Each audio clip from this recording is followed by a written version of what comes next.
A blinding flash erupted, and the land shattered. Each individual found themselves assigned to a 2-meter square island, with nothing but a tattered fishing net at the outset. Survival depended on one's own strength. Ding! Sign-in system activated. Day 1 sign-in successful. Receive an automatic fishing net. While others rely on their abilities, I possess a system. Xiao Yi mumbled as he took a bite of roasted fish. While others struggled on their 4 square meter islands, Xiao Yi had already constructed a villa on his island and achieved fruit freedom. Chapter 0001. Sign-in system. Foundation. Island steel. What in the world is happening? Xiao Yi gazed at the boundless ocean before him, feeling somewhat bewildered. Looking down at his 2-meter square island, he noticed a tree, a stone, a steel, and a dilapidated fishing net carelessly discarded nearby. Nothing more. He pondered earnestly, hoping to grasp how he had arrived at this place. In his recollection, he was a quality operations specialist, reporting to his beautiful superior in an office building. Suddenly, a dazzling white light flashed across the sky, as if a flare had been released across the entire map. When his vision returned to normal, he found himself here. The tree and rocks were common sights, and the shabby fishing net held no particular significance. Thus, Xiao Yi stepped towards the central black steel, and to his astonishment, he discovered a screen atop it. What is this? Xiao Yi observed the screen carefully. It displayed 5 taskbars: public channel, private channel, trading hall, map, and construction. Xiao Yi clicked on the map taskbar, eager to uncover the nature of this peculiar place. Upon opening the map, only a single bright spot appeared, surrounded by a circular area that was illuminated. Is this the location on my little island? Why can't I see any other places? Xiao Yi furrowed his brow in contemplation. What purpose does this map serve? He then sequentially clicked on the other 4 taskbars, only to find them all blank. This interface resembles that of a game, Xiao Yi mused. Suddenly, the steel illuminated, causing Xiao Yi to step back nervously, yet upon observing that nothing else was amiss, he leaned in closer to examine it. Words appeared in the public channel. What is happening? How did I suddenly end up at sea? As this inquiry emerged, a wave of responses flooded the public channel. Yes, I'm wondering the same. I haven't even had breakfast, yet am starving. Can someone explain? I'm a complete novice at this. In such a small area, a single wave could drown us completely. I want to go home. I need to find my mom. Boohoo! Seeing the content on the public channel, Xiao Yi realized he was not alone in this wretched sea. Stop wasting time, hurry, and retrieve the supply boxes floating on the surface. They contain the resources we need. Someone suddenly declared in the public channel. After this statement, the public channel quieted considerably, as many must have rushed to search for the supply boxes. Xiao Yi promptly approached the water's edge and spotted a box approximately 1 cubic meter away. How do I bring it over? He wondered, glancing at the fishing net nearby. Is this a test of our survival skills? Regardless, he needed to ensure his own survival first, so Xiao Yi grabbed the fishing net. However, he had no idea how to use it. He was merely an ordinary company employee, not an expert in casting nets. Let's give it a try. Xiao Yi lifted the fishing net and hurled it towards the supply box with all his might. The net flew through the air like a tangled mass of string, landing beside the supply box and slowly sinking into the sea. It simply wouldn't spread. Once more. Again, it flew out like a clump of yarn. Again, the result was the same. Do I have to swim over? Xiao Yi furrowed his brows. He could only dog paddle and was not very proficient at it. While he could manage a few splashes in a swimming pool, the ocean was a different story. Swimming over might lead to a quicker demise. As he peered closer to the shoreline, he realized that even the shallow water seemed unfathomably deep. Was it possible that his island was merely a cylindrical structure protruding from the ocean floor? Ding! Sign-in system activated. Just as Xiao Yi was deep in thought, a voice suddenly resonated in his mind. What? Sign-in? System? Xiao Yi was taken aback by this series of bizarre occurrences. Sign-in successful. Receive an automatic fishing net. Xiao Yi was momentarily stunned. Am I going insane over a fishing net? Where's the automatic fishing net? Items obtained through sign-in will be stored in the system space. Please retrieve them yourself. Another voice chimed in. System space? Xiao Yi's eyes widened. System. Though still somewhat dazed, Xiao Yi understood that he had struck gold. Retrieve the automatic fishing net. He attempted to command, and suddenly a small vehicle appeared before him. Automatic fishing net. S-grade tool simply set its patrol route and target, and it will ensnare and retrieve any target within a 320-meter radius. Xiao Yi's eyes widened again as the vehicle displayed this information. He hurriedly examined the other items. Worn-out fishing net, a grade tool, a tattered net that barely holds its maximum capture radius of 10 meters. Palm tree can be felled to obtain wood, leaves, and bark. Stone can be mined for stone blocks. Island steel, essential for development. Losing it makes progress exceedingly difficult unless you are powerful enough to operate independently. For your safety, protect it well. All items displayed descriptive information, yet the definition of the island steel left Xiao Yi perplexed. Although he was unsure if the sudden appearance of this information was due to the system, Xiao Yi knew he needed to take action. He hurried over to the automatic fishing net and began setting the patrol route. For now, he could only set it to patrol the perimeter of his 2-meter square island, designating the supply box as the target. Utilizing the vehicle's built-in camera, he captured an image of the closest supply box. With an image, the automatic fishing net could autonomously identify the target and commence capture. Settings complete, he initiated the operation. The automatic fishing net sprang to life. With a whoosh, it deployed a fishing net from the vehicle's square body, accurately ensnaring the near supply box, and within 10 seconds, it was back on the shore. Using an automatic one is so convenient, Xiao Yi exclaimed, recalling how exhausting it was to cast the net himself. Now, he merely stood by and watched the machine do the work. Once back on the shore, the net retracted automatically, and the automatic fishing net emitted a series of beeping sounds before continuing along its patrol route. Xiao Yi immediately approached the supply box. Supply box. The contents are a matter of luck. Pray for good fortune.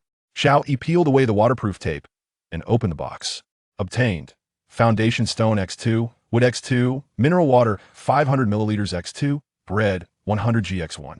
Wonderful treasures. Upon spotting food and water, Xiao Yi's eyes sparkled with hope to survive.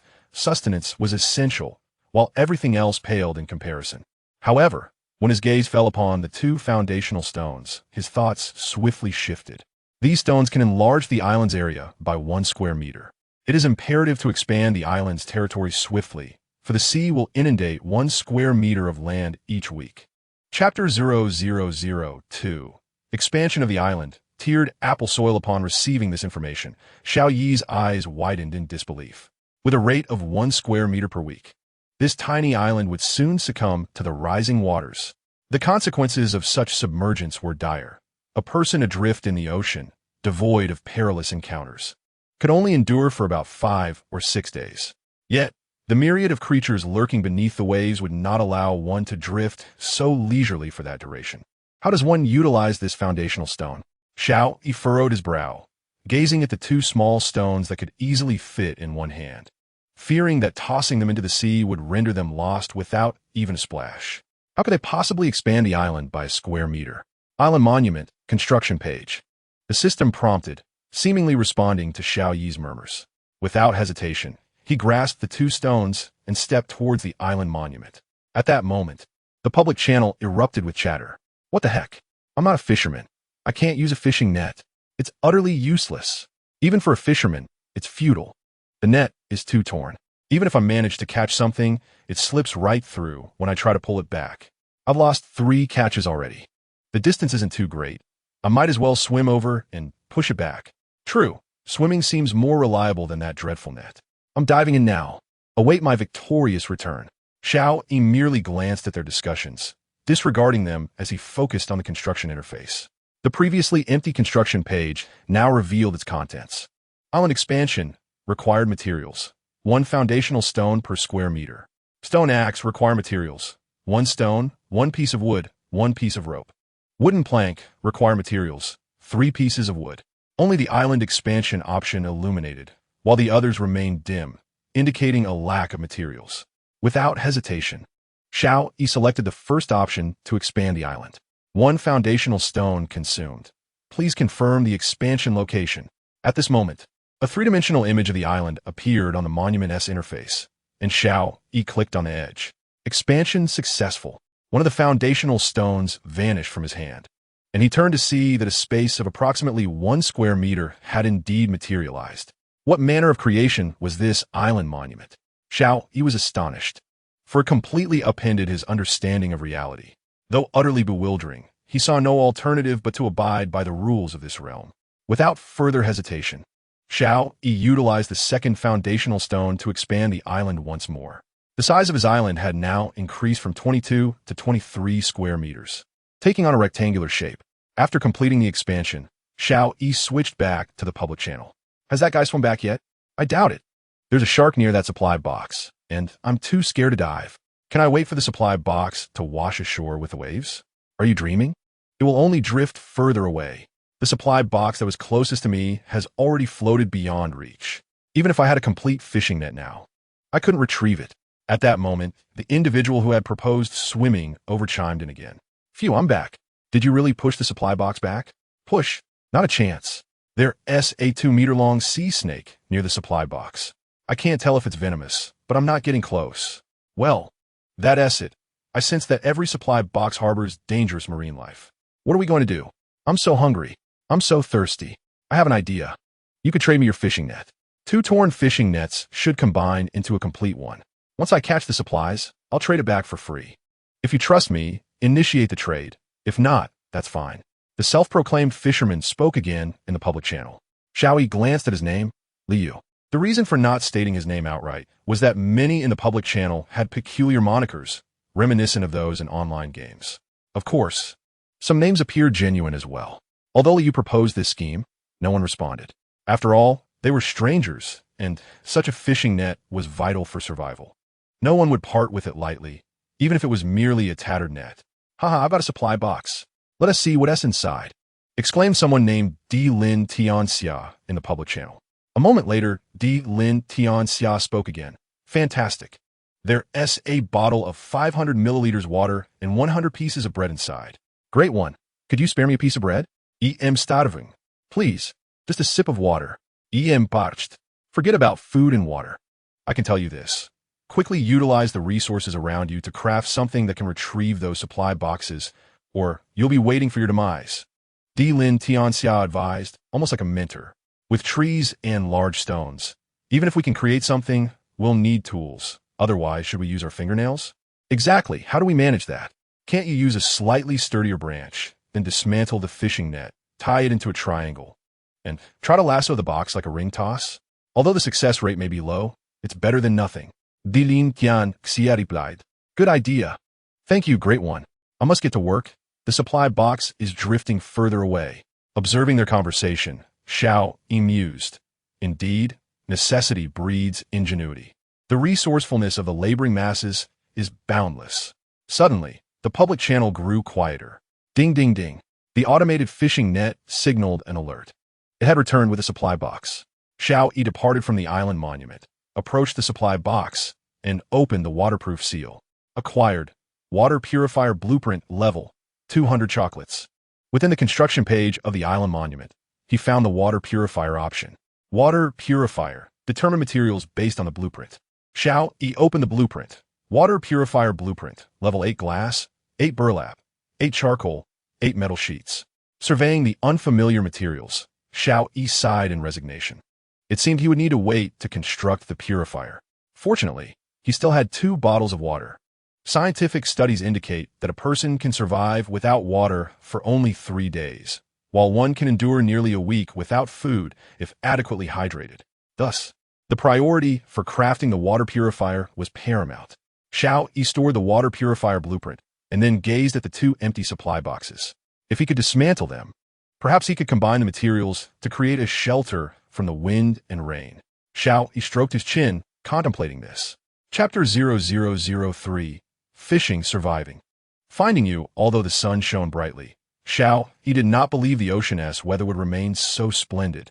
Dragging the 2 supply boxes to a central location, he prepared to forcefully open them. Bang! He kicked one side of the supply box. Hiss! The entire box shifted but remained intact, leaving Xiao Yi's foot numb from the impact. What sturdiness! Xiao Yi marveled, trying again. Smack! Bang bang! No matter how Xiao Yi punched and kicked, he was unable to break open the supply box. Sighing, he shook his sore hand and ultimately decided to abandon the effort, relying on the island monument. I positioned 2 supply crates on either side, effectively shielding myself from the sea breeze on 3 fronts. This will suffice for the time being. Just as Xiao Yi arranged the 2 empty crates, he received a notification from the fully automated fishing net. Another supply crate had been captured. 3 now. I must be the individual in the world with the most supply crates. Xiao Yi mused, opening the crate to reveal, for pieces of glass, 2 metal sheets, 2 apples, level, and 1 soil level. Apples and soil have levels? Xiao Yi gazed in astonishment at the contents of the crate. Any materials without a designated level are considered base materials, defaulting to level 1. Curious, Xiao Yi inquired, what does it mean for an apple to have a level? Does it taste different? The system replied, leveled food is more delicious and can enhance one's physical constitution. Remarkable, Xiao Yi exclaimed, taking a crisp bite of an apple. The fragrant essence of the apple danced upon his tongue, leaving a delightful taste lingering in his mouth. It surpassed any apple he had ever tasted, surely. This could be deemed a celestial fruit. Once he finished the apple, a warm sensation coursed through his limbs. How delightful, Xiao Yi exclaimed. Contemplating the apple core in his hand, he split it open, revealing 2 apple seeds. Acquired, 2 apple seeds level. I can indeed obtain apple seeds. Xiao Yi thought joyfully. The idea had struck him when he discovered the level 1 soil in the crate. He had not anticipated its feasibility. Soil, level suitable for the growth of plants at level 1 and below. The fertility can be maintained through level 1 plant tissues. If level 1 or lower plants are continuously cultivated, the soil's level will decline. To simplify, if one plants level 1 vegetation and, upon maturity, buries the roots and leaves back into the soil's fertility, and thus its level, will be preserved. Should one cultivate level 1 or lower plants, the fertility will rapidly diminish to level 1 or below. If cultivation is possible, might the soil on this island be viable too? Xiao Yi turned his gaze to the island's soil. Semi-sandy soil, entirely unsuitable for crops, only conducive to certain trees and shrubs. No wonder soil was included in the supply crates. On this island, soil is indeed a valuable resource, Xiao Yi thought. After neatly arranging the items from the crate in his makeshift shelter, Xiao Yi stood and gazed out over the surrounding sea. It appeared there were no additional supply crates in sight. He muttered, walking over to the automated fishing net to adjust the settings. Deploy the net without a target, casting twice every meter along the patrol route. Just a loaf of bread and a chocolate bar. Surely that won't suffice. I hope to catch some fish, Xiao Yi thought, merely testing the waters as it would not deplete his strength. Despite feeling invigorated after consuming the apple, he had struggled a bit while moving those empty crates. Now, however, he could easily handle them. I must be comparable to athletes in peak condition, he mused. Beep. The automated fishing net chimed again, indicating a catch. Xiao Yi hurried over, discovering 2 fish entangled in the net. Eagle pomfret, level 1 ingredient, the finest among pomfrets. Even without any seasoning, it is delectable. To his surprise, he had indeed caught fish. At least he need not worry about starving. Yet, he quickly realized he lacked the tools and materials to start fire. Friction? Or perhaps striking 2 stones together. Neither seemed reliable, and given that the trees on the island were not dead, kindling a spark would require dry grass. Even if he managed to break off some branches, it would take days to dry. I might eat them raw. As a true citizen of Summerland, I am unaccustomed to raw food. Looking at the 2 5-pound eagle pomfrets, he sighed and strung them together with a piece of line from the net, hanging them beside the empty supply crate. Some cultures are accustomed to raw food, but for those who have never tried it, there's a risk of illness. And here, there are no hospitals. After hanging the fish, Xiao Yi returned to the island monument, seeking any useful information. I truly cannot capture any more supply crates. Could someone spare me some food? I am the foremost entrepreneur in the Magic City, worth 10 billion. Anyone who provides me with food shall receive half my fortune. Setting aside whether one is indeed worth 10 billion, can you return? If we cannot return, all your wealth amounts to nothing more than a loaf of bread. I'm the top influencer in the capital. If anyone is willing to provide me with food and water, I shall grant them any favor when we meet. Are you truly the top influencer in the capital? Of course, my good sir. Do you have food and water? I am starving. Please reward me. Leave me be. I have none for myself. Even if I did, it would be contingent upon meeting you. Xiao Yi observed the public channel's chatter, pondering. Could it be that everyone has been cast here? I wonder if she's here too.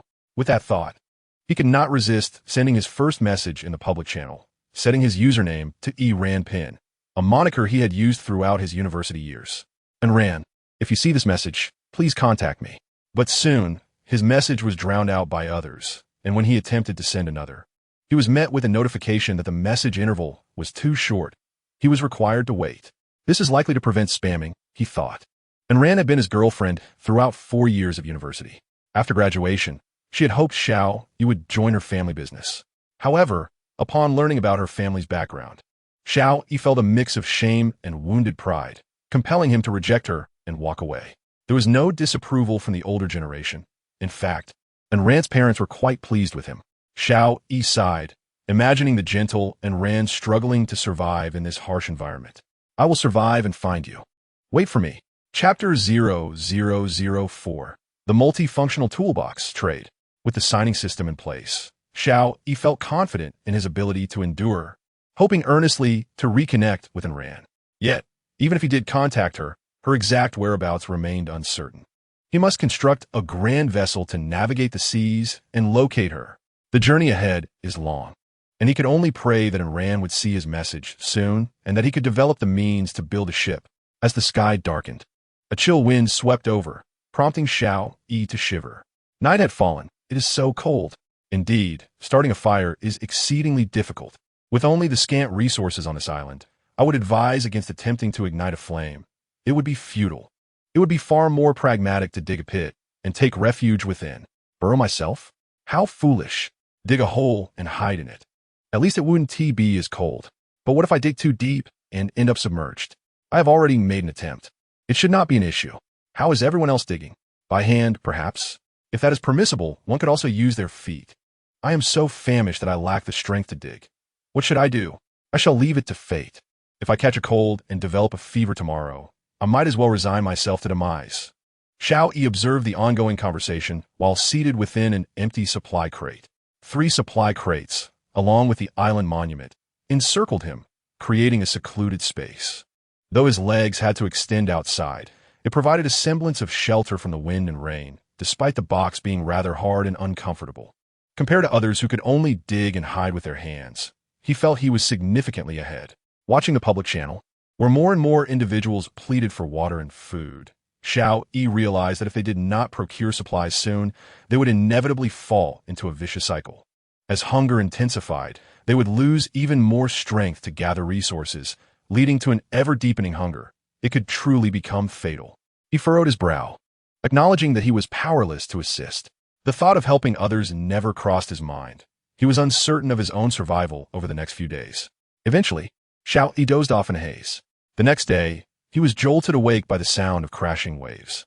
Pushing aside the empty supply crate beside him, he noticed that the once calm sea had begun to undulate. Would the tide rise and submerge my island? A sense of panic gripped him. Beep, beep, beep. The automatic fishing net sprang to life, momentarily distracting him from his worries. Approaching it, he discovered that it had captured 3 fish overnight. Ordinary sea fish. What a fortunate haul. At least he need not worry about food, although he lacked the means to start a fire. He mused, yes. The sign-in. Successful sign-in. He received a multi-functional toolbox. This toolbox was a marvel, capable of cutting, smashing, peeling, drilling, and burning. Its only drawback being that it required manual operation, lacking a degree of automation. Xiao Yi swiftly retrieved it from the system space, and a briefcase materialized before him. Opening it, he was greeted by an array of tools: a utility knife, a hammer, an electric saw, a burning device, a drill, and various drill bits. With the burning device, he could indeed start a fire. His spirits lifted as he thought of roasting a fish first. Grabbing a pair of scissors from the toolbox, he skillfully gutted one of the ordinary sea fish. Having no prior experience, he relied solely on instinct to remove its insides and toss them into the sea. He then found a piece of wood, ignited it using the burning device, and skewered the prepared fish onto a branch to roast it. This was his first attempt at cooking fish, and he struggled to master the technique. The entire piece of wood burned away before the fish was fully cooked, resulting in one side being charred. Observing the blackened side, Xiao Yi felt a twinge of regret and decided to eat the unburned half first. Although devoid of seasoning, the fish was tender and succulent, entirely satisfying his hunger. With few bones to contend with, after consuming half of the roasted fish, he felt about 60% full and chose to stop. Even though food was now available, he could not afford to indulge excessively. He would save the remaining portion for later. The charred half contributed to his decision. After clearing away the ashes from the roasted fish, he received 2 pieces of charcoal. Could this not be the very material needed to craft a water purifier? Xiao Yi was pleasantly surprised as he collected the 2 pieces of charcoal. 8 pieces were required, so he merely needed to burn 3 more pieces of wood. He took out a bottle of mineral water, took a sip, and gazed out at the vast ocean. If it weren't for the pressure of survival, spending time on this island would not be so bad. Xiao Yi pondered, when suddenly he noticed another supply crate. A crate was drifting nearby, swaying gently beside his island. Without delay, he adjusted the program of the automatic fishing net to target the supply crate. With a whoosh, a large net was cast, successfully ensnaring the crate before reeling it in. Xiao Yi approached and opened the supply crate. He obtained 2 pieces of glass and 3 metal sheets. To his dismay, there was no food. Xiao Yi felt puzzled. Could it be that his luck had run out? Opening supply crates was akin to unboxing a mystery. No one could predict what treasures lay within. Fortunately, his current demand for supplies was not overly urgent, allowing the automatic fishing net to autonomously seek targets. Xiao Yi took the electric saw and approached the supply crates. With tools at his disposal, tasks became far more manageable. He muttered to himself, swiftly dismantling the supply crates into planks. He obtained 18 planks of wood. With these, he could construct a shelter for himself. Xiao Yi musit. However, the lone tree on the island posed an obstruction. He approached it with the electric saw, deciding to take it down. With a buzz, the saw whirred, and the palm tree toppled to the ground. In that moment, something miraculous occurred. The entire tree transformed into a neat pile of wood, 20 logs stacked neatly, along with a mound of leaves and several pieces of bark. While some branches scattered around, they were clearly not considered resources. He obtained 20 pieces of wood, 30 leaves, and 10 pieces of bark. Could felling trees yield such resources? Xiao Yi began to understand that executing specific actions would yield specific results. And these results did not require further handling. It was akin to having the blueprint and materials to create a finished product. This must be the function of the island monument. No wonder the system prompted him to protect it. Xiao Yi approached the island monument, prepared to construct a small dwelling for himself. However, before he could begin, he realized a pressing issue. He lacked nails. Although there were historical figures in his homeland who constructed buildings entirely from wood without using any metal, utilizing the legendary mortise and tenon joint construction, Xiao Yi had no knowledge of such techniques. Chapter 0005. The Foundation is attacked. A fierce battle. Thus, Xiao Yi was compelled to search the island monument for a method to create nails. Nails require materials, 1 metal sheet. He estimated that constructing a house would require a significant number of nails, certainly far more than the 5 metal sheets he currently possessed could provide. Left with no choice, Xiao Yi excavated a trench in the ground to insert the planks, forming a rudimentary shelter with 2 wooden panels. He hastily assembled it, making do for the moment. Gazing at the trading hall of the island monument, he found it finally had some information. Metal sheets, 2 for trade, any food. Note, just a little food will suffice. Cloth, 1 for trade, 10 water.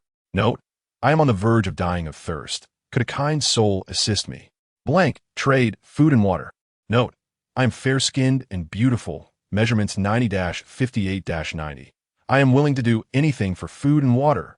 Observing these trades, it was clear that the majority sought food and water, with a particularly high demand for water. Having only 2 bottles of mineral water, he was uncertain if future supply crates would yield purified water. Thus, the construction of a water purifier must be prioritized. To gather the necessary materials swiftly, trading was essential. After a moment of contemplation, Xiao Yi decided to publish a trade message in the trading hall. Xiao Yi, in accordance with his needs, promptly published 13 trading information posts, seeking to exchange burnt fish for metal scraps, cloth, and glass. He then switched to the public channel to post a request for assistance in locating Anrin. Yet, without a doubt, his message was swiftly drowned in a sea of other messages. I hope she sees it one day, Xiao Yi sighed. Before long, his trading posts caught the attention of many. The public channel erupted with excitement. Did you see that? Someone is trading supplies for burnt fish.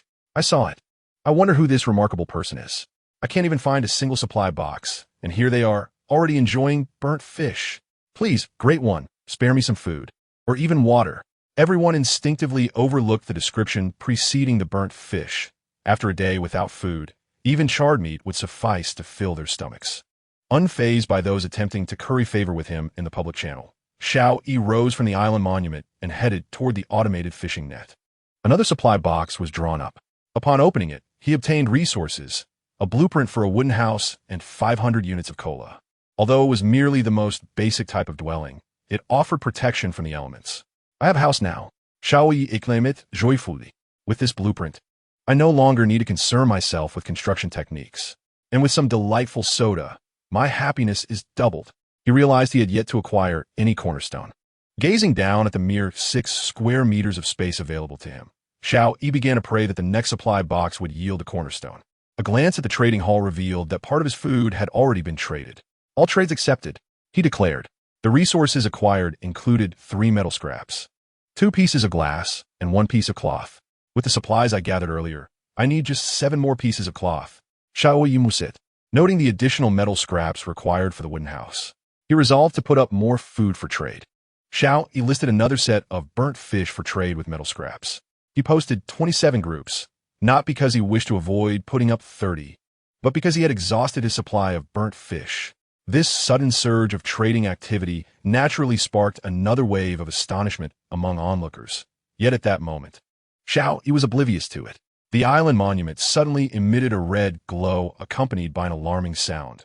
Warning, the cornerstone is under attack. Startled, Xiao Yi realized that the cornerstone could be attacked. He immediately clicked on the alert and observed the automatically enlarging map on the monument, where the cornerstone in the southwest corner was flashing incessantly. After a brief assessment of the location, he grabbed his chainsaw and dashed toward the southwest corner. To his astonishment, a massive shadow was relentlessly battering the cornerstone beneath the water. It's enormous. Xiao Yi gasped, aware that his chainsaw was far too short for the task at hand. He needed a longer weapon. Without hesitation, he rushed to the island monument and navigated to the construction page. The long spear required materials, 1 piece of wood and 1 metal scrap. Without any hesitation, he crafted 2 spears. Upon retrieving them from the monument, he discovered they were indeed quite long, perfect for reaching that shadow. Calculating the angle needed to strike the creature lurking below, Xiao Yi firmly grasped the spear and thrust it downward. With a satisfying thwack, he felt he had pierced something. The shadow writhed violently, and blood began to surface, gradually increasing in volume. Such strength, Xiao Yi thought, but in a moment of distraction, the spear slipped from his grasp. It attempted to flee. Xiao Yi swiftly drew the second spear, launching it without hesitation. Enhanced by the effects of the level-up apples, this throw had considerable force behind it. With another satisfying thwack, he struck his target once more. However, the shadow, seemingly frightened by the consecutive blows, fled into the depths, with 2 spears embedded in its body. Xiao Yi sprinted to the automated fishing net, immediately designating the spears as targets. Deploy the fishing net, he commanded. The net shot forward, calculating the trajectory based on the movement speed of the spears. Fortunately, the shadow swam directly away from the island in a straight line, making it easier for the net to ensnare it. The net successfully captured the spears, while the shadow below was ensnared perfectly. Upon identifying the catch, the net promptly retracted, pulling back with immense strength despite the shadow's frantic struggles. Within approximately 10 seconds, the shadow was drawn to the surface. To Xiao Yi's astonishment, it was a shark. He watched in awe as the 2-meter-long shark writhed within the net. Bring it ashore. Xiao Yi commanded the automated net, guiding the shark onto the island. The creature thrashed violently on the ground, its mouth opening and closing, revealing sharp teeth. How audacious it is, even on land, Xiao Yi thought, brandishing his chainsaw while maintaining a safe distance, and he prepared to saw through the shark's head.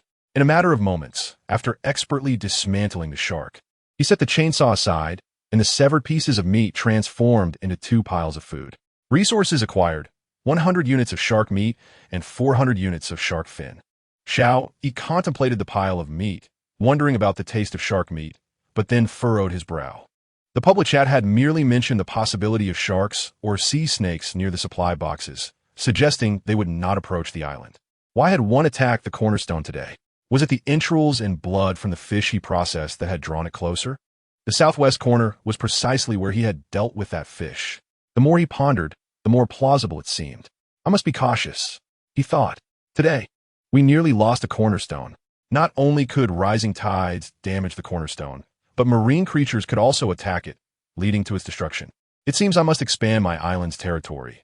Otherwise, these few cornerstones may not withstand such assaults. With a grave expression, Xiao Yi hoped the next supply box would contain more cornerstones. After hanging the shark meat using fishing net threads, he retrieved a hammer and a drill from his toolbox and began to work on the only stone on the island. After all, he had yet to acquire the stone blocks required for the wooden house blueprint from the supply boxes, so he had no choice but to focus on this stone. He drilled several holes into the stone before using the hammer to break it apart. Fortunately, he had a multifunctional toolbox. Otherwise, he would have had no means to deal with the stone. Once he shattered it, 5 neatly shaped stone blocks lay beside him. Resources acquired: 5 stone blocks. Xiao Yi settled directly onto the ground, feeling quite fatigued after all the exertion. Despite having tools, it still required his own strength. The sun had reached its zenith as he consumed the bread he had acquired on the first day along with the freshly obtained cola. It was indeed delightful. However, he felt a bit drowsy after satisfying his hunger. Glancing around his island, it appeared there was nothing else to attend to. So he reclined into the makeshift shelter he had constructed. It was rather decent, at least providing some protection from the wind and rain. He mused while gazing at the roof just above him. As if responding to his thoughts, a sudden gust of wind swept across the sea. His humble abode began to sway precariously. "No way!" Xiao Yi exclaimed, but before he could finish his sentence, the entire structure collapsed, with the wooden planks crashing down upon his face. Was this a literal slap in the face? Pushing aside the debris, he looked at the completely toppled shelter with a resigned expression. However, this outcome was somewhat expected, given its precarious construction without nails or a sturdy foundation. It was more surprising that it had stood at all, with his plans for rest thwarted. Xiao Yi decided it would be far more prudent to gather resources and utilize the island monument to construct a more reliable dwelling. He shook his head and approached the monument once more. After a brief moment of contemplation, he switched to the trading hall and added notes to all the trades he initiated. Seeking crafting blueprints, please send diagrams with prices via private message. The items produced through the island monument using crafting diagrams were indeed more reliable than attempting to create them manually. The previous long spear was a testament to this. Had he merely attached a metal piece to a wooden stick, it likely would have fallen apart before even piercing a shark. After adding this note, Xiao Yi promptly adjusted the permissions of his private channel. Only those sending crafting diagrams would be allowed into the private channel. Otherwise, all messages would be filtered out. He understood that without such restrictions, his private channel would be inundated with requests for water and food. Someone is seeking crafting diagrams in the trading hall. What exactly is a crafting diagram? It must be this item, fishing rod blueprint. Wow, where did you find this? It came from a supply box. Then why not craft it and start fishing to avoid starvation? You're overthinking it. Having the blueprint alone isn't enough to create the item. This fishing rod requires 2 wood, 1 string, and 1 metal piece. I have wood and metal, but I have yet to find any string. No wonder people have been clamoring for metal pieces in the trading hall. While discussions continued among the crowd, Xiao Yi received a private message. "Hello, do you want this? Barbecue grill blueprint level." Upon seeing this blueprint, Xiao Yi's eyes lit up. It was precisely what he needed, especially since he had 4 fish left uneaten. Surely, this would be a better option than roasting them over an open fire. "Yes, what do you require? Food or water?" "Food. I haven't eaten in a day. I was lucky to retrieve a supply box, but it contained only a blueprint," the sender replied. Xiao Yi pondered for a moment and responded, "Wait for me." He then proceeded to prepare another fish for roasting. Before long, he posted in the chat interface, holding his face in dismay at the charred fish he had once again produced. "Is this acceptable? Burnt fish 500. The recipient opened the message, which included a note. "Though a bit burnt, it is at least edible." "That works. Can we trade now?" Xiao Yi immediately initiated the transaction in his private channel, and the other party agreed without hesitation. He had expected some haggling, so the ease of this exchange surprised him. Acquiring the barbecue grill blueprint level. "May I add you as a friend? If I acquire anything else, can we trade again?" Xiao Yi hesitated briefly, but ultimately consented. This exchange had shown him that the other party did not seem to be the type to take advantage. "Certainly," he replied. "Suwon requests to add you as a friend. Do you accept?" "Suwon?" Xiao Yi was taken aback by the name, as it was identical to that of his beautiful superior. This young and charming manager was known for her affability towards her subordinates, possessing no airs about her position. Rather than simply agreeing, Xiao Yi inquired in the private chat, "Which company did you work for previously?" Suwan paused, then replied, "At Tianhang City, Xingtian E-Commerce Company." "Why do you ask? Is there an issue?" Upon receiving this response, Xiao Yi felt a surge of excitement, certain that this Su Wan was indeed his former leader, prompting him to accept her request. "Ah, you are Xiao Yi?" Su Wan exclaimed in astonishment. "Yes, I never anticipated encountering a colleague here." Xiao Yi greeted Hadkarmi. Once they became friends, his real name would be revealed, while public channels allowed for chosen aliases. Following their connection, Suwon quickly initiated a video call through the island monument, eager to see a familiar face. The once refined and beautiful woman now appeared disheveled and somewhat frail. "I'm so relieved to see you. What on earth is happening? How do we end up in this place?" Suwon inquired, as if she had found a lifeline. Chapter 0007. Exchange. Here, as a broken fishing net, Xiao Yi responded with a hint of helplessness. "I'm not entirely sure. Perhaps we've crossed over into another realm. However, this world resembles a game world, with one significant distinction. Death here may be permanent. What shall we do?" Su Wan's voice quivered, though adept at managing company affairs. Survival in this environment was entirely outside her expertise. "We must adhere to the rules of this place and swiftly collect supply boxes to expand our island," Xiao Yi advised. "Huh? The island can be expanded?" Su Wan exclaimed in surprise. Xiao Yi contemplated for a moment before refraining from answering her question directly, instead asking, "You must have a large rock and a tree on your island, correct?" "Indeed, Su Wan affirmed." "Can you discern their functions?" Xiao Yi inquired diligently, uncertain if everyone could view the explanatory information about various resources. "I can't make sense of them," Su Wan replied, her expression one of confusion. From Su Wan's reaction, Xiao Yi realized that it was likely his unique system that allowed him to see the details of each resource. Confirming this, he proceeded to explain everything he knew about the island and the rules of this world. "What did you say? The island could be submerged?" Su Wan panicked at this revelation. "I can't swim. That's why I said you need to expand your island quickly," Xiao Yi reiterated. "After 2 days of effort, I was fortunate to retrieve a supply box, but it contained merely one blueprint. I haven't even located that cornerstone you mentioned." Su Wan's voice trembled with distress. "Do not worry. You still have time," Xiao Yi reassured her. Su Wan took a moment to compose herself, then expressed her gratitude. "Thank you. If it weren't for your reminder, I would likely still be wasting time here. I must go eat something quickly and continue searching for supply boxes." Despite the looming dangers ahead, Su Wan did not make any unreasonable demands, such as requesting water, food, or even the cornerstone from Xiao Yi. This was a quality he admired in her understanding and resilience. After navigating the initial chaos, Su Wan, a remarkably independent woman, displayed remarkable tenacity. Xiao Yi glanced at the dusty, neglected fishing net resting to the side and spoke once more. "Trade me your fishing net."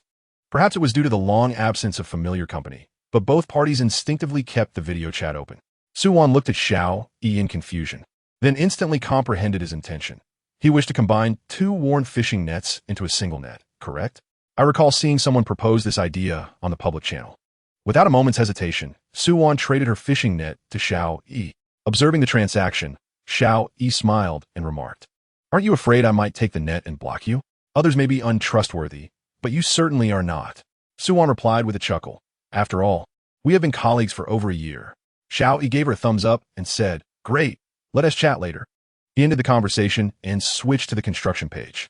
Common fishing net. Level required materials, 200 silk threads, or 2 worn fishing nets. Xiao Yi possessed 2 worn fishing nets. Although one had some strands removed for stringing fish, the system still categorized it as a worn net.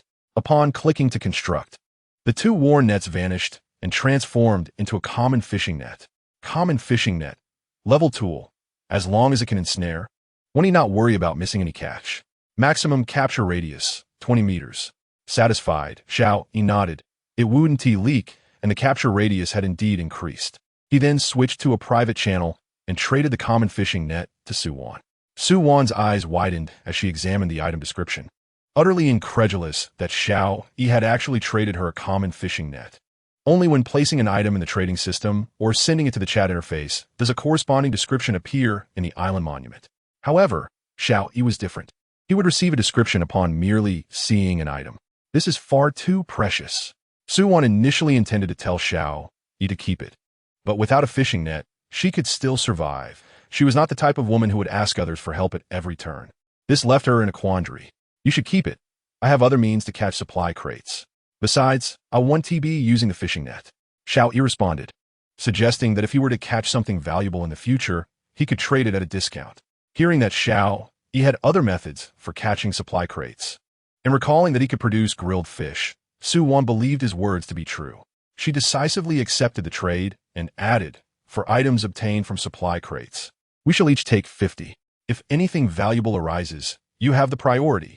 All right, Xiao Yi acknowledged, knowing that if he refused, she would insist, wasting time. It was better to agree and discuss any future treasures later. By the way, do you know how to cast a net? Xiao Yi suddenly realized this was an important question. Of course. My hometown is by the sea, and I watched adults cast nets all day. While I'm not an expert, I can manage to throw one. Su Wan replied with a smile. Xiao Yi gave her a thumbs up.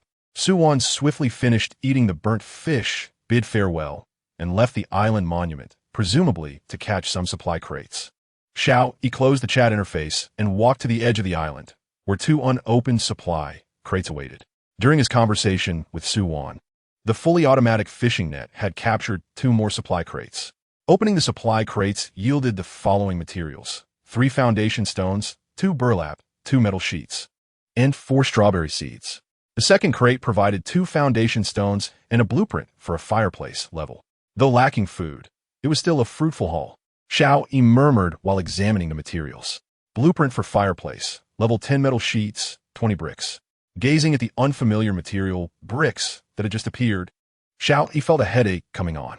Shaking his head, he decided not to dwell on the unknown material and proceeded to dismantle the 2 supply crates with his chainsaw, acquiring 12 wooden planks. Checking the construction blueprint for the wooden house, he found the planks sufficient. Only the metal sheets remained. Observing the trading market, he noted 4 individuals were trading burlap, and 7 were trading metal sheets for grilled fish. As it stood, the water purifier required just 1 more burlap, while the wooden house was short by 21 metal sheets. Currently, the water purifier was nearly complete. He hoped to construct the wooden house before nightfall, lest he dig a pit to bury himself. Xiao Yi thought to himself. At that moment, the fully automatic fishing net signaled that another supply crate had been caught. The 4th one. Xiao Yi's eyes lit up as he approached the crate. Opening the supply crate, he obtained 1 foundation stone, 3 stone blocks, 5 metal sheets, and 1 blueprint for a wooden basin. It seemed he had opened 4 supply crates today without a single food item. What a stroke of bad luck. Xiao Yi musit. Thankfully, he still had sea fish. Speaking of sea fish, Xiao Yi remembered he could first create a barbecue grill. Blueprint for barbecue grill, level 10 metal sheets. Now armed with 22 metal sheets, he had more than enough to construct the grill, as he was eager to avoid burnt sea fish again. Locating the crafting page at the island monument, he clicked to manufacture. The materials disappeared, and a barbecue grill materialized at the monument. Suddenly, a notification appeared. Su Wan requests to communicate with you. Do you agree? Certainly. Xiao Yi replied. The screen displayed Su Wan, brimming with excitement. Xiao Yi, I successfully captured a supply crate, and it contained foundation stones. She exclaimed. Then let us swiftly expand the island. Xiao Yi encouraged, give it her thumbs up. There are 2 pieces. We can each take 1, Su Wan suggested, adhering to their earlier agreement to split the spoils from their catches equally. My island space is sufficient for now. You keep it. Xiao Yi dejvinit. No way, we agreed on half. Su Wan insisted. Xiao Yi pondered for a moment and asked, what else was in the supply crate besides the foundation stones? There are 6 metal sheets, Su Wan replied. Then I shall take all 6 metal sheets. You keep the foundation stones. Xiao Yi responded. Su Wan hesitated briefly before saying, thank you. She understood that Xiao Yi was being considerate, choosing not to take the foundation stones.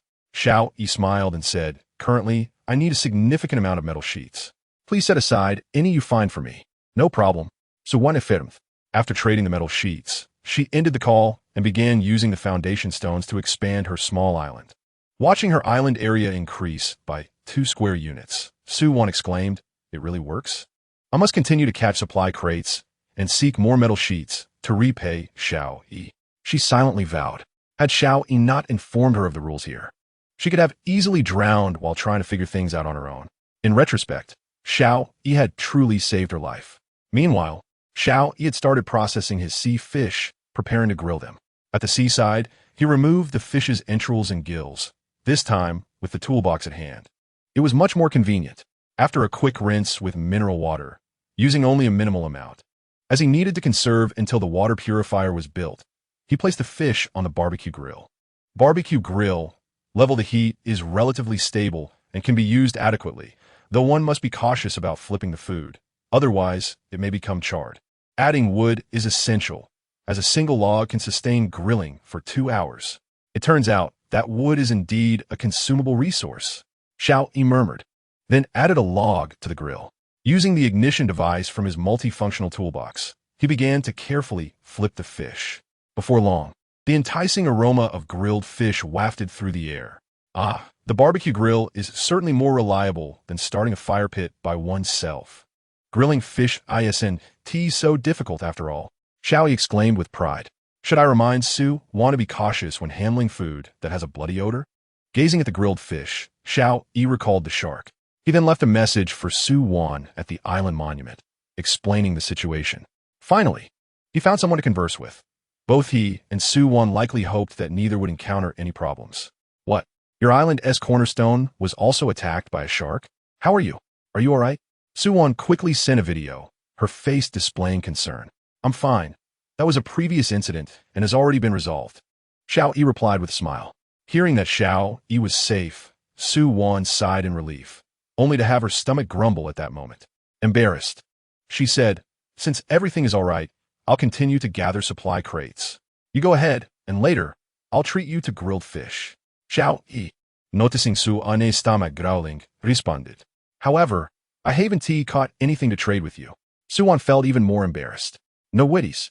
Perhaps you will find the next supply crate containing something I desire. Xiao Yi replied. Alright, I'll go catch some. Su Wan said, and then departed from the island monument. After leaving the island, Su Wan spotted a supply crate about 20 meters away and thought, I must catch you. Based on the drift of the crate, it would be closest to her in approximately a minute, around 20 meters away.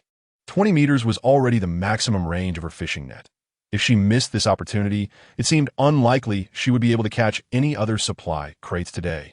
There was indeed another supply crate on the sea, but it was 50 meters away. Even if it drifted, it would still be at least 40 meters from her. There was no chance whatsoever. Su Wan calculated the distance to the nearest supply crate in her mind. This is the moment, she thought, and then with all her might, she cast her fishing net. The net soared into the air, unfurling perfectly to cover the supply crate. Success! Su Wan exclaimed joyfully, then began to pull the crate towards her island. It's so heavy, she thought, hoping to yield a good haul. After exerting great effort to drag the crate to the shore, Su Wan was nearly exhausted. Leaning against her weary body, she opened the supply crate. Obtained supplies, 2 cornerstones, 5 bricks, 500 milliliters of mineral water, 100 packs of instant noodles. Su Wan's eyes immediately landed on the bottle of mineral water. She licked her parched lips and promptly opened the bottle, drinking half of it. Then she approached the island monument, requesting to communicate with Xiao Yi. Just then, Xiao Yi had finished grilling the fish, which looked quite appetizing. At the very least, the description no longer indicated charred fish. Grilled fish, too, though lacking in seasoning. It is a satisfactory meal. I just caught another supply crate, which contained 2 cornerstones, 5 bricks, a bottle of 500 milliliters mineral water, and a pack of 100 instant noodles. Su Wan said somewhat shyly, but I was so thirsty that I have already drunk the mineral water, if you don't mind. I could give you the remaining half bottle. If he truly doesn't mind, does that mean she would actually trade him that half bottle of mineral water? Wouldn't that be akin to an indirect kiss? Su Wan shook her head, seemingly attempting to dispel such inappropriate thoughts. Chapter 0009. Constructing a wooden house, water purifier. Selling shark meat. Please give me all the bricks. You may keep the rest. Xiao Yi paid no heed to the half bottle of mineral water and casually traded half of the grilled fish. The blueprint for the fireplace he had just obtained required bricks, and the weather was still relatively warm. If winter were to arrive, he certainly needed to prepare for a fireplace. Grilled fish, one trade unavailable. After some consideration, Su Wan initiated a trade as well. Rubrique 5. Instant noodle sans. Cornerstone. One trade unavailable. Observing the trade initiated by Su Wan, Xiao Yi expressed his helplessness. Actually, there is no need for excessive words. You must accept the trade for me to agree. Su Wan forcefully interrupted Xiao Yi. Xiao Yi decisively agreed to the trade. After all, Su Wan had already obtained cornerstones previously, so she wouldn't mind this one. With her growing proficiency in the fishing net, she could at least ensure that her island wouldn't be submerged by seawater. Seeing Xiao Yi agree to the trade, Su Wan reciprocated, saying, "Thank you." She understood that despite this, she still gained an advantage. No need for thanks. You can use the empty supply crate as a windbreak. Although it may be a bit uncomfortable, at least it will shield you from the wind and rain. Xiao Yi offered a reminder. Su Wan's eyes lit up as she replied, "Yes, I'll move the empty supply crate over right away." Xiao Yi glanced at the trading market and found that all the items he had listed were accepted for trade. All accepted. Obtain supplies, 1 cloth, 30 metal sheets. This time, he not only had enough materials for the water purifier but also for the wooden house, even having surplus metal sheets. Xiao Yi switched to the construction page, thought for a moment, and decided to construct the wooden house first. Upon clicking to build, all required materials vanished, and a wooden house appeared at the island monument. Please select the placement location for the wooden house. After some contemplation, Xiao Yi directly placed the wooden house in the center, encompassing the island monument within, thus facilitating easy access to information. With Xiao Yi's confirmation, a wooden house emerged in the middle of the island. As Xiao Yi stood right next to the island monument, the wooden house enveloped him as well, and the sound of the waves outside diminished significantly. Xiao Yi tapped the wooden wall, producing a satisfying thud. Indeed, it was far sturdier than the structure he had built himself, he mused. Although it was only a 4-square-meter wooden house, it was small yet complete, equipped with both windows and a door, albeit just one. Opening the window, he gazed at the sunset descending toward the sea, and Xiao Yi sighed. So beautiful, yet so perilous. Shaking his head, Xiao Yi proceeded to the construction page at the island monument and crafted the water purifier, placing it inside the wooden house. Water purifier, level capable of purifying seawater into potable water. Under ample seawater supply, it can produce 80 liters of purified water per hour. The machine has a seawater capacity of 2,500 liters and a purified water capacity of 2,000 liters. Lacking automation, seawater must be added manually.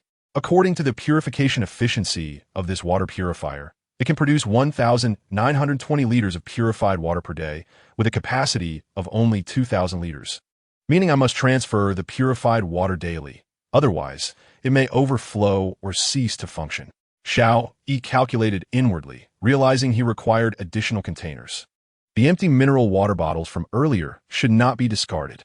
After completing his calculations, Xiao Yi retrieved a container to hold seawater, walked to the shore, filled it with seawater, and then returned it to its place.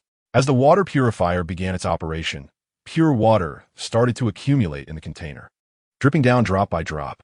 With this, at least the concern over drinking water was alleviated. Observing the growing collection of purified water, Xiao Yi felt a sense of relief. After a moment of reflection, he stepped outside and hung the previously sorted fish meat under the eaves of the wooden cabin. However, there was simply too much shark meat to accommodate. Without proper preservation, it would likely spoil in a few days. Frowning at the abundance of shark meat, Xiao Yi hesitated to trade it directly for supplies. Perhaps he should first sample its flavor. Taking a piece of shark meat, he began grilling it on the barbecue at the entrance. Having only cut a small portion with a knife, it cooked quickly. The aroma was somewhat meaty, and as he took a bite, he exclaimed, "Ugh, why does it taste so foul?" Unable to contain his disgust, he spat it out, cursing. He had anticipated something delectable, only to discover that shark meat was indeed quite unpalatable. With that realization, Xiao Yi no longer hesitated and began listing the shark meat for trade. Shark meat, 500 for trade. Bricks, 20. Note, can be traded separately. For other crafting blueprints, contact privately with Image. The option for separate trading meant that even if one had only a single brick, they could exchange it for 25 grams of shark meat. Xiao Yi chose not to list an excessive amount at once, as too much could lead to devaluation. Moreover, he reasoned that waiting a bit longer might increase the food's value. Did you see that? Someone in the trading hall is using shark meat to barter for supplies. What? Did he kill shark? Impossible. When humans encounter sharks in the water, they're typically the prey, not the hunters. How could he possibly have slain one? But how do you explain the shark meat in the trading hall? Perhaps he stumbled upon a shark that died from other causes. I refuse to believe anyone without weapons could take down a shark. Who says we are unarmed? With wood and metal scraps, we can craft a spear. Don't spout nonsense. Nonsense? Jump into the sea with your spear and bring back a shark for me to see. Why should I perform for you? I merely suggested it's possible to kill a shark. Your words might mislead others into hunting marine creatures, putting lives at risk. I'm done arguing with someone like you. It's pointless. I envy those who can hunt sharks. One shark could sustain a person for days. Why envy? Shark meat is notoriously unpalatable. At this point, who cares if it tastes bad? You're just a sour grape. I've gone 2 days without food. Great one. Spare me a bit of shark meat. I want mine to taste. Xiao Yi observed the discussions in the public channel, shaking his head in resignation. His recently posted message, seeking and ran, had been drowned in the chatter. At that moment, Su Wan initiated another call request. Xiao Yi, the shark meat in the trading hall is yours, correct? Su Wan inquired upon connection. Indeed, it's quite dreadful. It will be better to exchange it for some other supplies, Xiao Yi replied with a smile. Su Wan couldn't help but chuckle bitterly. While others are struggling for food, you're being picky. It's a harsh world where comparison leads to despair. I merely had a stroke of luck, Xiao Yi mentioned, referring to the signing-in system. Luck can be considered a form of strength. Enough about that. I need to conserve my energy and aim to gather more supplies tomorrow. Su Wan interpreted that differently, and Xiao Yi chose not to elaborate further.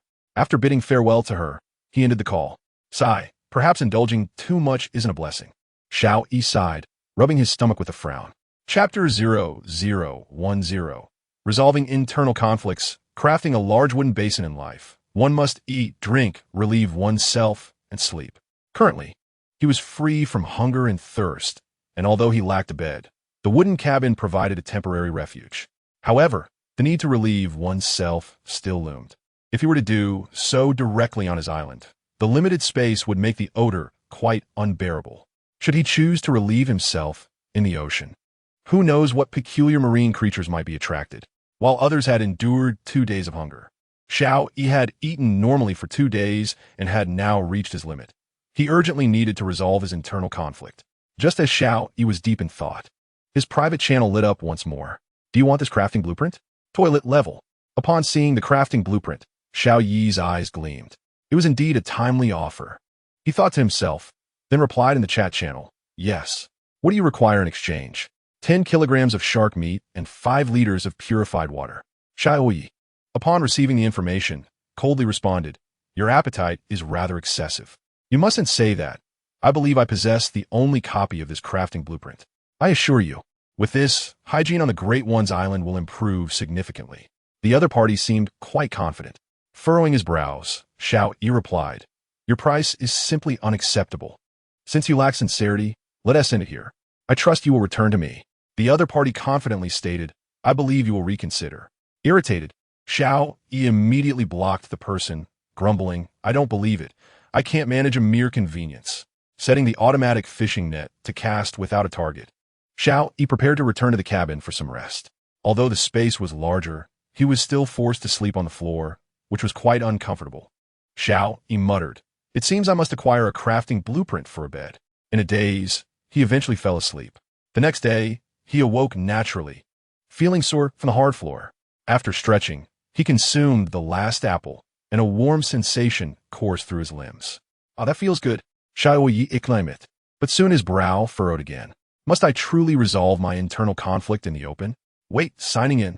He suddenly remembered the system, hoping it would assist him with his current dilemma. Sign in successful.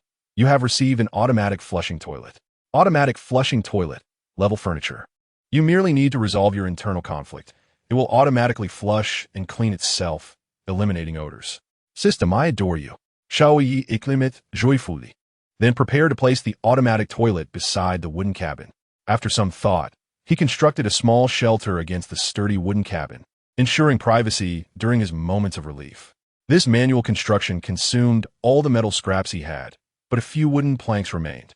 Once completed, Xiao Yi promptly positioned the automatic flushing toilet within the small shelter.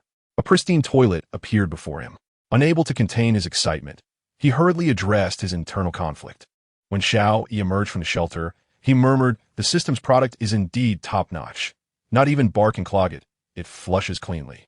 Upon exiting, he discovered 3 ordinary sea fish caught in the automatic fishing net. After collecting the fish, he adjusted the target to the supply box and let the automatic fishing net work on its own. Returning to the wooden cabin, he glanced at the trading hall on the island monument. To his surprise, 6 individuals had proposed trades overnight, totaling 10 bricks. Xiao Yi immediately clicked to agree to the transactions. Acquisition of supplies, 10 bricks. With the 5 bricks previously provided by Su Wan, only 5 more are needed to meet the requirements of the fireplace. However, the fireplace also demands metal sheets. After some contemplation, Xiao Yi decided to list 500 shark meat. Shark meat, 500 for trade, metal sheets, 25. Note, can be traded separately. For other crafting blueprints, please message privately with the blueprint. Did you see that? Another big player has listed shark meat. Could be that previous big player? I suspect it is quite possible. Naturally, if it is indeed a shark, the quantity of shark meat would surely exceed this small amount. While others indulge in meat, I still haven't found anything to eat and am on the verge of starvation. I need water. If I don't find any soon, I will have to resort to drinking seawater. The public channel erupted into a fervent discussion over the shark meat once more. This time, Xiao Yi refrained from immediately posting a message, seeking and ran, opting instead to wait until the discussion concluded, ensuring his message would remain visible for a while longer. After posting the information, Xiao Yi gazed at the stock of soil and apple seeds, musings drifting through his mind. It is time to plant them. If the level soil is left on the island, its fertility will gradually diminish, and its quality will swiftly decline. Thus, Xiao Yi must find a suitable container for planting. The wooden basin crafting blueprint he obtained from the supply box came to his mind. Wooden basin blueprint. 4 wooden planks, 6 metal sheets. Currently, there are enough wooden planks, but metal sheets are still lacking. He can only hope for the next supply box and trades to fulfill this need. Beep, beep, beep. The automated fishing net emitted a sound indicating a target had been captured, prompting Xiao Yi to approach and open the supply box. Supplies acquired. 2 foundation stones for plastics. 2 metal sheets, 100 bread. What a promising start. The first supply box yielded food. Xiao Yi exclaimed joyfully, then utilized the foundation stones to expand his island. As they serve no other purpose at the moment, the island's area has now increased to 15 square meters, a significant expansion from the initial 4 square meters.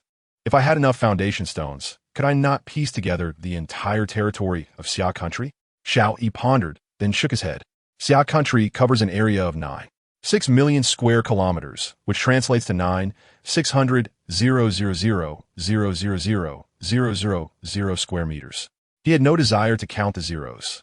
It was simply an astronomical figure. It is best to remain grounded and proceed gradually. As Xiao Yi spoke, he dismantled the empty supply box, acquiring 6 wooden planks. A glance at the trading hall revealed that 4 individuals had initiated trades using metal sheets, prompting Xiao Yi to agree immediately. Supplies acquired, 4 metal sheets. With all materials at hand, he could now craft the wooden basin.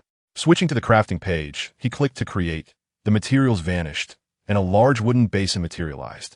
Surprised, Xiao Yi remarked, "It's so large." Wooden basin. The most ordinary large wooden basin, suitable for holding water, washing vegetables, or even bathing. It can also serve as an oversized flower pot. Xiao Yi felt he could easily lie down in it for a bath. Yet the current quantity of purified water was insufficient for bathing. It would be wiser to use it for planting apple trees. After consuming the previous apple, Xiao Yi similarly split the core but did not obtain any apple seeds, indicating that acquiring apple seeds may depend on luck. Chapter 0011. Information Asymmetry. Eerie operations. Since the wooden basin was crafted, Xiao Yi promptly tossed the level soil into it. What initially appeared to be a small bag of soil nearly filled the entire basin. Thankfully, otherwise, where would I find such a vast quantity of soil? Xiao Yi did it. He then planted all the level apple seeds and watered them with some purified water. Beep, beep, beep. The island monument emitted a notification. Someone requested a call. Currently, the only person who could communicate with him was Su Wan. Xiao Yi approached and directly connected the call. "Xiao Yi, I've caught another supply box." Su Wan exclaimed excitedly. Additionally, there are 2 more. Judging by the distance and drift direction, they should also be retrievable. Congratulations. It seems today will yield great rewards. Xiao Yi replied with a smile. I hope so. Suwon responded. The previous supply box contained 3 foundation stones, a bottle of mineral water, and a crafting blueprint. As she spoke, Suwon shared the crafting blueprint in the chat. Single wooden bed blueprint. 4 wooden planks, 6 metal sheets for cloth. Upon seeing this blueprint, Xiao Yi immediately stated, "Please give me that blueprint. I don't need anything else." "Certainly. However, you must give me 1 foundation stone. The rest belong to me." Suwon replied, then initiated the trade. Foundation stone, 1, single wooden bed blueprint, trade confirmed. Xiao Yi did not hesitate, finalizing the trade. The foundation stone would naturally continue to expand his island area, while materials for the wooden bed were temporarily insufficient, so he would have to wait. Upon expanding his island area to 16 square meters, Xiao Yi was astonished to discover a tree and a large rock had unexpectedly appeared behind his wooden house. When did this happen? Xiao Yi pondered, frowning, as he had completely overlooked it. Suddenly, a thought struck him. Could it be that new resources refresh daily? Testing this hypothesis was not difficult. He could simply cut down the tree and mine the rock to see if they reappear tomorrow. With this thought in mind, Xiao Yi took out his multi-functional toolbox and converted the tree and rock into stored resources. After completing these tasks, Xiao Yi found himself with some leisure time, especially with the automated fishing net assisting in retrieving supply boxes, eliminating the need for him to pay much attention. Thus, he returned to the island monument and glanced at the public channel. I caught a supply box. What is this thing useful for? Foundation stone 1. So impressive. Does the big player have anything to drink? Share a bit with me. Can we see the island monument's construction page? Stop asking everything. It makes you seem foolish. How dare you call me foolish? I love asking questions. Do you have any right to stop me? This item can expand the island. It seems this world operates like a game of territorial expansion. Who says it's like a game? Can games let you starve or die of thirst? Observing the public channel's lively chatter, Xiao Yi noted that no one mentioned the fact that seawater would diminish by 1 square meter each week. It appeared everyone was unaware of this matter. Xiao Yi stroked his chin, contemplating for a moment before swiftly switching to the trading hall. Shark meat, 200 for trade, foundation stone. One note, if you possess multiple foundation stones, please message privately regarding the price. Xiao Yi aimed to exploit this information gap, as many did not recognize the significance of foundation stones, hoping to acquire a batch. Undoubtedly, some would realize its value, but in a situation where food was scarce, exchanging 1 foundation stone for 200 shark meat would likely appeal to many starving individuals. Have you seen? The big player has listed more shark meat. This time, he wants foundation stones. Sigh. While we are starving, the big player is expanding his territory. May I ask if he still needs subordinates? 1 foundation stone for 200 meat. And judging by the big player's intentions, if one possesses numerous foundation stones, even more shark meat could be exchanged. What a lucrative deal. If I had foundation stones, I would definitely trade first to fill my stomach. No, I must go search for supply boxes. Just as Xiao Yi listed his offer, someone immediately initiated a trade with a foundation stone, to which he decisively agreed. Supplies acquired. 1 foundation stone. Xiao Yi has listed several new sets and set them to automatically agree to trades using cornerstone transactions. I managed to catch another supply box, which contained only a level axe. Here, you can use it for now. Suwon initiated a trade in the private channel. Axe, level, trade unavailable. Xiao Yi decisively canceled the trade and replied, I have better tools on hand, so you should keep it for chopping trees and self-defense. By the way, be sure to chop down that tree quickly. You can acquire some resources. Based on my observations, the trees and stones on everyone's island can refresh. Seeing Xiao Yi's familiarity, it was evident that he had chopped down trees on the island before. Therefore, Suwon replied, Thank you. I'll go chop the trees now. What does refresh mean? For a girl who hasn't played games much, this term was indeed a bit difficult to comprehend. He had to explain, if our world is a large game, it runs according to the server's preset program. For instance, if there's a tree on this island, when the refresh time arrives, the server will check if there are any trees left. If not, it will randomly generate a tree. If there is, it remains unchanged. In other words, if I don't chop it down, this tree will stay the same. If I chop it down every day, a new one will appear every day. So we can accumulate resources from this tree? Xiao Yi replied, Indeed, but accumulating resources this way is too slow, and it only pertains to tree-related resources. All right, I understand. I'll go chop trees now. Suwon said, departing from the island monument. After concluding the conversation with Su Wan, Xiao Yi immediately received a private message from someone who turned out to be an acquaintance. I have 2 cornerstones. Can I trade for more shark meat? This person was Liu, the fisherman who initially proposed to use 2 old fishing nets to create a new one. Xiao Yi raised his eyebrows and replied, 2 cornerstones aren't much. Let's proceed with the trade I initiated. Liu sent another message. 2 cornerstones for 500 shark meat. If you're willing, let's trade. If not, forget it. Xiao Yi pondered for a moment before responding. All right.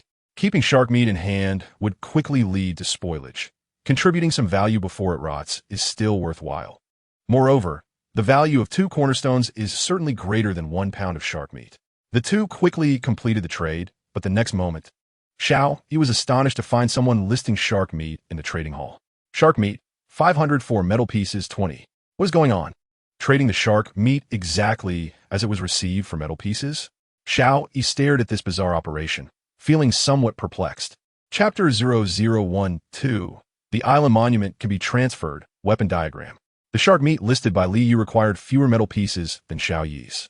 Xiao Yi offered 500 shark meat for 25 metal pieces, while Liu, also for 500, only asked for 20 metal pieces. This meant that others could trade for more shark meat using fewer metal pieces. So who would still choose Xiao Yi's offer? They would all go to trade with Liu instead. Is Liu trying to compete with me? Xiao Yi frowned and thought, it shouldn't be the case. Given his operation, he must be in dire need of metal pieces. Otherwise, wouldn't it be more advantageous to trade shark meat for more metal pieces? What exactly is Liu making that necessitates such urgency? Of course, Xiao Yi merely speculated. They were unaware of how far apart they were, nor could they see Liu's situation. Indeed, as Xiao Yi surmised, the shark meat listed by Liu was quickly traded away. Seeing how easily he collected 20 metal pieces, Xiao Yi's eyes twinkled with a clever idea. He left the previously listed shark meat unchanged and then relisted a batch of shark meat at the same price as Liu's. This created the illusion in the trading hall that there were 2 big players competing to sell shark meat. Naturally, those in need of food would opt for the lower price. At this moment, Xiao Yi felt fortunate that the trading hall allowed for anonymous postings. Otherwise, he wouldn't have been able to play both roles. Did you all see that? There are 2 big players listing shark meat in the trading hall. Yes, we saw it. Indeed, with competition comes discounts. The 2 big players fighting benefits us. You all benefit, but I don't have any metal pieces. You have no metal pieces, and I have nothing either. I haven't retrieved a single supply box. I'm exhausted. Someone help me. Everyone thought it was a competition between 2 prominent players, unaware that it was Xiao Yi orchestrating everything behind the scenes. As expected, this approach significantly increased Xiao Yi's speed in collecting metal pieces. Suwon seemed to have noticed the information in the trading hall and hurriedly messaged Xiao Yi. Xiao Yi, someone else has listed shark meat in the trading hall, and their price is lower. Suwon said anxiously, you should lower your price a bit. It was surprising that even in such circumstances, someone was still recklessly undercutting prices. Xiao Yi replied with a smile, don't be agitated. It's all my listings. Suwon was taken aback for a moment before quickly realizing Xiao Yi's ploy, laughing. I thought it was some big player who had killed a shark. Turns out it was you staging the whole thing. Haha, someone inspired me earlier, Xiao Yi replied, briefly explaining Liu's earlier strange operation. Suwon frowned as she said, what is this person up to? Xiao Yi shook his head and replied, I'm not sure. Perhaps he's constructing something very important. Otherwise, he wouldn't need to sell the shark meat at such a low price. Suwon nodded in agreement, saying, all right, the last supply box is nearing. I'll talk to you later. With that, Suwon left the island monument, fully focused on observing the supply box's trajectory. At that moment, on a small island approximately 60 kilometers away from Xiao Yi's, Liu exclaimed in excitement, great, I finally gathered everything. He stood before the island monument, exhilarated, switching to the crafting interface. At that moment, a construction option lit up on his island monument's crafting page. Small wooden boat, available for construction according to the small wooden boat blueprint. In Liu's hand was a small wooden boat blueprint. Small wooden boat blueprint, 60 wood, 30 metal pieces. Craft.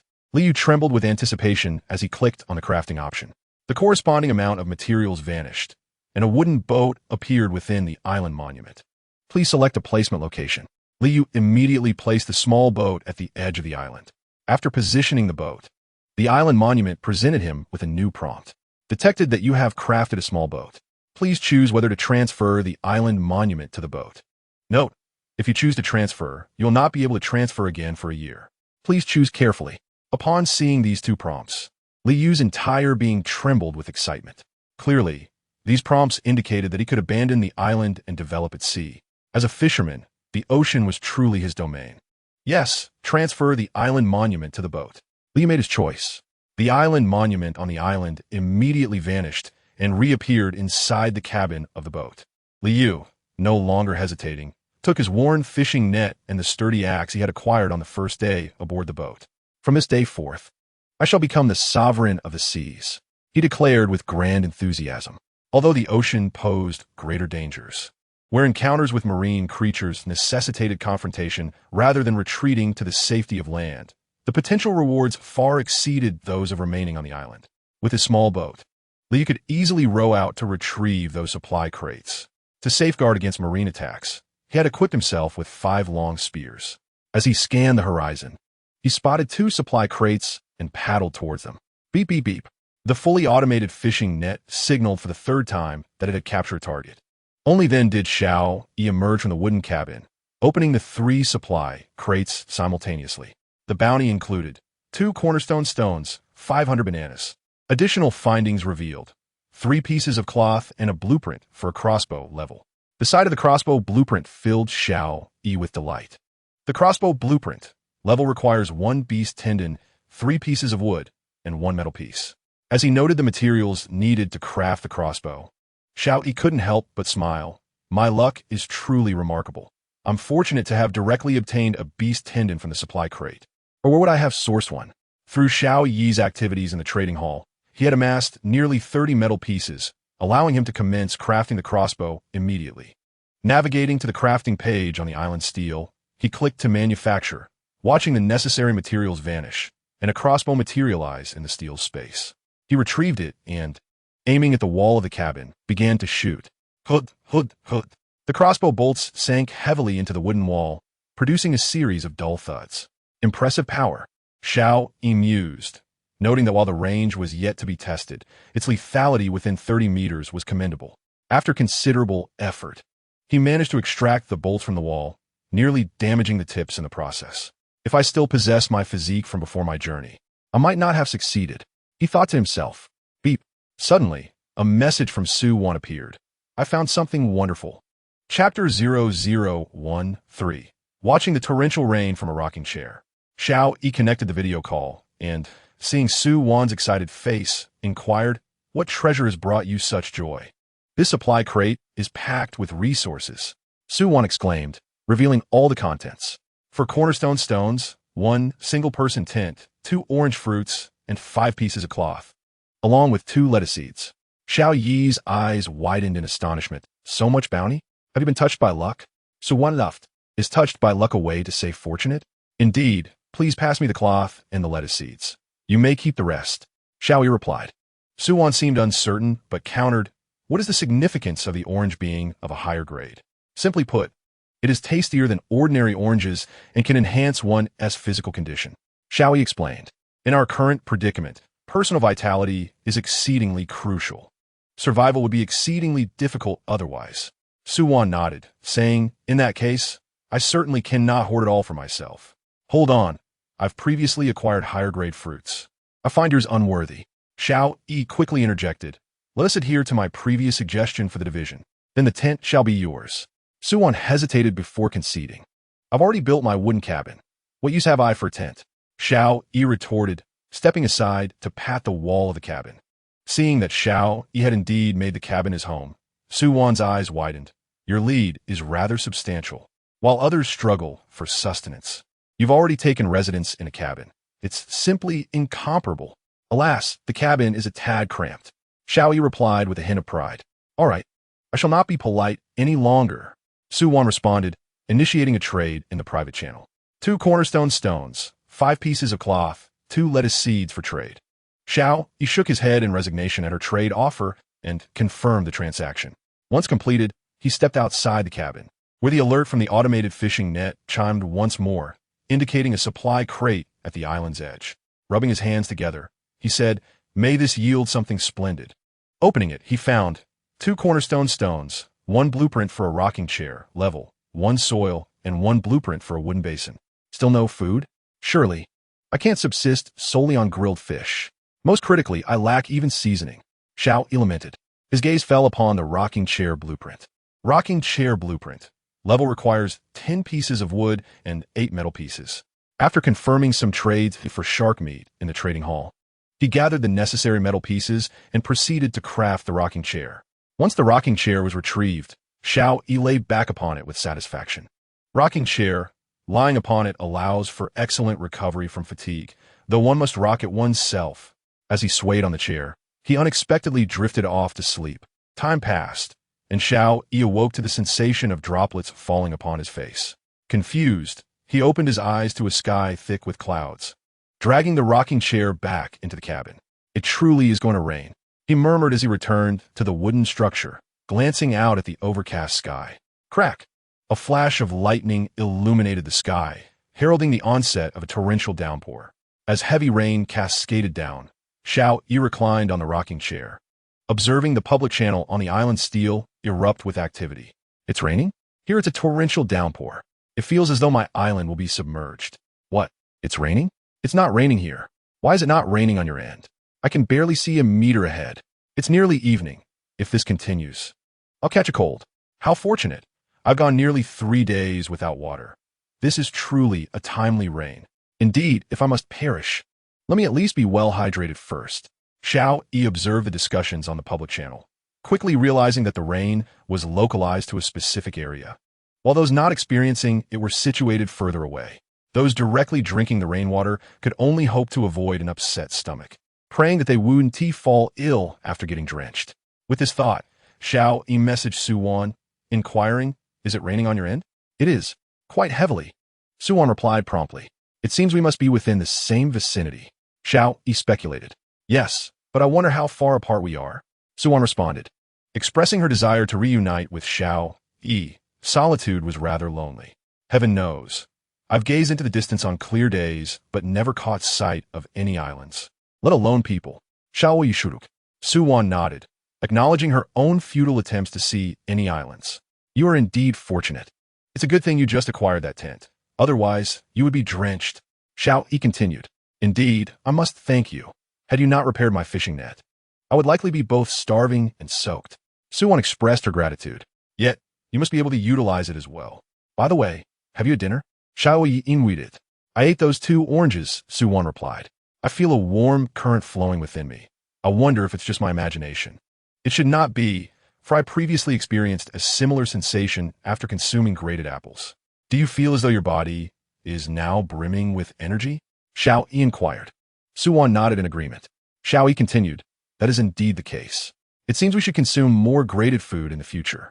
This way, our physical constitution will only improve, and if we ever encounter danger, we will possess the strength to fight back. Suwan nodded once more, but then chuckled. But acquiring grated food is not so simple. One must gather abundantly to receive more. Xiao Yi, rocking in his chair, replied with a smile. Did you craft a rocking chair? Suwan noticed the chair for the first time. I just made it. It's quite comfortable. Would you like to try it? Xiao Yi asked in return. Perhaps not. There isn't enough space in my tent for this. Suwan responded. Others are here to survive. And you seem to be on vacation. That is not entirely accurate. I'm also trying to survive. Xiao Yi laughed in response. Well then, I shall take my rest now. Goodbye. Suwan yawned, stating, the day's activities of gathering resource boxes and chopping would have exhausted her thoroughly. She was accustomed to an office job and had never engaged in such laborious work. Xiao Yi empathized, acknowledging that the chainsaw was indeed quite heavy, before saying, goodbye. Rest well. After sleeping through the afternoon, Xiao Yi found himself wide awake and switched the island monument interface to the trading hall. Oh, there are indeed some excellent items. Chapter 0014. Grade purified water, eggs for eating or hatching, chili seed, 2 trading purified water, 50. As someone who relishes spicy food, Xiao Yi believed that anything could be made delectable with a touch of spice. In truth, this trade had long been posted in the trading hall. Xiao Yi simply had not noticed it. At that time, it had sparked considerable discussion in the public channel.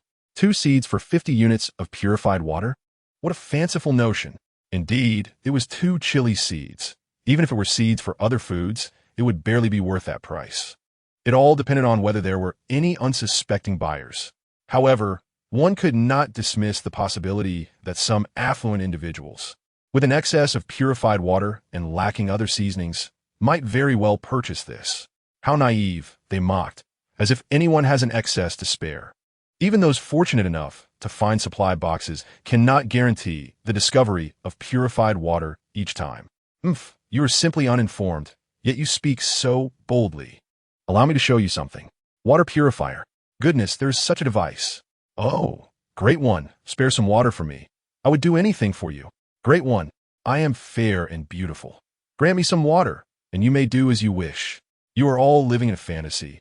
I have limited resources. Great one. Might I exchange for a bit of water? You are all dreaming. This water purifier barely suffices for my own drinking needs. The purification speed is far too slow. While they fervently debated, Xiao Yi was peacefully napping in his rocking chair. However, for Xiao Yi, 50 units of water was hardly significant, as the purifier could produce 80 units in just 1 hour. Speaking of the purifier, he promptly checked and discovered that the reservoir was nearly full.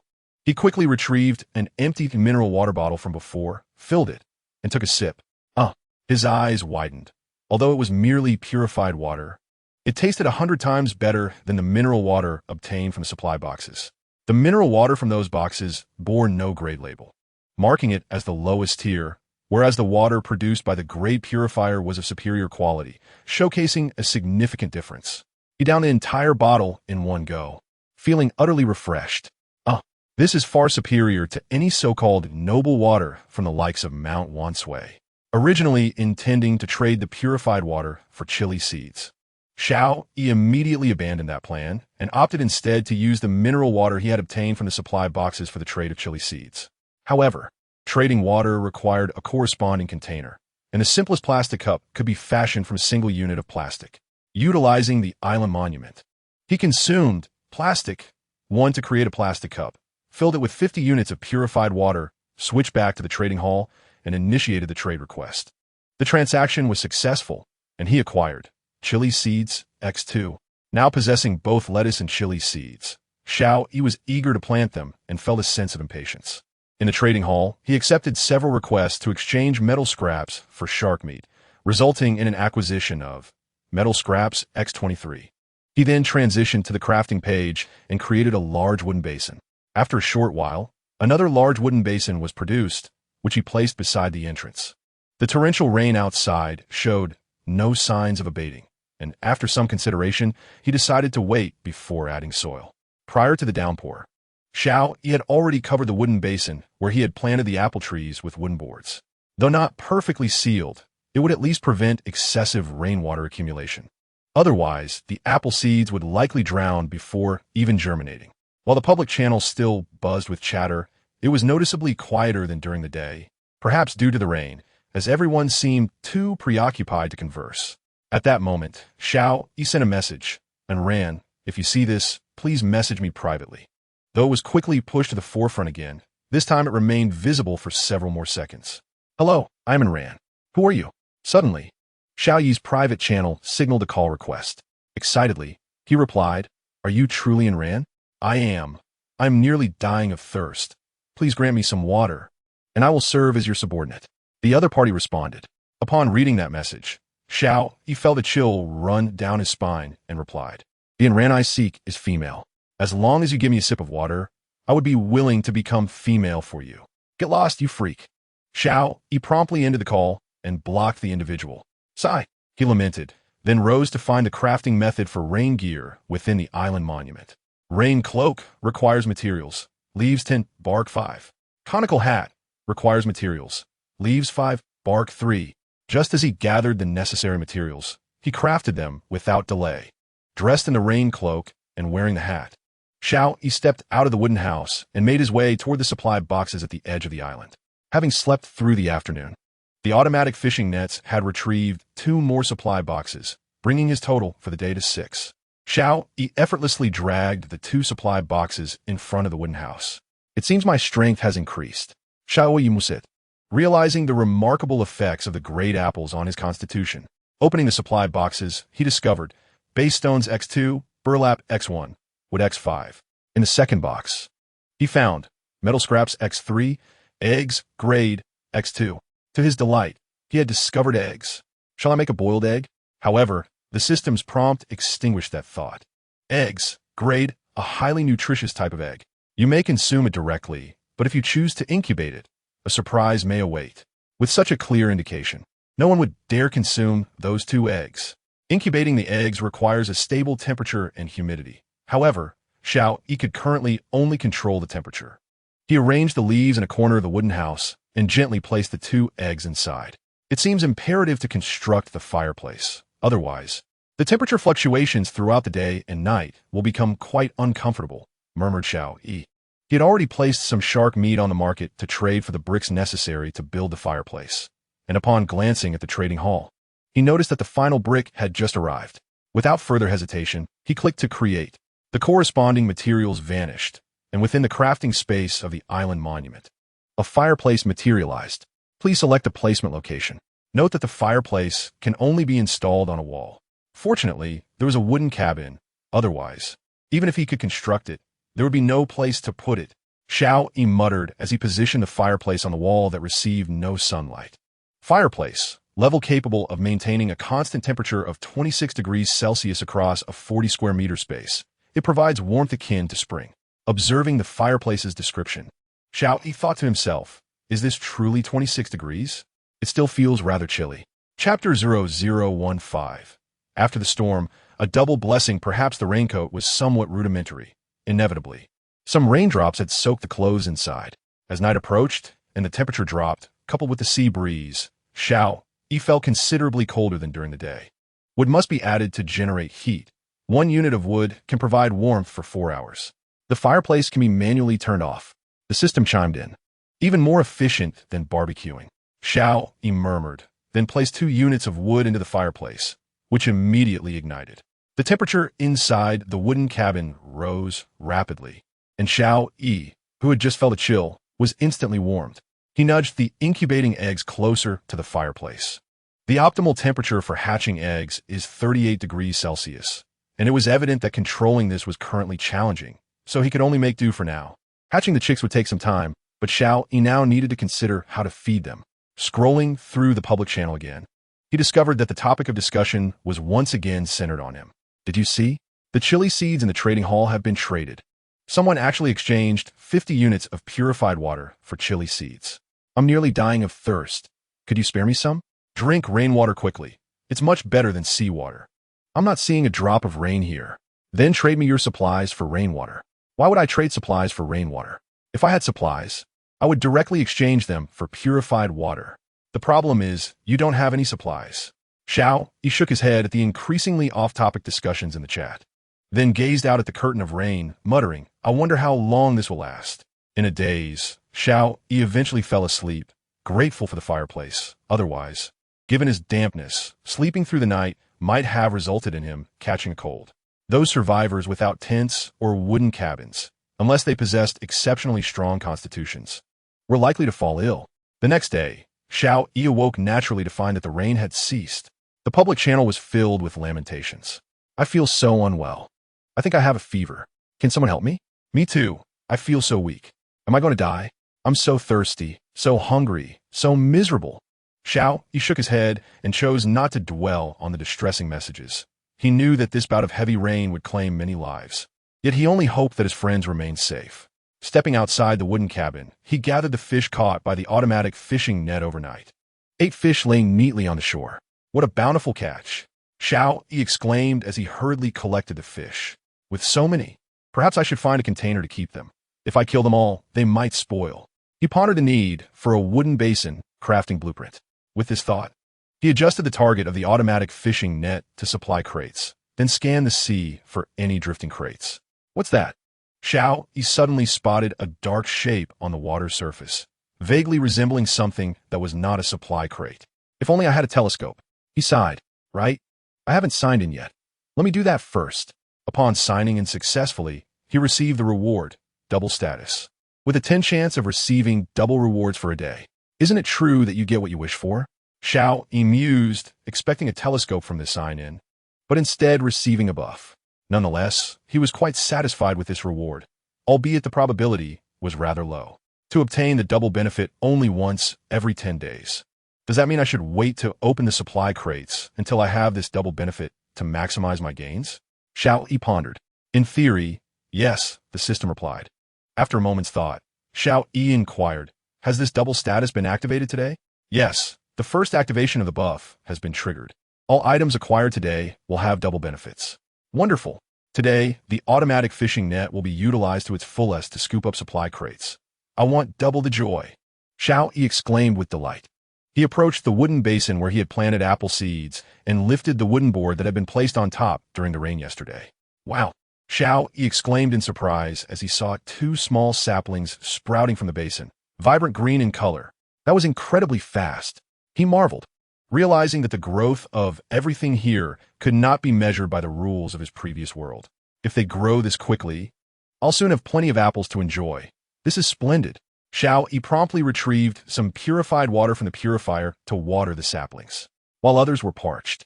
Xiao Yi was using high-grade purified water to nourish his plants. If other survivors knew of this, they would surely be envious to the point of fainting.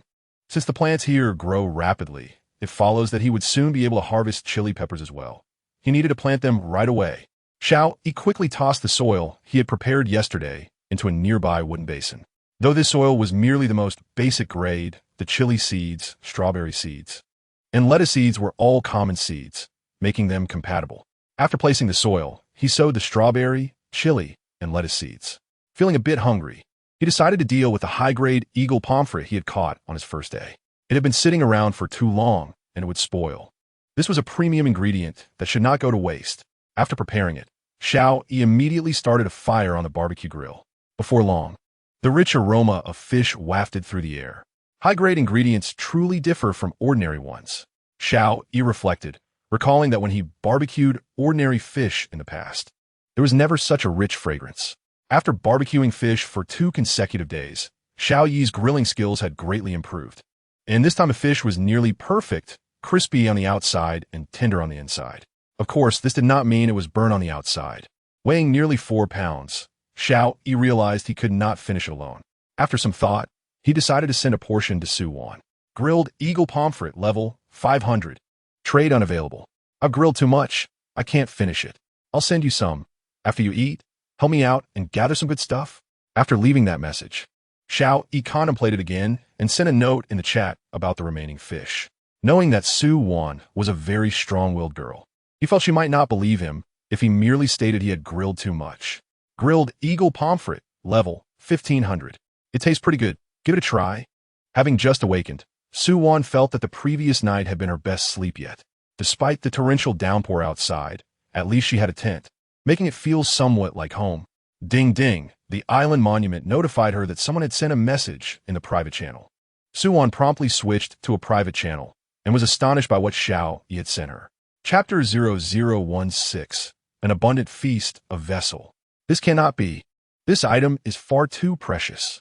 Suwan quickly replied, having consumed 2 high-grade oranges the previous day. She was acutely aware of the significant impact that graded items could have, especially considering this was an ingredient of even higher quality than the oranges she had previously enjoyed. Enough of this chatter. You will eat it. Xiao Yi responded with authority, his tone brooking no argument. His commanding demeanor took Suwan aback. After a year of collaboration, she had never witnessed such assertiveness from him. Yet, his firmness instilled in her a profound sense of warmth. Thank you, she replied gratefully. Now, finish your meal and return to work. Xiao Yi instructed, then focused intently on the grilled fish before him. The meat of the pompano was tender and delectable, rich in flavor with minimal bones. After savoring it, Xiao Yi felt he could never desire another type of fish again. It was simply exquisite. He patted his round belly and reclined in the rocking chair, pondering his next steps. After all, high-grade ingredients were not easily procured, and he had become quite particular in his tastes. So hot, Xiao Yi felt as if a fire had ignited within him. He decided to shed his shirt, baring his torso, as there were no others around. This grade of pompano was far more potent than the grade of apples he had consumed previously. He mused, An apple had only provided around 200 units of energy, typically consumed singularly, whereas this time he had ingested 1,500 units of fish meat, equivalent to devouring 7 apples at once. The effects were bound to be distinctly different.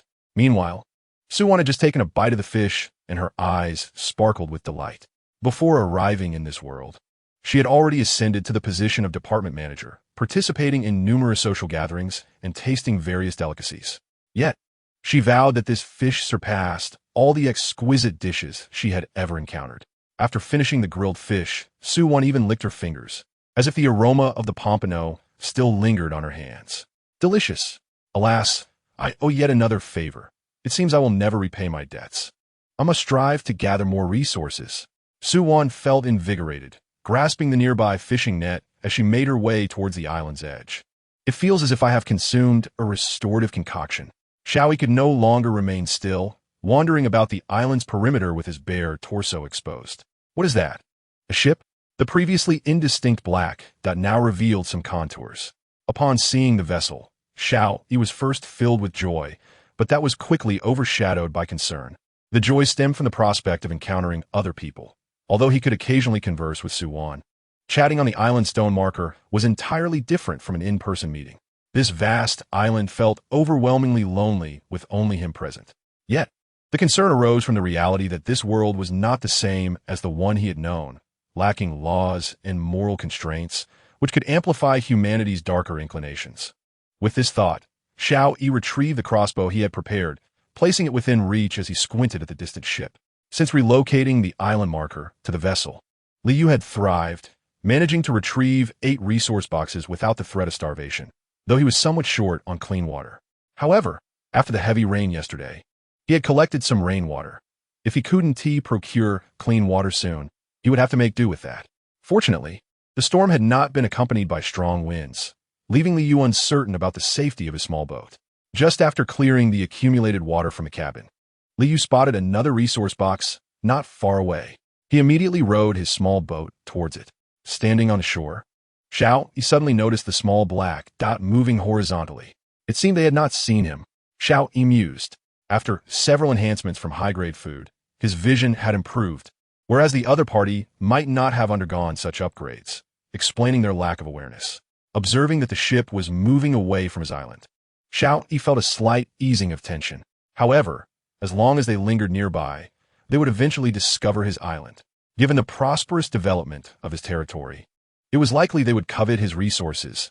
It seemed prudent to prepare in advance. Xiao Yi contemplated. The most pressing issue was not knowing when the other party would arrive. If they came while he was asleep, it would spell disaster. If only I had a dog. At least it could serve as an alarm. Xiao Yi lamented, then sought to fashion a trap that could produce noise. Meanwhile, Liu had arrived at the vicinity of the resource box, carefully observing beneath it. His experience from previously retrieving 8 resource boxes had taught him that there would always be marine life nearby, varying in size, all capable of attacking his small boat. Only by driving away these creatures could he hope to obtain the resource box. What a large shadow, Liu thought to himself, scrutinizing closely. Could it be a shark? He hesitated. Sharks were notoriously aggressive. However, he soon resolved. Fortune favors the bold. I shall proceed, he declared, retrieving his harpoon and cautiously maneuvering his small boat closer to the resource box. But the shark, highly alert, quickly realized that a human was approaching and immediately swam towards the small boat. Just waiting for you. Liu gripped the harpoon tightly, calculating the distance, and with a swift motion, thrust it into the water. Got it. Liu's eyes brightened. He knew sharks were strong, and he held onto the harpoon tightly. Yet the shark was not one to sit idly. The sharp pain from the harpoon enraged it, causing it to bite down hard on the side of the boat. Bang! Crack! The force of the shark's impact, combined with its bite, shattered a section of the boat's hull.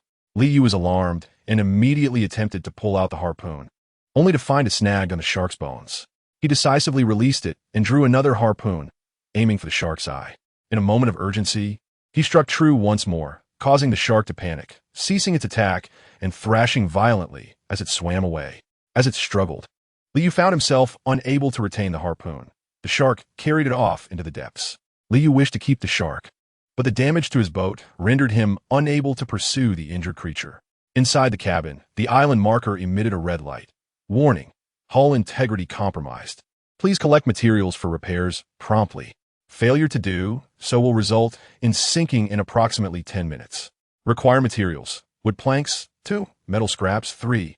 Seeing the word sink, Liu panicked and quickly examined the materials in his cabin, discovering he had only 5 units of wood, while 3 units were necessary to create a single plank.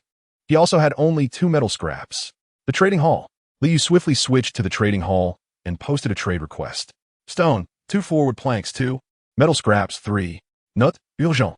Those with materials, please respond quickly. The listing will expire in 10 minutes. Chapter 0017. Double the state, double the joy. Observing the small boat change its course, Xiao Yi immediately returned to the wooden cabin to stand before the island marker. He needed to alert Su Wan and send her a message. Beware. I have sighted a small boat approaching. It likely carries humans. Remember to prevent anyone from landing on your island. Always be cautious. After leaving a message, Xiao Yi switched to the trading hall, eager to check whether his previous trades had been successful. To his delight, he had acquired 5 more cornerstone pieces.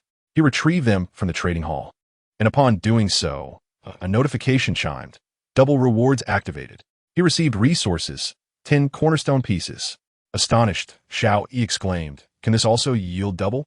His bewilderment quickly transformed into joy, for not everyone is fortunate enough to enjoy the bliss of doubling their rewards. Additionally, he received 20 units of metal scraps and 3 units of cloth, which he promptly collected. Another notification chimed. Double rewards activated. He gained 40 units of metal scraps and 6 units of cloth. What a thrill! Continuing to browse the trading hall, Xiao Yi hoped to discover more items he needed.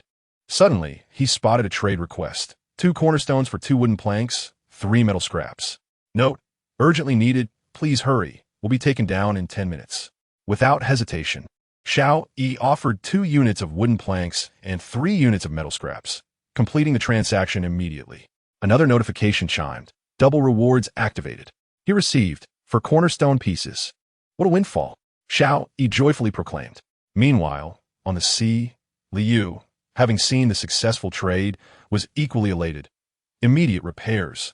The resources he had just acquired vanished instantly, and the shipboard, previously damaged by a shark attack, was restored to its former glory. With the island monument and sufficient resources, he could repair the damages without returning to shore. Haha, with such a feature, I need to worry about being attacked anymore. Liu laughed heartily. After opening a resource chest, Liu resumed his journey in the small boat. With no compass in sight, he arbitrarily chose a direction and continued paddling forward. With the double reward status in effect, Xiao Yi was determined to maximize its potential. However, after a thorough search of the trading hall, he found few resources, likely because many had yet to acquire significant supplies.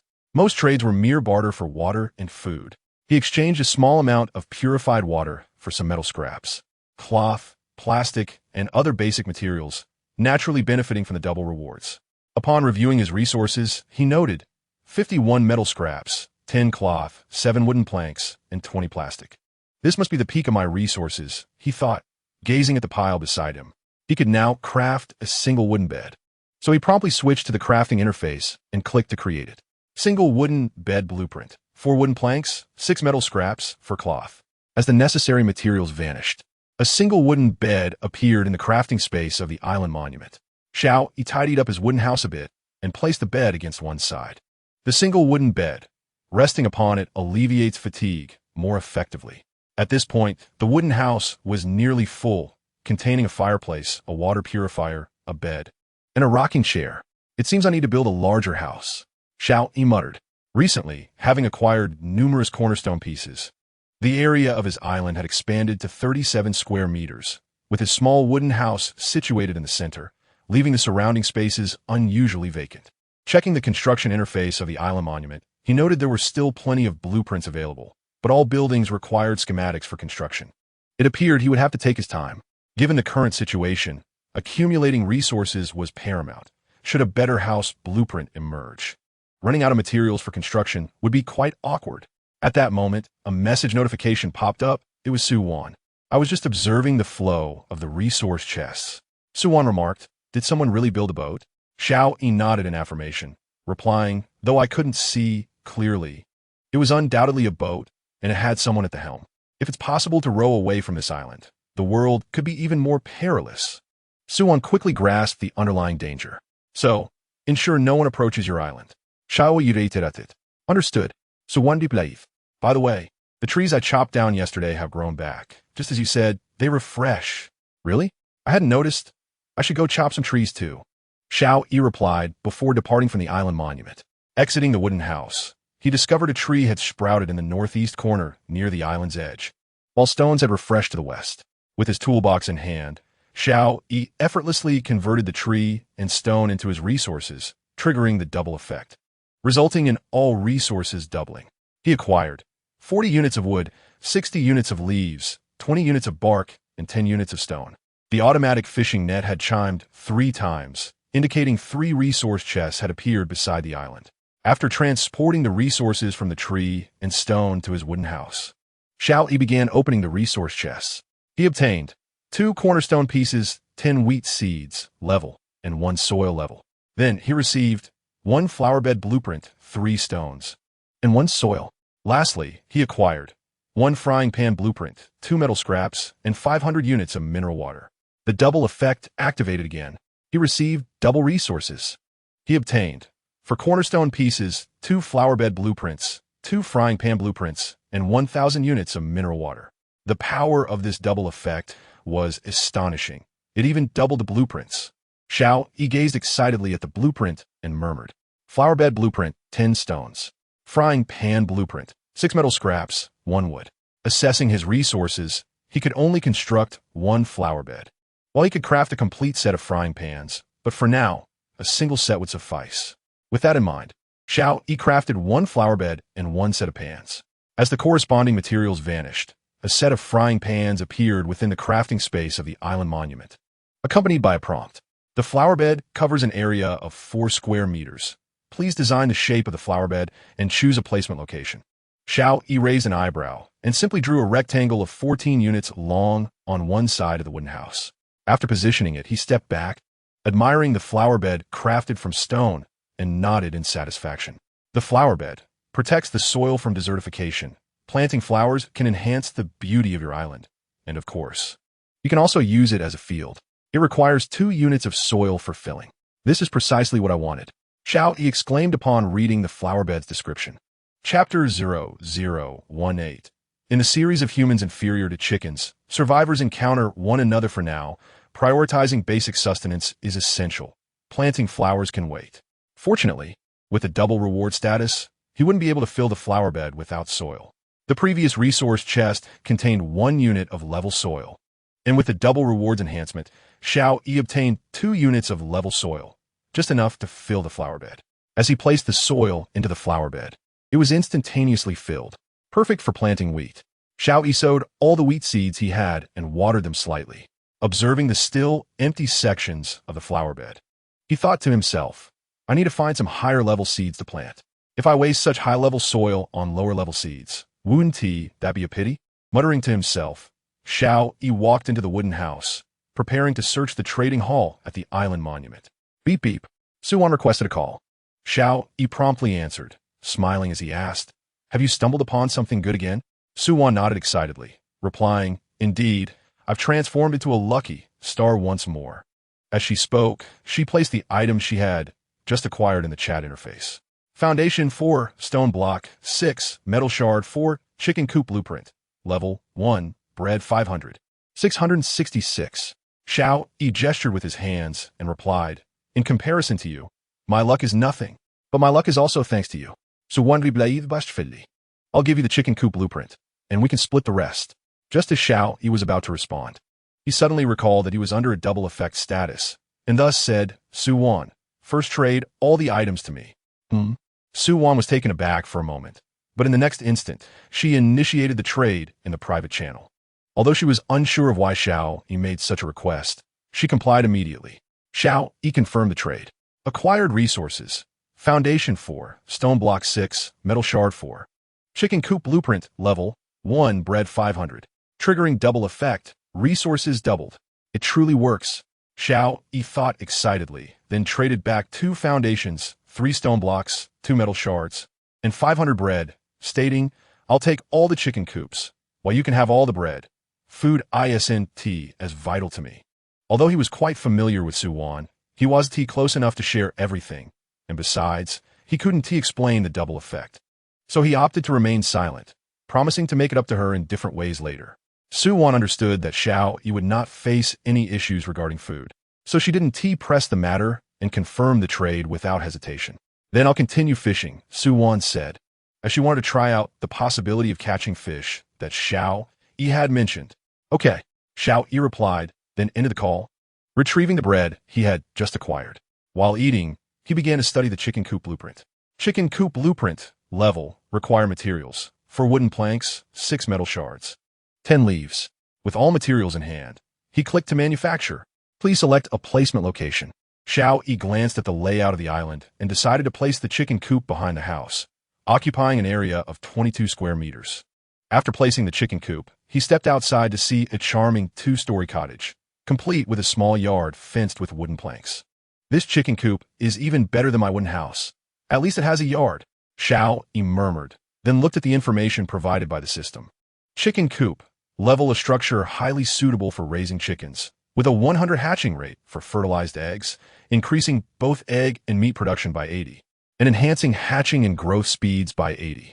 The maximum breeding capacity is 80 chickens. Just yesterday, he had been worried about the possibility of eggs not hatching, and now he had not 1, but 2 chicken coops. Xiao Yi exclaimed with excitement, quickly constructing the other one and placing them side by side. He then moved the 2 eggs from the fireplace to the chicken coop, allowing him to await their hatching. With production and speed bonuses, he estimated that soon he would have a large flock of chicks. Meanwhile, on the surface of the sea, Liu, who had once again discovered a supply crate, suddenly spotted a small island in the distance. "Finally, are there other islands?" Liu licked his lips and said, "I opened 3 supply crates before and didn't find a single bottle of mineral water. Since I've seen an island, perhaps there will be people there." As long as there are people, there is a possibility with that thought. Liu decided to attack the octopus near the supply crate. Although he successfully wounded it, it regrettably managed to escape. Upon opening the supply crate, he found again no mineral water, just metal shards and wood, which were still useful. After dealing with this supply crate, Liu placed it at the bow of his boat and began to row leisurely towards the small island. It seems quite sizable. It must have captured some supply crates, which increases the likelihood of finding water. Liu licked his somewhat dry lips again. As he approached within 50 meters of the island, Liu finally discerned the situation on the island. At least 6 empty supply crates were visible. And although he didn't see anyone, he could hear commotion from the other side. Wonderful, Liu thought to himself. Since the people were on the other side, he wouldn't have to land directly. Discarding the supply crate he had placed at the bow for camouflage, Liu began to row vigorously towards the island. In just 2 minutes, he reached the island, secured his small boat to a rock, and picked up his axe, stealthily making his way to the other side. "I'm so hungry. I'll try again." A female voice echoed from the other side. Hearing this voice made Liu's eyes light up, and he quickened his pace. A woman, covered in dirt, was struggling to cast a net, trying to retrieve the supply crate. Suddenly, the cold blade of the axe was pressed against her neck. "Don't move," Liu sneered. Please don't kill me." The woman trembled in response. "I can do anything." "Oh, are you certain you can do anything?" Liu raised an eyebrow and inquired. Understanding the implication in Liu's tone, the woman immediately replied seductively, "Of course, as long as you wish." Liu assessed inwardly. With a bit of dressing up, she could be considered quite beautiful. "Since you've made such a request, I shall not hold back." Liu was labia lauga hartili. Soon, within the confines surrounded by several supply crates, an inappropriate sound echoed. After a while, the woman, looking disheveled, adjusted her clothing, while Liu contentedly remarked, "From now on, stay with me. And you want to go hungry." "Thank you, Brother Li," the woman replied with a forced smile. "By the way, do you have any water?" Liu asked. "Aren't you supposed to not go hungry?" The woman was taken aback. "Indeed, there will be plenty of food, but whether we can find water is uncertain," Liu replied. Chapter 0019, Partnership Level Soil. The woman rolled her eyes and produced the mineral water she had previously found. Upon seeing the mineral water, Liu snatched it up, twisted off the cap, and gulped it down. "Hey, leave some for me." The woman hadn't finished her sentence before Li Yu had drained it completely. Ah, Li Yu even burped with satisfaction, exclaiming, refreshing. You're satisfied, but I am not. The woman muttered under her breath. What's your name? Li Yu inquired. Bai Lian, she replied. Well then, you are mine from now on. Forget about this island. Come with me, Li Yu declared confidently. Bai Lian paused for a moment and asked, if we don't take this island, where will we live? On the boat. Li Yu responded, it'll be much easier to gather supply crates. You have a boat? Bai Lian exclaimed in surprise. That's wonderful. From now on, I'll rely on you. Of course, Li Yu replied as he wrapped his arm around Bai Lian's slender waist. Bai Lian moved all her supplies onto the small boat, and the island monument issued a prompt. You have boarded the wooden boat. Do you wish to transfer the island monument to the wooden boat? Bai Lian pointed at the prompt and asked Li Yu, what does this mean? It means exactly what it says, even on the boat. We can utilize the island monument for various tasks, Li Yu explained. Bai Lian's eyes sparkled as she said, in that case, let us transfer it. Note, after this transfer, it cannot be done again for a year. Understood. Let us proceed with the transfer. Bai Lian replied. During the transfer process, a failure occurred as it was detected that an island monument already existed on the wooden vessel. Two island monuments cannot coexist on the same ship. What to do? Bai Lian and Li Yu were both taken aback. You could opt to downgrade the island monument to a subsidiary monument, retaining it on this island, or dismantle the monument to acquire foundational stones, which could then be used to join another island monument faction. However, it is crucial to note that once the island monument is dismantled, it ceases to exist. Upon seeing this prompt, Bai Lian looked at Li Yu again, hoping to retain the monument. Yet, Li Yu remarked, we will undoubtedly be adrift on the ocean in the future. Keeping this island monument serves no purpose. Let go. Bai Lian remained hesitant, but Li Yu decisively raised his axe and struck the monument forcefully with the back of the axe. Crash! The monument, which had appeared remarkably sturdy, shattered in an instant. Simultaneously, a notification chimed. You have shattered an island monument. You have gained foundational stone 12. Bai Lian, being merely a woman, had no means to prevent Li Yu's actions and could only sigh inwardly. So many foundational stones? Quite impressive. They should be able to exchange for some valuable items. Li Yu mused. While he was lost in thought, he noticed that the island beneath their feet was gradually sinking. In a flurry, Li Yu pulled Bai Lian onto a small boat and untied the rope binding it to a stone. Could it be that shattering the monument causes the island to submerge? Li Yu was perplexed, as his own island had not sunk when he transferred the monument earlier. Bai Lian watched her island slowly vanish, ultimately succumbing to the vast ocean. Feeling a pang of regret, let us depart. The future will surely be brighter, Li Yu declared, then casually chose a direction, rowing his small boat away. After ensuring the 2 eggs were well placed, Xiao Yi went to check on his crops. Both apple trees had grown to a height of 30 centimeters. After some contemplation, Xiao Yi decided to transplant one into the flower bed, as it was still relatively empty, and 2 apple trees would be cramped in a single wooden pot when fully grown. The supplies recently traded from Su Wan included stones, allowing for the construction of another flower bed, which he similarly arranged in a straight line to the east of the wooden house.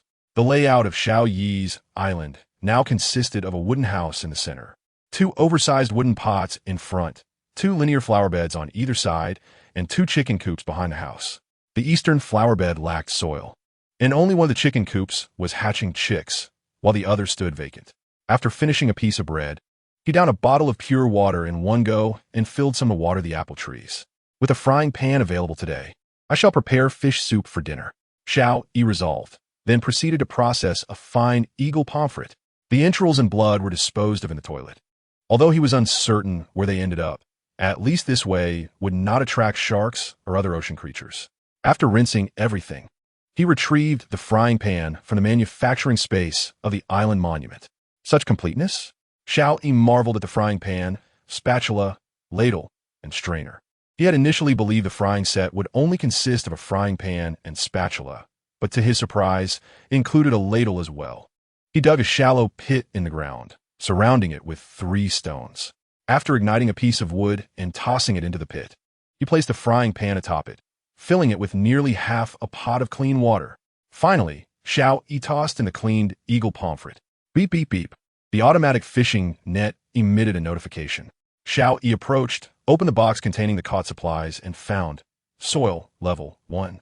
Double harvest triggered, harvest doubled. He received soil level 2. The entire box contained only this single item. Level soil has appeared. Xiao Yi exclaimed in delight, though a frown soon followed. His best seeds were of level quality, and he certainly could not plant level seeds in level soil. That would be far too wasteful. And obtaining level seeds was no easy feat. Xiao Yi had nearly grasped the rules of this world. The higher the level of resources, the more challenging they were to acquire. Despite having captured numerous supply boxes, level resources were exceedingly rare, let alone for those who had caught even fewer supply boxes. He had yet to find any resources above level in the supply boxes. The only level resources he possessed were obtained through sign-ins. It was only today that he encountered a level soil. Let me place the soil in the flower bed for now. I will seek level seeds later, Xiao Yi mused. Then filled the empty flower bed. Similarly, he dismantled the empty supply box into 6 wooden planks and sat down in front of the frying pan, which was busy simmering the fish soup. Soon, the aroma of the fish wafted through the air. Lifting the lid, Xiao Yi stirred the fish with a ladle, observing the creamy fish soup and thought, though it smells delightful, it feels like something is missing. Alas, when will I acquire salt? Although seawater contains salt, he did not possess the technique to produce sea salt. He pondered whether those wilderness survival experts could directly utilize seawater to create salt. Perhaps he should inquire in the trading hall. Chapter 0020. Ice Blocks, Manufacturing Warehouse. With this thought, Xiao Yi promptly placed an ordinary sea fish for trade in the trading hall. Sea fish for salt, with a note, please private message for specific trading ratios. As soon as this trade was listed, it sparked lively discussions in the public channel. Another big shot is trading food for some peculiar items. What do they mean by peculiar items? Salt is a fundamental seasoning, after all. Indeed, but while we're still striving for basic sustenance, the big shots have already begun to pursue flavor. In the realm of the affluent, one can never guess their intentions. It seemed that fewer people were chatting today. Of course, those who initially focused solely on conversation wasted much time and found it challenging to gather sufficient resources to sustain themselves. Furthermore, last night's heavy rain likely eliminated another batch of those with poor constitutions. Some began to analyze the situation. Heavy rain wasn't entirely detrimental. It had provided a glimmer of hope for those on the brink of dehydration, provided their constitution was strong enough. Indeed, having always worked in an office, I seldom had opportunities for exercise. Now, in this desolate place, such chances are even rarer. Xiao Yi observed the chatter in the public channel and noted that no one mentioned anything about level food. Had no one else obtained food of a level? Or did those who would keep it discreet? Other tools and structures had levels, which everyone should be aware of. Yet, the notion that consuming level food could enhance personal constitution was likely still unknown to most. After a moment of contemplation, Xiao Yi concluded, I'm certainly not the only one to have acquired level food. At least one has obtained level oranges. Thus, it must be the latter. Keeping a low profile while profiting is the prevailing trend for survival.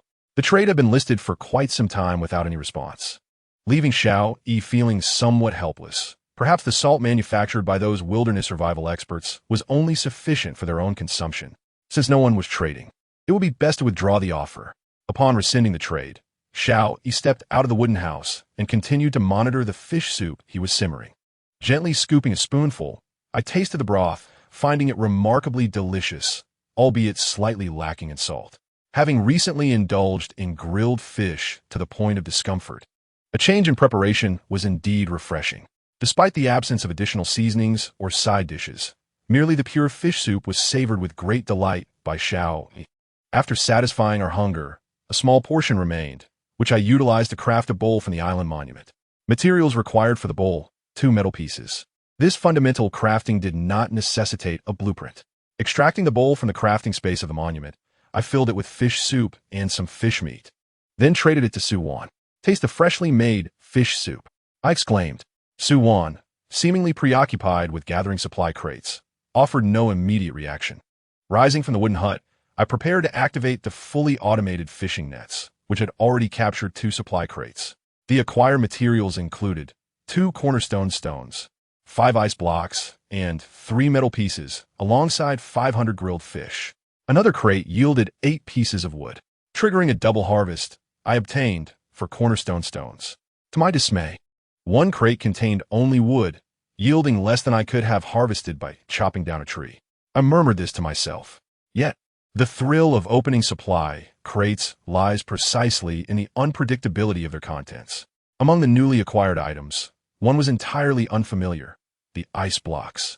Although the daytime was warm, it had yet to reach a point where cooling with ice was essential. Contemplating the ice, I mused that it seemed unnecessary for the present, but would soon melt away. The system did not disappoint as a prompt appeared. Ice block, an excellent material for heat prevention, suitable for crafting refrigeration units. It would begin to melt slowly after 2 hours. Upon reading this notification, I thought to myself, it seems I must simply watch it dissolve. Beep. The island monument signaled an incoming call request. Reluctantly, I approached to answer. Thank you for the fish soup. It is exceptionally good. Suwon remarked. No need for thanks. You must have acquired another supply crate in return for this call. I cut to the chase. Suwon nodded in affirmation, replying indeed. She promptly placed the contents of her recent haul in the chat interface for cornerstone stones.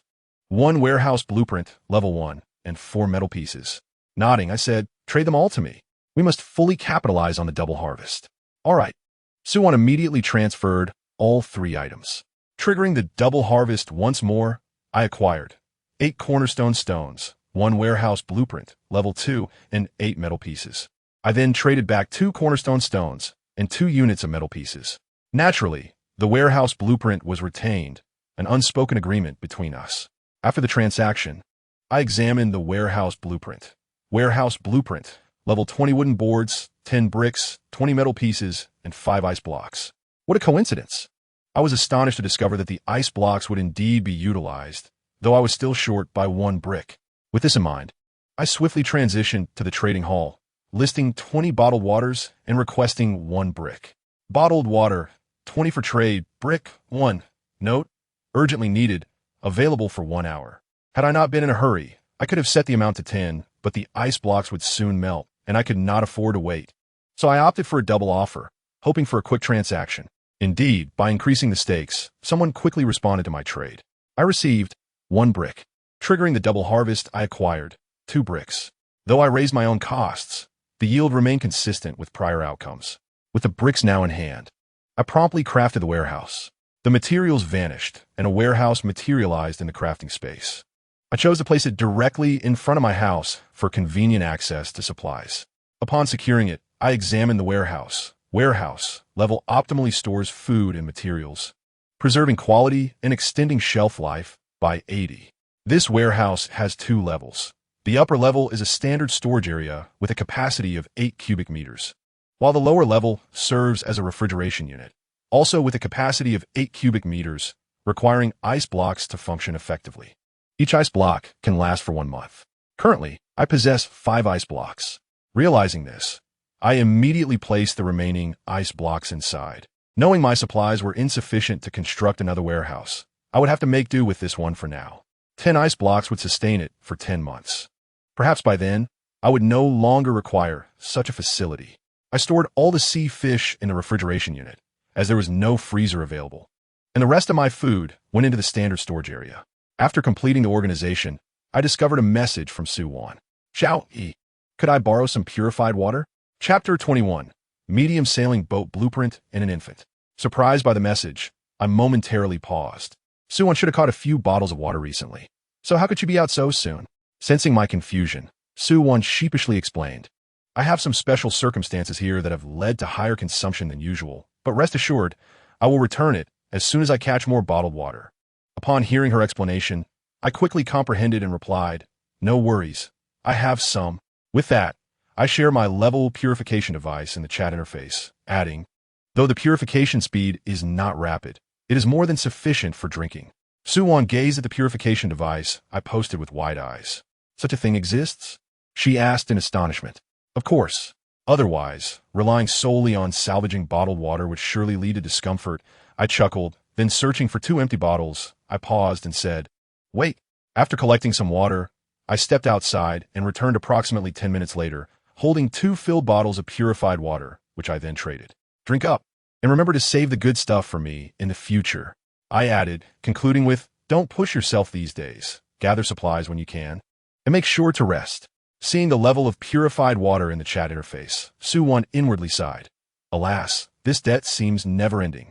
However, the circumstances over the past few days had intensified her thirst. Thank you, she replied, accepting the trade. The 2 bottles of purified water were surprisingly warm. I now understood why Xiao Yi had asked her to wait. He had boiled the water and let it cool slightly before filling the 2 bottles. Clearly, Xiao Yi comprehended her unique situation over the past few days. Holding the 2 bottles of warm, purified water, Su-won felt a profound sense of gratitude. Drink the water and rest well. Xiao Yi even imagined why Su-won had only salvaged 2 supply crates today, compared to the usual 3 or 4. Of course, this was merely his conjecture. Supply crates were inherently random in their refresh rates.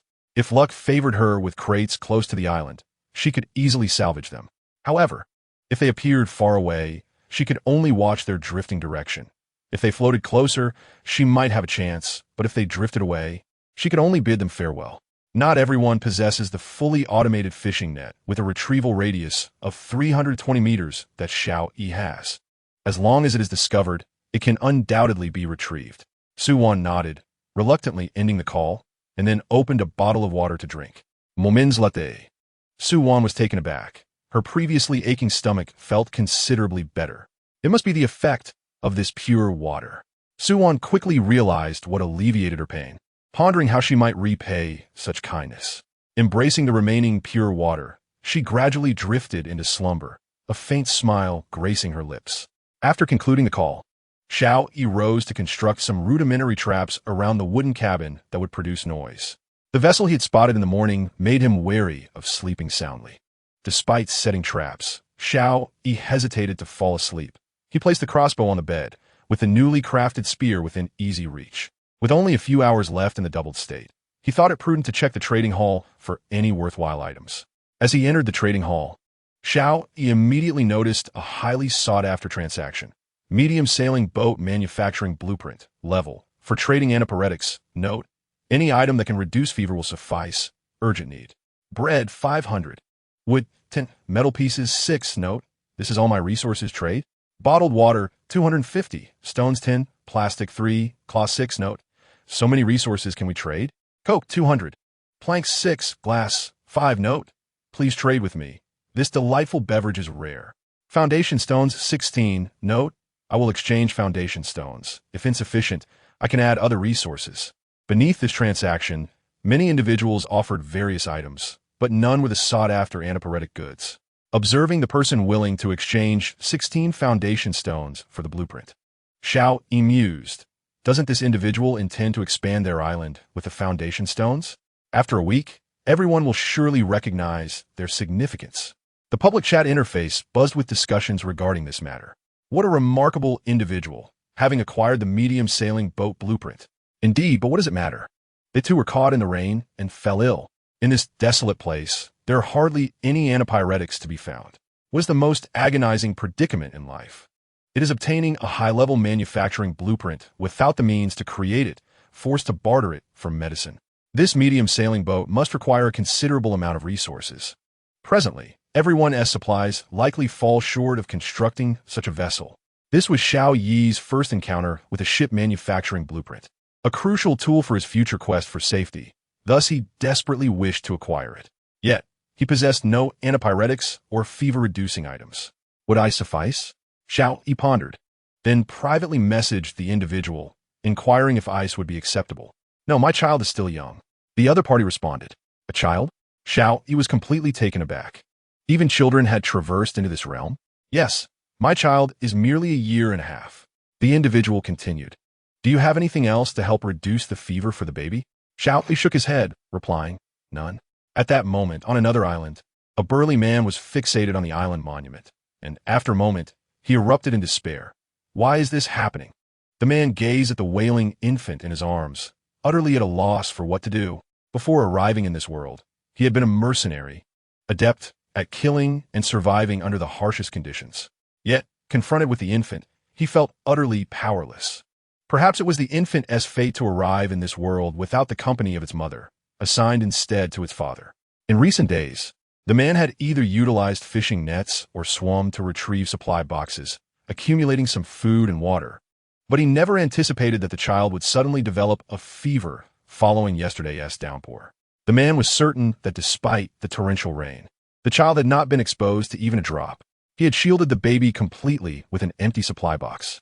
After pondering at the island monument for a moment, Xiao Yi responded, "However, I do have something that can be tried on the child, though I cannot guarantee its effectiveness."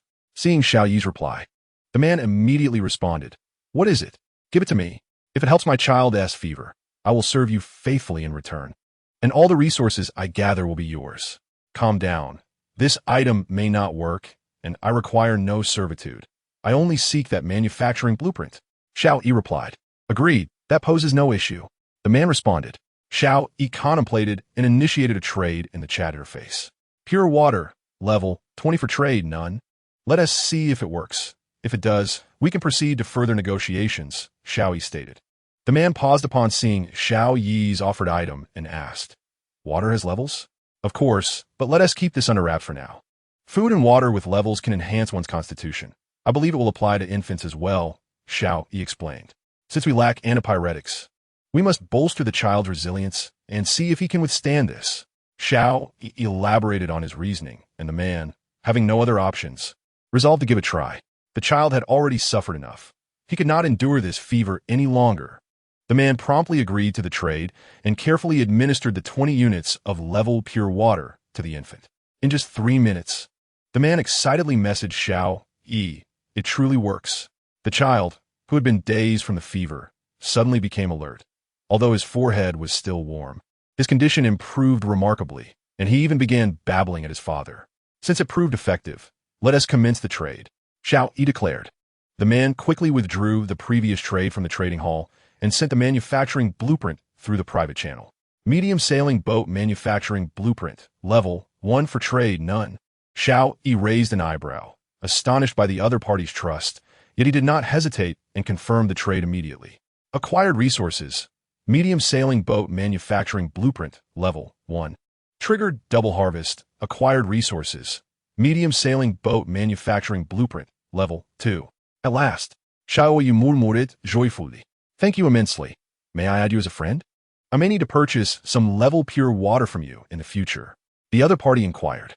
Having survived with the child until now and being able to produce the medium sailing boat blueprint indicated that the individual possessed considerable capability. Moreover, their character seemed commendable. Xiao Yi nodded in agreement, replying, "Certainly.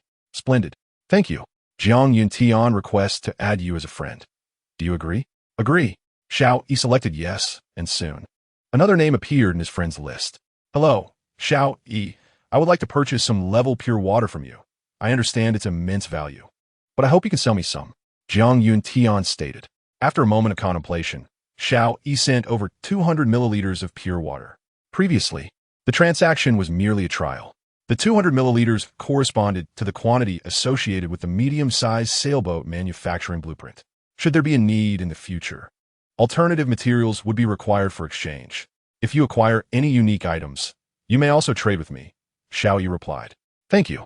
Jiang Yuntian responded briefly, and then the conversation ceased. At that moment, the public channel buzzed with speculation after the medium-sized sailboat manufacturing blueprint was taken down. What is happening? Has someone found antipyretics? That seems unlikely.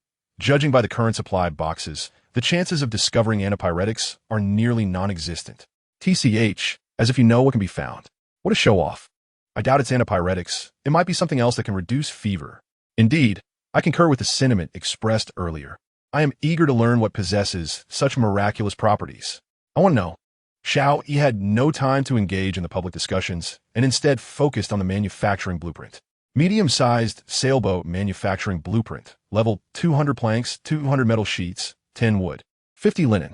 With such a vast quantity of materials, it seems unlikely that anyone could construct it. Xiao Yi couldn't help but jest. He considered himself relatively well off in terms of resources. Yet, even with this medium-sized sailboat manufacturing blueprint, he found himself unable to produce the vessel. While Xiao Yi was lamenting, Li was on the wooden boat, fuming. "Damn it, I presented 16 cornerstone pieces, and he wouldn't trade with me. Is he out his mind? May he fall ill." Liu vented his frustrations. Beside him, Bai Lian advised, calm down, the blueprint is in someone else's possession. If he doesn't want to sell, we have no recourse. If we could acquire this manufacturing blueprint, we would have a large vessel and wouldn't have to toil away rowing. Liu lamented. If we miss this blueprint, who knows how long we'll have to wait. Manufacturing blueprints are exceedingly rare. After all this time scavenging supply boxes, he had only encountered one, which was the wooden boat manufacturing blueprint beneath his feet. The rest were all basic supplies, along with food and water. After a fit of impotent rage, Liu finally calmed down and said, you continue rowing.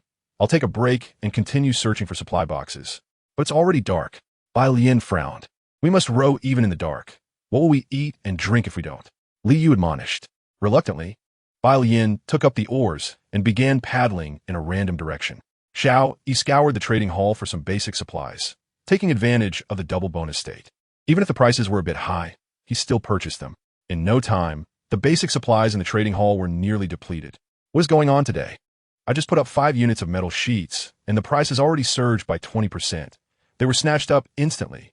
Indeed, mine too. I was trading with shark meat. It must be that previous big shot gathering supplies. Is he really buying at such inflated prices? I need to adjust my pricing quickly. As Xiao Yi continued his procurement, the prices of basic supplies began to soar, but Xiao Yi had ceased his purchases. Although the double bonus state was active, he refused to be taken advantage of. What is happening? Is the big shot no longer collecting supplies? It seems so. Oh, what a blunder. I should have listed my items sooner. T-Seach, it's not about timing, it's about your greed. The prices were simply too high. The big shot may need supplies. But he isn't foolish. Surely he can acquire them gradually instead of needing everything today. That's true. It seems we must temper our greed in the future. Although the supplies obtained from this transaction had a double bonus, Xiao Yi still lacked the materials to construct the medium-sized sailboat. Among the numerous supplies, only the wood reached 3 figures, totaling 121 units, while the rest remained in the double digits, far from the necessary quantities. Xiao Yi reclined back on the wooden bed, grasping a crossbow, and began to take a moment to rest. Chapter 0023. Sign-in rewards. Level coconut tree seeds after consuming high-grade food several times recently. Xiao Yi's physical condition had been comprehensively enhanced. He felt that he was now comparable to trained soldiers in terms of physique. Of course, lacking practical combat experience, he would likely falter before those soldiers. Between half-sleep and wakefulness, the night passed quietly.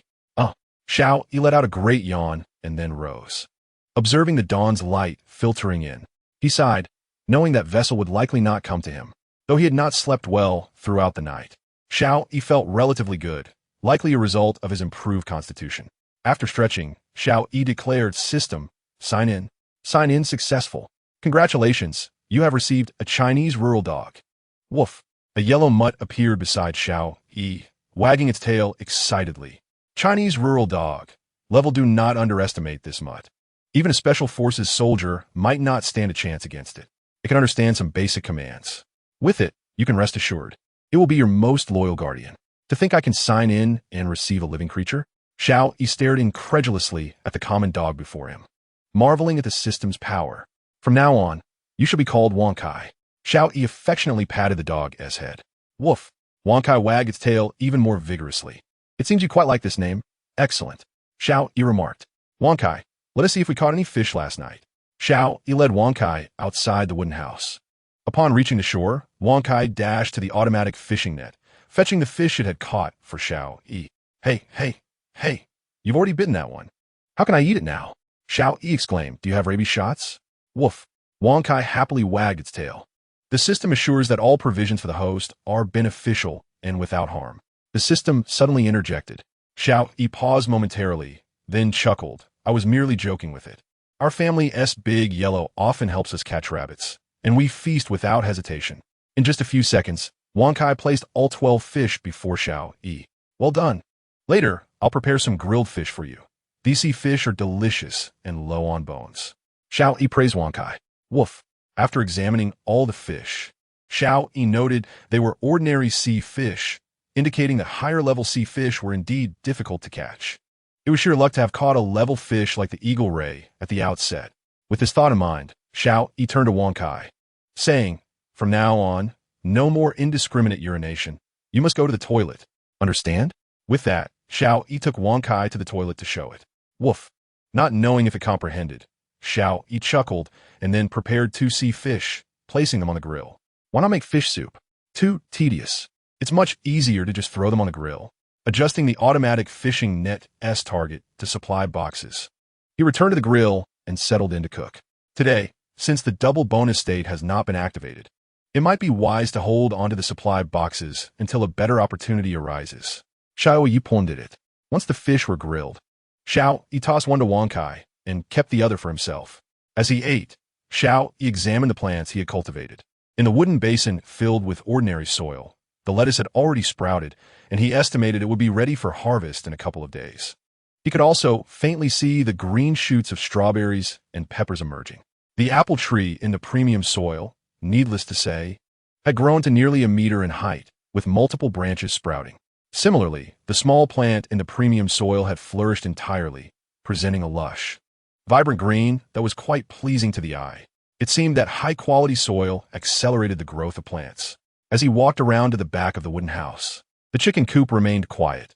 The 2 eggs were unchanged since yesterday. However, Xiao Yi believed that these eggs would soon hatch into chicks.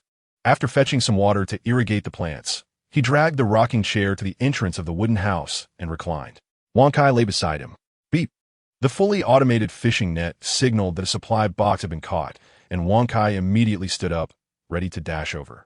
However, Xiao Yi patted him and said, "No rush, just leave it there." Wang Kai barked once and then lay back down. Beep! The island monument indicated a friend message. Upon entering the wooden house, Xiao Yi was surprised to find it was Jiang Yuntian. "Thank you so much for the purified water. The child's fever has subsided today, and he is in excellent spirits." Jiang Yuntian exclaimed happily, then sent a trade request in the chat interface. "Coconut tree seed, premium 2 for trade.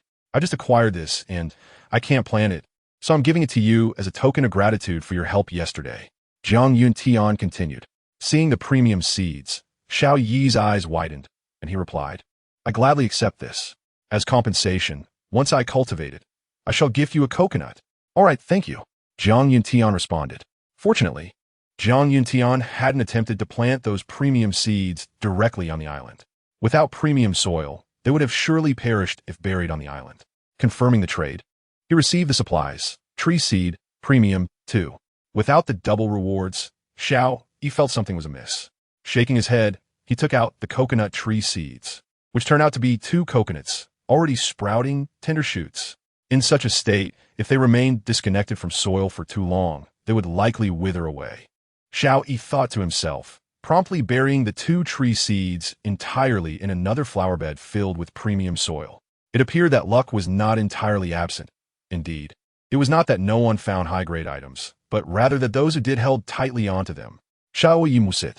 By midday, the fully automated fishing net had retrieved 5 supply boxes, all neatly arranged along the island's edge. Xiao Yi consumed half of the roasted chicken he had prepared yesterday and tossed the remaining half, along with the bones, to Wang Kai. "I'll rest for a while. Stay put and don't wreck the place." Xiao Yi instructed Wang Kai, then rocked gently in the chair, drifting off to sleep. After a restless night, today, with Wang Kai beside him, he could finally catch up on rest. In the distance, a small boat appeared on the sea, carrying Li Yu and his companion. "Brother Li, it seems there's an island ahead." Bai Lian pointed excitedly at the horizon. Chapter 0024. A midnight visit, a grand sail unexpectedly, after some twists and turns. Li Yu and his companion found themselves approaching Xiao Yi's island once more. Hearing about the island, Li Yu was instantly filled with excitement. An island meant resources and women. As the ruler of the sea, one woman was hardly sufficient. "Stop," Li Yu commanded, halting Bai Lian from paddling closer to the island. Leaning over the side of the boat for a closer inspection. Such a large island? Li Yu was utterly astonished. The small 12-square-meter island he had encountered with Bai Lian felt ample. Yet this island was at least 40 square meters, possibly even larger. How many supply boxes must one gather to expand to such an extent? "Brotherly, it looks like there are even buildings on it." Bai Lian's eyes sparkled with interest. Having endured days of hardship, she was not accustomed to life on the boat. If she could find an island with a house, she would certainly choose to stay there. Li Yu also caught sight of the low structures on the island, his heart racing with desire. Although he was a fisherman, spending all his time on a cramped wooden boat could be tiresome. He would not mind claiming a well-developed island for himself. Bai Lian, let us go. Li Yu pointed in the opposite direction of the island. Huh? Bai Lian was taken aback. Brotherly, isn't that the wrong direction? Li Yu shot her a glare and replied, do you think someone who could develop this quickly is just an ordinary person? Can't you think critically? Huh? Are we just going to give up? Bai Lian looked longingly at the island. Give up? Absolutely not. What I set my sights on, I will acquire. Li Yu said coldly. Let us leave now to avoid drawing attention. We will return at midnight. After a brief explanation, Bai Lian nodded in understanding and assisted Li Yu in maneuvering the small boat away. At that moment, Xiao Yi was enjoying his afternoon nap, with Wang Kai resting beside the rocking chair, completely unaware of the boat's presence. Xiao Yi slept until evening, awakened by the alert from the island monument. He had turned off the notifications for the fishing net, but he could not disable the island monument's alert. Rubbing his eyes, Xiao Yi entered the wooden house. Su-Wan is requesting to speak with you. Connecting.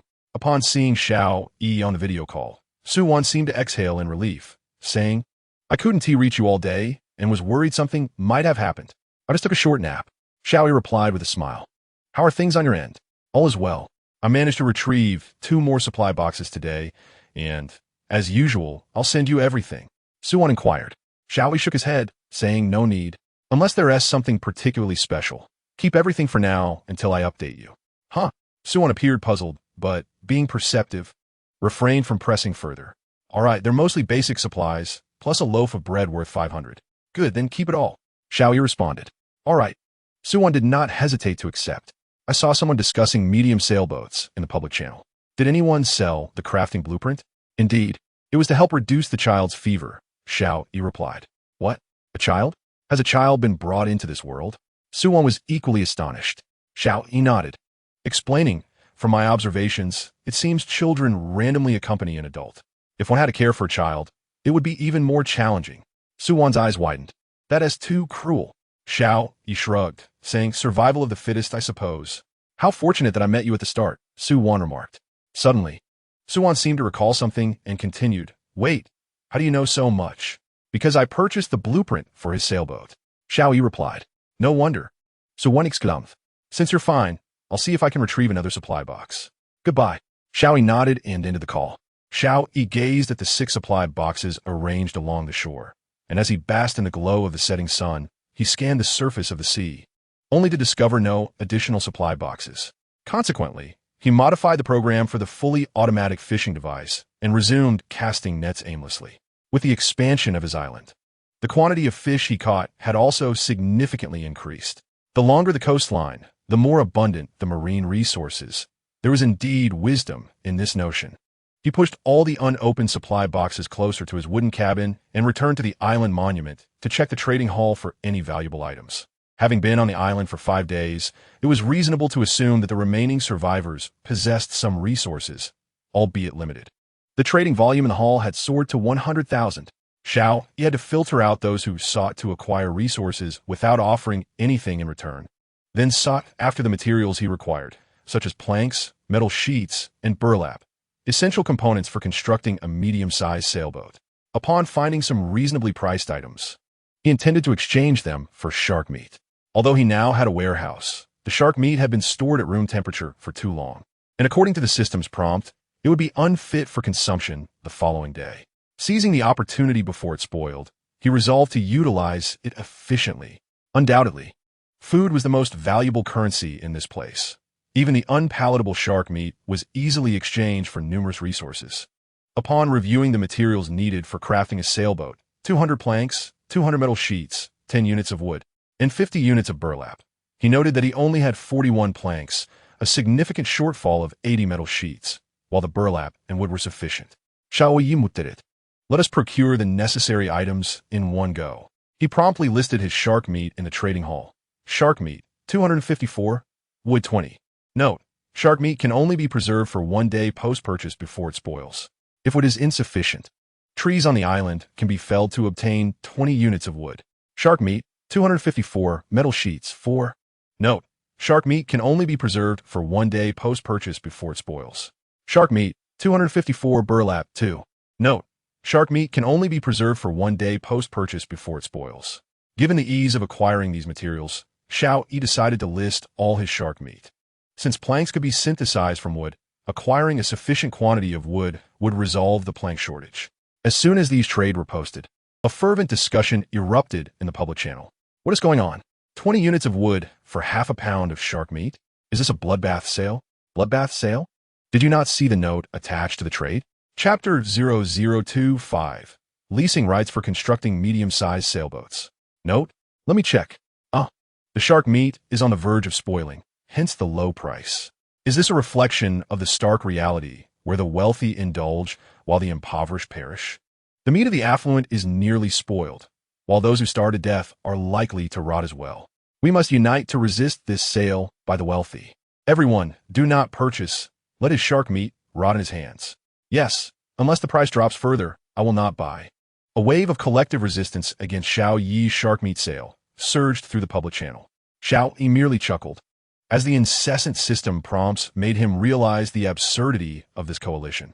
Transaction successful, gained resources, wood 20. Transaction successful, gained resources, metal sheets 4. Transaction successful, gained resources, burlap 2. In a mere 5 minutes, half of Xiao Yi's shark meat was gone, as he had listed the entire quantity in the trading hall. Visible to all. What a bunch of fools. The resistance is futile. The shark meat is nearly sold out. Someone exclaimed in the public channel. What? Everyone must band together. Band together? I launched a 200-unit bread deal on the first day. Now I'm starving. Such cheap meat, not buying it would be foolish. Which benefactor can lend me an axe? I lack resources and wish to fell trees like the benefactor. Indeed, there is still a tree on the island. That is another 20 units of wood. Hurry and chop it down. To all who lack an axe, I have listed my axe for rent in the trading hall. What? The trading hall allows rentals? Xiao Yi was equally astonished upon seeing this message and quickly switched to the trading hall, finding the listing. Axe, half an hour of usage rights for trade. Metal sheets 1, burlap 1, or wood 3, or purified water 10. Is this permissible? Xiao Yi immediately sought to contact Su Wan. Upon connecting, he inquired, have you checked the trading hall? No, what is the matter? Su Wan asked. Her curiosity piqued as she had already settled down. Evidently, she had not yet discovered the lease-related transactions. Xiao Yi explained. It turns out that limited-time usage rights can also be traded. If you don't need your axe or fishing net, list them in the trading hall. Su Wan paused momentarily before promptly opening the trading hall. Upon seeing the trade, she thought that the individual who proposed this idea was truly a genius. She had already chopped down the trees on her island early that morning, and now she was prepared to rest, so she listed her axe at the same price. The fishing net was priced slightly higher, as it could be used to gather supply boxes, potentially yielding greater rewards. Thus, Su Wan set the rental price for the fishing net as follows. Fishing net, level, half an hour of usage rights for trade. Base stone 1, or any 2 units of the following basic materials. Metal sheets, burlap, plastic, glass, brick. Tools can be lent for a limited time, and upon expiration, they automatically return to the trading hall. As a result, the trading hall became even busier with numerous tools listed, including axes, fishing nets, hammers, and more. With the availability of tools, their resource acquisition speed increased dramatically. Merely 3 minutes later, Xiao Yi's shark meat was completely sold out. Damn it, who said to resist the sale? I barely had time to purchase that shark meat. Yes, perhaps those individuals acted deliberately. They are truly malicious. One must be considerate. My shark meat. Alas, I must face hunger once more. Damn this coalition. Xiao Yi paid no heed to the uproar in the public channel, for at this moment, his resources were ample enough to construct 2 medium-sized sailboats. Planks, 41, metal sheets, 404, wood, 2521, burlap, 132. Xiao Yi scrutinized the quantity of wood, calculating that 3 units of wood could create 1 unit of plank, thus requiring 1,200 units of wood to produce the necessary 400 planks. There was more than enough. With the materials in hand, Xiao Yi wasted no time and immediately began synthesizing planks in the manufacturing interface at the island monument. As it served as a fundamental resource, it might have other uses, so he decided to retain some. Thus, he synthesized only the necessary quantity of planks before halting. Planks, 400, metal sheets, 404, wood, 1444. Burlap, 132. That suffices. I can commence manufacturing. Xiao Yi exclaimed with excitement as he clicked to begin the process. A corresponding quantity of supplies vanished, and two medium-sized sailboats materialized immediately within the manufacturing space of the island monument. Please select a placement location. Be mindful that placing the medium-sized sailboats on land may result in damage. There is no rush. It is pitch black and visibility is non-existent. We shall place them tomorrow. For now, it is time to rest. Satisfied, Xiao Yi reclined on the wooden bed, while Wang Kai lay beneath it. With Wang Kai by his side, Xiao Yi no longer feared ambushes. A dog's alertness far surpasses that of humans, especially when it is a first-rate dog. Soon, Xiao Yi drifted into slumber. The bright moon hung high in the sky, and a small boat approached his island at a sluggish pace. Despite Li Yu and his companions exercising great caution, the sound of the oars slicing through the water was quite loud. Wang Kai suddenly raised his head, gazing outside the wooden house. Astonishingly, he did not bark immediately to warn, but instead leapt onto the bed and began licking Xiao Yi's face. In his dream, Suwon had crafted a boat and endured countless hardships to reach his island, transforming into Enran. He could not discern if it was Suwon or Enran. But a woman, evidently ecstatic, leapt into his arms and bestowed upon him a breath-stealing kiss. Xiao Yi felt something wet on his face, drowsily opening his eyes to find a canine visage before him. Damn it, you wretched dog, what are you doing? Xiao Yi shoved Wang Kai off the bed, scrubbing his face in distaste. Wang Kai excitedly wagged his tail, letting out a couple of low barks towards the outside. Someone's out there. Xiao Yi too heard the unusual sounds from outside. He hastily grabbed his crossbow and patted Wang Kai, who immediately fell silent. Did I just hear a dog barking? Bai Lian inquired uncertainly. Li Yu perked up his ears, listening intently for a moment before whispering, You must be hearing things. There's no dog barking. If there really was a dog, it would be barking up a storm by now. Bai Lian, unsure herself, nodded in acquiescence and continued to row slowly. Chapter 0026. A Failed Night Raid. Interrogating for information, this is dire. Li Yu gazed at the expansive island, noting several unopened supply crates and more than one structure. Though small, at least they were houses. Beside the buildings lay a vegetable garden, albeit modest, yet something was already growing within. Li Yu could not discern what it was, but he was certain it was edible. It had been ages since he last tasted greens. The thought of vegetables made Li Yu's mouth water. Swallowing hard, he whispered, Keep it down. In a moment, you'll attract their attention, and I shall launch a surprise attack, understood? Rest assured, I excel in theatrics. Bai Lian declared. Patting her ample chest, Li Yu felt a surge of heat. Once on the island, he would take his time with her in the wooden house. At that moment, Xiao Yi emerged from the wooden house, cautiously peering out at the sea behind the concealment of several supply crates. A small boat was approaching the island at a very slow pace. Illuminated by the moonlight, Xiao Yi spotted two figures standing at the bow. Have partners already arrived? Xiao Yi furrowed his brow. As the saying goes, two fists cannot contend with four hands. Fortunately, he had Wang Kai at his side. He gestured for Wang Kai to move to the other side. Remarkably, Wang Kai crouched low, using the crates and flower beds for cover as he crept away. Wang Kai, you truly are a clever dog. Xiao Yi mused to himself as he observed the dog's actions. The small boat was nearing the shore, but Li Yu had searched for stones for quite some time to no avail, ultimately tying the boat to the nearest supply crate. How strange. Why are there no stones on this island? Li Yu muttered to himself. After securing the boat, he pulled Bai Lian closer, whispering when I reach the house. You must create a distraction, whatever means necessary to draw their attention. Bai Lian signaled affirmatively, and Li Yu, wielding an axe in one hand and a spear in the other, stealthily made his way to the other side. Soon, Li Yu's figure vanished behind the house, while Bai Lian, pulling at her clothing, plaintively asked, Is anyone here? Hiding nearby, Xiao Yi watched her poor performance, cringing in embarrassment. Who asked that? Xiao Yi feigned waking up, emerging from the house with his crossbow slung over his shoulder. Given the night time, his peculiar movements did not draw Bai Lian's attention. She merely assumed he was uncomfortable after a restless sleep. As she advanced closer, Bai Lian finally discerned Xiao Yi's handsome face. What a charming young man. Bai Lian's heart fluttered, but recalling the lurking Li Yu and his weapon, she continued her act. Hey there, I got lost while rowing. May I stay with you for the night? Bai Lian said, tugging at her clothing once more. Xiao Yi scoffed, saying, "Stop tugging. If you keep that up, you might as well take it off. If you wish, I can assist you with that."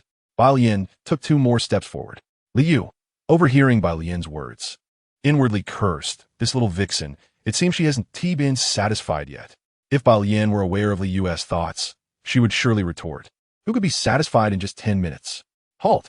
Xiao Yi immediately commanded, stopping Bai Lian in her tracks. "What's wrong, handsome? Am I not beautiful?" Bai Lian posed enticingly. Xiao Yi was nearly nauseated. At that moment, Liu charged out from behind Xiao Yi. He noticed the weapon behind Xiao Yi but did not recognize it. Since it was concealed at his back, it was clear that it targeted Bai Lian, and it was of no concern to him. As long as he could eliminate this person, it would be a substantial gain. If Bai Lian survived, splendid. If not, it mattered little. Seeing Liu charge forth, Bai Lian became even bolder in flaunting her beauty. Xiao Yi shook his head, having heard the commotion behind him, but choosing to ignore it entirely. Liu swung his axe, yet Xiao Yi remained unfazed. It was done. Both Liu and Bai Lian shared the same thought in their minds. At that moment, a shadow leapt out from the side. A sharp pain shot through Liu's wrist. Crack! My hand! Liu struggled fiercely, but the shadow clamped down on his hand with no intention of letting go. Damn it! Liu gritted his teeth, enduring the excruciating pain as he thrust his spear at the shadow. However, the shadow was swift, evading effortlessly, causing the spear to plunge into the island's ground. Before Liu could withdraw the spear, the shadow lunged again, biting down on his other wrist.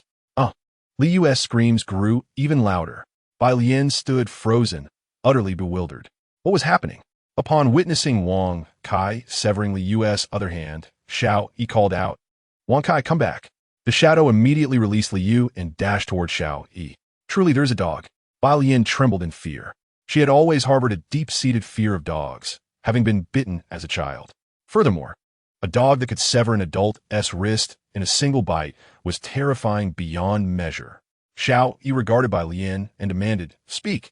How did you come together? And how did you arrive here?" Liu continued to wail in agony as Xiao Yi raised his crossbow, declaring, "If you utter another sound, you shall find yourself reporting to the king of hell." Liu immediately fell silent, gritting his teeth to endure the excruciating pain while contemplating how to extricate himself from the predicament before him. Bai Lian, devoid of any principles or boundaries, recounted how they had encountered each other and inadvertently ended up in this location. "Please don't kill me. I can do anything for you," Bai Lian implored in desperation. "Thank you, but that will not be necessary. From the moment you conspired to ambush me, your fate was sealed." Xiao Yi replied coldly. With a swift motion, a crossbow bolt was released, striking Bai Lian squarely in the forehead. Before she could utter another word, she was slain on the spot. "Brother, please don't kill me. I can become your subordinate and help you gather resources," Liu hastily exclaimed, aware that pleading for mercy was futile. However, he believed that by demonstrating his value, he could persuade his captor not to refuse him in this struggle for survival. "Subordinate? What do you mean?" Xiao Yi inwitted. "Should you defeat me, you can convert my island monument into your subordinate island monument. All the resources I gather would then belong to you," Liu promptly explained, omitting the fact that the island monument could also be shattered, thereby granting the owner access to all accumulated resources. "Oh," Xiao Yi raised an eyebrow, asking, "Can you still locate your island?" According to Liu, they had simply set sail in a random direction, and without a compass, they could not discern their bearings, making it impossible for them to return. Though the island monument bore a map, it was on the island, and Liu could not see it now. "Brother, once I construct a boat, I can transfer the island monument onto it, but I can only do this once a year," Liu declared, eager to prove his loyalty. Xiao Yi had not anticipated such a stipulation. Sensing a flicker of interest from Xiao Yi, Liu continued, "Look, 2 people gathering resources is certainly more efficient than 1. Your island will develop faster, and becoming the world's best is not out of reach." Xiao Yi nodded slightly. Liu felt elated, already plotting how to eventually break free from Xiao Yi's control. He estimated that only by shattering the island monument could he liberate himself. Thus, he intended to leverage Xiao Yi's strength to grow, and once he no longer required the power of the monument, he would destroy it to sever ties. A cryptic smile crept across Liu's lips. Suddenly, a crossbow bolt appeared to expand infinitely in his vision. Thud! Li Yu's consciousness plunged into darkness, and he never comprehended why Xiao Yi had killed him without a word. Xiao Yi lowered the crossbow, sneering, "Even if I were to recruit a subordinate, it would not be someone like you." With that, he seized both of them, one in each hand, and tossed them into the sea, surprised by his own strength. Xiao Yi muttered as he watched them land nearly 10 meters away. He was not overly concerned about attracting marine creatures, equipped with a crossbow and a spear. He was confident he could handle any typical oceanic threat, and perhaps even procure some sustenance. After disposing of the two, Xiao Yi approached Li Yu's small wooden boat. At the center of the boat was an island monument. Upon stepping onto it, a system prompt appeared. Unclaimed island monument. The original owner, Li Yu, has ceased to exhibit signs of life. You may choose to shatter it or accept it as a subordinate. In either case, all the resources of the original owner will be yours. The system notification did not disappoint Xiao Yi, providing exceedingly detailed information. So this man is Li Yu. Xiao Yi mused, recalling having seen him speak in the public channel before. He had not expected him to construct a small boat so quickly and arrive here. He was undoubtedly a fisherman. Most people would not dare to drift at sea in such a vessel. However, shattering the island monument seemed to offer no benefits. So he decided to keep it and accept it as a subordinate. When Xiao Yi touched the monument, a prompt emerged. You have discovered an unclaimed island monument. Do you wish to accept it as a subordinate monument? Yes, Xiao Yi decisively selected, and the monument shrank slightly, though its shape remained largely unchanged. I expected some grand spectacle, Xiao Yi remarked, observing the merely diminutive monument before transferring all the supplies from the wooden boat to his island. Two people collecting resources yielded so little. It was fortunate I didn't keep you around, as that would have been a waste. Xiao Yi couldn't help but comment. However, he was astonished to discover they possessed 16 foundation stones. 16 foundation stones? Could Li Yu be the individual who sought to trade for a medium-sized sailboat from Jiang Yintian yesterday? Xiao Yi suddenly recalled a previous transaction where someone had offered 16 foundation stones for the sailboat blueprint. Li Yu's decision to transfer the island monument onto the boat indicated his firm intent to develop at sea. Seeking that medium-sized sailboat was entirely understandable. Xiao Yi thought to himself, casually using those foundation stones to expand his own island. Looking at the now larger island, Xiao Yi mused. If only more people would deliver resources like this. It's far quicker than scavenging. Of course, that was merely a wish. After waiting 5 days, only one boat had emerged, and the blueprint itself was difficult to obtain. Even if he were to acquire it, most would likely struggle to gather the necessary materials for shipbuilding. Even if they did manage to gather the materials and construct a vessel, there were no precise maps available, making it exceedingly unlikely to drift near his island. Thus, encountering Li Yu and his companions could only be attributed to fate. After securing the small wooden boat, Xiao Yi returned to his cabin, glancing at the system clock. It was 1:30 in the morning. It was time to sleep. Lying on the wooden bed, he patted the edge to remind Wang Kai, who lay beneath the bed. Wang Kai, from now on, you must not lick me. You can pull on my clothes or hands, but do not push your nose in my face. Understand? Woof. Wang Kai responded affirmatively. Time to sleep. Xiao Yi shook his head, recalling the dream he had just experienced. He rose once more to stand before the island monument. To his surprise, a new interface appeared, subordinate. Upon entering, he found information regarding the subordinate island monument. Subordinate island monument. Located on a small wooden boat. Resources. 0. Xiao Yi briefly reviewed the details, then switched the interface to the public channel, sending a message. Anren, if you see this message, please private message me. Despite the late hour, some individuals were still conversing in the public channel, as everyone felt the pangs of loneliness. Indeed, it seems like everyone from our world has been cast into this place. Absolutely. I wish to find someone, my ex-girlfriend. Yi Qian, where are you? PSH, even if you manage to reconnect, what's the point? It would merely become a burden for each other. Even if you're not burdensome, you can't know how far apart you might be, rendering a meeting nearly impossible. Yet, that perspective is too bleak.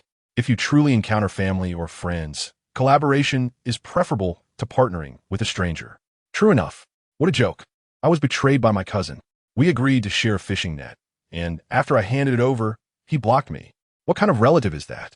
As everyone else pushed their information into obscurity, Xiao Yi helplessly lay back on his bed, drifting into a drowsy slumber. The next day, he awoke abruptly, feeling a dampness on his face. Wan Kai, what on earth are you doing? Xiao Yi's furious shout echoed through the wooden cabin and into the skies above the island. Wang Kai sat before him, head tilted, tongue out, and tail wagging furiously against the wooden floor. Oomph. Xiao Yi glared at Wang Kai and declared, "No more licking my face, understand?" Woof woof. Chapter 28, Building Upgrade Card, a final harvest after scolding Wang Kai. Xiao Yi approached the island monument, gazing at the two medium-sized sailboats within the manufacturing space. "Let me see your true form," he exclaimed, selecting the small wooden boat beside them, positioning the two medium sailboats side by side. Once arranged, Xiao Yi stepped out of the cabin, astonished by the sight of the sailboats next to the small wooden boat. How grand! He marveled. By his estimation, the medium sailboats were at least 10 times the size of the small ones, perhaps even more. Ascending the ladder to the medium sailboat, Xiao Yi felt a thrill as it was his first time aboard such an ancient vessel. In his previous world, he had traveled on large ferries, crafted from steel, but this wooden creation felt entirely different. He attempted to navigate the medium sailboat and was pleasantly surprised to find it manageable. However, he understood that this was likely a manifestation of the world's regulatory powers. While everyone could sail, those truly skilled in navigation would possess a considerable advantage in emergencies. After a brief excursion, he returned to shore, ready to prepare his breakfast. At that moment, Wang Kai had gathered all 10 fish caught the previous day. Sigh, when will I get to eat something vegetarian? Xiao Yi lamented as he glanced at his crops. For now, he could only hope for the swift maturation of his lettuce, as it had the shortest growth cycle. Yet, even if the lettuce were to mature, lacking oil and salt, he would likely still have to wrap it around grilled fish to eat. There was much still missing. With a sigh, Xiao Yi flipped the grilled fish and said, "System check-in. Check-in successful. You have received a Building Upgrade Card. Building Upgrade Card can upgrade any structure to the next level with an element of randomness." Randomness? Xiao Yi pondered it. For instance, if you upgrade your boat, the next level could yield various functional vessels, such as corvettes or destroyers. But using the upgrade card would result in a random selection, offering no control over the outcome. This is quite promising. Xiao Yi's eyes sparkled as he surveyed his structures, realizing that the most pressing need for an upgrade was his cramped wooden cabin. The warehouse did not need to be large, and his food supply was not yet overwhelming. There remained ample space in the flower bed, which only housed 2 coconut saplings and a mere 10 wheat sprouts alongside 1 apple tree. The chicken coop, already at 2 levels, did not require an upgrade either. The medium sailboat was sufficient for his initial needs, and without a map or goal, sailing aimlessly held little purpose. Ultimately, he resolved to use the upgrade card on the wooden cabin, eager to finally occupy a more spacious dwelling. "Please proceed to the island monument for operations," the system prompted. Xiao Yi paused, muttering, "The system is quite formidable. It even interfaces with the island monument." With that thought, he approached the monument, selecting his wooden cabin for an upgrade. "Congratulations, you have upgraded your wooden cabin to a studio apartment," announced the system. Warning: the current island area is insufficient to accommodate a studio apartment. Please expand your island area promptly. If the area does not meet the requirements within 24 hours, the upgrade will fail. What? Xiao Yi's eyes widened in shock. His island currently measured 63 square meters, and it was still inadequate for the studio apartment. Upon closer inspection, he noted that the upgraded studio apartment occupied 36 square meters, 66 in total. Presently, he had 2 chicken coops, each 22 square meters, a warehouse of the same size, 2 flower beds of 14 square meters, and 2 large wooden basins at 12 square meters each. After a rough calculation, he realized the area was barely sufficient, but the fully automated fishing net circled the island's periphery, occupying the outermost area. Coupled with the resource boxes from yesterday's catch, this ultimately led to the area being insufficient.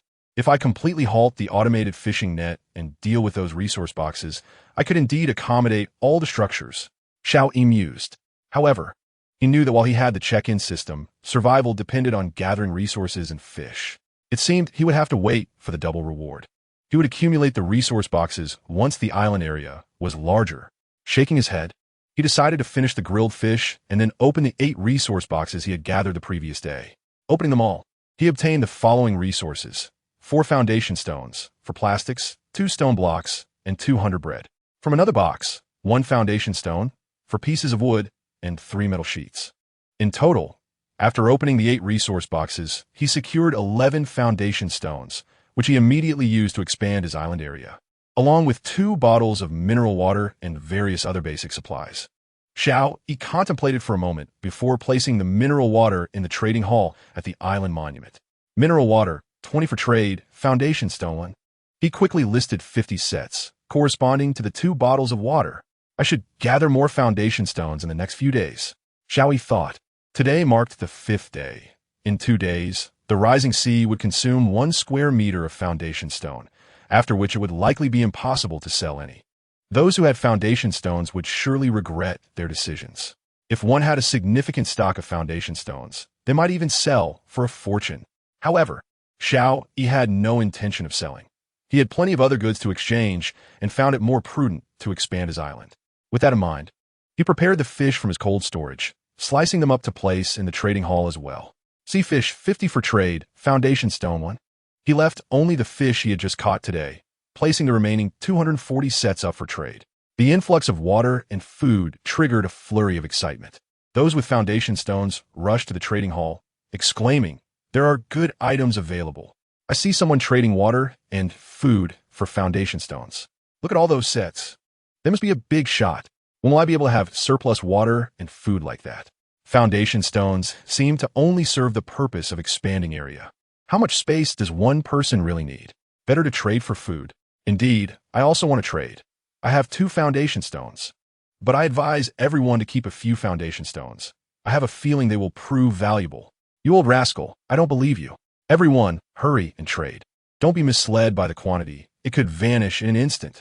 Indeed, I concur with the sentiments expressed above. Everyone should hasten to make the exchange. Xiao Yi observed the ongoing discussions among the crowd and shook his head, silently contemplating. Go ahead, exchange away. In a couple of days, you shall find yourselves lamenting. Ding. Suwan requests to converse with you. Chapter 0029. Adjusting the new layout. Level water purifier Xiao Yi promptly accepted the call. Xiao Yi, have you noticed someone in the trading hall purchasing a significant amount of cornerstone? Suwan inquired. Of course. That individual is none other than myself. Xiao Yi replied with a smile. Ah, I thought someone had recognized the significance of a cornerstone. Suwan remarked. Do you urgently require cornerstone at the moment? Indeed, I do need some, though it is not an immediate necessity. I merely wish to take advantage of the information disparity to gather a bit more. In a few days, I suspect acquiring them will be quite the challenge, Xiao Yi responded. All right, if I manage to acquire any cornerstone today, I shall give them all to you. Suwan declared. By the way, I also obtained 2 pieces of cornerstone from the rental yesterday. With that, Suwan initiated a transaction in the chat interface. Cornerstone, 2 transaction pending. Xiao Yi, not one to be overly formal, immediately agreed to the transaction. I shall prepare a roasted fish for you to replenish your energy. Make sure to gather those supply boxes well. Xiao Yi said. Sure. I shall first check the flow of supply boxes today. Suwan replied before ending the call. After concluding the conversation, Xiao Yi glanced back at the trading hall and noticed that his posted transactions had already completed 98 sets. Among them, all 50 sets of bottled water had been sold, while only 48 out of 240 sets of sea fish had been transacted. It seems water is indeed more sought after. Xiao Yi murmured, subsequently utilizing all the completed cornerstone to expand his island. Xiao Yi had always centered his island's expansion around the island monument, gradually extending outwards in a square formation. Following this expansion, the island's area reached 174 square meters, forming a square with a side length of 13, with 5 pieces casually placed on the southern side of the island. That should suffice. Xiao Yi switched to the construction interface, preparing to place a studio apartment. Given that you're directly utilizing the upgrade card, this placement can now undergo quick adjustments. The island monument prompted. Nodding, Xiao Yi positioned the studio apartment centrally on the island, with 2 flower beds still flanking either side of the house. 2 large wooden planters served as flower pots at the entrance. The warehouse was situated on the eastern side of the entrance for easy access to supplies. The chicken coop was adjusted and placed outside the western flower bed. If it were positioned behind the house, it would be adjacent to the bedroom of a studio apartment. Upon waking, should he open the bedroom window, a wave of chicken dropping scent would greet him, Just the thought of it made Xiao Yi cringe. Though the rules of this world might mitigate the odor of chicken droppings, one could never be too certain. To be safe, Xiao Yi relocated the chicken coop. The fireplace was installed within the bedroom. Currently, there was no one else around, and he only spent his daytime in the living room. If it grew chilly, opening the bedroom door would allow the warmth to permeate into the living room. The fireplace's effective range was 40 square meters, and the studio apartment measured merely 36 square meters. Once everything was adjusted, Xiao Yi confirmed the layout on the island monument simulation.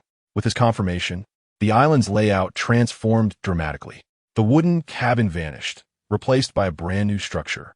Xiao Yi remained inside the house, where the surrounding wooden boards had transformed into freshly painted cement walls, appearing far sturdier than the wooden cabin.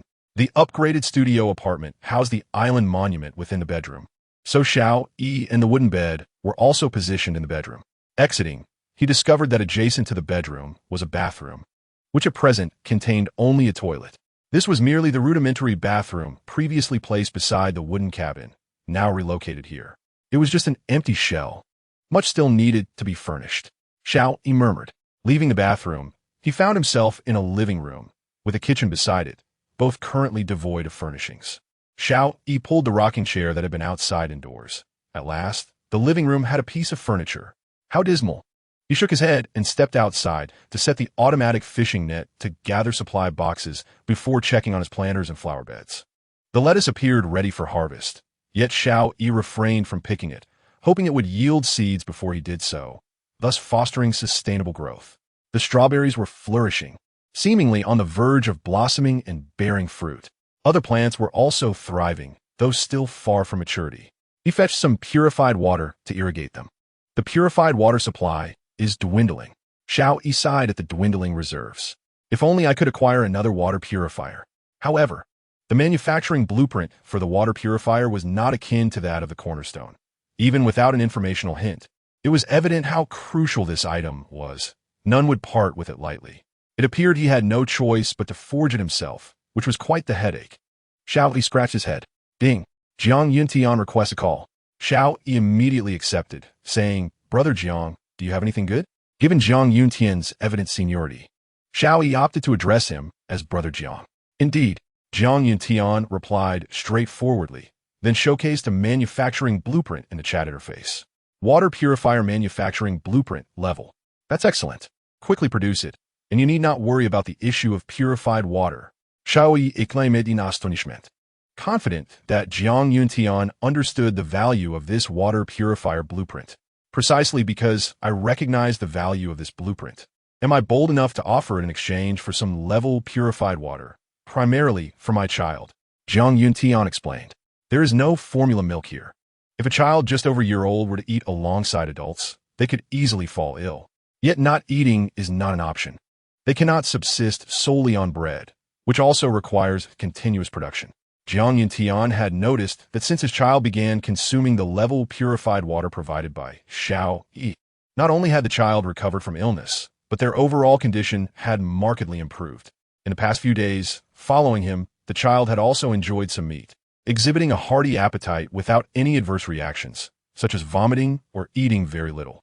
He was certain this was due to the level purified water. Hence he planned to barter for more. However, he couldn't just offer ordinary items. Their value was simply not commensurate with level purified water. Until today, when he acquired this manufacturing blueprint, he realized it could certainly help him procure some level purified water in return. Xiao Yi regarded him and said, I understand. I shall take this blueprint. I will provide you with 50 level purified water daily, along with 100 level purified water.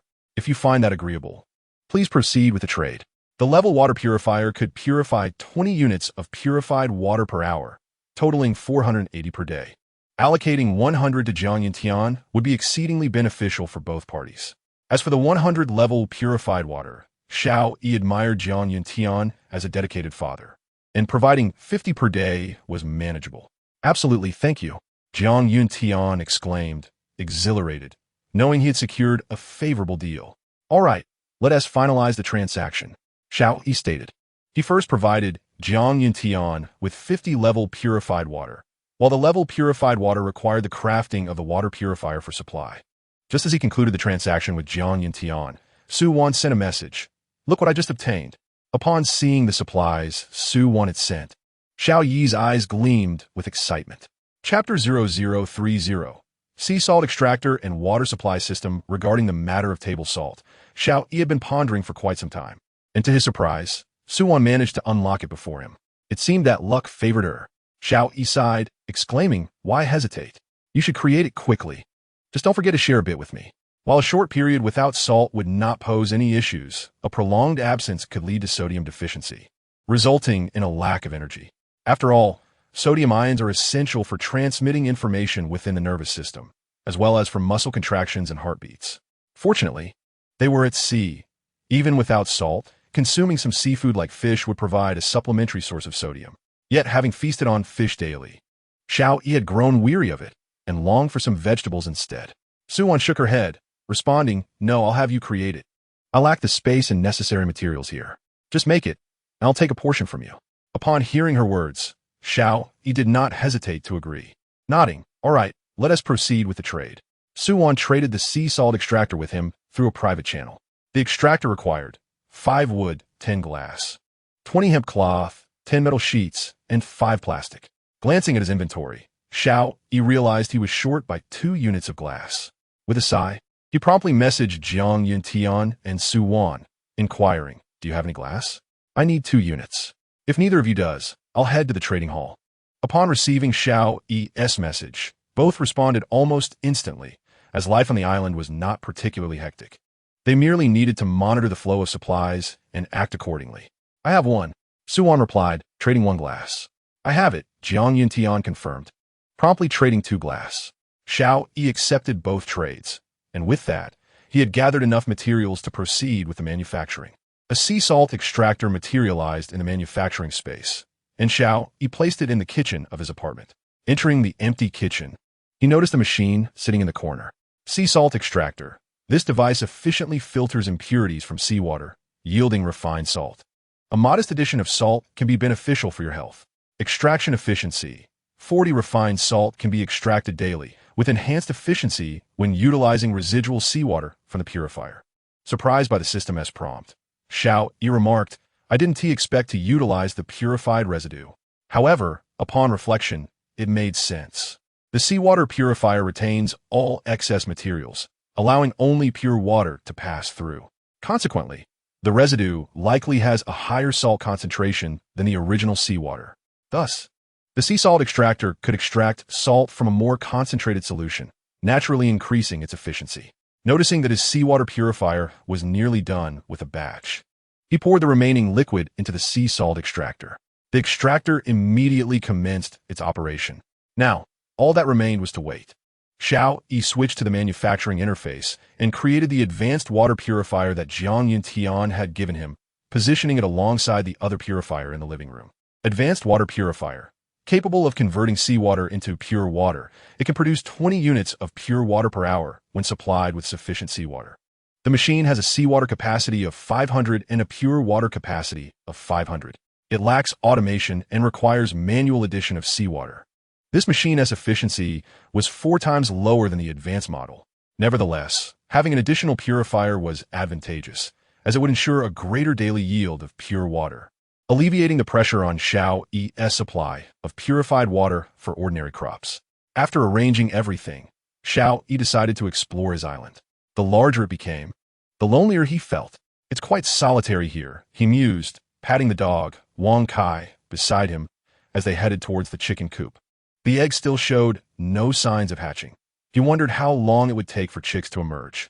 By the shore, 3 supply boxes awaited him, while the automatic fishing net tirelessly patrolled its designated route. Gazing at the boxes, Xiao Yi pondered, "Am I truly to wait like this? What if, after 10 days, the 10% chance still fails to trigger? Will I be stuck waiting indefinitely?" No, he couldn't afford to wait idly. Those 10 days could set him back significantly. If he encountered stronger survivors in the future and found himself defenseless, all his efforts would be in vain. Xiao Yi did not believe he was the only fortunate soul in the world. Even if there was just a single day of double probability, it could create a substantial gap. He needn't be overly demanding for perfection, insisting on doubling all his supplies. Determined, Xiao Yi approached the 3 supply boxes. Supplies obtained. 2 cornerstone for bricks, 3 plastic, 100 spicy strips. Spicy strips? Xiao Yi's eyes widened in astonishment as he beheld the contents of the supply box. Was this a sign for a change in flavor? He continued to open the boxes. Supplies obtained. 1 stove manufacturing blueprint, 5 wood, 3 metal sheets. Supplies obtained. 1 water supply system manufacturing blueprint. Although the last box yielded only a manufacturing blueprint, Xiao Yi was elated, nearly jumping for joy. With this, he could finally have running water for bathing. Previously, he had showered daily, but after 5 days of exposure to sun and wind, he felt as though he were on the verge of becoming odorous. Water supply system manufacturing blueprint requires 200 plastic, 100 metal sheets, and 80 hemp cloth.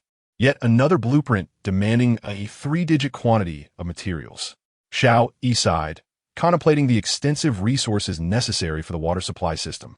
He understood that it was a considerable undertaking, necessitating such quantities, especially as he resided in a modest apartment. In a villa, the requirements would be astronomical. He would likely need to trade. Shaking his head, he sent messages to Jiang Yuntian and Su Wan, stating, "I require a substantial amount of plastic, metal sheets, and hemp cloth. If you have any, please lend them to me." From Jiang Yuntian, he received a trading offer, 20 plastic, 15 metal sheets, 7 hemp cloth. From Su Wan, he received another offer, 7 plastic, 6 metal sheets, 2 hemp cloth. Xiao Yi, naturally, did not hesitate to accept their generous offers. Total supplies obtained, 27 plastic, 21 metal sheets, 9 hemp cloth. Reviewing his inventory, he realized he still needed a significant amount and decided to head to the trading hall. Chapter 0031, Boiling Water. A path to wealth. Current inventory status, 65 plastic, 25 metal sheets, 21 hemp cloth. He was still far from the required materials to manufacture the water supply system. Xiao Yi shook his head, preparing to adjust his previous trade of fish for cornerstones for acquiring supplies instead. The fish he had previously listed in the trading market had now exchanged for 12 cornerstones, though the process was considerably slower than before. It seemed that his extensive collection of cornerstones had drawn the attention of others. Those who were not in dire need of food were becoming hesitant to trade. Completing the trade for the 12 cornerstones, Xiao Yi promptly removed the remaining 180 units from the market. What? The fish has been delisted. I just caught a cornerstone. I have been famished for 2 days. I knew the benefactor would only provide us with a limited time and would not keep it for long. Indeed, that is why I lamented the person who previously advised us against exchanging foundational resources for food. Do not fret, for the benefactor has once again made provisions. This time, we can trade other basic supplies for fish and meat. The crowd immediately flocked to the trading hall, and as expected, some were indeed exchanging fish for supplies. See fish 50 trades for metal pieces 3 or plastic 2 or cloth 1. Splendid. I happen to possess a piece of cloth. Thank you, benefactor. The trade is complete. I have 4 pieces of plastic. I have 10 metal pieces. Those who can endure until the 5th day surely possess the means to procure supplies from the resource boxes. Thus they must have some provisions. However, whether they can obtain food and water is truly a matter of luck. Consequently, this situation may lead to some individuals having a few supplies while still suffering from hunger and thirst, forcing them to trade their resources for food and water. The trading market thus flourished, with the sound of the island monument as notifications ringing almost incessantly. Within just 5 minutes, the sea fish listed by Xiao Yi was completely consumed. Acquired resources, 210 metal pieces, 90 plastic, 65 cloth. Coupled with the supplies in stock, it was more than sufficient. Manufacture. Corresponding resources disappeared, and within the manufacturing space of the island monument, 2 enormous water tanks appeared, complete with 2 extending pipes. Please select a placement location for the water supply system. Gazing at the 2 colossal water tanks, Xiao Yi contemplated and decided to position them near the bathroom at the back of the apartment. After placing them, he stepped out of the apartment and observed the 2 tanks, each with a capacity of 3 tons, one of which extended a pipe towards the sea. It was not connected to the surface. This cannot mean I must pour water into the tank, can it? Xiao Yi's eyes widened. Water supply system, capable of simply filtering seawater into potable water. However, if you wish to drink it, it must be boiled thoroughly. This system lacks an automatic water intake, necessitating that you seal the outlet near the sea and fill the first tank from above to commence operation. Xiao Yi, upon reading the system prompt, nearly spat blood in frustration. How long will it take to pour 3 tons of water? Xiao Yi could not restrain his expletives. Cursing aside, the work must be done. After all, he desired a shower. Xiao Yi utilized 2 units of wood to craft a large bucket with a capacity of approximately 10 kilograms. Thus, he became a laborer for seawater transportation. The tank is a cube with sides measuring 15 meters, so by placing a few wooden boards beneath, Xiao Yi could open the top and pour the water from the bucket inside. To his surprise, his stamina was quite robust. Xiao Yi poured 20 buckets without feeling fatigued at all. This is not difficult. With this thought, he began to pour even faster. After pouring over 200 buckets, Xiao Yi finally felt the ache in his arms. Enough. Let it commence, he muttered, shaking his arms. Buzz. A low rumble echoed as the water supply system finally initiated. After selecting the placement, the pipes extending from the tank near the bathroom automatically reached into the bathroom and kitchen. Xiao Yi re-entered the apartment and noticed a faucet protruding from the wall in the kitchen. Thankfully, I am not misled into searching for the faucet manufacturing blueprint again. Xiao Yi murmured, then grabbed a plastic bottle, opened the faucet, and let some water flow out. Lifting it to his lips, he took a sip, only to spit it out immediately, muttering, "Indeed, it tastes distinctly like tap water. It should suffice for washing, but using it solely for that seems wasteful, especially since everyone appears to be in dire need of water." Never mind that. Xiao Yi promptly splashed his face with the tap water. Refreshing. He felt a wave of coolness. Ah, this water is not entirely undrinkable. It can be boiled. Suddenly recalling the system's prompt, Xiao Yi remembered a brand from his previous life that sold boiled water. Given the current scarcity of water, he could certainly create this product. Simply boiling water is straightforward. Xiao Yi seemed to discover a lucrative opportunity. With this thought, he immediately retrieved his frying pan, preparing to dig a pit in the ground as he had done before, propping the pan up with stones. Wait, didn't I just receive a blueprint for a stove from the resource box? Finding that stove blueprint. Stove blueprint. 10 bricks. 2 stones. I only have 5 units of bricks, but I have plenty of stones. Xiao Yi musit. Jiang, do you have any bricks? Su Wan, do you have any bricks? Xiao Yi sent messages to both of them. Yes, bricks, 2 for trade. Jiang Yintian promptly sent over the bricks. I didn't manage to find any, Su Wan said, somewhat apologetically, to which Xiao Yi responded that it was no problem. 3 more units of bricks are needed. After some thought, Xiao Yi asked Jiang Yuntian again, "Do you still have any bottled water?" "Yes. Don't you have any water?" Jiang Yuntian replied, puzzled, even wondering if Xiao Yi's account had been hacked. Xiao Yi explained, "I'll trade you 500 units of purified water for 500 units of mineral water." Huh? Jiang Yuntian was taken aback. "I plan to use the water to trade for some bricks in the trading hall, but I only have purified water at level and level.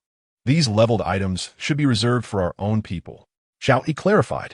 Jiang Yuntian finally understood Xiao Yi's strategy. "All right, mineral water, 500 for trade." Xiao Yi immediately agreed to the trade and also sent over 60 units from the recently purified water. "The purifier is too slow.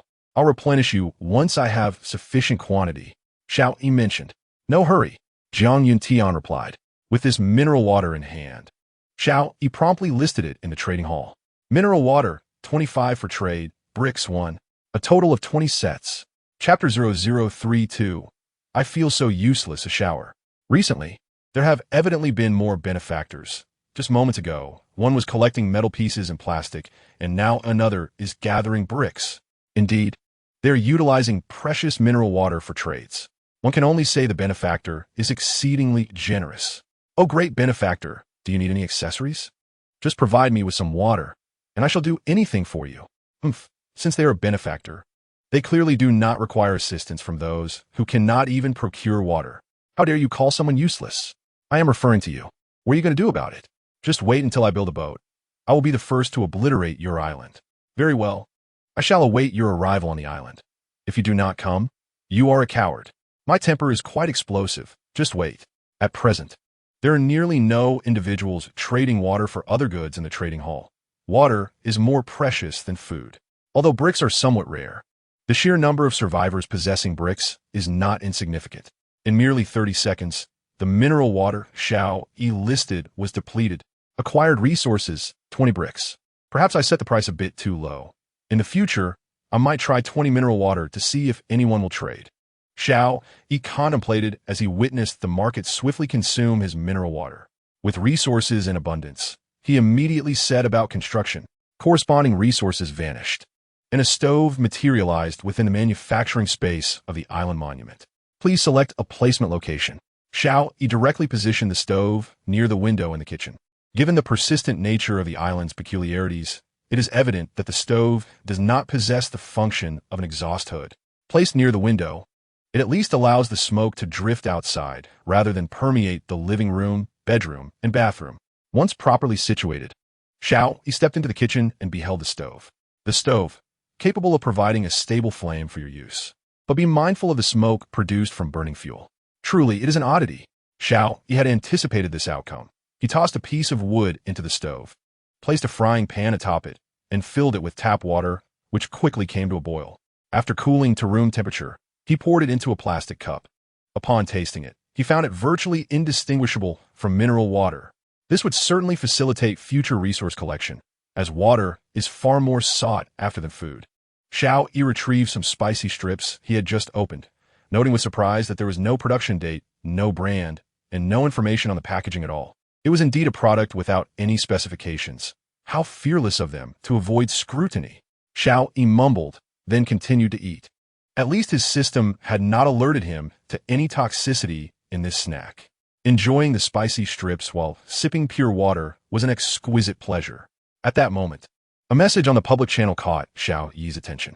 Surviving this long must mean he is no fool. I propose we unite and share resources. This is the only way to thrive in this place. Anyone can make such claims. If we unite, what if we have differing opinions? Whose voice shall we heed?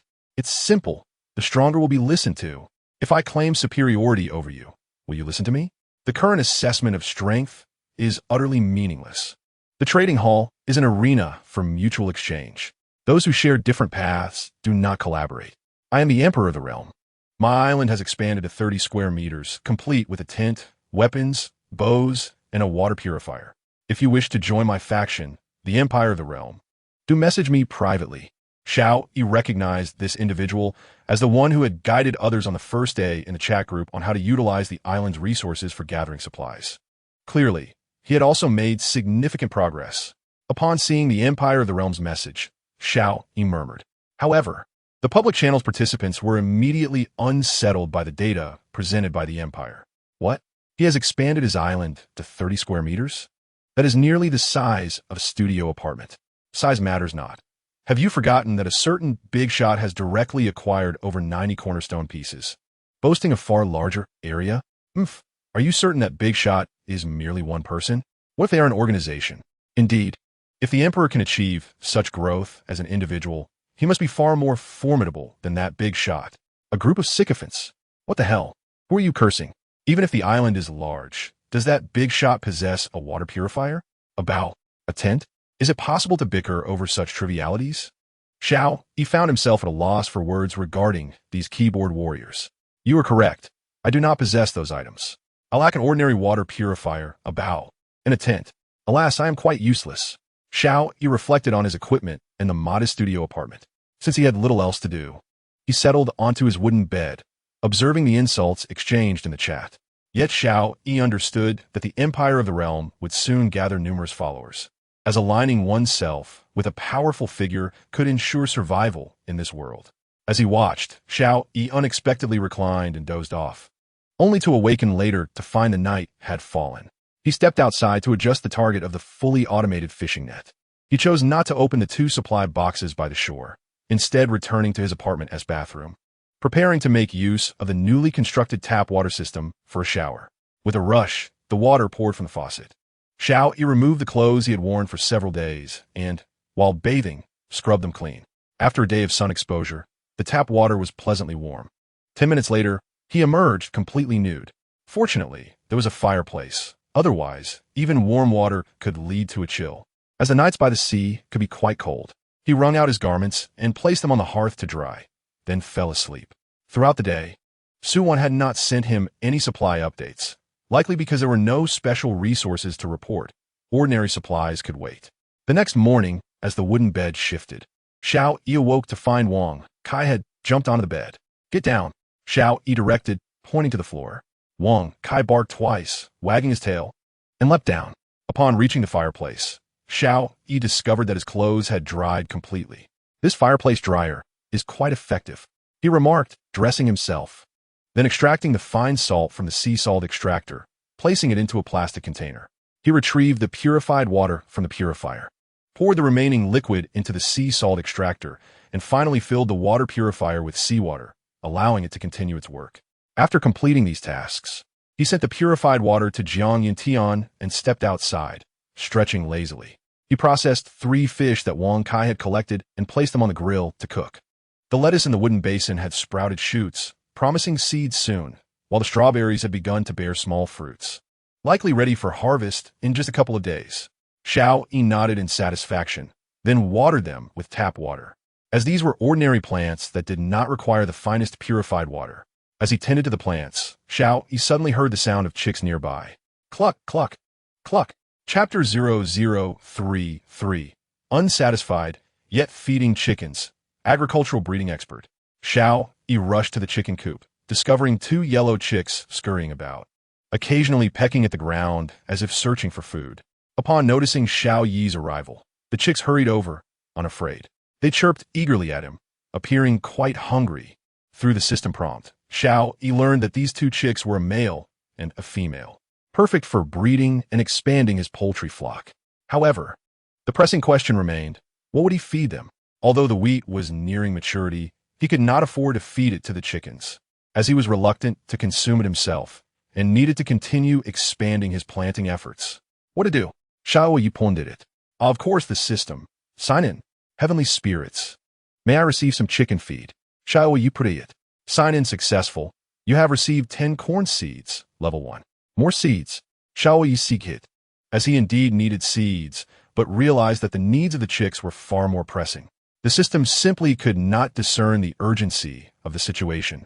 Level 1 corn seeds were certainly not suitable for feeding the chicks directly, as that would be a waste, and in Xiao Yi's eyes, those seeds represented countless ears of corn. Is there any food for the chickens? Xiao Yi quickly messaged Su Wan and Jiang Yintian. You have chicks? Su Wan asked, immediately realizing the ambiguity in her words, her face flushing, and quickly replied, No, I have no food at all right now. Yesterday, I survived on the grilled fish you provided. She ended the call before Xiao Yi could process the ambiguity in her statement. I have bread on hand, Jiang Yintian replied. Can newly hatched chicks eat bread? Xiao Yi inquired. Jiang Yintian was momentarily taken aback and replied, I can eat chicken, but I truly have no knowledge of raising them. After a moment of contemplation, Xiao Yi responded, Wait a moment, I will send you a grilled fish, but let us hold off on the bread for now. All right. Jiang Yintian replied. He switched the channel to public and sent a message. Is there anyone who has food or feed for feeding chicks? Please message me privately. This sparked a lively reaction in the public channel once again. What? People can't even fill their own stomachs, and they're thinking of feeding chickens? Is this the world of the elites? I've been out of water and food for a day and a half. If an elite could spare some food or drink, I'd gladly help you dig for worms. What are you thinking? In this sandy land, there isn't even a single plant, let alone worms. Exactly. Besides, if you could actually find worms, wouldn't you have food already? Hey, upstairs, can worms be eaten? That sounds disgusting. Of course, worms are rich in protein, fat, carbohydrates, and various amino acids, vitamins, and trace elements.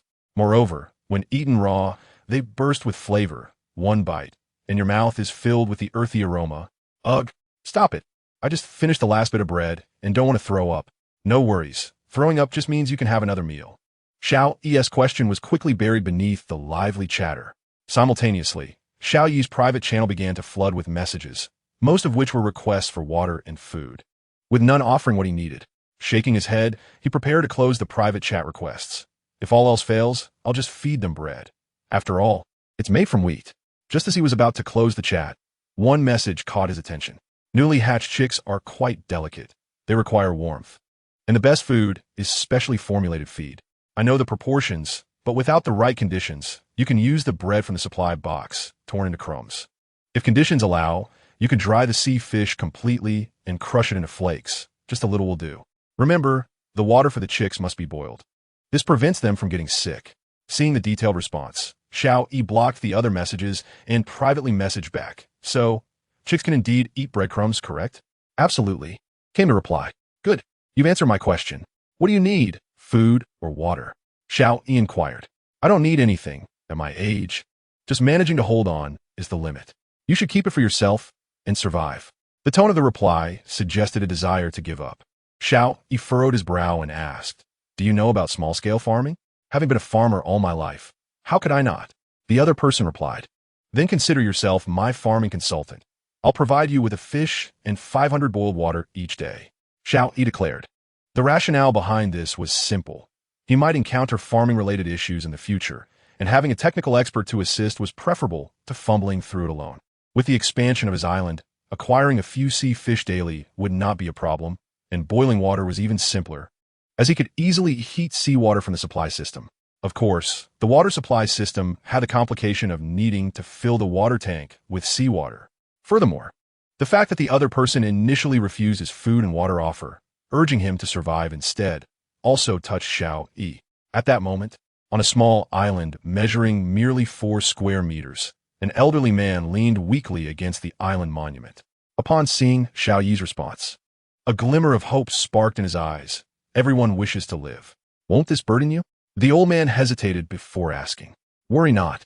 If I dare to propose such terms, I can surely bear it. Xiao Yi replied. All right, then I shall sell my old life to you. The elder said. Xiao Yi took the initiative to add him as a friend. The other party accepted, and thus, you have added Yuan Nong as a friend. Yuan Nong?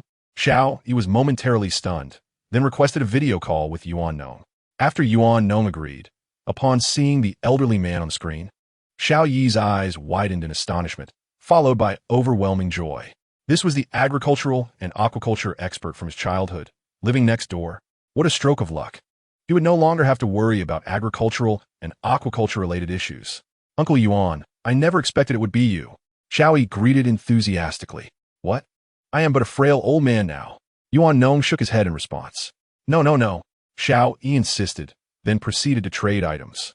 Purified water, level 50. Boiled water, 500. Grilled fish, 500. This is an abundance of items. Yuan Nong felt as if he were dreaming. Please accept, as I will surely need your expertise in the future. Xiao Yi urged, that level of purified water can help regulate one's health. It's not much. So take your time. Purified water can regulate one's health? Yuan Nong felt his knowledge challenged. Xiao Yi responded with a smile. I know this defies science. But what in this island can truly be explained by science? Chapter 0034. Eating too much. Continue collecting foundation stones. Hearing Xiao Yi say this, Yuan Nong nodded in agreement. In that case, I shall not be too proud. Yuan Nong accepted the trade and received the water and food. How have you fared these past few days? Xiao Yi curiously asked. Yuan Nong replied, I caught a supply box with that fishing net, but there was only a bit of bread and water, and I haven't seen any other supplies. Xiao Yi nodded and then traded the fishing net and axe obtained from his earlier defeat of Li Yu. This is an extra one I no longer need.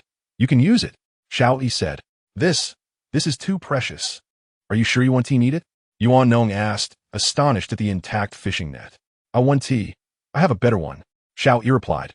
Once you regain your strength, quickly catch more supply boxes and do not sell the foundation stones. Use them all to expand your island. Understood. I too believe the foundation stones are crucial supplies.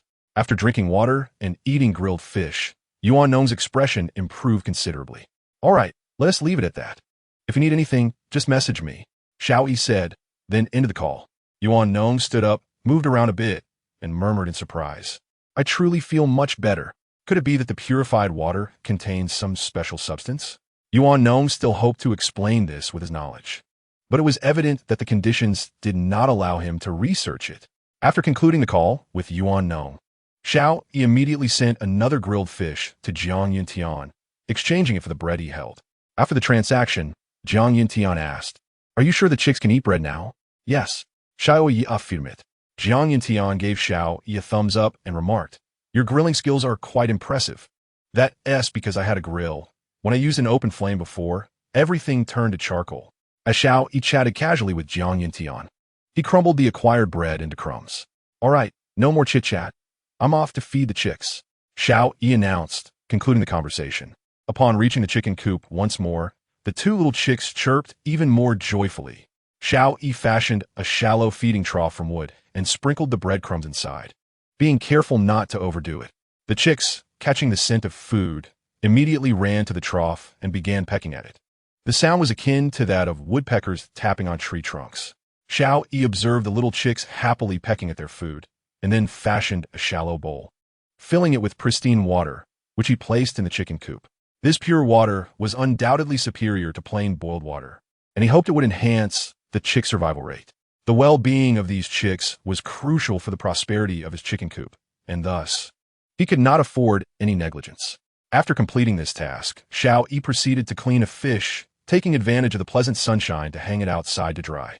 He then planted the premium corn seeds he had recently acquired in the eastern flower bed, watering them generously.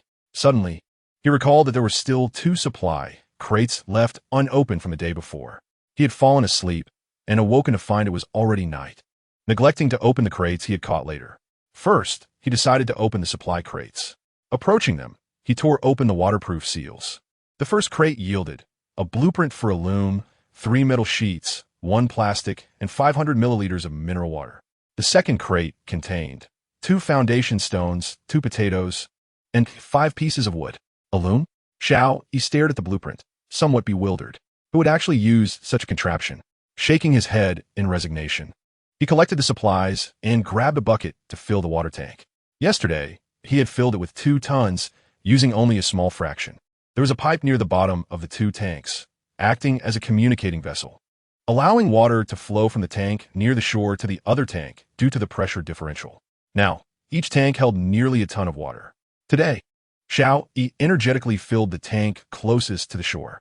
Phew, it seems my physical condition has indeed improved significantly, Xiao Yi murmured to himself. After completing these tasks, he realized it was already noon. He finished the remaining roasted chicken, the one with double effects from the previous day. He was responsible for the meat, while Wang Kai took care of the bones. After consuming the roasted chicken, Xiao Yi reclined in a rocking chair, finally able to rest after a busy morning. When he awoke 2 hours later, he glanced at the system S-time and sighed, "I must have eaten too much." After this exclamation, Xiao Yi listed his boiled tap water in the trading hall. Boiled water, 54 foundation stone 1. He put up 20 sets at once, deliberately raising the price, as it was the final day, and he intended to gather as much as possible. Wow, everyone look at the trading hall. Someone is trading 50 boiled waters for foundation stones. Is that true? I'm almost dying of thirst, and I happen to have 2 foundation stones. How did this big shot manage to acquire pure water and boil it? Seeking strategies, seeking knowledge. This shouldn't be boiled pure water, because I've boiled it before, and when I traded it at the island monument, it still showed as pure water. The person upstairs is also impressive. They have pure water, but chose to boil it, losing quite a bit in the process. Well, at least the water is still relatively plentiful. Could you trade it to me for a cheaper price? Scram. Yuan Nong, in the midst of his fishing, noticed this trading and thought, this must be Xiao Yi's doing. Not only did he advise me against selling foundation stones, but he is also acquiring such a precious resource as water. It seems this item is indeed of great significance. Yuan Nong had already caught a supply crate, which contained 2 foundation stones and some basic supplies. Following Xiao Yi's advice, he immediately expanded his island by 2 square meters. Upon seeing the sudden increase in space on his island, Yuan Nong was utterly astonished. He could not comprehend it with his knowledge. After about 10 minutes of listing, the boiled water sold out. The speed is still rather slow, Xiao Yi muttered. He then listed another 20 sets at the same price. Are there 2 big shots or just 1? Another 20 sets of boiled water. Big shot, please take me along. It can't be the same person, can it? Otherwise, how much water would they need to gather? If it is the same person, that is quite impressive. Observing the discussions in the public channel, Xiao Yi continued to employ his previous strategy, competing against himself. Boiled water, 55 for foundation stone 1.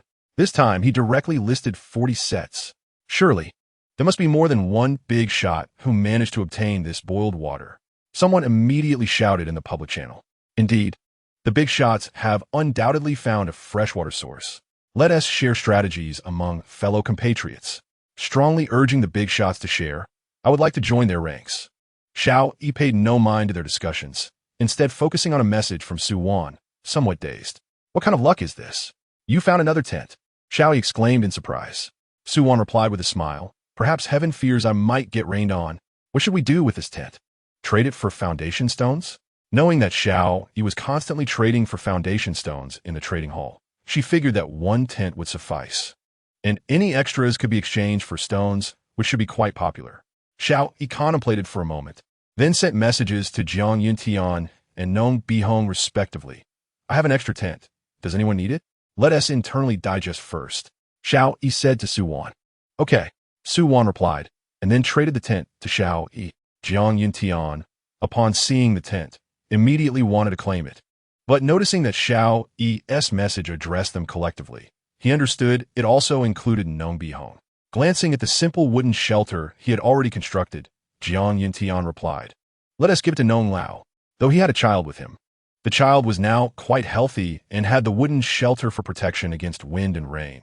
It was more appropriate to offer it to Nong Bihong. On the battlefield, Jiang Yuntian was ruthless and merciless, yet when it came to family and friends, he could be remarkably accommodating. Seeing Jiang Yuntian's response, Xiao Yi nodded slightly. Let us see if anyone else needs it. The weather here is quite nice, so I probably one tea need it. Nong Bihong replied. Everyone else gave up. This one is for you, Xiao Yi said. Tent, one trade, none. Thank you, thank you. Nong Bihong repeatedly expressed gratitude and agreed to the trade. After the transaction was completed, Xiao Yi glanced back at the trading hall. The 40 sets of boiled water had all been sold. Additionally, 3 of the previous 20 sets had also sold. He obtained the materials, foundation stones 43. Indeed, it was essential to make customers feel as though they were getting a good deal. Xiao Yi muttered, then listed another 40 sets, still at 55 boiled water for 1 foundation stone. After listing, he stepped out of his apartment and noticed that the lettuce at the entrance seemed to have produced seeds. Cautiously, he plucked the tender stalk emerging from the lettuce and extracted the small, oval seeds from it. Obtain materials. Lettuce seeds 23. Why are there both whole and partial amounts? Xiao Yi questioned upon seeing the system prompt. Because individual methods vary, the materials obtained will differ slightly. The system replied. Just say my technique, ISNT good enough. Xiao Yi retorted, then gathered all the lettuce and sowed the seeds. Obtain materials. Lettuce 500. Xiao Yi broke open a leaf of lettuce and popped it into his mouth. Crunch, crunch. Delicious. Having been eating only fish, he had not had any vegetables, and his mouth was almost parched. Though it was merely the lowest grade of lettuce, it tasted remarkably delightful. Open the private channel and send 100 to Su Wan, while giving Jiang Yuntian and Nong Bihong each 50. After all, these seeds were obtained by Su Wan from the supply box, so it is only fitting to offer a little more. Everyone should have a taste. The harvest just came in, and although it may be a bit aged, the flavor is quite delightful. Xiao Yi remarked in a message to the 3. This is so inconvenient. How I wish we could establish a group chat. Xiao Yi muttered to himself. Su Wan felt a surge of surprise at the sight of the harvested lettuce. She was aware that Xiao Yi had planted it. Yet she was astonished at the brevity of the harvest period. Wonderful. At last, a change of flavor is upon us. Su Wan responded. Jiang Yuntian, however, was taken aback. When did you plant it? Do you have soil? How did you harvest it so quickly? This seed was given to me by another friend, and naturally, I have soil. Otherwise, I wouldn't have requested your coconut tree seeds. It takes about 2 to 3 days for a harvest. Xiao Yi replied. Thank you. Jiang Yuntian accepted the trade. Nong Bihong immediately sent a message, her tone clearly anxious. You didn't just harvest it and eat it, did you? Leave one plant to let it seed. Xiao Yi replied, Of course. I let them grow seeds before harvesting. That's good. Nong Bihong breathed a sigh of relief. As long as you have soil, you can continuously grow lettuce. Moreover, lettuce has a short growth cycle, making it perfect for large-scale cultivation. By the way, I do like to ask, how many seeds can one lettuce produce? Xiao Yi inquired. Generally, you only need to leave one lettuce in a plot of land, and it will yield enough seeds to fill the area. Nong Bihong responded. Xiao Yi was speechless. He had plucked 2 lettuces and ended up with 23 seeds. Had he wasted a lot? What's wrong? Nong Bihong noticed his peculiar expression and asked.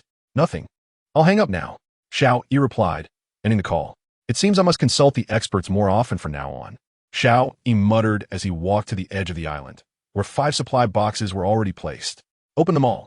Resources obtained. 3 stone, 2 bricks, 500 bread. Resources obtained. 1 bow and arrow blueprint. Resources obtained.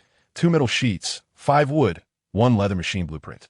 Resources obtained. 5 soybeans level, 3 glass, 2 cloth. Resources obtained. 2 rubber, 5 metal sheets, 6 plastic. Xiao Yi gazed at the supplies and mused. A leather machine blueprint? Are we starting a leather factory in Jiangnan?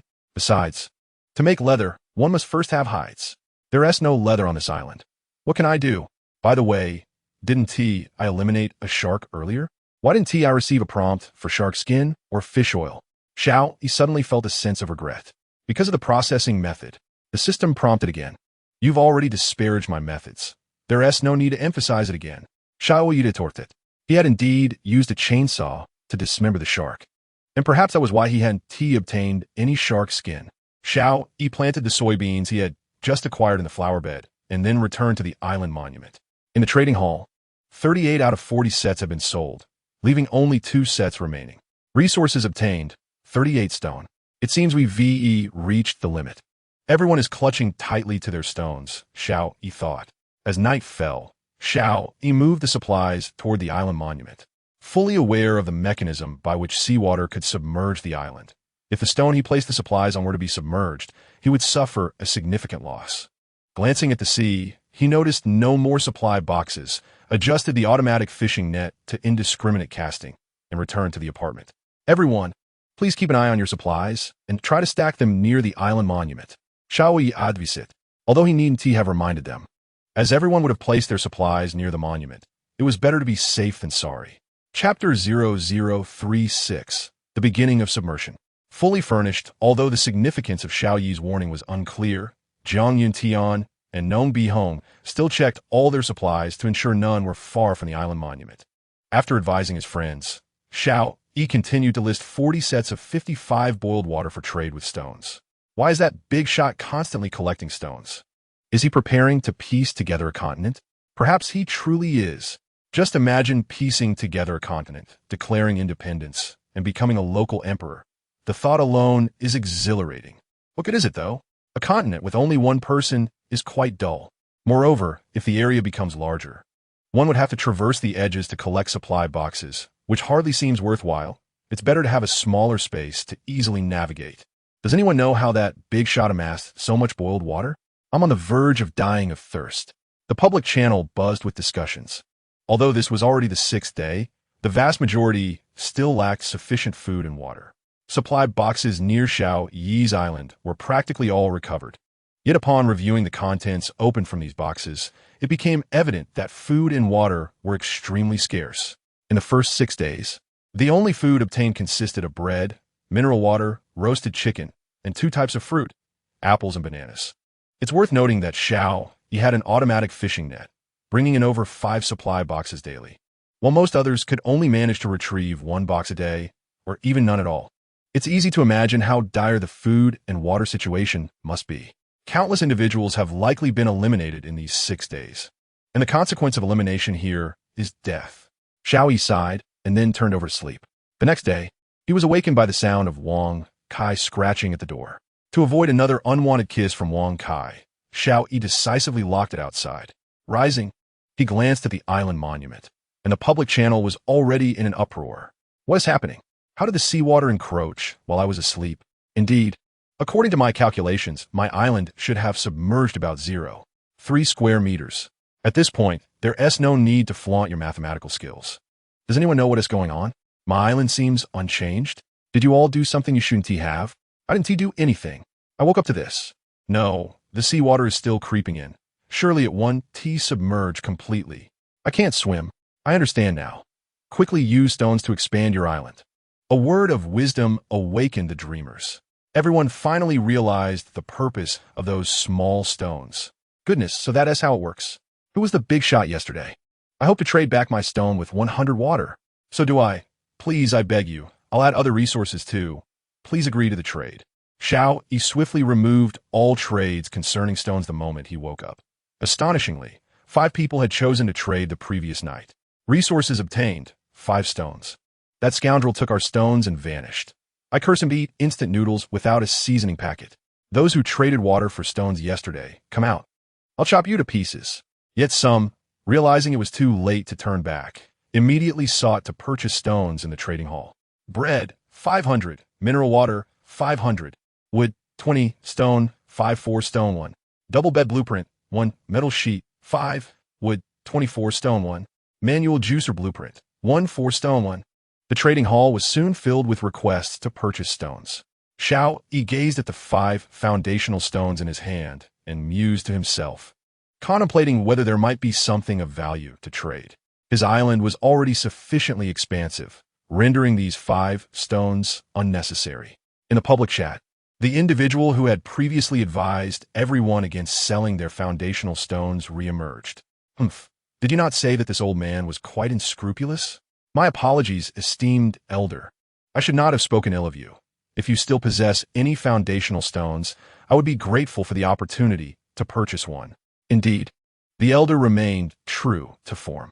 Begone, I am but 18. You shall not find such a nephew in me. Another voice piped up. Let's have your guidance. Great one. Yes, yes, we are all ears. The chat fell silent, as everyone awaited the earlier speaker's words. Given the current rate of flooding, it was estimated that approximately 1 square meter of island would be submerged today, leaving everyone with a chance to salvage supply boxes, for they could not engage in any other activities. Yes, hurry to salvage those supply boxes. Should we uncover a foundational stone, it would alleviate our immediate concerns. The chat interface grew quiet. Whether they would succeed in retrieving supply boxes remained uncertain, yet this situation would undoubtedly spur them to work harder. Suwon observed the unfolding events with a calm demeanor, as they aligned with her expectations.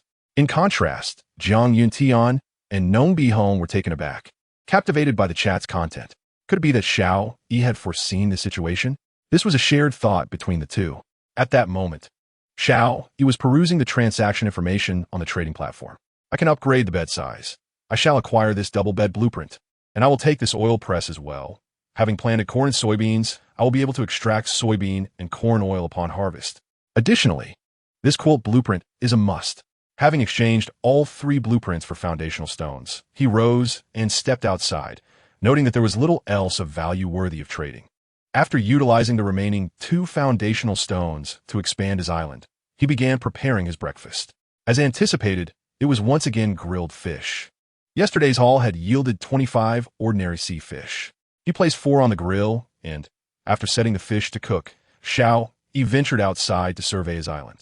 His island now boasted an impressive area of 296 square meters, primarily due to the substantial number of foundational stones acquired through trade involving water and food over the past 2 days. The size was so grand that it was difficult to ascertain if even 1 square meter had been submerged. At this rate, the seawater is eroding the island at a rate of 3,333, and unknown changes are occurring. Xiao Yi murmured to himself. When he glanced at the island's surface, the sign-in system prompted him. Unknown changes? Xiao Yi inquired, surprised. What sort of unknown changes? The changes are currently underway, and will only be definitively identified once the seawater has completed its erosion. In that case, I must simply wait. Xiao Yi shook his head and stated system. Let us proceed with the sign-in. Sign-in successful. Congratulations, host, for completing 1 week. You have received a deluxe home renovation gift package. Chapter 0037. Luxurious upgrade. No power. No gas. High drop rate. After having upgraded the wooden house to a studio apartment, it had merely become an empty space with white painted walls. All the furnishings were his own, giving it a rather crude appearance akin to a storage room. Upon hearing about the sign-in reward, Xiao Yi felt a surge of excitement. At last, I can reside in a beautifully decorated home. Open the gift package. Upon successfully opening it, he received a home decoration card, which he was instructed to use at the island monument. A card depicting a charming little house appeared in his hand, and he hurried to the monument, navigating to the construction page. The monument displayed a prompt. You possess 1 home decoration card. Would you like to use it? Yes. Xiao Yi affirmed. Please select a decoration style. The monument instantly presented over a dozen styles. Modern minimalist, serene pastoral, European classical, Mediterranean. Overwhelmed by the options, Xiao Yi was immediately drawn to the Mediterranean style, as it harmonized perfectly with his current setting of island and sea. Select Mediterranean style. Selection successful. Renovations complete. Furniture and decorations that were incompatible with this style have been removed from the apartment. Xiao Yi's bedroom had undergone a complete transformation. The wall colors had become softer and more natural, and where there was once a window, a grand floor-to-ceiling window now stood. The vast sea lay before him, and with a mere push, he could step closer to the ocean. The island monument, previously within the room, had been elegantly embedded into the wall, thereby conserving space. His modest wooden bed had vanished, replaced by a luxurious double bed, complete with mattress, quilt, and pillows. Unable to resist, Xiao Yi sat upon it, reveling in its softness and comfort. After a week of sleeping on wooden planks, transitioning from a board to a proper bed felt heavenly. 2 bedside tables flanked the bed, each adorned with a lamp, and overhead hung a large light fixture. Impressive, Xiao Yi could not help but exclaim, and he opened the solid wood wardrobe built into the wall, only to find it empty of clothes hangers or pants racks. Exiting the bedroom, he discovered that the flooring had been replaced with tiles, and in the corner of the living room stood 2 water purifiers, next to a 3-seater sofa. To his astonishment, a television was embedded in the wall opposite the sofa. On the other side of the living room was a long white table with black borders, capable of seating 6, accompanied by white chairs. Upon entering the kitchen, he was greeted by brand new kitchenware, a marble countertop, and even exhaust hood. Where's my stove? Xiao Yi realized that the stove he had previously placed there was now missing. It has been relocated outside by the monument, including your single bed. The system promptly replied. Oh, can this new stove be used? Xiao Yi inquired. The system remained silent, prompting him to try it himself. Ignite. He saw the spark igniter sputtering, yet it refused to catch fire. No gas. Understanding dawned on him. It seemed he would have to procure gas himself. With this thought, Xiao Yi dashed to the living room, intending to turn on the television. Yet, the television showed no response. As expected, I must generate my own electricity, Xiao Yi lamented. Since there is no power, why was my fireplace moved to the living room? The fireplace, once in the bedroom, had been transferred to the living room during the renovation. He had noted the presence of air conditioning earlier, but now, without electricity, it was of no use. Initially believing he was embarking on a modern lifestyle, he realized that while the house had been upgraded, the corresponding essential utilities were woefully inadequate. The bathroom had, of course, been entirely tiled, featuring a wash basin, shower, and even heated flooring, though the heating was currently unusable, as it too required electricity. Fortunately, he had previously constructed a water supply system. Otherwise, these amenities would be utterly useless post-renovation. Despite the absence of electricity and gas, Xiao Yi remained quite satisfied with the luxurious upgrade. His standard of living had undoubtedly ascended to a new echelon. So, does that mean the double bed I just traded for is now useless? Xiao Yi suddenly realized his miscalculation. Had he known, he would have signed in first before engaging in any trades. However, it is of no concern. He has no use for it, and there are others who might. Let us set it aside for now. After much ado, Xiao Yi hurriedly stepped outside, adjusting the objective of the fully automated fishing net to target the supply box, allowing it to meander on its own. He then inspected his cultivated plants, all of which were thriving remarkably well, and took the opportunity to water them. He continued to tear the freshly baked bread into crumbs, while the sun-dried sea fish was once again roasted until crisp, then crushed into fish powder, which he mixed with the bread to feed the chicks. The 2 chicks feasted joyfully, and observing their daily growth, Xiao Yi felt confident that it would not be long before he could enjoy fresh eggs. Last night, he had harvested 32 sea fish, which had been gathered by Wang Kai. Xiao Yi processed 4 of them and placed them on the grill before filling the water tank with a bucket. As the island expanded, the water tank, originally by the shore, had become increasingly distant, and running back and forth was a waste of time. He needed to devise a water extraction device. Since the consumption was minimal, he quickly filled the tank and returned to the grill. Once the fish were cooked, he sent some to Nong Bi Hong and another to Su Wan, tossing one to Wang Kai while keeping one for himself. Accompanied by freshly washed lettuce, sprinkled with a pinch of salt, it was a delightful meal. While eating, he sent purified water to Jiang Yuntian and cool boiled water to Nong Bi Hong. After tending to the water purifier and the sea salt extractor, Xiao Yi had entirely disposed of his fish. Wang Kai, you are responsible for bringing all the retrieve supply boxes to the front of the apartment. Xiao Yi patted Wang Kai and pointed towards the supply boxes. Wang Kai barked twice and raced towards the sea to fetch the boxes. Xiao Yi then returned to the island monument and checked the public channel. I have retrieved a supply box containing 2 cornerstone pieces. All right, big brother.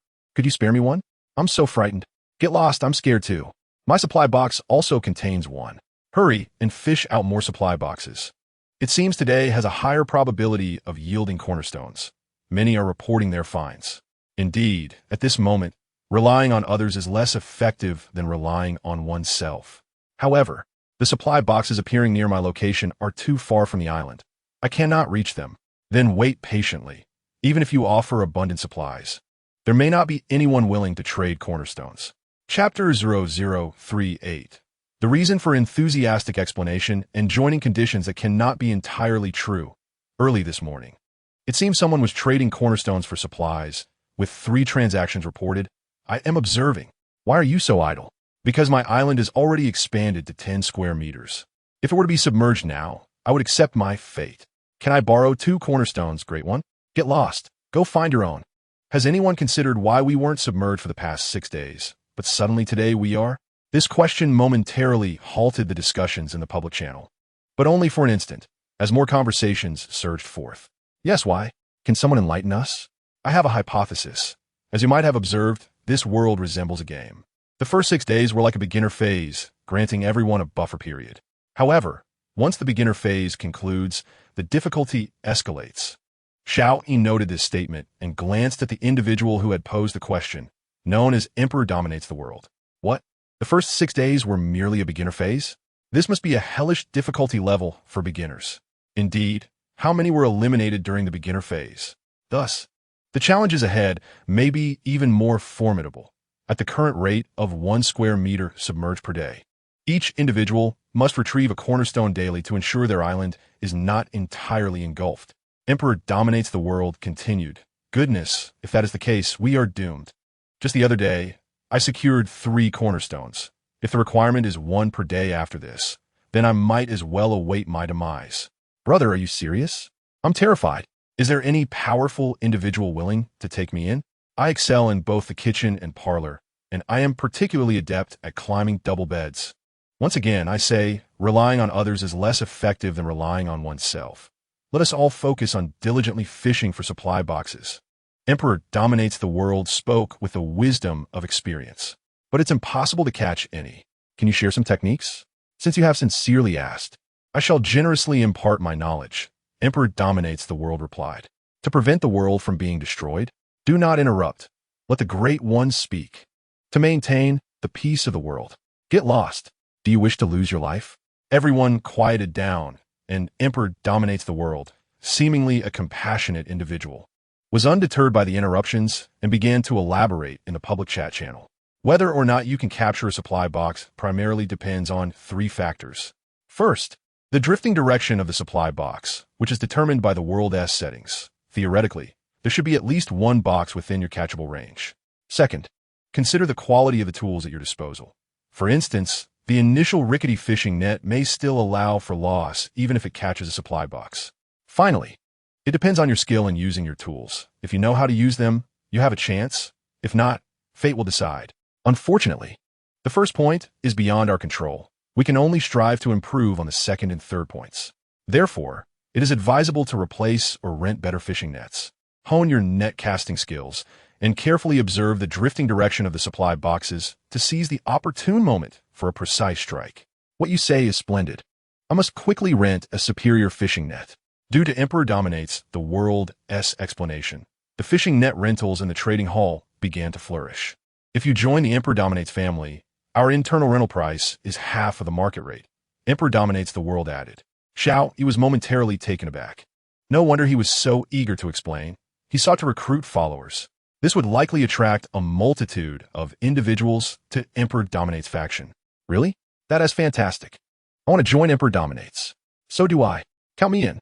Observing the bustling registration scene in the chat interface, Emperor Dominates the World continued. Those wishing to register should add the 4 home masters as friends. They are named Emperor Dominates Azure Dragon, Emperor Dominates White Tiger, Emperor Dominates Vermilion Bird, and Emperor Dominates Black Tortoise. They will inform you of the conditions for joining. What? There are conditions? Of course. Emperor Dominates will ultimately become the most powerful force in this world, and not everyone can join. At that moment, Xiao Yi was watching Emperor Dominates recruit disciples when a private message notification rang out. Beep beep. Suwon requests to communicate with you. Connect. Did you see the chat in the public channel? Suwon appeared on the private chat screen. Yes, what is the matter? Xiao Yi repeated. That Emperor Dominates said that we might face a daily submersion of 1 square meter. Suwon expressed her concerns. That is merely his conjecture. It is unlikely to transpire. Let us wait and see after today. Do not fret, for our priority remains to gather supplies. Xiao Yi repeated nonchalantly. Others rely on conjecture, but he has system prompts that are far more reliable than mere speculation. Hearing Xiao Yi's words, Suwon felt somewhat reassured. She could not quite understand why. But Xiao Yi had a calming effect on her. All right then, I shall go and gather supplies. Suwon ended the call and walked towards the sea. After concluding the conversation with Suwon, Xiao Yi switched back to the public channel. What a ripoff from Empire Lin. The membership fee demands an entire cornerstone, and, subsequently, one more every 10 days. It's not just the cornerstone. We also have to contribute basic materials like wood, stone, glass, plastic, and metal sheets every 10 days. This is sheer exploitation. Yes, let us resist Empire Lin. Refuse to join. We aren't forcing anyone to join. Empire Lin responded. If you can't even gather a cornerstone in 10 days, then what is the purpose of renting a higher-level fishing net? Is it merely for show? We have no need for such useless individuals. Good riddance. As Empire Lin spoke, many began to reflect, acknowledging that the provision of superior fishing nets by a faction indeed incurs costs. One cannot expect to benefit without contributing. However, there are also those who blindly vented their frustrations. Damn, who wants to be drained like that? Only a fool would agree to such blatant exploitation. Indeed, Empire Lin is foolish, revealing the ugly face of capitalism. Watching the keyboard warriors who only knew how to hurl insults, Xiao Yi shook his head in resignation. Empire Lin's actions were quite normal. He saw no issue with it. It was merely a matter of mutual consent. So what was there to criticize? Wouldn't it be more enjoyable to gather resources instead? As Xiao Yi exited his apartment, he found 5 resource boxes waiting at the entrance, brought over by his pet. Wankai. Indeed, a pet of high level possesses tremendous strength. Xiao Yi murmured. He opened all the boxes and obtained the following resources. Chapter 0039 Wind Power Water Wheel. Potatoes how to plant. Resources obtained. 2 cornerstones, 3 metal sheets. Resources obtained. 1 cornerstone for stones. Resources obtained. 1 cornerstone, 10 woods. Resources obtained. For cornerstones, 2 plastics. Resources obtained. 1 wind power water wheel blueprint. To his astonishment, the 5 resource boxes yielded 8 cornerstones. It seemed that the probability of obtaining cornerstones had indeed increased, indicating that the rules of this world still allowed for a glimmer of hope. However, he did not acquire any water or food, which was of little concern to him, as he was more interested in the wind power water wheel blueprint. Wind power water wheel blueprint, 90 woods, 30 metal sheets. With sufficient materials at hand, he hurried to construct it. Xiao Yi rushed to the island monument and selected the option to create the wind power water wheel. As the corresponding materials disappeared, a magnificent windmill with 18 blades materialized in a manufacturing space. Please select a placement location. Note, it must be positioned where there is sufficient wind. To utilize the water wheel's water extraction function, it needs to be placed near water. Why would I want a wind power water wheel, if not for extracting water? Is it merely for decoration? Xiao Yi scoffed, then placed it as close to the water tank as possible. Through nearly a week of observation, he noted that there was a period each day when the wind was particularly strong. Currently, his water usage was substantial. If the wind power water wheel could operate for even a short while each day, the water tank should fill up. As he stood beside the wind power water wheel, he marveled at its impressive size. The water wheel towered 8 meters high, and each blade's edge held a small bucket for scooping water. When the wind blew against the blades, the windmill turned, and, as the blades skimmed across the sea, the buckets filled with seawater. When the buckets tilted, the water would pour into a wooden trough positioned at the tilt's direction, flowing into the island. However, Xiao Yi discovered that the island monument had not connected the trough long enough, requiring him to extend it to reach the water tank. Damn it, Xiao Yi exclaimed, then retrieved his toolbox to extend the trough. Approximately an hour later, Xiao Yi surveyed the makeshift trough he had constructed, feeling somewhat speechless. It was rough and leaky, but he thought, leak or not, it will have to do for now. He sighed and connected the trough, which aligned perfectly with the water tank. Splash! The wind power water wheel continuously scooped seawater, flowing into the tank. Although it was slow, at least he no longer had to carry water back and forth.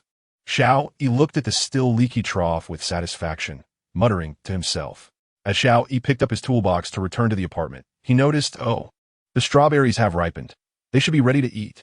Observing the vibrant red strawberries in the wooden basin, he decided to ask Farmer Bai Hong first. Old Farmer, can the strawberries be harvested for seeds? He inquired. Absolutely. Farmer Bai Hong Viplit Homti Li. The seeds are those tiny dots on the mature strawberries. Use a small knife to peel off the outer skin carefully, being mindful not to damage the seeds. Then dry the skin, and the seeds will naturally fall off. All right, Xiao Yi responded, retrieving a small knife from his toolbox to harvest all the ripe strawberries, totaling 27. He then delicately peeled the outer skin, ensuring not to harm the seeds. After finishing one, he placed the skin aside and popped the juicy flesh into his mouth. Sweet and delicious. Xiao Yi continued to peel the remaining strawberries. Peeling the skin was indeed a meticulous task. Xiao Yi rotated his somewhat stiff neck, glancing at the pile of skins on the ground, feeling a sense of inexplicable accomplishment. Observing the strawberries reduced to mere flesh, he sent 4 to each of Su Wan's companions. Strawberry flesh, 80 trade, none.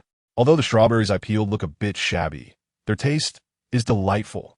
After completing the trade, Xiao Yi noticed the potatoes he had set aside for 2 days and murmured, do potatoes sprout easily? Why haven't they yet? He then messaged Farmer Bai Hong again. Old Farmer, do I have to wait for the potatoes to sprout before planting them? Farmer Bai Hong, having just received the strawberry trade, felt deeply touched, surprised that Xiao Yi would share fruit with him. While he was moved, he was also somewhat astonished, though not as shocked as before. After all, Xiao Yi would occasionally present fruits and vegetables and provided roasted fish and purified water daily. So such generosity had become less surprising. To plant potatoes, you need to cut them in half, mix them with some charcoal ash, and bury a piece every 15 centimeters. Fama Bi Hong et Lai. Oh, I see. Xiao Yi felt grateful for having helped Farmer Bai Hong. Of course, you can also plant them once they sprout. Farmer Bai Hong added. All right, Xiao Yi replied, promptly cutting the potatoes in half, mixing them with charcoal ash, and burying them in ordinary soil. It seems a bit crowded, he remarked as he looked at the pot of ordinary soil. Ding ding. The island monument's notification sound echoed, and Xiao Yi stepped inside. Soil 2 trade none. I have no seeds, and it's inconvenient to plant things with the kids. Here, take this. Came a message from Jiang Yuntian. Xiao Yi's eyes brightened. He had just been pondering about the soil situation when Jiang Yuntian sent the message. Agreeing to the trade, Xiao Yi acquired 2 units of soil. However, he found that there were insufficient containers to hold the soil. Small wooden basins do not require a blueprint, but they can hold only a limited amount of items. Large wooden basins and flower beds, on the other hand, do require a blueprint. Hoping to quickly find a container, Xiao Yi murmured, once the potatoes sprout, I could transplant them. After planting the potatoes, he returned to his apartment, sinking into the sofa with a sense of comfort. Yet, as he gazed at the unresponsive television, he pondered how to acquire a generator. The prospect of gas seemed distant. It was better to first address the issue of electricity. It was now 4 in the afternoon, and the system indicated that the sea's encroachment had reached a critical level of 6,666. Waiting is truly exasperating, Xiao Yi lamented. The public channel was still bustling with many voices. It feels like we are on the brink of total submersion. Stay calm, advised a voice. According to my calculations, the rate of flooding remains consistent with previous patterns.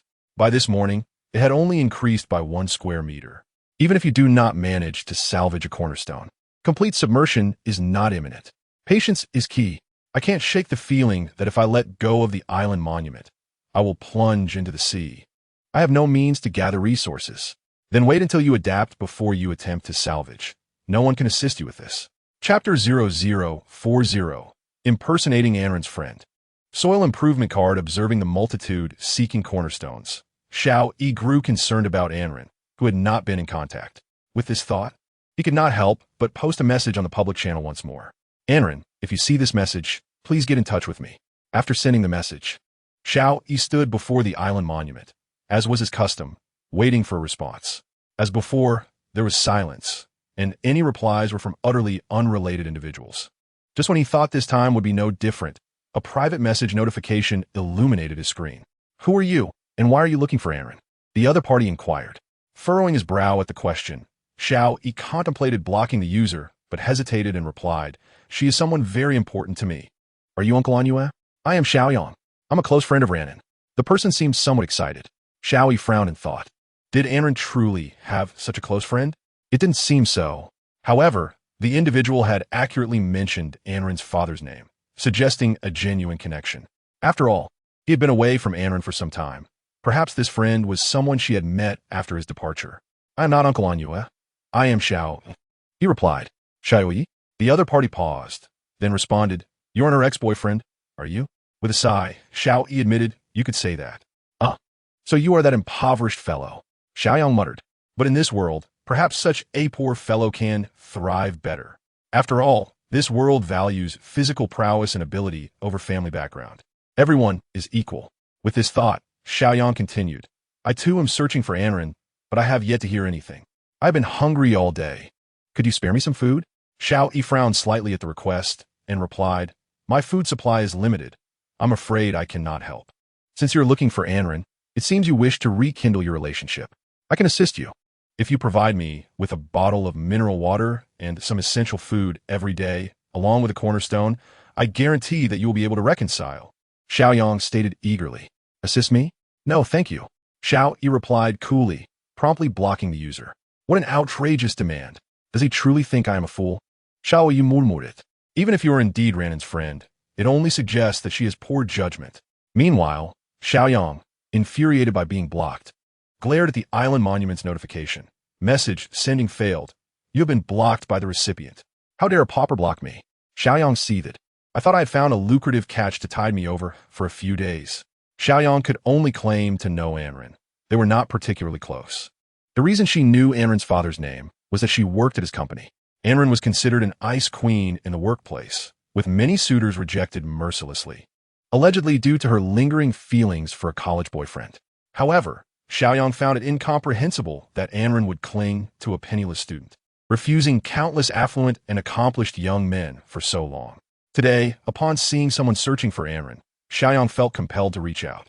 Although her island had grown to 6 square meters, alleviating her immediate concerns about flooding, the conversations in the public channel filled her with apprehension about the future. Those who were overwhelmed would hardly seek others.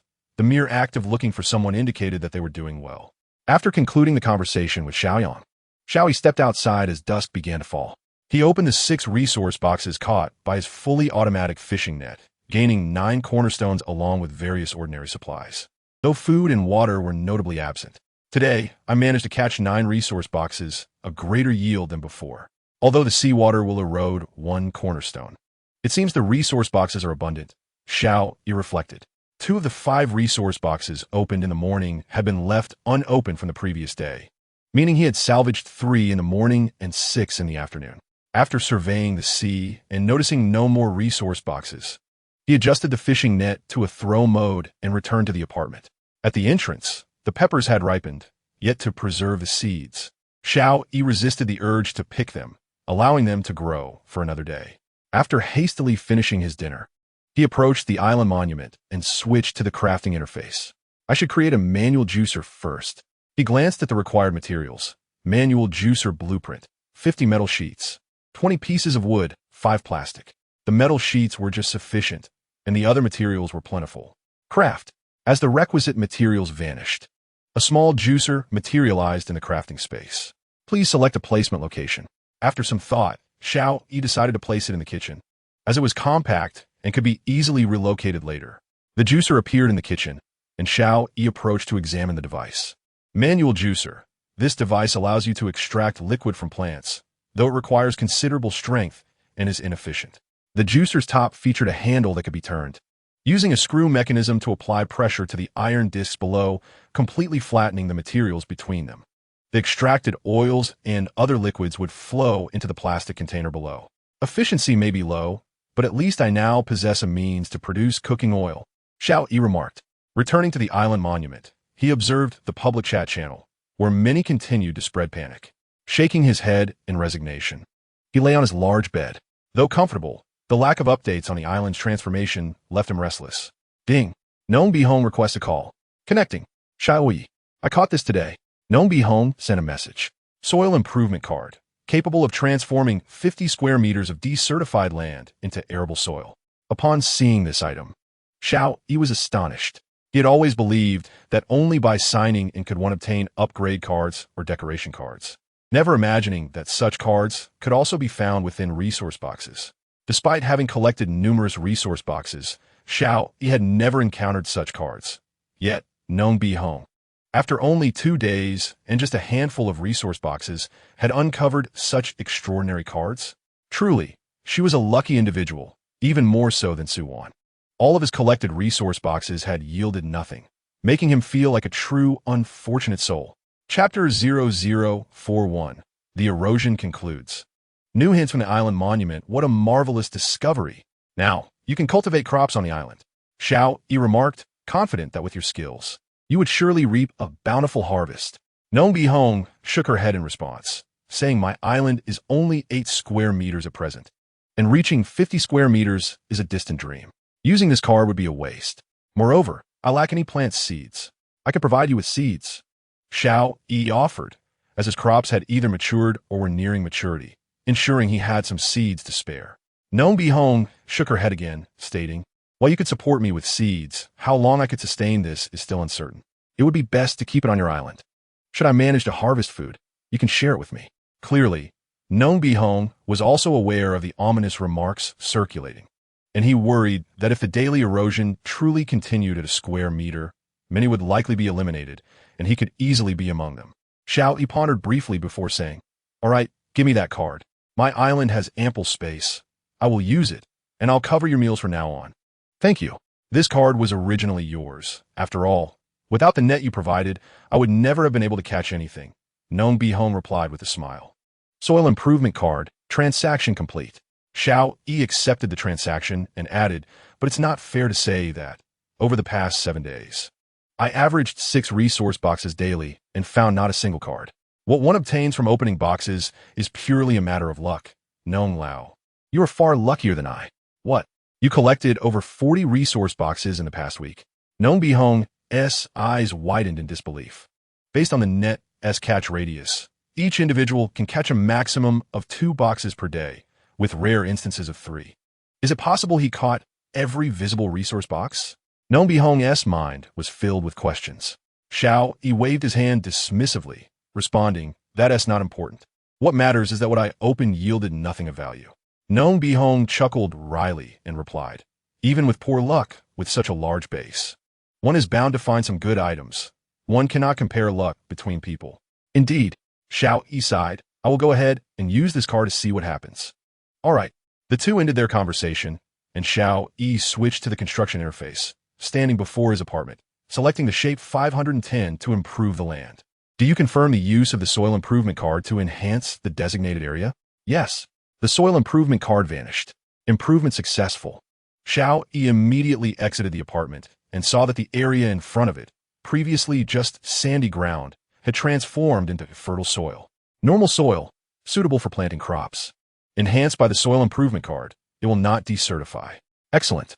Now I need not worry about insufficient land. Xiao Yi exclaimed joyfully, returning to the island monument. Xiao Yi left a message for Gnome Be Home. It's a success. At least for the foreseeable future, I need not worry about inadequate soil or planting area. Wonderful. If you encounter any issues regarding planting, please inform me promptly. Gnome Be Home replied. Of course, I will certainly seek you out in a timely manner. Xiao Yi responded. It had been quite some time since Suwon had sent him anything, indicating that there was nothing particularly special or valuable, ordinary resources, as Xiao Yi had advised her to keep for herself. My island seems to have only 3 square meters left. Indeed, mine too. Today I caught 2 resource boxes, and neither contained a cornerstone. Truly, your luck is dismal. I at least managed to find one. I hope the spread of seawater slows down. I'm quite frightened, as it feels like apart from this island, there is only the deep sea, and the submerged portions seem to have completely dissolved. So, are we standing on 4 pillars, each with a cross-section of 1 square meter? Initially, I felt no particular unease, but now that you mention it, I too feel a bit anxious. These pillars won't break, will they? Get lost, you jinx. Panic spread throughout the chat group, while Xiao Yi lay on his bed, waiting for the day to pass. Soon, midnight arrived, and the island monuments across every isle emitted a notification. Congratulations, you have passed the first week's trial. The challenges will escalate. In 1 week, the seawater will continue to erode 1 square meter. Strive to expand your island, and you will gain additional rewards. This simple 2-sentence notification was followed by the island monument returning to normal. The public channel buzzed with activity once more. What does this notification mean? Is someone toying with us? Indeed, someone must be playing tricks on us, but what can you do about it? Besides impotent rage, what else can you do? With this time, you should rest or catch resources. It is far more productive. The first week nearly overwhelmed us, and now there are even more challenges ahead. However, did it not say that 1 square meter would be eroded weekly? It doesn't seem to indicate an upgrade. You don't understand anything. The cornerstone is merely the foundational trial for our survival. There are many other trials awaiting us. Tempests, extreme cold and heat, and even earthquakes and tsunamis. Which of these ISNTA test? Moreover, in this world, one can never predict what might emerge. What if a few shrimp soldiers and crab generals rise from the sea to attack us? Good grief, hearing you say that sends chills down my spine. And what does that phrase about striving to expand your island to gain additional rewards mean? What else could it mean but the literal interpretation? Expanding the island will yield rewards beyond just resource boxes. What could that be? Only those with larger island areas would know. Is there anyone among the big shots willing to share their insights? At this moment, Lin Tian Xia chimed in, saying, I have yet to notice any additional rewards on my island. Clearly, he considered himself a big shot. It seems we must continue to explore. If you discover anything, please inform everyone. Such information will only be disclosed within the Lin community. If you wish to obtain first-hand news, then join us. Lin Tian Xia replied. Xiao Yi couldn't help but smirk, thinking, even at this moment, he is still trying to recruit others. However, considering that with every additional person, Lin Tian Xia would gain another cornerstone weekly, even if not all were shared with him. It would still amount to a significant number given the vast number of his subordinates. Such a pyramid-like organization is unlikely to endure, unless they actively seek to change the conditions for joining. Xiao Yi scoffed dismissively, merely observing the public channel chatter. He had far more faith in the notifications from the sign-in system. Opening the floor-to-ceiling window, stepping outside his apartment, and gazing at the island beneath him, the system notification finally rang out. Chapter 0042, Classification Refinement, Evolution, Acquisition of Metal Sheets, Small Island. Area 303 square meters, with 9 unused cornerstones remaining.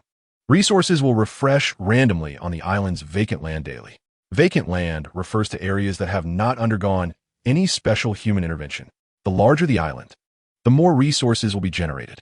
It is important to note that resource classification has become more detailed. If the generated resources are not processed in a timely manner, they will slowly evolve and give rise to new resources dependent on the original. Upon seeing the system's prompt, Xiao Yi felt perplexed and inquired, what does refined resource classification mean? For example, previously, you might have caught a type of material known as metal scraps, but in the future, this will no longer appear. It will be specified as particular metals, such as iron, copper, or tin. Xiao Yi pondered for a moment and asked, so, when manufacturing items in the future, if iron is required, using other metals won't suffice? Exactly, he was told. What about the metal scraps obtained earlier? They are universal. Xiao Yi nodded and promptly rushed to the island monument, listing 50 sets of boiled water. Boiled water, 30 metal scraps, 1. The universally applicable metal scraps will undoubtedly be the most scarce resource. If any particular metal becomes unattainable, this can serve as a substitute. However, Xiao Yi worried about acquiring too many, drawing the attention of others, so he only listed 50 sets, although he had considered listing 500. Including the amount of boiled water, he initially intended to use 50, but was similarly wary of attracting attention. 30 boiled water for 1 unit of metal scraps was already considered a high price compared to before, and raising it further would surely attract scrutiny. Yet for Xiao Yi, 30 boiled water was hardly a concern. If someone were willing to sell metal scraps to him, he would gladly exchange 100 units of boiled water for a single unit of metal scraps. As he set up the boiled water, Xiao Yi continued to inquire, what does evolution mean? For instance, if 10 trees sprout on the island and you do not fell them, subsequent growth in the same location will gradually transform into a grove, which will further evolve into a forest, and eventually a forest will attract various animals. Xiao Yi suddenly understood. Indeed, the larger the area, the greater the harvest. However, he wondered, could this lead to the evolution of cultivable land on the island? He was perplexed about the purpose of the soil improvement cards that had previously appeared. Soil improvement cards act quickly and prevent desertification, while natural evolution occurs at an extremely slow pace and, if not protected properly, could lead to desertification. Xiao Yi nodded, finally comprehending the changes that had transpired on the island. Or, in gaming terms, what updates the system revision had introduced. The larger the island, the greater the advantages. Xiao Yi muttered, caution. There's also a possibility that various animals posing threats to humans may spawn on the island. Xiao Yi paused, then quickly grasped that with the emergence of forests, it was logical for fierce tigers and venomous snakes to appear. It seemed that a larger island was indeed a double-edged sword. If one's strength was insufficient and the island grew too vast, one could be devoured by the island's ferocious beasts, leading to an awkward situation. Xiao Yi murmured. At that moment, Xiao Yi received inquiries from Su Wan and her companions.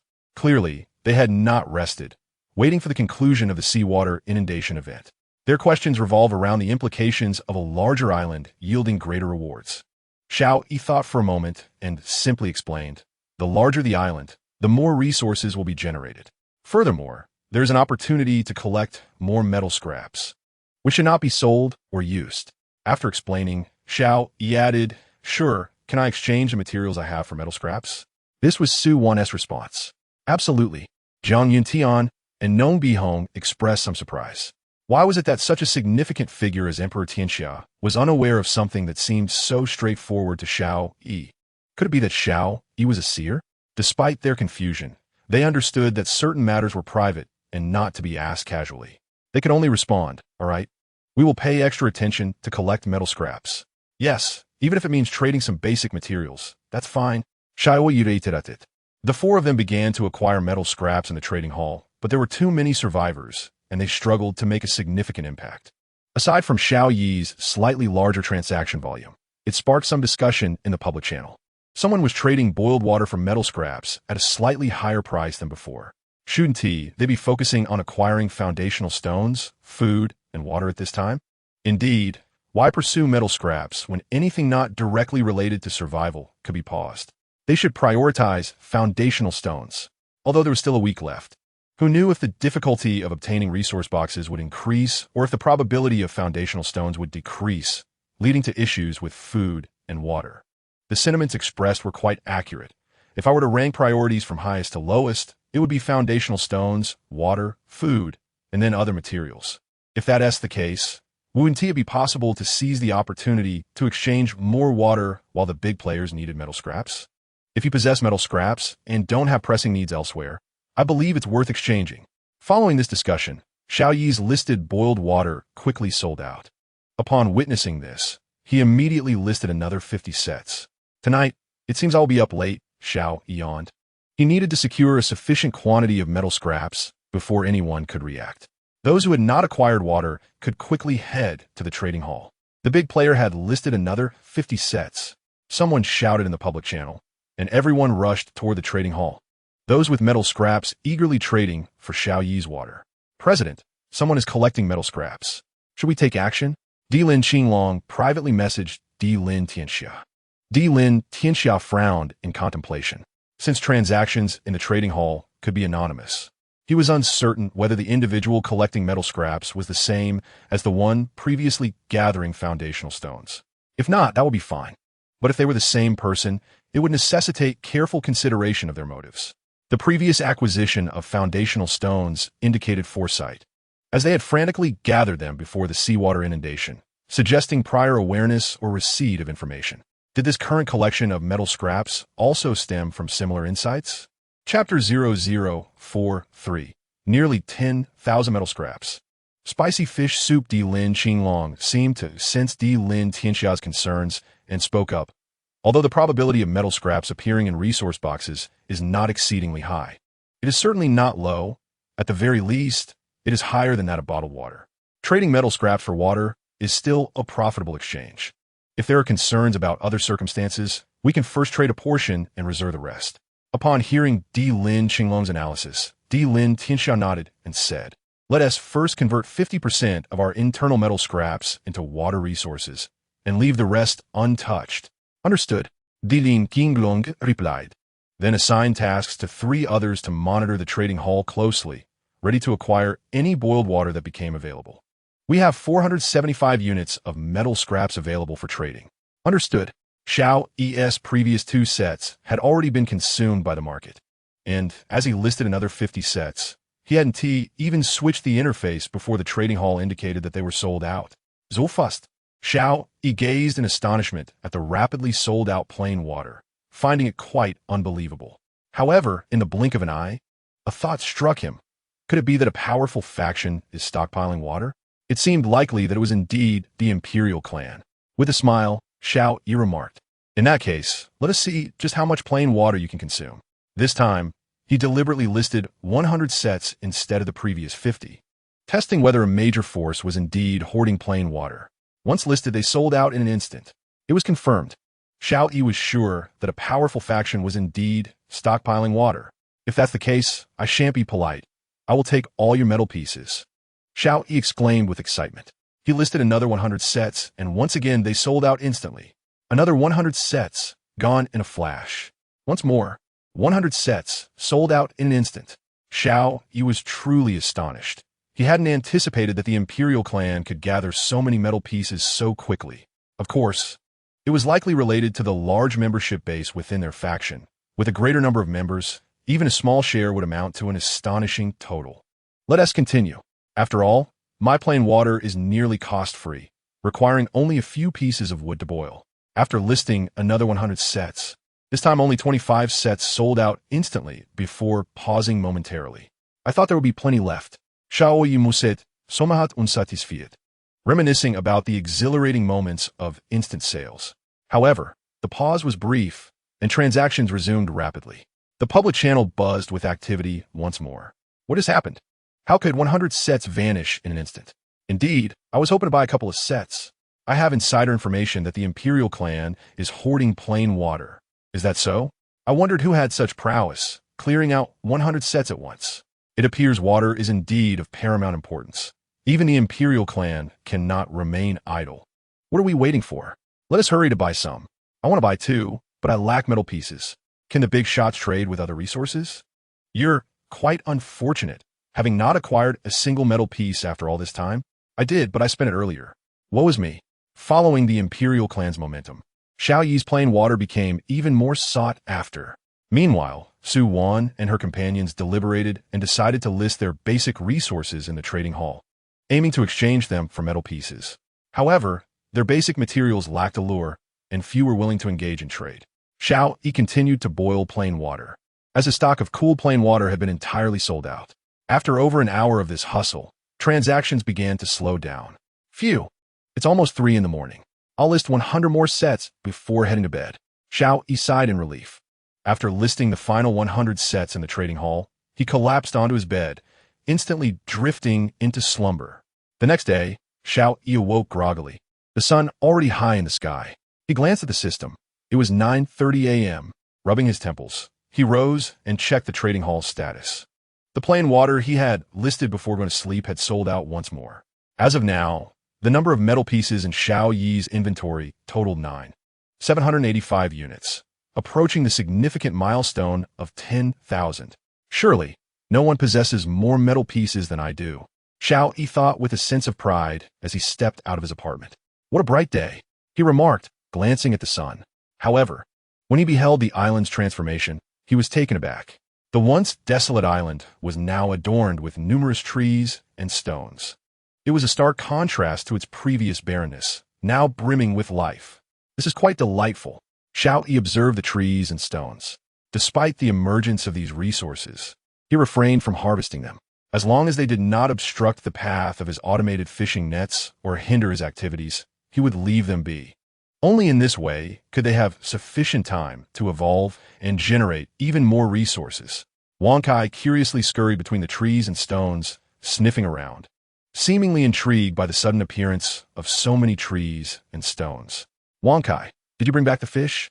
Xiao Yi called out. Woof woof. Wang Kai responded, trotting over and wagging its tail around Xiao Yi. Where's the fish? Xiao Yi inquired again. Wang Kai promptly dashed to a small patch of ground in front of the apartment, where a lively pile of sea fish lay. So many? Xiao Yi estimated there were at least 50 sea fish. While the quantity was considerable, they were all of ordinary quality. After processing a few of the sea fish, he brought them to the stove he had previously crafted. This stove, not fitting the style of a refined kitchen, had been moved outside the apartment, where Xiao Yi had hastily constructed a simple shelter to cook. It was that he didn't want to cook in the kitchen, but the kitchen lacked electricity and gas, making the liquefied gas stove unusable. Glancing at the large wooden basin beside the apartment door, he noticed the chili peppers should be ripe enough. He picked one, saving the seeds, and took a bite. Wow, that's quite spicy, Xiao Yi exclaimed, pleasantly surprised by the heat of the chili. After contemplating, he prepared a bowl of non-spicy fish soup. Using a plastic container to hold it, then made a small bowl with half a fish. He traded the bowl of fish soup to Wan and the small bowl to Jiang Yintian. By the time calculations were made, she should still be unable to eat spicy food. When Su Wan received the bowl of fish soup, a wave of happiness washed over her. Xiao Yi is truly kind to me. Although there was no oil, there was salt, and it was garnished with 2 leaves of fresh lettuce.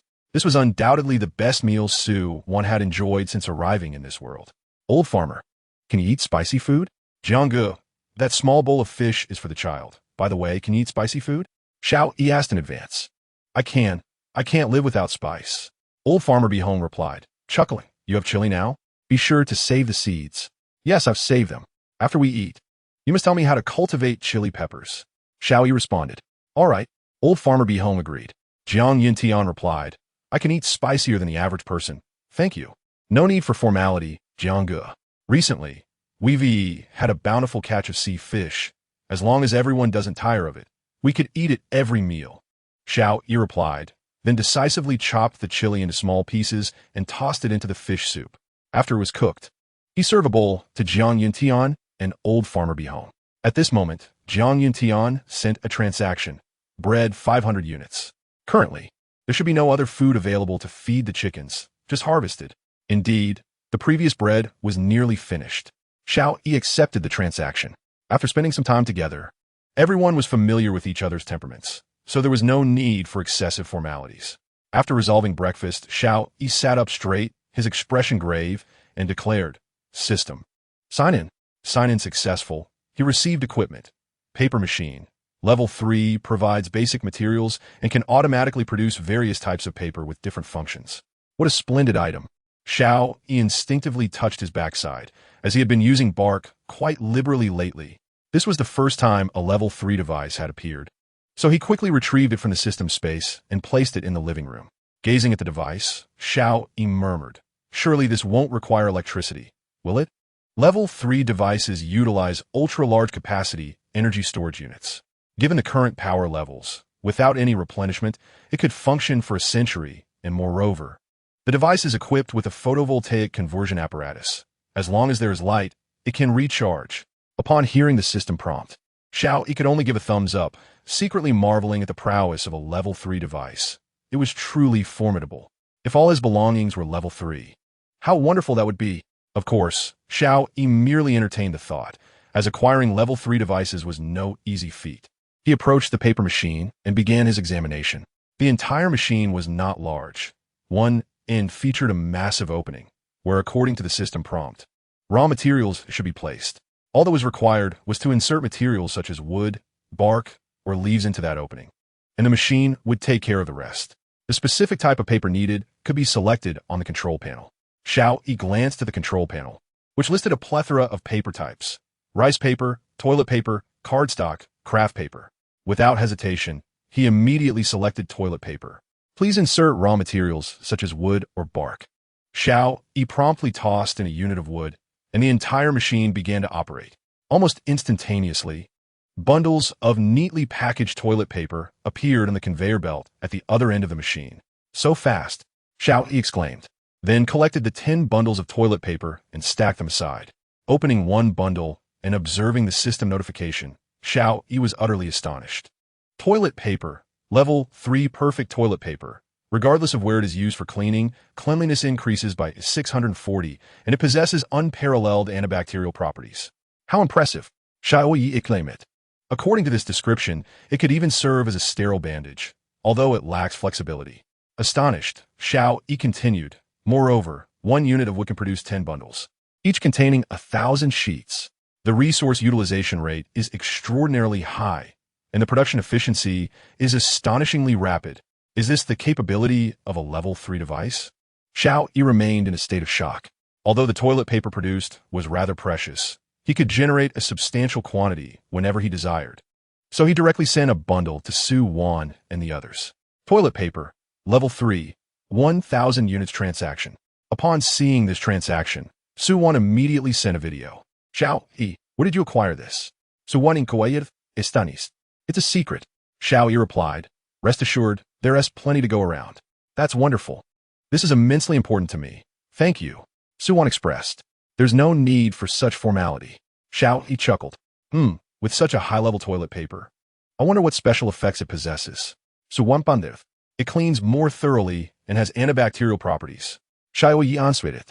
What? This has antibacterial properties? Su Wan gasped in astonishment. Xiao Yi shrugged and replied, I understand this may be hard to believe, but it is indeed the truth. This is far too valuable.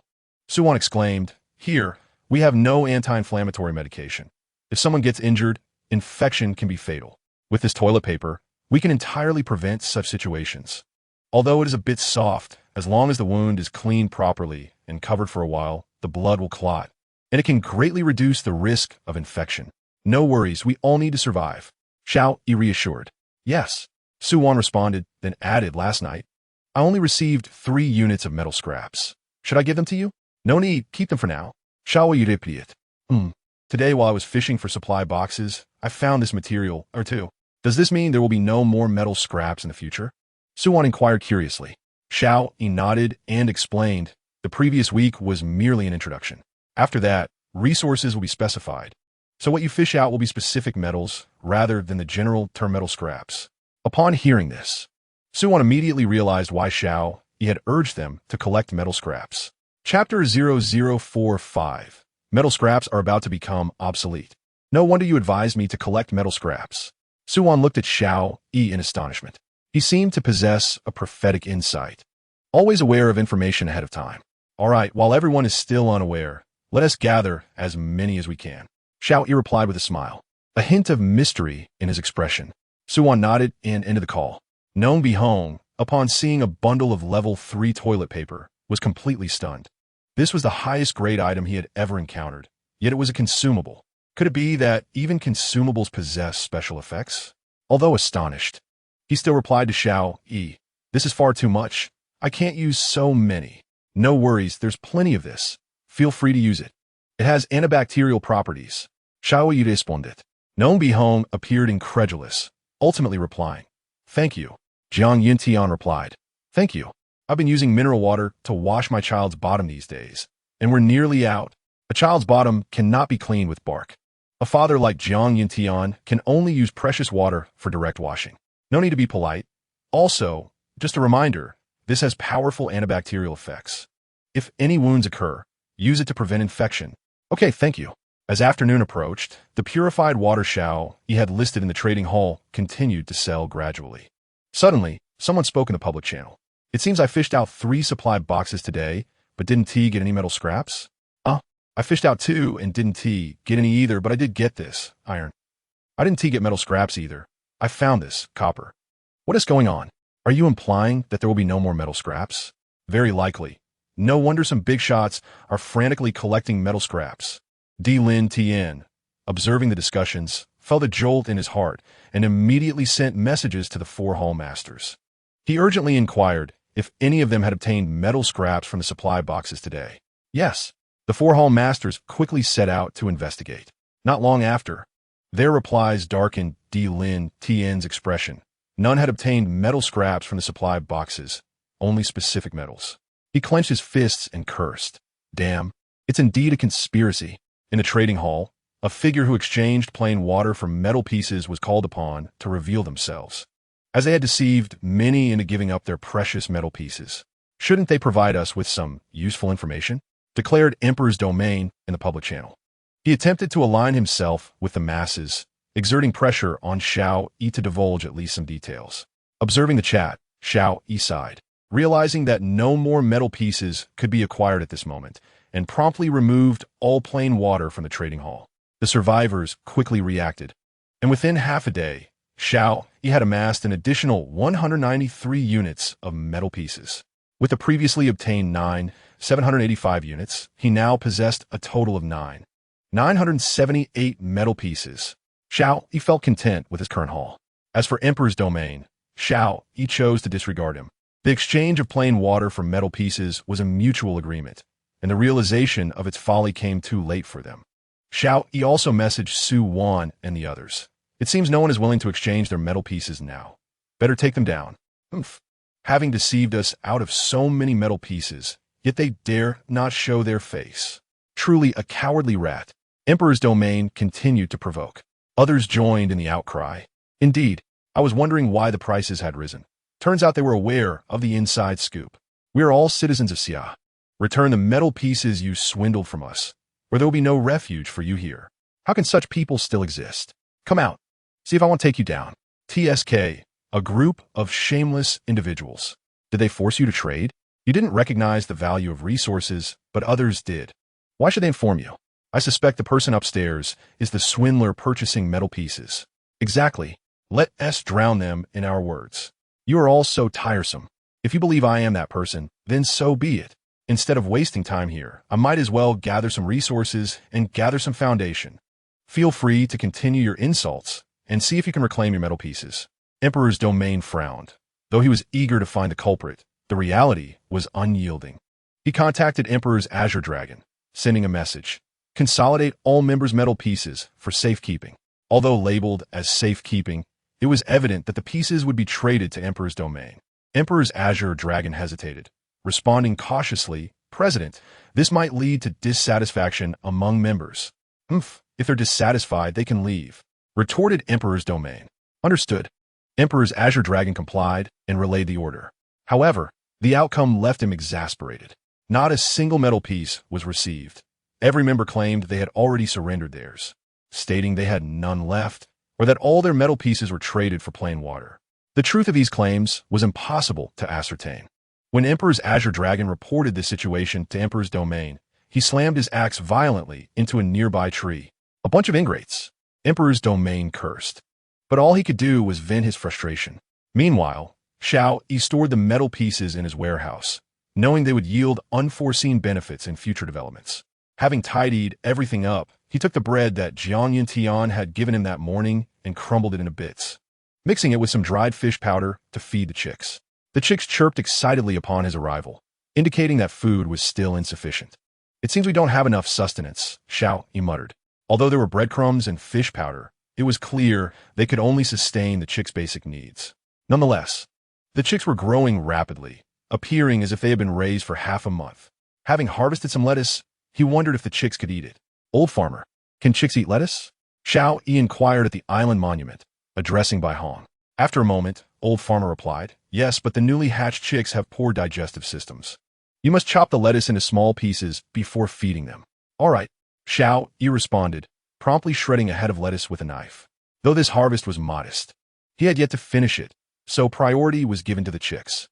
Chapter 0046, Breeding. Jiang Yuntian's injury. Xiao Yi tossed the lettuce scraps into the coop, and the two chicks feasted joyfully, evidently weary of their daily breadcrumbs.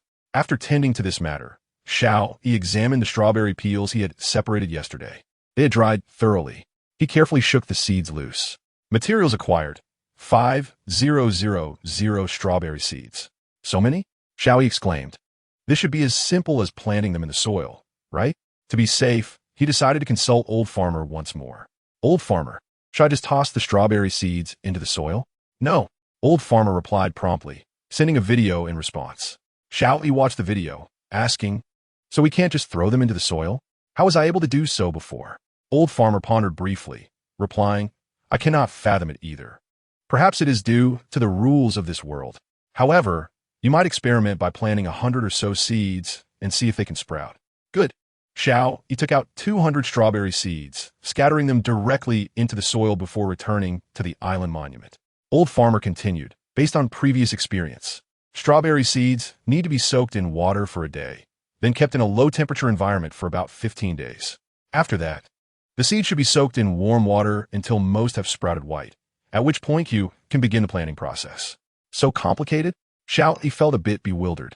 This was not common knowledge for most people. Old Farmer chuckled, saying, it's not that complex. After planting, just maintain the temperature. And once they grow 3 to 5 true leaves, you could transplant them. Is that all? Xiao Yi felt a bit overwhelmed. That's primarily it. When you're ready to proceed, contact me, and I'll guide you through the critical steps. Old Farmer replied. Xiao Yi sighed, saying, I wish you could come to my island directly. All meals and lodging provided. I would love to, but no one knows their exact location right now. Old Farmer lamented. If he could reach Xiao Yi's island, he would choose to go without hesitation. Well, it looks like I have to do it myself. Xiao Yi sighed again and began preparing to cultivate strawberries. Old Farmer, you mentioned that the purified water has such significant effects. Could I try using higher-grade purified water? It might yield extraordinary results, Xiao Yi suddenly suggested. Old Farmer paused slightly before responding. Indeed, we could conduct an experiment. All right, I'll give it a try, Xiao Yi said, dividing the remaining seeds into 2 portions, soaking one in regular purified water and the other in higher-grade purified water. Do you have a low-temperature device? Old Farmer inquired. Yes, Xiao Yi replied. I have a low-temperature storage facility. That makes things much easier, Old Farmer remarked, feeling impressed by Xiao Yi's extensive resources. After guiding Xiao Yi on processing the strawberry seeds, he reminded him to place the soaked seeds into the low-temperature storage after 24 hours. By the way, what should I do with the pepper seeds? Xiao Yi set aside the pot of soaked strawberry seeds and inquired. Nong Bihong replied. The cultivation of chili seeds involves 4 steps: soaking, scalding, germinating, and sowing. Xiao Yi twitched his lips, exhaled a sigh, and patiently listened. After a thorough explanation, he finally grasped the process of cultivating chili seeds.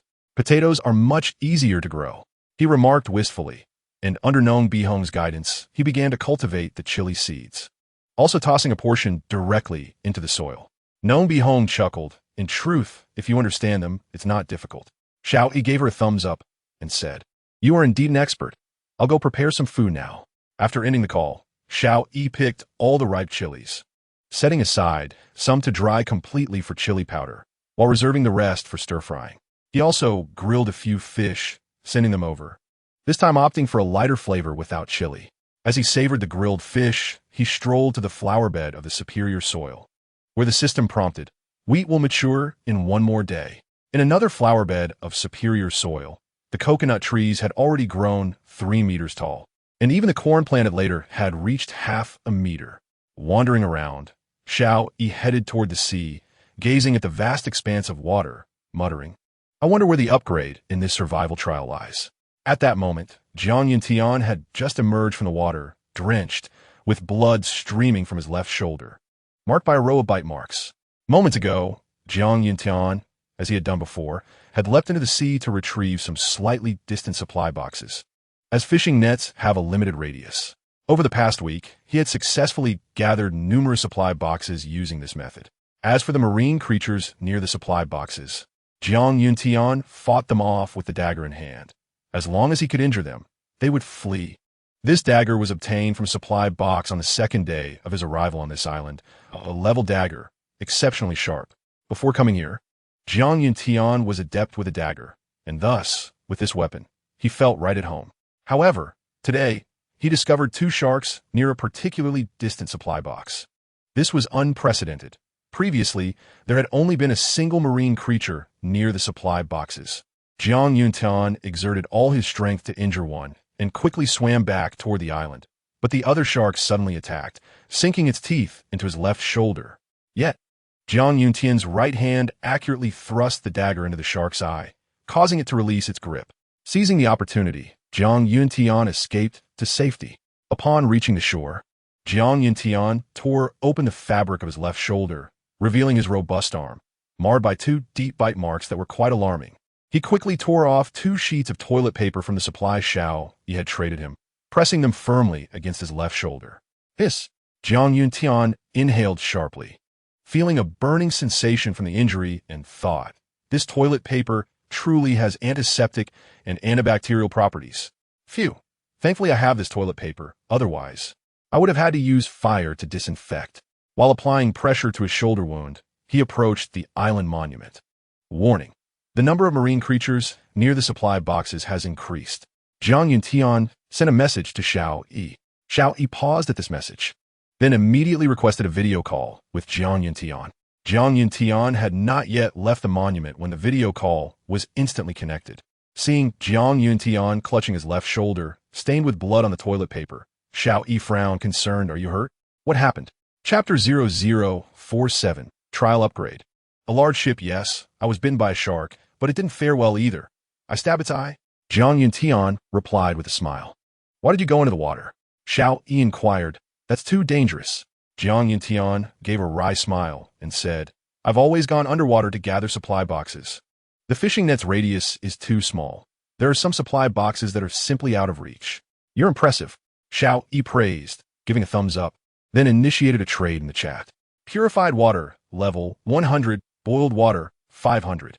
Use the boiled water to clean your wound, then wrap it with the toilet paper. The level purified water is for you to drink. Xiao Yi instructed with an authoritative tone. All right.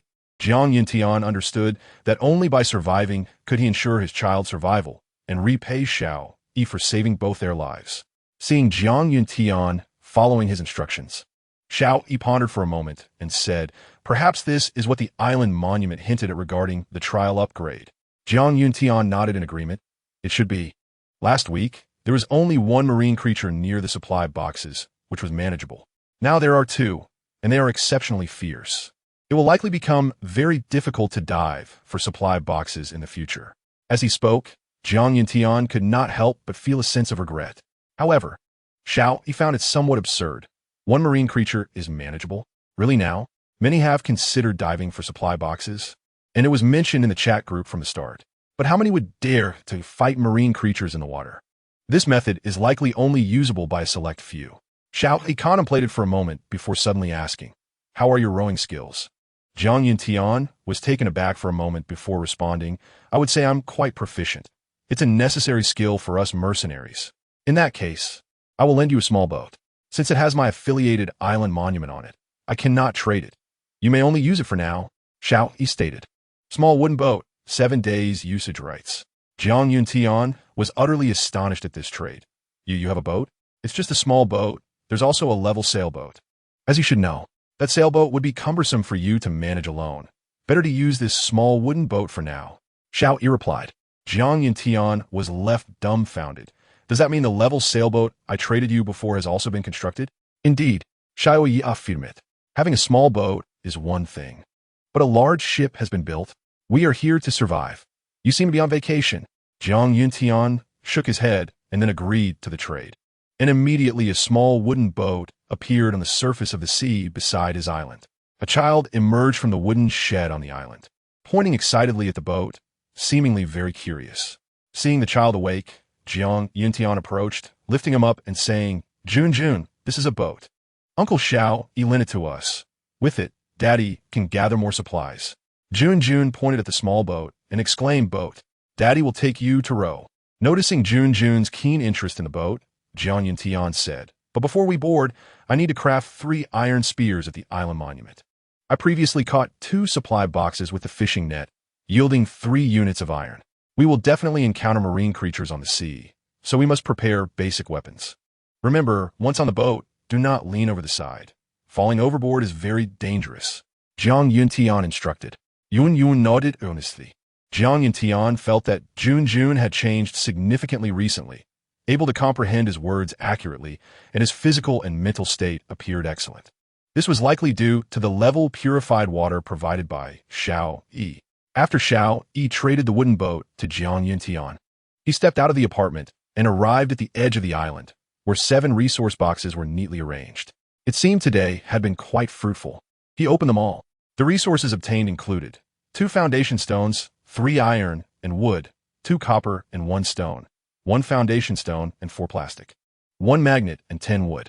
With 5 stones accumulated from the 7 boxes, it could be deemed a significant harvest, though food and water remained elusive. However, a new resource had appeared, a magnet. This should be essential for crafting a generator. Xiao Yi mused, acknowledging that while his grasp of physics was not exceptional, the fundamental principle of magnetism generating electricity was certainly within his comprehension. Having collected all the resources, he retained 5 foundation stones for emergencies, using the rest to expand his island. Previously, he had set aside 9 stones, which he promptly utilized. After attending to all these matters, he adjusted the automated fishing net to a free casting mode, allowing it to operate independently. Returning to his bedroom, he switched to the public channel, hoping to glean any emerging developments from the discussions. Why does it feel like food and water can't be obtained anymore? Indeed, I share the same sentiment. I have exceeded my task today, retrieving 3 resource boxes, yet still no food or water. Wow, you managed to collect 3 boxes? I only got 1. What great skill. I was just lucky today, and those 3 boxes were relatively close to the island. That indeed sounds fortunate. I did, however, manage to find a loaf of bread. Did you really get bread from just 1 resource box? It's infuriating how some have it easier. An upgrade in difficulty likely means the probability of obtaining food and water has diminished. I advise everyone to research more about how to utilize the fishing nets. Perhaps trying to cast nets at the island's edge might yield better results. What does that mean? Can we actually catch fish? Why not? I'll give it a try. With the leasing market now available, everyone had access to at least a complete fishing net. Not long after, some participants in the public chat began to express their frustrations. Casting nets at the island's edge is merely wasting our energy. I'm already starving. And this only makes it worse. If you're useless, then don't embarrass yourself. Who are you calling useless? I've followed the advice and cast my net dozens of times without catching a single fish. I caught a sea fish. What? You actually managed to catch one? Yes. And now you believe me, don't you? Well, ask around. How many others have caught sea fish? The odds are indeed low. I've cast my net 20 times and have yet to see any results. Regardless of the low probability, it's still a chance to obtain food. So let us refrain from complaining about the odds. True, let us take a short break and then continue. Wait, am I hallucinating? I see a large ship. Chapter 0048. Hallucinations Development Drive. Fierce battle with 2 sharks. What? Someone saw a large ship? Could it mean rescue is at hand? If you see the ship, quickly describe the situation. It really is a ship. I'm going to call for help and see if they come over. I'll keep you posted. The public channel fell into a hushed anticipation as everyone awaited updates from the individual who claimed to have seen the ship. Goodness, I've shouted myself hoarse. And they're not responding. I looked down to gather wood to create smoke, and when I looked up again, the ship had vanished. You must be hallucinating from hunger.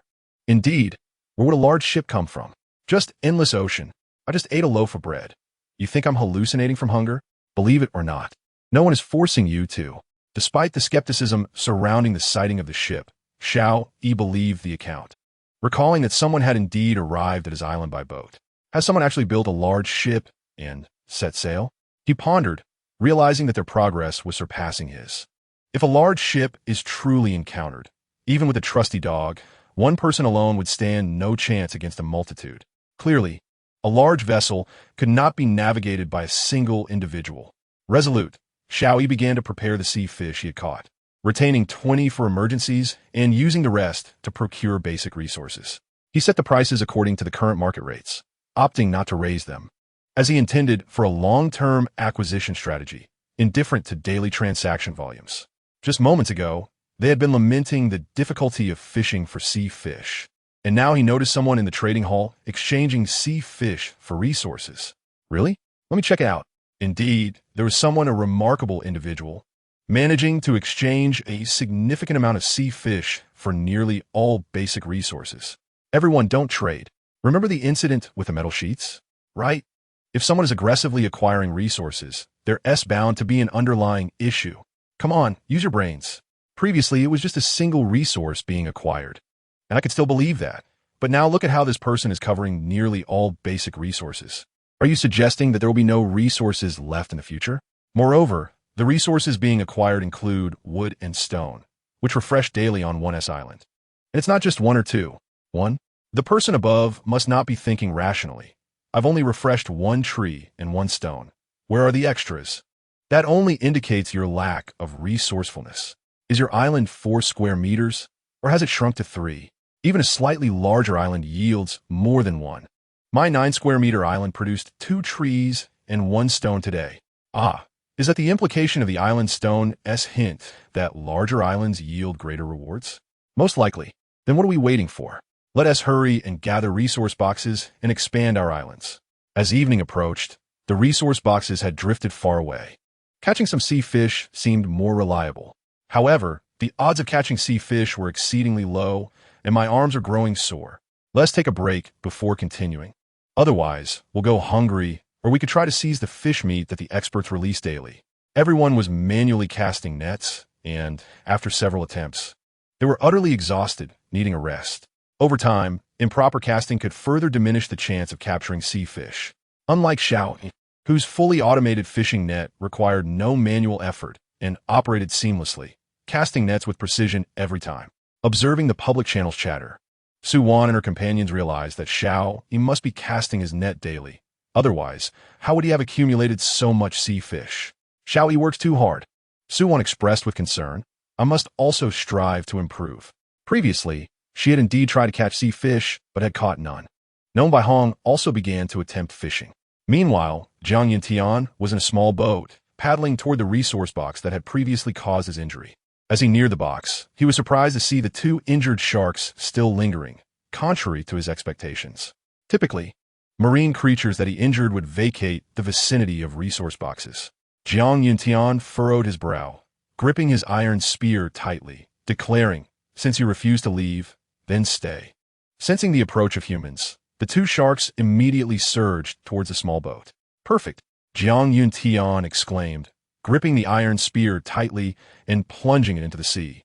With a splash, he knew he had struck true. The shark thrashed violently, but Jiang Yintian held steadfastly to the spear's handle, causing the small boat to rock precariously as the shark pulled it. Inside the boat, Junjun struggled to maintain his balance. This won't do, Jiang Yintian thought, exerting all his strength to withdraw the spear from the shark's body. A spray of blood erupted. The shark, having sustained injuries from the same human, felt fear and retreated, darting away into the depths, gradually disappearing from view. Suddenly, the boat lurched violently as another shark rammed into it from the opposite side. With a crack, the vessel's defenses proved insufficient, and a plank splintered. Jiang Yintian rushed to the other side, thrusting the iron spear into the water once more. However, this time, the shark seemed to have learned its lesson, swiftly diving beneath the surface to the bottom of the boat. Jiang Yintian keenly observed the commotion around the vessel. The spot where the shark had struck was already leaking water. An island monument warned. The boat would sink in 1 hour. With a jolt, Jiang Yintian stumbled as the shark attacked from below, sending the boat into a tumultuous sway. Glancing around, he noted that the injured shark had not reappeared. Gritting his teeth, he instructed Junjun, stay seated and don't move. He drew his dagger and leaped into the water. The shark, noticing the splash, charged towards him. Jiang Yintian, seasoned from previous encounters with marine creatures, remained calm as he faced the predator. Having previously wounded this shark, it bore grudge. As the shark lunged, jaws agape, Jiang Yintian evaded deftly, slashing the dagger across the shark's body, leaving another mark. The shark thrashed its tail in a frenzy, fleeing into the depths. No longer willing to engage, Jiang Yintian surfaced and retrieved the supply box, paddling back to the island. Upon returning, he utilized the island monument, expending 2 pieces of wood and 1 unit of copper to mend the damaged areas of the small boat. After drying the seawater from his wounds with tissue, he fell into deep contemplation. Chapter 0049.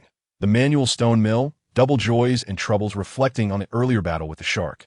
Jiang Yintian realized that although he had inflicted a minor injury, the shark had decisively retreated.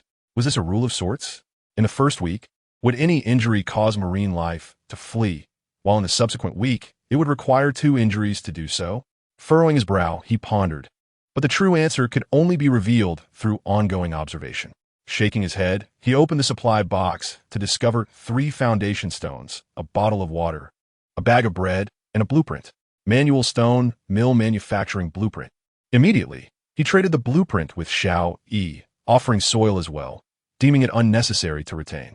Manual stone mill manufacturing blueprint. 1. Bread, 500 trade units. Just as Xiao Yi was preparing to rest, he received Jiang Yuntian's trade notification and inquired, "Did you manage to retrieve that supply box?" "Of course, the injuries can't go to waste," Jiang Yuntian replied. "However, I believe I've discerned a pattern, though I'm not entirely certain." "Oh, do share," Xiao Yi prompted. Jiang Yuntian recounted the earlier skirmish, articulating his hypothesis. "That is highly plausible." Xiao Yi nodded. "But you're still injured. Why did you dive back in?" "I hadn't anticipated that the 2 injured sharks would remain," Jiang Yuntian responded. "I brought Junjun along as well. Thank goodness you drove them off. It would have been quite the ordeal with a child in tow." Xiao Yi remarked, "In the future, avoid such risks. At most, paddle out and cast a fishing net from a distance. Even if the sharks notice, you can make it back to shore in time." "Understood." This truly was an unforeseen circumstance. Jiang Yuntian shook his head in agreement. "All right, let us leave it at that. You need to rest and recover." Xiao Yi consented to the trade, resulting in the acquisition of Manual Stone Mill Manufacturing Blueprint 1, Bread 500, with the wheat on Xiao Yi's island nearing maturity. Although it wouldn't be milled in a flour this time, it would become useful as cultivation expanded. Manual Stone Mill Blueprint, Stone 3, Wood 1. This was simple enough. He manufactured it right away, placing it outside. Xiao Yi promptly clicked to produce the manual stone mill, positioning it beside the outdoor stove. Stepping outside for a moment, he examined the manual stone mill. It could grind certain grains into powder, requiring manual operation, with low efficiency, yet sufficient for household use. "Excellent, this is splendid." Xiao Yi mused. Not only wheat, but dried peppers can also be ground with this. Feeling a surge of excitement, he returned to his room to prepare for bed. However, a casual glance at the soaking strawberry and pepper seeds revealed 2 pots already sprouting white spots and shoots. Xiao Yi immediately sent a video call request to Nong Bihong. "What's going on?" Nong Bihong, drenched in sweat from his attempts to catch fish, had yielded no results. Seeing Nong Bihong's fatigued state, Xiao Yi paused and asked, "Are you working out?" "What workout?" Nong Bihong replied with a wry smile. "I'm not at leisure. I saw on the public chat channel that some can catch fish, so I thought I'd give it a try." "Well, that's fine. Consider it exercise. Just don't overdo it," Xiao Yi said. "No. Do you see that these 2 pots might be viable?" Xiao Yi brought the pot of strawberries and the pot of peppers to the island monument for Nong Bihong to inspect. Nong Bihong stared in astonishment at the seeds, exclaiming, "Indeed, they are viable. Is this pot soaked in pure water?" "Exactly." Xiao Yi nodded. Nong Bihong contemplated for a moment before responding. "Based on current information, level pure water is certainly not ordinary. Besides enhancing health, it also boosts seed viability and promotes germination. If given the opportunity, I would love to study what substances make this pure water so potent." Xiao Yi nodded in agreement, stating, "I observed that seeds sown directly in the ground did not sprout. Based on previous experience with strawberries and peppers, growth should be rapid here. They should have germinated by now." "Ah, I see. So, seeds soaked in ordinary water could be refrigerated. There is no need to wait the full 24 hours. Let us check them after one night," Nong Bihong suggested. "All right," Xiao Yi replied. "Get some rest, Nong." After ending the call, Xiao Yi scattered the seeds in a corner of the flower bed, covering them with a thin layer of soil and a few leaves for warmth. After completing these tasks, Xiao Yi suddenly pondered. If he were to pour some premium purified water onto the seeds buried in the soil that had yet to sprout, would it revive them? He decided to try. After all, he still had enough premium purified water for the time being. The ordinary plants could be watered with tap water. Xiao Yi poured some premium purified water and then headed to the field, where he watered the area where he had sown the seeds. Tomorrow would reveal whether they could survive. He clapped his hands and returned to the apartment. After sending a routine message in the public channel seeking assistance, Xiao Yi lay down on his bed, contemplating the grand ship seen by the survivors, the development of his island, and how to locate and ran, gradually drifting into dreams. The next day, Xiao Yi awoke early, washed his face, and said, "System, sign in." Beep. He triggered a double harvest effect that would last for a day. He obtained livestock, cow level 2. Triggering the double harvest again, he received livestock, cow level 4. Hearing the series of prompts from the system, Xiao Yi exclaimed with delight. Is double the joy returning? However, gazing at the 4 cows in the system space, Xiao Yi began to worry. Firstly, the food. Cows consumed significantly more than chickens, and he currently had far too little grass and vegetables to feed them. Secondly, there was no designated area for them. Building a shelter himself? He had been slapped in the face by the shelter he had constructed just yesterday. Thirdly, he had never cared for large animals before. Wasn't this a challenge? If only he could summon Farmer Lao to his island. With a sigh, Xiao Yi decided to keep the cows in the system space for now and not take them out. He hoped that today's double bonus would help him find a solution. With a deep breath, Xiao Yi exited the apartment and was astonished to find tender sprouts emerging from the soil in front of the building. It seemed that he no longer needed to complicate the seedling process. Premium purified water was sufficient. Xiao Yi exclaimed with joy. Chapter 0050. The joy of doubling continues, however. Acquiring premium purified water was no easy feat. So far, the best water purifier he had caught was of a single level, the one captured by Jian Yintian. Of course, Xiao Yi was unaware of this, and premium purified water was merely a slight improvement over ordinary water, with no special effects. He immediately returned to the island monument and sent a message to Farmer Baihong. The seeds I directly sowed in the soil have sprouted. What? Didn't you say they didn't sprout yesterday? Farmer Baihong inquired, astonished. I sprinkled some premium purified water last night, Xiao Yi replied, reasoning that this was likely why he had been able to successfully grow them despite the initial lack of seedlings. No wonder, Farmer Baihong exclaimed in realization. That means I won't need to guide you with seedling cultivation anymore. His tone carried a hint of disappointment. He did not wish to feel like a useless burden. Not at all, Xiao Yi reassured him. Aside from seedling cultivation, there are technical aspects to field management and seed preservation. These cannot simply be solved by sprinkling some premium water. The breeding of various livestock also requires your guidance. Hearing this, Farmer Baihong nodded earnestly and replied, Yes. Feel free to ask me if you have any questions. Of course, I won't hesitate to do so, Xiao Yi responded. All right, I'm off to prepare breakfast. Stepping outside the apartment, he noticed a pile of sea fish on the west side of the entrance. Triggering double harvest, he obtained resources, sea fish 140. With such an abundance of sea fish, he certainly wouldn't be able to consume them all. Moreover, based on the recent harvest trends, the daily catch of sea fish had shown a stable yet slight increase. Xiao Yi decisively placed the 20 sea fish he had saved from yesterday, along with the 100 newly acquired sea fish on the trading hall, seeking to exchange them for various basic resources, while also listing some boiled water for the same purpose. Upon seeing the sudden emergence of 120 fish and boiled water in the trading hall, the public channel buzzed with excitement. Is this the prowess of a big shot? I fished all night yesterday and didn't see a single fish, but today the big shot has listed 120 at once. Bowing down to the big shot. Please teach me your fishing skills. I'm so hungry. I didn't find any food yesterday. Can the big shot spare a fish for me? Want to eat fish? It's simple. Quickly gather the trees and stones on your island, and buy the big shot's fish and water, but do so swiftly. The big shot's daily purchases of wood and stones are limited. Is that so? I need to get started right away. Indeed, Xiao Yi would purchase a portion of wood and stones daily as part of his regular consumption. For now, he decided to leave the resources on his island untouched to see how they would evolve. This also served as a benefit for the survivors, providing them with a chance to thrive. After grilling the fish, he sent some to Su Wan and the others, leaving them a message. Later, trade all your resources with me, including what you obtained from today's resource box. I will return them to you afterward. Su Wan, accustomed to such messages, accepted Xiao Yi's grilled fish and traded all the resources she had recently gathered. Foundation stone 9, metal sheet 5, plastic 6, trade complete.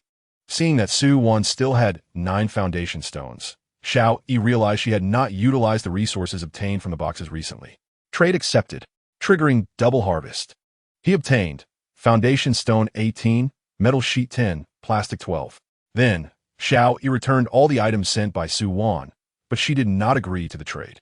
Xiao Yi, aside from 4 foundation stones, you can keep the rest. They won't be of any use to me, Su Wan stated. Xiao Yi contemplated briefly and replied, "All right, let me know when you need them."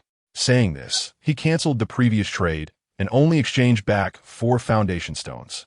This time, Su Wan immediately agreed to the trade. Jiang Yuntian and Farmer Bai Hong were momentarily taken aback, but did not hesitate, promptly trading all their resources with Xiao Yi. Metal sheet, 4, wood, 21, glass, 5, trade complete. This was what Farmer Bai Hong had sent. Foundation stone, 2, metal sheet, 12, copper, 1, trade complete. This was what Jiang Yuntian had sent. Trade accepted. Triggering double harvest, he obtained. Metal sheet 8. Triggering double harvest, he obtained. Foundation stone 4. After completing the trades, Xiao Yi quickly sent them back to them. Jiang Yuntian readily accepted the trade, while Farmer Bai Hong did not, offering a reason similar to Su Wan's. Xiao Yi did not push and accepted everything. Currently, Farmer Bai Hong was essentially provided for by Xiao Yi, needing only the essential foundation stones and no other resources. Xiao Yi wanted to see if he could trade back and forth to trigger the double effect again. So he asked Su Wan to trade the 4 foundation stones back to him. This resource has already triggered double harvest and cannot trigger again. As expected, it did not work. Xiao Yi had no choice but to return the foundation stones. He had hoped to exploit a glitch, but the system was unyielding. With a sigh of resignation, Xiao Yi could only hope to unearth more resources today and complete more trades. As he spoke, he stepped outside, not seeing Wang Kai. He called out loudly, "Wang Kai, woof woof." The sound echoed from behind the apartment. Xiao Yi turned and walked towards the back of the building. When he beheld the scene behind the apartment, he was utterly astonished. A small grove has emerged in the vast expanse of open land behind the apartment. To add to the wonder, several clusters of diminutive shrubs have already sprouted beneath the trees. The pace of evolution is astonishing, mused Xiao Yi. The longer one remains, the swifter the evolution progresses. This is the system's prompt. How splendid. It would be delightful if we could see small animals evolve by the end of this week. Xiao Yi remarked, for I am truly weary of seafood. Navigating through the grove, he arrived at the fully automated fishing net, adjusting the capture target to resource boxes and allowing it to operate autonomously. Wang Kai, his companion, continued to burrow joyfully among the shrubs. Should we not eat? Xiao Yi inquired. At the mention of food, Wang Kai immediately barked twice in response and rushed over. He tossed the previously grilled fish to it. Fortunate am I to have encountered you. Otherwise, I fear no one else could sustain you. Xiao Yi mused, observing Wang Kai devour the fish voraciously. After tidying up the bread in his hands, he mixed it with some fish powder and chopped a few leaves of lettuce before heading westward to the chicken coop. The 2 chicks had grown another size, and Xiao Yi remarked, if I were anywhere else, I might suspect I had been feeding you hormones. Watching them eat with such exuberance, he added, hurry and grow, for I have a craving for chicken. The 2 chicks paused momentarily, tilting their heads to gaze at Xiao Yi before resuming their meal. Such intelligence? Xiao Yi was taken aback. Beep. The fully automated fishing net signaled the capture of a resource box. Previously, Xiao Yi had silenced these notifications, but today he had turned them on. He hurried over to open the resource box, and upon seeing its contents, his face lit up with astonishment. Chapter 0051, Pasture, Barn, Hot Weather Acquired Resources, Foundation Stone X2, Pasture Seeds, Level, X10, Barn Blueprint, Level, X1, Bread X500. Triggered Double Harvest, Acquired Resources, Foundation Stone X4, Pasture Seeds, Level, X20, Barn Blueprint, Level, X2, Bread X1000. This single resource box alleviated much of Xiao Yi's concerns. He had procured food for the cows and a shelter for them as well. Even food that had been absent for a long time emerged from the resource box. After years of misfortune, had he finally tasted the sweetness of luck? Xiao Yi exclaimed excitedly, then turned his attention to the blueprint. Barn Blueprint. Level requires 28 wooden planks, 6 iron. Gazing at the resources, he found them more than sufficient and immediately set to work crafting. As the materials vanished, a barn materialized in the crafting space of the island monument. Please select a placement location. Xiao Yi positioned the barn beside the 50 square meter arable land. Of course, trees and stones had already sprouted there, and he had taken the time to clear them away to accommodate the barn. He received double resources such as wood, leaves, bark, and stones in the process. Once the area was cleared, he selected the placement, and a beautifully crafted wooden barn appeared in its designated spot. Barn, level capable of housing 3 bovine creatures. Clean and easy to maintain, increases the growth and production efficiency of bovine creatures by 80, requires regular cleaning. Only 3? Xiao Yi exclaimed in surprise. Thank goodness for the double rewards. Otherwise, I wouldn't have space for the 4 cows I signed in. He crafted another barn and placed it alongside the first. With both barns set up, Xiao Yi immediately turned his attention to the pasture seeds. Pasture seeds, level grass that grows and reproduces at an astonishing rate, maturing in a single season within 8 hours, can be sown in ordinary soil, though the quality will correspondingly diminish. Note, this grass grows uncontrollably. Caution is advised to ensure it does not affect other crops. Upon reading this system prompt, Xiao Yi was overjoyed. Fortunately, these pastures can be planted in ordinary soil. Otherwise, where would I find that much high-quality soil? Although they could be cultivated in ordinary soil, he still decided to retain some high-level seeds. After a moment's contemplation, he stored 5 high-level pasture seeds in the warehouse, sowed 5 in the flower bed with high-quality soil, and scattered the remaining 10 seeds across the ordinary land. Once the first wave of pasture matures, I shall release the cows. Xiao Yi resolved it. The system space remains perfectly still, ensuring they would not suffer from hunger. After organizing these tasks, he crushed the freshly baked bread and mixed it with fish powder to deliver to the chicken coop. Since food supplies were ample, he decided to provide them with extra nourishment, urging them to grow quickly, for he could hardly wait. After placing the food in the chicken coop, Xiao Yi checked the fruits and crops he had initially planted. The apple tree was laden with fruit, the wheat had ripened, and the soybeans had pod, while the coconut tree grew tall without bearing any fruit. I should consult the farmer elder to see if there are any specific precautions to take. Xiao Yi mused as he made his way back to the apartment. Farmer elder, is there anything special to note about leaving seeds for apples, barley, and soybeans? Xiao Yi messaged farmer by Hong. All is well with those. The apple cores contain seeds, and the other 2 produce seeds from their fruits. Moreover, with your high-quality purified water to aid in activation and germination, there should be no issues. Farmer by Hong zet ponde. Good. Xiao Yi acknowledged it. Farmer by Hong added. By the way, the stems and leaves of those plants can be fed to livestock. Don't let them go to waste. Xiao Yi was taken aback for a moment, then replied, You reminded me just in time. I almost forgot. Very well. With toolbox in hand, Xiao Yi approached the now mature wheat, took out his cutting tool, and sliced through the stalks close to the ground. He then gathered the cut wheat ears and transported the remaining straw to the barn, albeit only 10 stalks. After laying the wheat ears aside to dry, he glanced at the sun and muttered, It seems to be getting hotter. In merely half a day, he noticed that the wheat ears had completely dried. A slight rub, and the grains fell away effortlessly. Perhaps the hot weather is quite favorable. At least I don't have to wait endlessly. Xiao Yi mused, tossing the wheat seeds back into the high-quality soil flower bed and watering them with some quality water. After such labor, Xiao Yi was drenched in sweat and returned to the apartment to gulp down a large glass of high-quality purified water. In this sweltering heat, it's impossible to work at noon, he exclaimed, rushing into the bathroom for a hot shower. Not that he preferred a hot shower over a cold one, but the water tank had been completely heated by the sun. Once he finished bathing, Xiao Yi entered his bedroom and checked the public channel of the island monument. This heat is unbearable. I feel as though I'm about to peel. Indeed, it's impossible to cast nets. We can only watch the resource boxes drift away. You're wasting opportunities.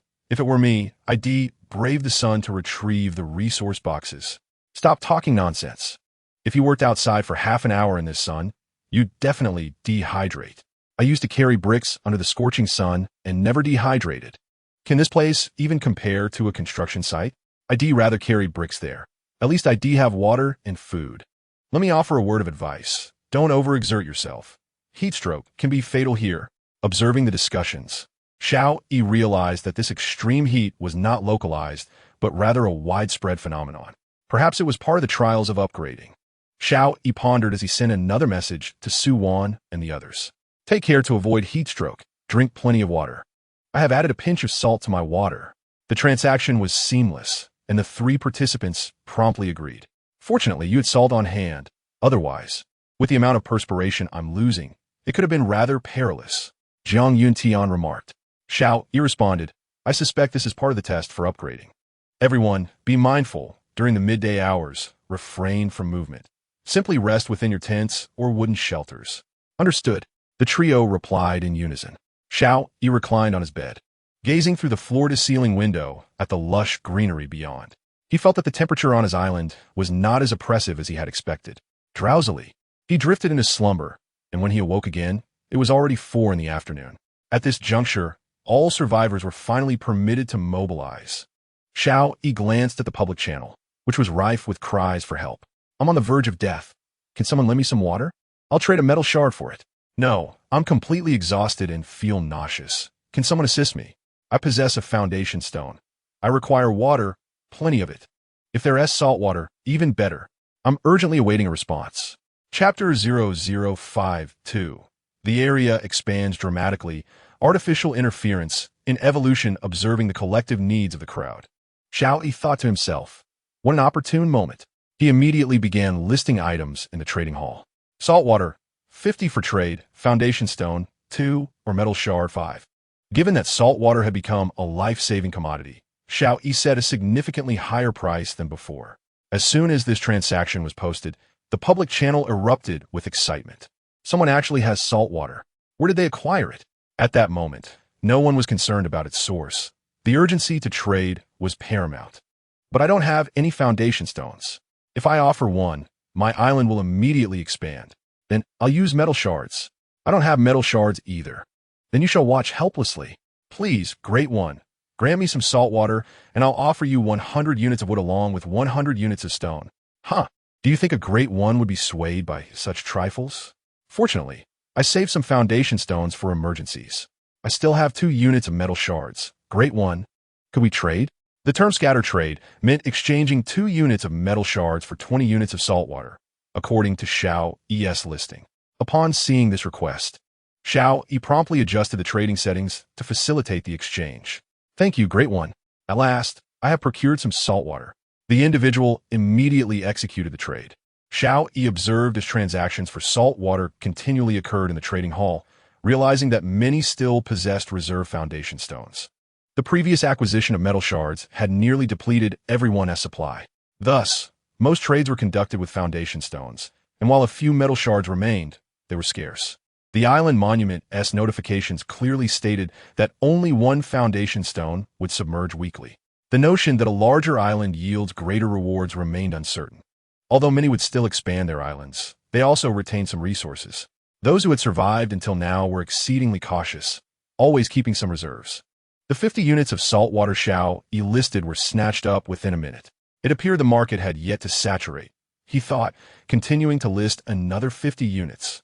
The entity known as Emperor Above all had taken note of Xiao Yi's listings, pondering, who exactly is this individual?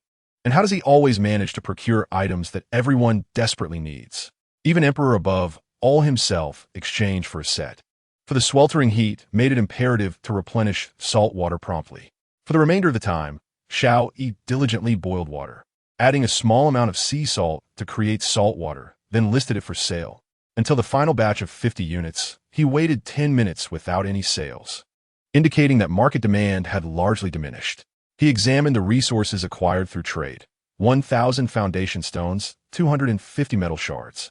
Triggering a double harvest, he received 2,000 foundation stones, 500 metal shards.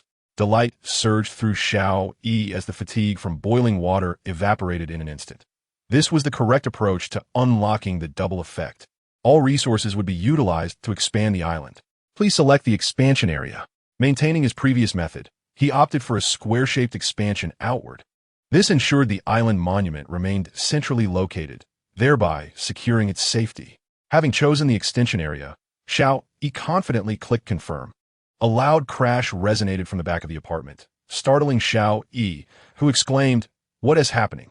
Following the expansion, the wind-powered water wheel was damaged by the foundation stones. Originally, the water wheel was positioned at the shore, with its blades needing to be submerged to draw water. Now, having expanded by 2,000 square meters, the former position of the water was no longer at the shoreline, but firmly on land. Damn the island monument. Xiao Yi could not help but curse, wondering why there was no prior warning about such a situation. After cursing, he still needed to find out how to repair the damaged wind-powered water wheel. Repair the damaged wind-powered water wheel. Required materials: 6 wooden planks, 2 iron pieces. Resources were ample. However, the dilemma remained as to where to place it once repaired. Must I manually dig a river? Xiao Yi pondered, unwilling to make the water intake pipe longer. If I dig a river, could it evolve into a freshwater stream over time? An idea sparked in his mind. If this were to succeed, it would mean human intervention in evolution. Xiao Yi resolved to give it a try. If he could indeed create a freshwater stream, he would have struck gold. Freshwater streams typically originate from high mountains and plateaus, continually forming from rain and melted snow, flowing toward the sea. The seawater evaporates into vapor, forming clouds, which then precipitate as rain or snow, completing the atmospheric cycle. According to this simplified cycle, Xiao Yi needed to excavate a trench and pile the sandy soil behind the apartment, hoping it would evolve into a small hill. His apartment faced the sun, with the entrance facing south. The rear was flat, meaning any cold currents would approach from behind. Thus, if there were a mountain there, it would shield against the cold, keeping his apartment warm in winter. Furthermore, having a mountain behind him implied solid support, a favorable feng shui. Although the island currently spanned 2,332 square meters, a seemingly vast area. Consider that a square with a side length of 50 meters covers 2,500 square meters. Thus, digging a trench to the center of the island would be less than 25 meters. With this thought, Xiao Yi retrieved a shovel from his toolbox and began to dig from behind the apartment outward. To his surprise, the sandy soil on this island was remarkably easy to excavate. Xiao Yi remarked, with the prolonged access to pure water, his physical condition had surpassed that of an average soldier and even excelled beyond that of special forces.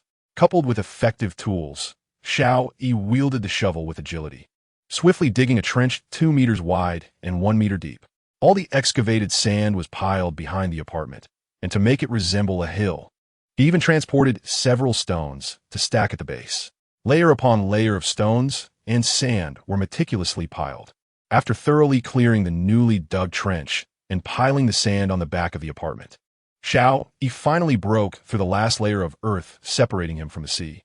With a rush, the ocean water surged into the trench, quickly filling it to the brim. However, it merely filled the trench and lacked any real flow. Now, the ability of the island to evolve was at stake. Xiao Yi murmured, then began to draw water with a wooden bucket to fill his water tank. Without any flow, he could not utilize the windmill water wheel and had to rely on his own efforts to draw water. Chapter 0053. 2 wooden factories. Fortunately, the trench was in close proximity to his water tank. After filling the tank, Xiao Yi turned his gaze back to his island, feeling immense satisfaction with the results of his recent endeavor. The island's area had expanded from over 300 square meters to an impressive 3-fold increase. It seemed that monopolization was indeed quite exhilarating. Xiao Yi mused. Surely, there were other survival experts capable of acquiring salt, but none would find it as straightforward as he had. They likely only had enough for their own use. Surveying the newly expanded area, which felt rather barren, Xiao Yi spread his arms and declared, "Let the resources flourish and evolve." Yet, in the next moment, a wave of concern washed over him. With the island's increased size, he could no longer monitor every corner alone. What if one day someone set foot on his island unnoticed? Additionally, the 2 ships, now distanced due to the island's growth, were becoming increasingly hard to keep track of. Could they be stolen? Contemplating this, Xiao Yi scratched his head in frustration. While others lamented the vulnerability of small islands to flooding, he found himself fretting over the challenges posed by a larger island. "Wan Kai," Xiao Yi called out. "Woof woof." Wan Kai immediately bounded in. "You will be responsible for patrolling the entire island from now on, understand?" Xiao Yi gestured to the surroundings. "Woof woof." Wan Kai responded excitedly and dashed out. Whether it understood his command remained uncertain, but he hoped the capable Wan Kai would rise to the occasion. Once again, Xiao Yi glanced at the public channel, where manufacturing blueprint caught his attention. Is anyone collecting this? Wooden factory blueprint 1. Is there such a thing? It must require a considerable amount of wood. Indeed, it required a staggering 2,000 units of wood and 500 iron nails. That's a lot. While wood is easily obtainable, daily consumption makes accumulating 2,000 a daunting task. And 500 iron nails? Surely, no one possesses that many unless someone like a big shot is acquiring them. Exactly. This factory occupies 50 square meters. I doubt even the top players have reached that size yet. Emperor Lin Tian has likely achieved it, given his numerous members. One piece for each. Surely it adds up. Indeed, he has quite the leech. There might be another contender. The one selling diluted salt water. True. I wonder if it's an individual or an organization. If it's a single person, that's rather terrifying. After observing their conversation, Xiao Yi decisively sent a private message. I'm interested in your wooden factory blueprint. What do you wish to exchange for it? Foundations, food, and water, came a reply. Xiao Yi furrowed his brow, saying, I don't have foundations, but I can consider food and water. Make your offer. Exchange for 50 water and 50 food, the other party suggested. Though this quantity was not substantial for Xiao Yi, he shook his head, responding, 20 water and 10 food. If you agree, we'll trade. If not, then so be it. After all, my current area isn't sufficient to construct this factory. He intentionally stated this as a smokescreen, indifferent to how it would be perceived by others. After a moment of silence, the other party replied, Deal. Excellent. Xiao Yi confirmed, trade, boiled water, 20, sea fish, 10 for, wooden factory blueprint 1. Fortunately, he had saved 40 fish in the morning, averaging around 2 pounds each, more than enough for this exchange. The other party confirmed the trade, and he received wooden factory blueprint 1, triggering a double yield, resulting in wooden factory blueprint 2, requiring 2,000 wood and 500 iron nails. Xiao Yi glanced at his resources and realized he lacked sufficient wood. He immediately posted a request in the trading hall for boiled water to acquire wood. Trade, boiled water, 54 wood 20, a total of 100 sets. As soon as he posted, the public channel erupted with excitement. Hurry to the trading hall. A big shot is trading boiled water for wood. Only 100 sets available. It was a resource everyone had in abundance. Within moments, all 100 sets were traded. Thanks to the double yield, Xiao Yi ended up with 4,000 units of wood. Wow, who's so quick? I was nearly parched. Couldn't he leave me a set? I didn't even grasp the situation, and the trade was over. Ah, Snagged set. A sip of cold boiled water in this sweltering heat is divine. Xiao Yi had no time to engage in their banter, instead switching to the construction page. Let us build immediately. He constructed one wooden factory on each side of the apartment. The corresponding resources vanished, and 2 towering structures emerged beside the apartment. Wooden factory, occupying 50 square meters. It could serve as both a processing facility and a large warehouse, ensuring that supplies would no longer be at the mercy of the elements. Excellent. Xiao Yi remarked contentedly at the notification. The previous warehouse was too small, merely accommodating some food supplies, while stones, wooden planks, and plastic had to be left haphazardly covered with boards. Now, they could finally be stored properly in a legitimate warehouse. One factory would serve as a resource storage, while the other would be a processing plant housing machinery, such as paper-making machines, leather machines, and presses. After setting up these facilities, Xiao Yi listed a large quantity of boiled water to trade for other basic materials, excluding wood and stone. The double yield effect must not go to waste. Once he finished posting, Suwon sent him a message. Today, I only salvaged 2 resource boxes, all containing ordinary materials. You don't need to give me foundations this time. You can use them to expand your island. Foundations 2, plastic 1, glass 3, trade, none. All right, I agree to the trade. Xiao Yi responded, triggering a double yield and receiving. Foundations 4, plastic 2. Jiang Yuntian also messaged him. With a small boat, gathering resources is much easier. Today, I salvaged 4 resource boxes. Foundations 3, tomato seeds 2, wood 3, trade, none. Agree to trade, triggering double yield. Just as Xiao Yi was preparing to trade the items back, Jiang Yuntian sent another message. Give me 1 foundation. I don't need the seeds. You can keep half of the other materials. The rest are yours. Deal. Xiao Yi, adhering to Jiang Yuntian's instructions, returned a portion of the supplies and received 4 tomato seeds. He promptly ventured outside to scatter them on the ground, watering them with some pure water. The previously sown forage had fully sprouted and matured. It's time to release the dairy cows. Xiao Yi murmured, recalling that he still had 4 cows stored in the system space.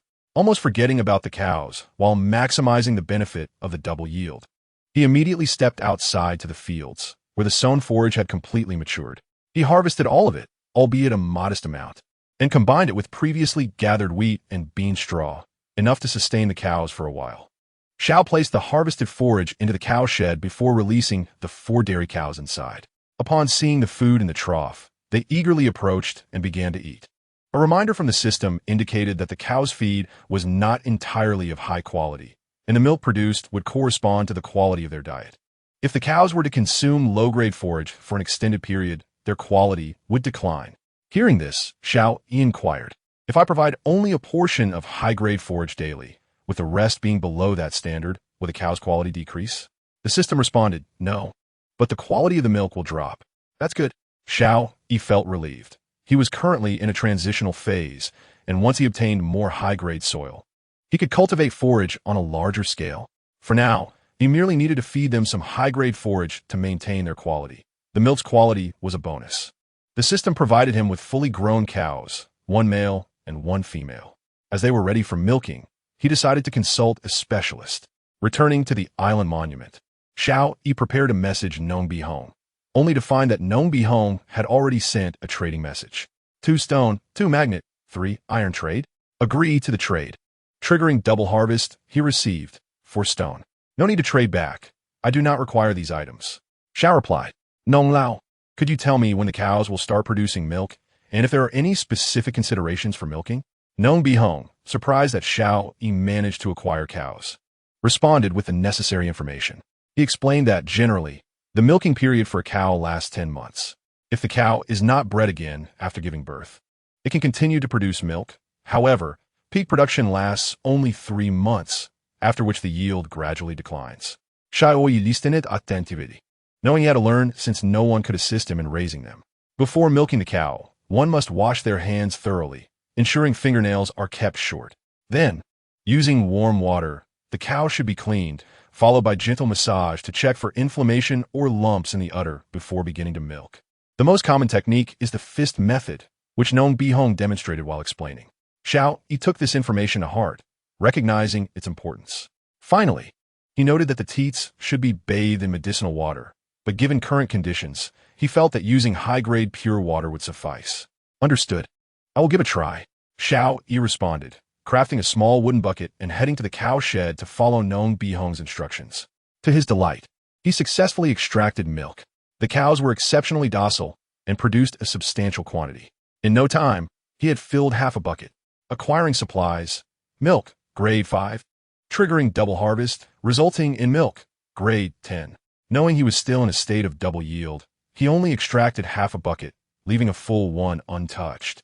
To his astonishment, the milk was of high-grade quality, a benefit bestowed by the system, especially since the cows were not consuming high-grade feed. Feeling there was still plenty of milk left, but lacking proper preservation methods, he ceased milking. After cleansing the milk with high-grade pure water, he excitedly made his way to the stove. Although inexperienced in milking, Xiao Yi knew that freshly extracted milk could not be consumed directly. It required boiling. He prepared a large pot of milk, boiling it for 5 minutes before allowing it to cool to a drinkable temperature. Eagerly, he took a sip, and a rich creaminess filled his mouth, sliding down his throat. As it settled in his stomach, a warm sensation spread throughout his body, surpassing even the comfort he felt after his first sip of high-grade pure water. "Delightful," he exclaimed, downing a pound of it and reclining on his bed, gazing at the public channel on the island monument. "Why is it so hot even at night?" Someone lamented in the public channel. "Indeed, it's much warmer than last week," Xiao Yi observed, having stripped off his shirt and sat bare-chested before the monument, noting the collective complaints. The heat intensified within him after consuming the high-grade milk, prompting him to dash into the bathroom for a refreshing shower to cool his overheated body. The high-grade milk was indeed a potent substance, and given he had consumed a fair amount, the effects were understandable. After half an hour of rinsing, his body gradually returned to normal. The sunburned skin from earlier days now soft and fair again, with his physique appearing more balanced. While he lacked pronounced muscles, Xiao Yi could feel a surge of formidable strength within him, at least 5 times that of his previous condition. Realizing this, Xiao Yi prepared 4 portions of 50 milk to trade with Su Wan and the others. Enhancing their physical condition would ultimately aid in their survival. Should any future challenges arise, they would rely on their familiar friends. Milk, grade 50, trade complete. The freshly boiled warm milk was potent. Everyone should sip it slowly to avoid discomfort. Jiang Yintian received 2 portions, with a note advising, "I'm unsure if children can drink this directly. Perhaps start with a small amount to gauge their reaction." "Thank you," Jiang Yintian replied. Suwon held the warm milk, lost in thought. Meanwhile, Nong Bihong mused aloud. This lad has a remarkable learning ability. He produced results so swiftly. The milking technique is quite simple. On this night, many chose to lay wooden planks on the ground, opting not to sleep in shelters or tents. The heat was unbearable, and the sea breeze outside provided a slight relief. Xiao Yi, eager to maximize the effects of the double harvest, resolutely refrained from sleep, feeling no fatigue. As the final wave approached and transactions were completed, he prepared for rest. Observing the time at 23:45, he murmured to himself, "Only 15 minutes of double time left." He quickly listed some boiled water for trade, even slightly increasing the asking price. This minor cost increase was inconsequential for Xiao Yi, who, benefiting from the doubling effect, was guaranteed a profit as long as the transaction was completed. Everyone rushed to the trading hall. That big shot has raised prices. The same resources can now be exchanged for 5 more boiled waters. Really? I need to hurry and trade some. Count me in. That big shot must be out of his mind today. He has been collecting resources all day. What's the big deal? There are always big shots collecting resources. It's just that there are particularly many today. Motivated by the prospect of an additional 5 milliliters of boiled water, Xiao Yi's listings became immensely popular once more. He resumed posting boiled water for trade. Ding!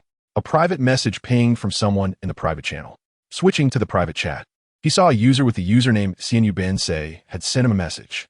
"Big shot, would you like this? Soil improvement card 1. Xiao Yi's eyes lit up. "I'll take it. What do you need?" 5 foundation stones, 100 water, 50 food. Furrowing his brow at the steep demand, he nonetheless yearned for the card, realizing that acquiring it while under the double effect would be a significant gain. Assessing his resources, he had ample food and water, though he needed to boil the latter, but the request for foundation stones was excessive. After a moment's contemplation, he knew he couldn't linger too long. He must not let the other party perceive any hesitation. If they sensed his desire, they might raise the price further. 1 foundation stone, 30 water, and 20 food. I can only offer this. If it suits you, let us trade.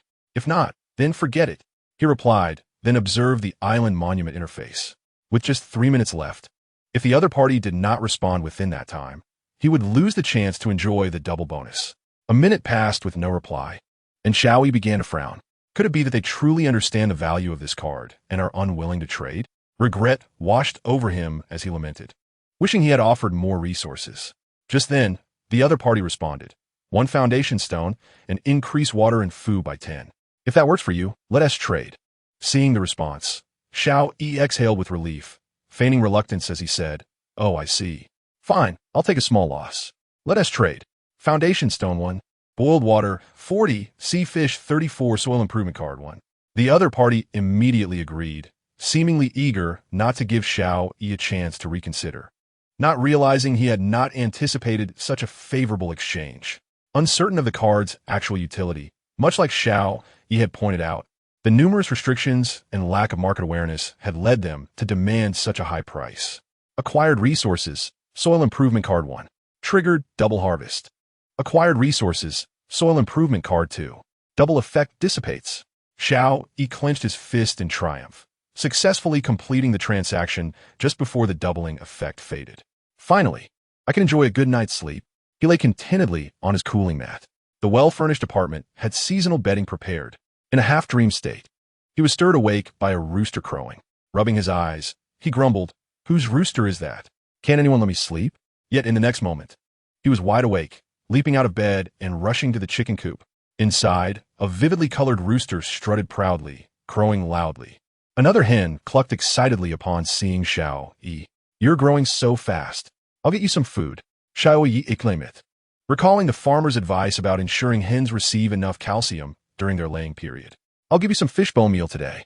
Approaching the front of the apartment, he found Wang Kai tirelessly transporting sea fish, a sizable pile already accumulating as the dog continued to bring him more. The automatic fishing net had caught the fish and deposited them on the shore, a task Xiao Yi had previously undertaken alone, now handled by Wang Kai. "Is this all?" Xiao Yi stared at the mountain of fish momentarily stunned. Yesterday, his islandess area had tripled. He used to harvest 70 or 80 fish nightly, and now, that figure would at least reach 560. Yet, it seemed far more than that. I need to dig a fish pond, he thought. With so much fish, he certainly could not consume it all, and neither could Su Wan and the others. The market would struggle to absorb it as well. In this sweltering heat, it was prone to spoilage. Better to keep it in water. Resolving to act, he dashed into the west side warehouse, retrieved a shovel from his toolbox, and began digging not far from the shore. Today, the digging felt even easier than yesterday. Within 3 minutes, he had excavated a hole measuring 2 meters in length, width, and height. Filling it with seawater, he tossed all the fish Wang Kai had brought in, which immediately began to swim joyfully. At that moment, Wang Kai trotted over with another fish, seemingly puzzled as to why his master was tossing the fish into the water. From now on, all the fish you bring go in here. Understand? Xiao Yi pointed at the water pit. Wang Kai barked twice, then, following the instruction, dropped the fish he had caught into the water. Xiao Yi gave him a thumbs up, then prepared to pile the excavated sand into a small mound behind the apartment. After passing through the previously cleared land, Xiao Yi froze.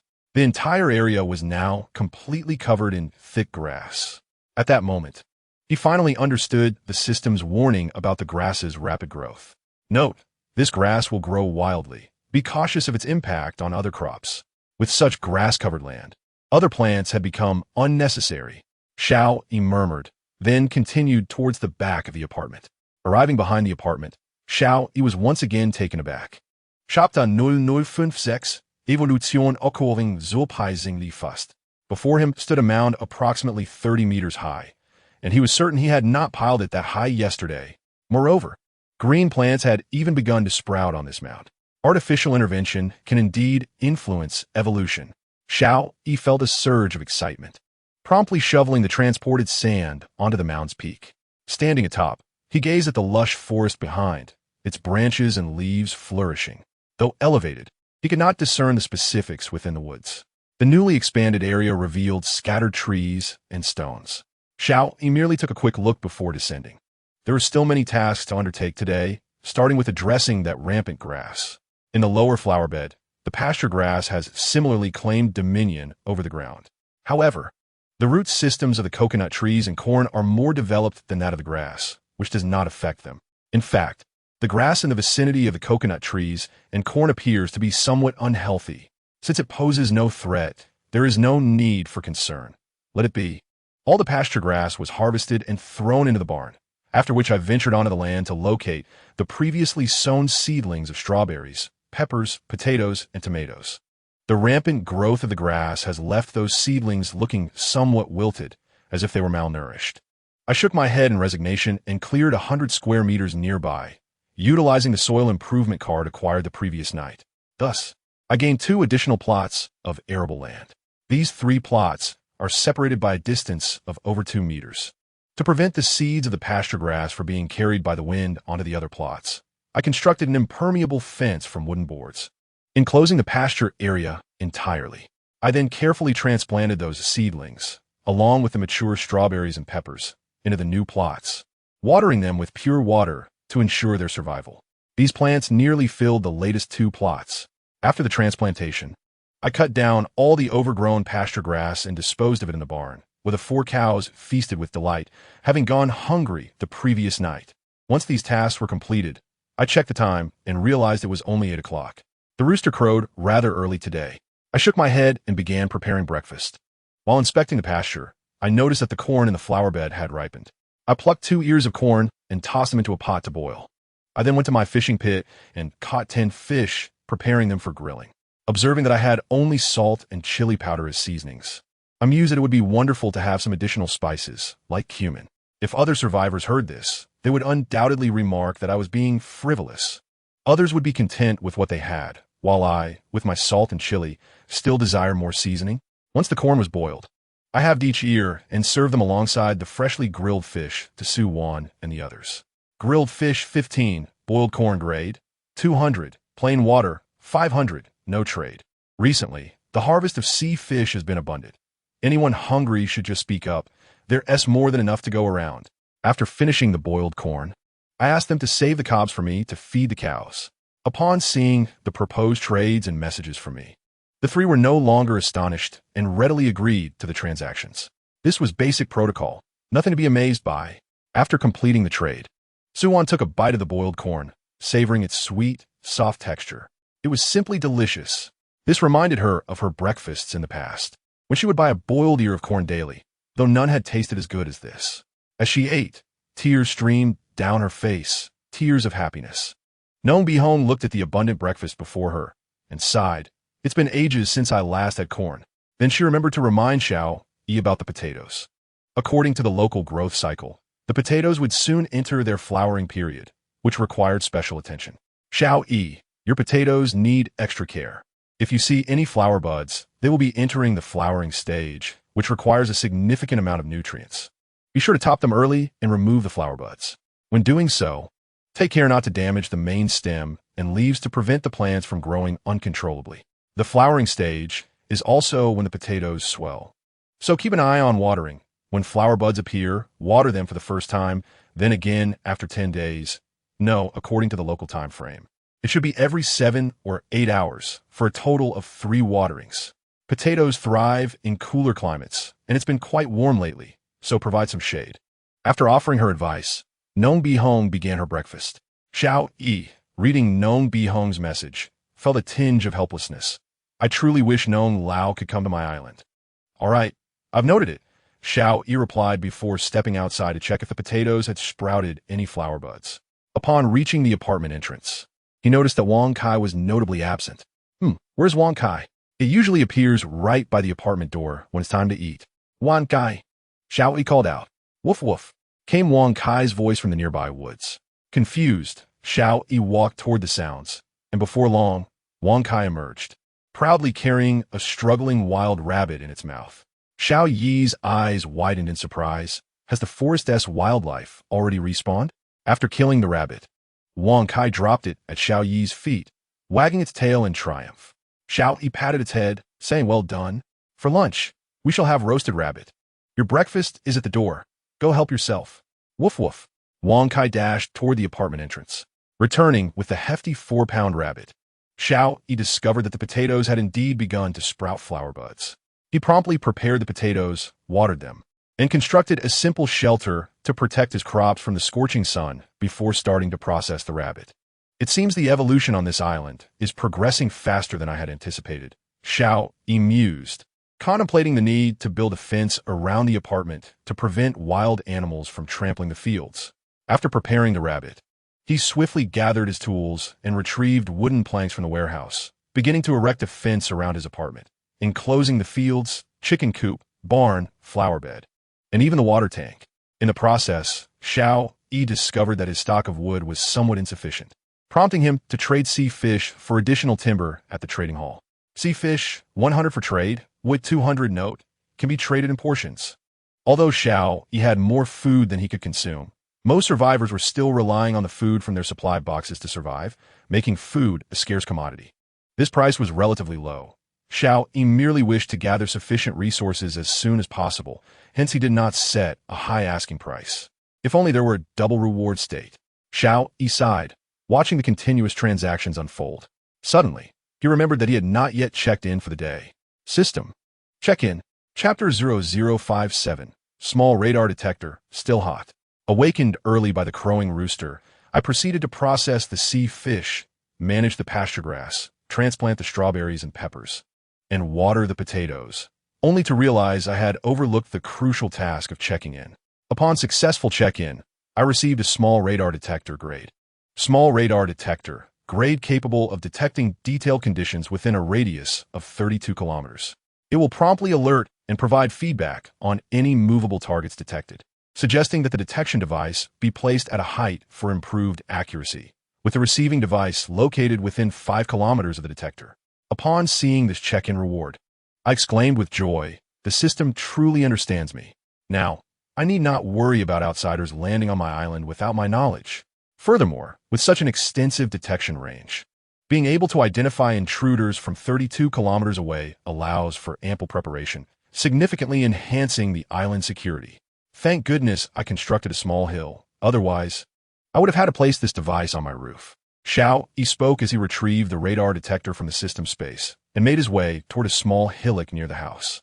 Upon reaching the summit, he located a relatively flat area and placed the radar detector atop it. The receiving device resembled a tablet, allowing Xiao Yi to carry it with ease. Once set up and powered on, the device emitted a series of alert sounds, indicating that several supply crates were drifting nearby. Xiao Yi promptly designated these supply crates as visible targets that did not require an alarm, as the automated fishing net would take care of them. Within the net's harvesting radius, the supply crates were bound to be captured. He had no intention of sailing out to retrieve crates that were particularly distant, as even a reminder would be futile. After configuring the settings, Xiao Yi gazed at the radar scan of the vicinity, which extended for 32 kilometers. Inside, there were no islands within that range. Where could the others possibly be? How had you drifted to him in the first place? There was an even more pressing question. If so many people had indeed crossed over to this place, each occupying an island with no others in a 32-kilometer radius, just how vast was this world? These questions eluded Xiao Yi for the time being. He could only focus on developing his island. In the future, if he could acquire satellites or similar equipment, he would unveil the true nature of this planet. Shaking his head, Xiao Yi proceeded to the apartment to continue constructing a fence. The sun blazed intensely, and beads of sweat streamed down his face. Observing that he had only completed half of the fence, he muttered, "It would be wise to seek shelter from this scorching sun." Returning to the apartment, he poured himself a large glass of purified water with a pinch of sea salt and another glass of milk, which he carried to the island monument. The temperature was rising rapidly. It must be around 35 degrees. No, it feels more like 40 degrees. Working in such heat is utterly impossible. Indeed, yesterday he had failed to retrieve any supply crates, and today seemed equally bleak, leaving him to endure hunger once more. It sounded as if retrieving supply crates guaranteed sustenance. But the likelihood of finding food was exceedingly low. "Brother, life is tough. Thankfully, I managed to secure some boiled water yesterday. However, with all this sweating, I require salt. I feel as if I'm on the brink of dehydration. Would any noble soul grant me a bit of water?" The public channel buzzed with activity. The oppressive heat kept everyone indoors, sheltering in their makeshift huts, with the fortunate ones finding refuge in tents. Xiao Yi sent each of Su Wan and the others 5 portions of lightly salted water. "This weather seems intent on our demise," Jiang Yuntian remarked. Xiao Yi replied, "The rules of this world dictate our actions. We have no choice but to comply. I am grateful to have met you. Otherwise, I would be in dire straits right now." Jiang Yuntian noted that he personally had little trouble, as he could withstand the heat, but the children were another matter. "The milk you provided yesterday was truly remarkable. I feel my physical condition has improved slightly. My prior training had pushed my body to its limits, but this 50 milk helped me surpass that threshold." With nothing else to do, Jiang Yuntian engaged Xiao Yi in further conversation. "That's splendid. It means we can all survive better." Xiao Yi replied with a smile. "I must take my leave. A supply crate has drifted close by, and I shall retrieve it," Jiang Yuntian declared before departing from the island monument. While others had to cast their nets under the blazing sun, Jiang Yuntian, equipped with Xiao Yi's small boat, could row to a nearby spot to cast his net with minimal exertion. Moreover, with the lightly salted water provided by Xiao Yi, he need not worry about excessive sweating. Consequently, upon spotting the supply crate, Jiang Yuntian remained determined to act. In contrast, Su Wan and Nong Bi Hong could not venture out. They had to wait until the sun passed, or until a supply crate was exceptionally close before braving the heat to fish. After concluding his conversation with Jiang Yuntian, Xiao Yi returned to the trading hall and listed some lightly salted water.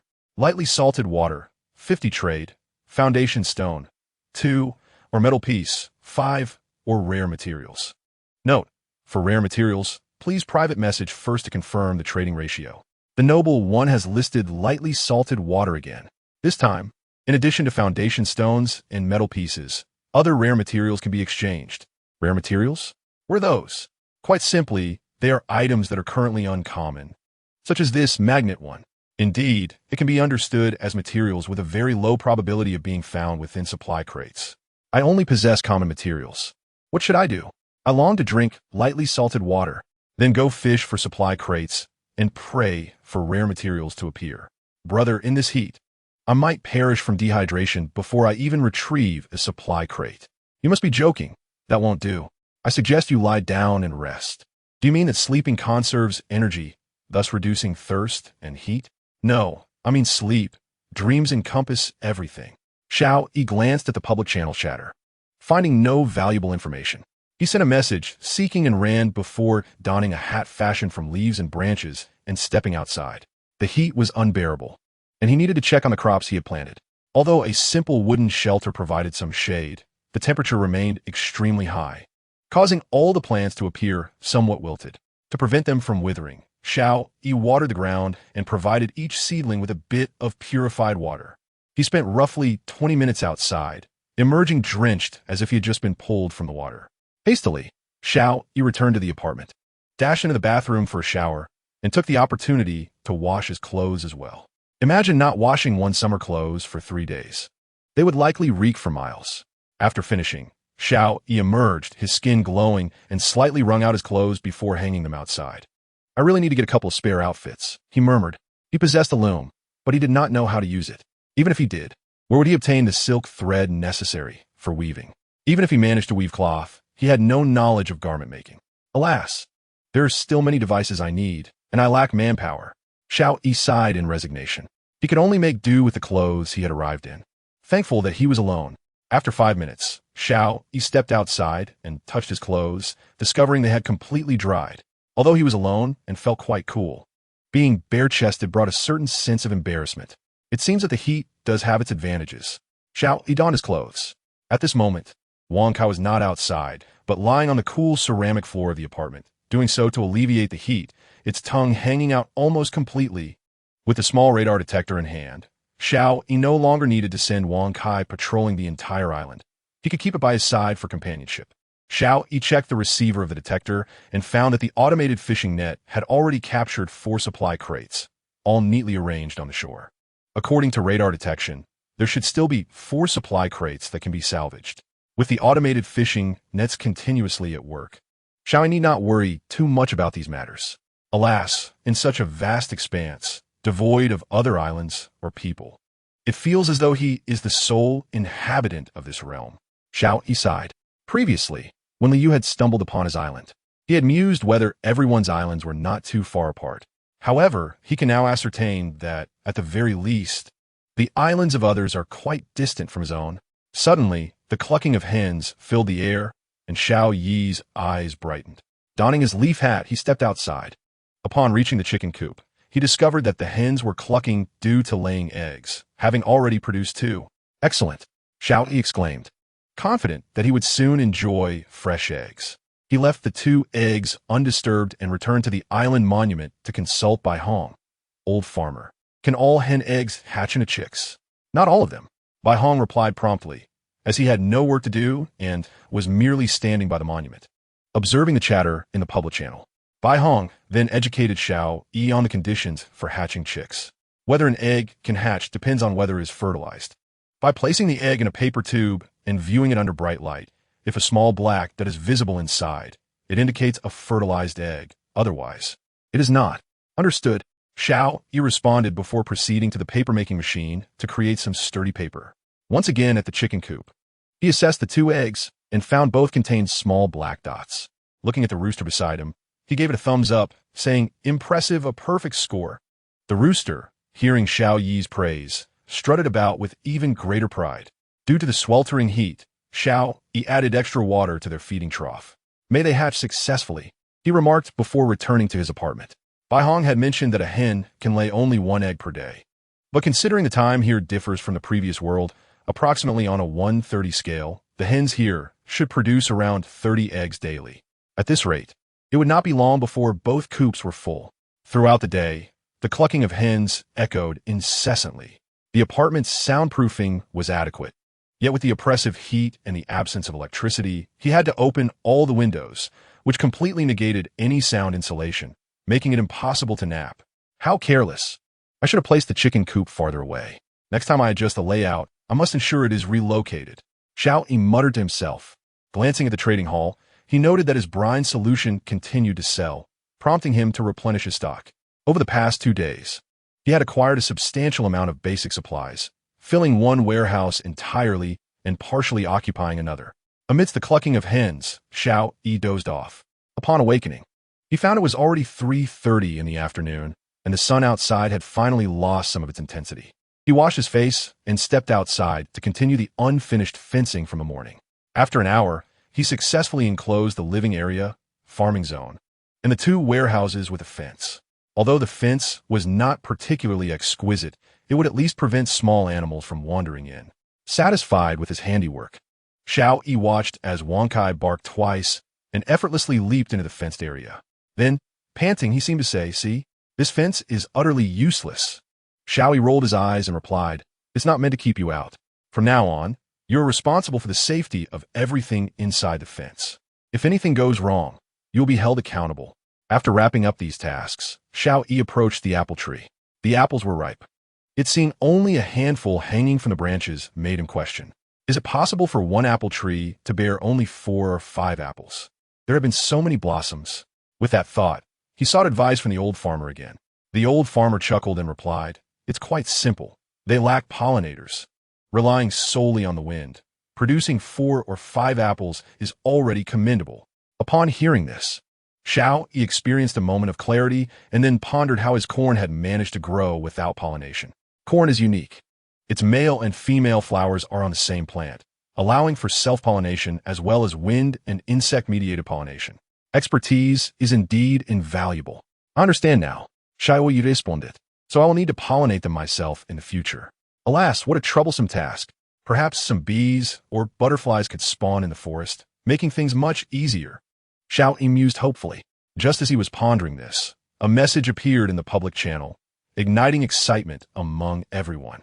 Chapter 0059, Island Monument Notification, Roasted Wild Rabbit. I have crafted a small boat. What? Impressive. How did you obtain the blueprint for the small boat? Do I even need to say? Of course. I found it in a treasure chest, relying on luck. How enviable. What is there to envy? Didn't someone previously sell a blueprint for a high-level sailboat? That level is too high. Even if you buy it, you may not be able to construct it. What I mean is I built a small boat and discovered that the island monument provided a hint. What hint? Curiosity spread among the crowd, as the island monument's notifications were a chance for everyone to learn about this world. However, the individual who had built the small boat was being coy. If you wish to know what the island monument hinted at, you must exchange resources. That person announced in the public channel. Wow, you want resources in exchange? Have you lost your mind? Indeed, we could just wait until we craft a wooden boat to find out naturally. Right? If he doesn't want to share, let him keep it. Many began to voice their discontent towards a person named Qin Yunxing. Su Wan, upon seeing this message, immediately messaged Xiao Yi. Check the public channel. Someone has crafted a wooden boat, and the island monument has given a hint. He is selling this hint. Xiao Yi was taken aback for a moment, then switched to the public channel, scrolling through the chat history to quickly comprehend what had transpired. He promptly replied to Su Wan. The hint reveals that the island monument can be transferred to the boat, but it can only be moved once a year. It's not a big deal. Just take a look. He also shared this information with Jiang Yuntian and Nong Bihong. Jiang Yuntian, who was using the small boat Xiao Yi had given him to salvage supply crates, had noticed the island monument on the boat and was not surprised that Xiao Yi was privy to this information. Nong Bihong, however, was taken aback and inquired, "Doesn't that mean people may choose to develop on boats in the future?" Indeed, and there is no need for a foundation, nor any worries about flooding each week. Of course, the risks are not negligible, with threats from marine life and natural disasters, such as storms and tumultuous waves. Xiao Yi explained it. Nong Bihong nodded, believing that most would still prefer to reside on land. Even in the previous world, those who ventured out to fish at sea would ultimately return to shore for rest. Although many individuals in the public channel are resisting and opposing, there are still those who wish to know this hint. After all, possessing information in advance can provide a significant advantage. What resources do you desire? Dilin Tian Xia directly messaged Qin Yunsheng. Upon seeing the private message, Qin Yunsheng promptly replied, "Esteemed Dilin, if you could provide me with some water and food, I would be grateful, but I hope to join you for free. 500 bottles of purified water, 200 loaves of bread, and a free membership. Once you join, the weekly contribution of supplies will be halved," said Dilin Tianxia. "All right. Thank you, esteemed one," Qin Yunsheng responded. The hint is that the island monument can be relocated, and it can be moved once a year. Lin Tianxia frowned and asked, "It can be relocated?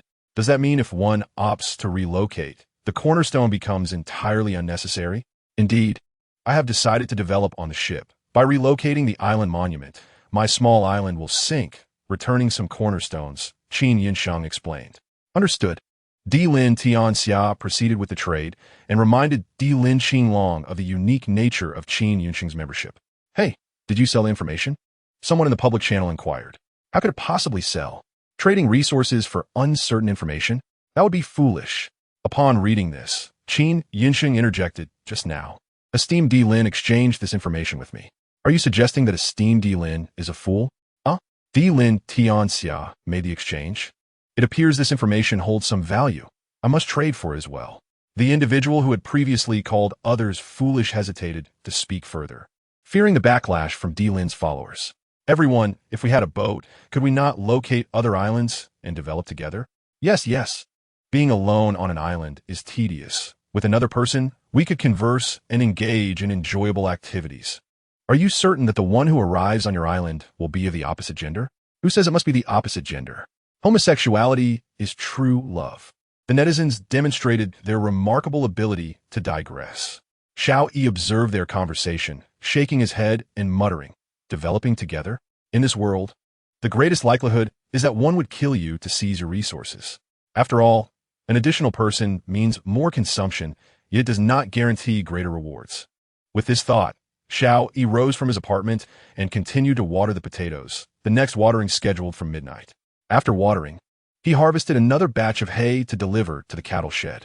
The heat of the day discouraged meal preparation, so he began to prepare lunch, skewering the previously processed wild rabbit on the grill. Unfortunately, he lamented the absence of oil. All the harvested soybeans had been replanted as seeds. After days of practice, Xiao Yi's grilling skills had become quite proficient. Soon, the wild rabbit was roasted to a golden hue, crisp on the outside and tender within. A sprinkle of salt was added before it was sliced. He picked 2 apples, washed them, sliced them, and sent them to Su Wan and others. Roasted wild rabbit, 300. Apple, grade, 100. Boiled water, 500. Trade unavailable. Today, let us change it up for lunch. No fish. Save the apple seeds to see if I can obtain more apple seeds. Xiao Yi instructed. "Wild rabbit? Where did you get the wild rabbit?" Su Wan asked curiously. This is what the island monument hinted at. Larger areas yield more abundant resources. My island now has woods, and small animals have begun to appear, Xiao Yi explained. So impressive. Su Wan exclaimed, "But how can you catch such a fast rabbit?" "Not me, but Wang Kai." Xiao Yi replied. "Wang Kai? You have others on your island?" Su Wan was astonished. "Wang Kai is a dog," Xiao Yi said helplessly. "You have a pet?" Su Wan felt that Xiao Yi always surprised her. "Yes, a purebred Chinese rural dog," Xiao Yi responded. "That is quite nice. At least you won't feel too lonely. So one replied immediately. Hurry and eat. Afterward, let us see if we can find any resource boxes," Xiao Yi suggested. Xiao Yi grabbed a rabbit leg and took a bite. Woof woof. Wang Kai was eagerly drooling nearby. "Oh, right, I have something for you too," Xiao Yi said, tearing off a large piece of meat from the grill and tossing it over. Wang Kai jumped up, catching it perfectly and excitedly began to gnaw on it. Ever since eating grilled and cooked meat with Xiao Yi, Wang Kai had given up raw food. While chewing on the rabbit leg, Xiao Yi glanced at the public channel. Suddenly, a message appeared. The Lin faction will commence maritime ventures. Chapter 0060. Long Robe, Free Information. The Lin faction will begin maritime operations, seeking to purchase ship manufacturing blueprints from all. The price will undoubtedly satisfy you. This was a message released by Lin Tianxia. Since one person cannot send messages continuously without being muted for spamming, the 4 hall masters of Lin soon followed suit, sending out the same information. Upon seeing this message, others began to discuss. It seems that after constructing a wooden ship, the hint from the island monument inspired new ideas for Lin Tianxia. Indeed, but ship manufacturing blueprints appear to be quite rare. It's been 10 days, and only about 2 have surfaced. PFF, that's just what you know. Who knows how many others are hidden? That's true. If I were to obtain a ship manufacturing blueprint, I definitely wouldn't sell it. Of course, everyone knows not to sell. If there is a chance to manufacture successfully, that serves as another escape route. At least you wouldn't worry about the seawater flooding your island. Yes, I wonder if any other big shots have succeeded in shipbuilding. I certainly believe there are. The public channel buzzed with chatter. Xiao Yi chose not to linger on the conversation and stepped outside, where Wang Kai had already dragged back 8 resource boxes. Open them all. Acquired resources, cornerstone 2, iron 4. Acquired resources, plastic 6, brick 4. Acquired resources, fabric clothes manufacturing blueprint 1. None of the 8 resource boxes yielded food or water. 6 cornerstones were found, while the rest were basic materials, among which the fabric clothes manufacturing blueprint intrigued Xiao Yi the most. After all, he had been wearing the same outfit for over 10 days. Fabric clothes manufacturing blueprint, fabric 4. With sufficient resources, Xiao Yi immediately utilized the island monument to create it. The fabric clothes, long robe, though somewhat coarse, felt soft to wear, albeit with poor insulation. Xiao Yi tried it on. It fit well, resembling an ancient long gown from summer country, albeit looking a bit worn. This appearance is more reminiscent of a literati from the Republic of China, Xiao Yi mused, then approached the fully automatic fishing net, setting it to targetless casting before returning to the island monument. I exchanged resources for that hint, and am freely sharing it with everyone, suddenly declared someone in the public channel. Upon seeing this message, Qin Yinsheng immediately retorted, "You have no integrity." Integrity? To ensure more people can survive. I had to do this. The person replied, "What a fool." Qin Yinsheng couldn't help but curse, as he had hoped to leverage the information for more resources. But now it had been revealed by this individual. No matter how Qin Yinsheng berated, the news obtained from him was made public by the world for the common good. Qin Yinsheng, fuming, observed the public channel where everyone was passionately discussing the news about the relocation of the island monument and the ensuing challenges once it was transferred onto the ship. What if something went awry at sea? Shouldn't repairs be conducted on land? What if land couldn't be found? That would spell disaster. Perhaps it was best to develop on the island, as the sea was far too perilous, and I could hardly endure drifting endlessly, unless a fair maiden accompanied me. Upon seeing their conversation veering off, Xiao Yi interjected, "Do not fret, everyone. Should any issues arise with the ship at sea, we can utilize the island monument aboard for repairs. As long as you gather sufficient resources, repairs can be executed promptly." The crowd fell silent, taken aback by this proclamation. Who was this person? How could they possess such knowledge? Surely, they weren't speaking nonsense. Qin Yinsheng, noticing Xiao Yi's moniker, murmured in confusion, "He hasn't traded information with me.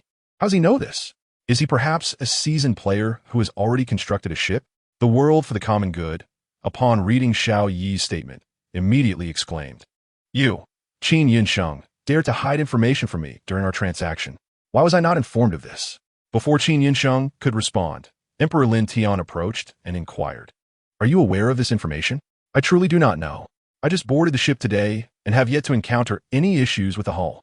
How could I possibly be privy to such details?" Qin Yinsheng felt as if he had stepped into a quagmire, unable to articulate his position. "Ah, I understand," Emperor Lin Tian declared with confidence, convinced that Qin Yinsheng would never dare deceive him.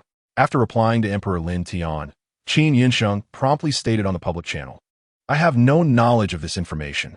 Stop your baseless accusations. I just boarded a small vessel today and know nothing about these matters." Upon hearing this, the crowd grasped the situation. The individual who had just spoken, Xiao Yi, was undoubtedly a prominent survivor. "Great one, have you chosen to develop aboard the ship?" "Indeed. What level of ship do you possess? Do you have provisions? Please share with us, for we are hungry and thirsty." You lot must realize that the possessions of a great one do not come easily. If you desire something, offer resources in exchange. Do not expect to receive for free. Indeed, I hope the Great One can impart more information or survival strategies. We eagerly await your guidance. Yes, that is of utmost importance. Observing the multitude seeking his survival tips, Xiao Yi pondered momentarily before speaking again. "Concerning survival, I possess no remarkable strategies, merely resource gathering. However, I can share other information freely. An island monument can serve as a subordinate monument to another island monument." After disseminating this information, Xiao Yi cautioned, "Here, unless you are exceedingly familiar and trust the individual, do not place your faith in others. Relying on others is less reliable than relying on oneself. This world lacks competitive rules. Let us all strive onward. The information he provided was not critical. They would discover it upon encountering one another. What? It can indeed become a subordinate monument? Does this imply the Great One possesses their own subordinate monument? What are the conditions for that? Did someone else submit to him? I doubt it. The Great One just advised against trusting others lightly. 9 times out of 10, he must have dealt with that individual. Is it truly that brutal? Why can't people coexist harmoniously? In a world devoid of laws, can you ensure your own virtue guarantees that others will be equally virtuous? Indeed, we must heed the Great One's admonitions. Xiao Yi ceased further discussions on the public channel, indicating that he had reached his limit. The rest was up to them. Chapter 0061. Block B's Eggs. This Xiao Yi appears to be quite knowledgeable. Emperor Lin Tian contemplated Xiao Yi's remarks. After a moment's thought, he initiated a private chat with Xiao Yi. Brother, may we converse? Xiao Yi, surprised by the private message, quickly replied, Thank you, but I am not interested. This world is perilous. We survivors must band together for warmth. It is challenging to develop alone. Emperor Lin Tian insisted. Xiao Yi scoffed and promptly blocked him to avoid further harassment. It was obvious what Emperor Lin Tian desired, his information or to recruit him. Xiao Yi knew they were not on the same path. Having previously swindled Emperor Lin Tian's faction out of numerous metal scraps, there was no need for further entanglement. Seeing himself swiftly blocked, Emperor Lin Tian's expression darkened. He instructed Emperor Lin Qinglong, arrange for someone to approach that Xiao Yi. Understood, replied Emperor Lin Qinglong. After blocking Emperor Lin Qinglong, Jiang Yuntian sent a trade request. Foundation 4, copper, 5 trade offer. Xiao Yi paused upon seeing the trade, followed by another message from Jiang Yuntian. Currently, the area of my island is sufficient for our activities. Let us ensure your island is as expansive as possible to refresh additional resources. In the afternoon, Xiao Yi had sent them some rabbit meat, explaining its origins. Upon learning that Xiao Yi's island had refreshed with forests and small animals, Jiang Yuntian resolved to assist Xiao Yi in expanding his island wholeheartedly. The larger Xiao Yi's island, the more resources it would yield, ensuring better survival conditions, diversifying their food options, for children cannot live solely on fish. Su Wan and Nong Bihong shared this sentiment. However, they only managed to salvage a single resource box today, yielding merely basic supplies, no foundation or food. Xiao Yi, having no reservations, agreed to the trade, utilizing all acquired foundations to expand his island. That evening, Xiao Yi processed over 10 sea fish, grilling 2 for each person, 1 spicy and 1 mild. With an abundance of fish, only a few were exchanged during the day's trades. Once cooked, Xiao Yi distributed the fish along with 500 lettuce leaves, 50 units of milk, and 500 cups of boiled water. I suspect you must have some hidden connections. Nong Bihong chuckled. Indeed, I have my backers. Xiao Yi replied. Having feasted, Su Wan and the others reclined on the wooden planks outside. Both the shed and tent were stifling. Gazing at the tranquil sea, Su Wan mused. If it weren't for the survival pressures, this place would indeed be quite beautiful. The waters here were far clearer than those of their former world, devoid of any litter. Throughout these days, the only thing she had seen was a supply box. Why we come here? What force could draw so many together to face these trials? Su Wan found herself without answers. Perhaps no one could decipher these mysteries. Suddenly, a thought of Xiao Yi crossed her mind. Perhaps he alone might hold the key to these answers. Meanwhile, the public channel remained abuzz with fervent discussions, adding fuel to the sweltering weather. When would this heat subside? Indeed, one might prefer the chill of winter. At least in the cold, one can frolic and run about, whereas this heat offers no respite. Please, do not speak so pessimistically. Given our current attire, we would surely suffer in the depths of winter. Indeed, refrain from such foreboding talk. Xiao Yi glanced at the public channel's chat and then at the stock of lukewarm water and fish he had listed for sale, noting a considerable number of transactions.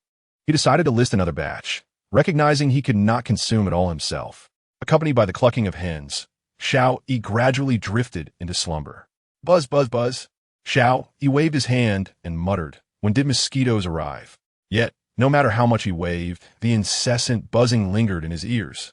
Resigned, he sat up, listening to the rooster crow for the 3rd time, and lamented, Oh dear, can one not enjoy a languid morning? Like a zombie. He made his way to the bathroom to wash his face and rinse his mouth before stepping out of the apartment. Buzz, buzz, buzz. The sound grew louder, and as he focused his gaze, the earlier irritation vanished in an instant. Many of the crops he had planted were now in bloom, attracting a multitude of bees flitting about the blossoms. Just yesterday, he had been concerned about pollination, and now the forest had provided him with bees. Xiao Yi exclaimed joyfully. Observing the bees from a distance, he muttered, "These creatures won't sting, will they?" With that thought, he hurried back to the island monument to consult Nong Bi Hong about this matter. As long as you do not provoke them, they typically won't sting. However, to be safe, try to plant those flowering plants a bit further away. Nong Bi Hong replied with a smile. That is a relief. Xiao Yi felt somewhat reassured and then made his way toward the chicken coop. He had vaguely heard the hens clucking numerous times the previous night and was curious to see how many eggs had been laid. Upon reaching the coop, Xiao Yi was astonished to find 23 eggs nestled in the nesting boxes. He immediately employed the method Nong Bi Hong had taught him to discern which eggs were fertilized. 4 of them were not viable for hatching. Xiao Yi decisively removed those 4 eggs. I'll take these 4 non-viable ones. The rest are yours, he said to the hen. Cluck, cluck, cluck. The hen tilted its head, gazing at Xiao Yi. He tossed the 4 eggs into a pot to boil. Suddenly recalling that he had intended to water the potatoes at midnight, but had fallen asleep, he rushed to the field to give the potatoes some water.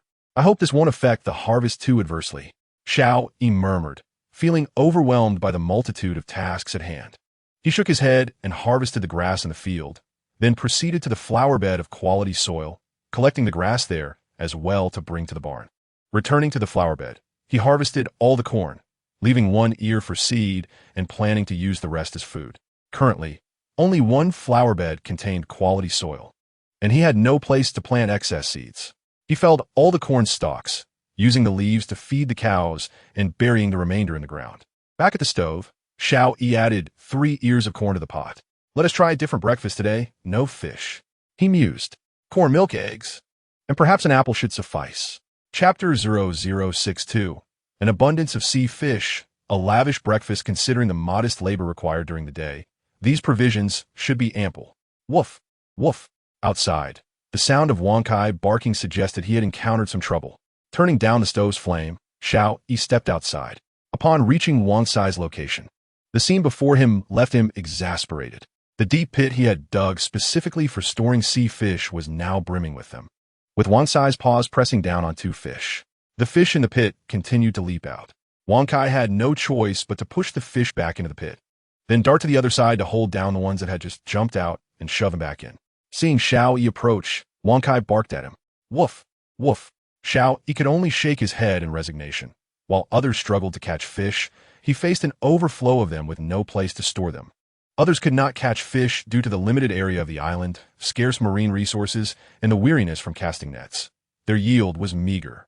Xiao Yi, equipped with an automatic fishing net, had no worries about the netting process. The island's vastness resulted in an overabundance of sea fish. In light of this, he decided to sell some at a slightly reduced price to acquire some supplies in return. Such an excess of fish must not go to waste. Xiao Yi resolved. Of course, this also serves as a boon for other survivors. As long as they can obtain supplies, they need not fear hunger. I am truly benevolent. Returning to his apartment, he approached the island monument and switched to the trading hall. Sea fish 1 trade, foundation 1. Sea fish 500 trade, metal piece 1. Sea fish 200 trade, magnet 1, or plastic 2, or glass 2, or cloth 2, or brick 2, or... Note, other rare materials to be confirmed via private message for trade ratios. After listing these trades, Xiao Yi hurried to check on the boiling eggs and corn in his pot. Meanwhile, the public channel erupted with excitement. The big shot is having a sale again. What's on offer this time? Still sea fish, but the prices are significantly lower than before. In simple terms, the same amount of goods that previously exchanged for 100 sea fish can now be traded for 200. That is a direct doubling. Why hesitate? Let us trade now. Indeed, this big shot is incredible.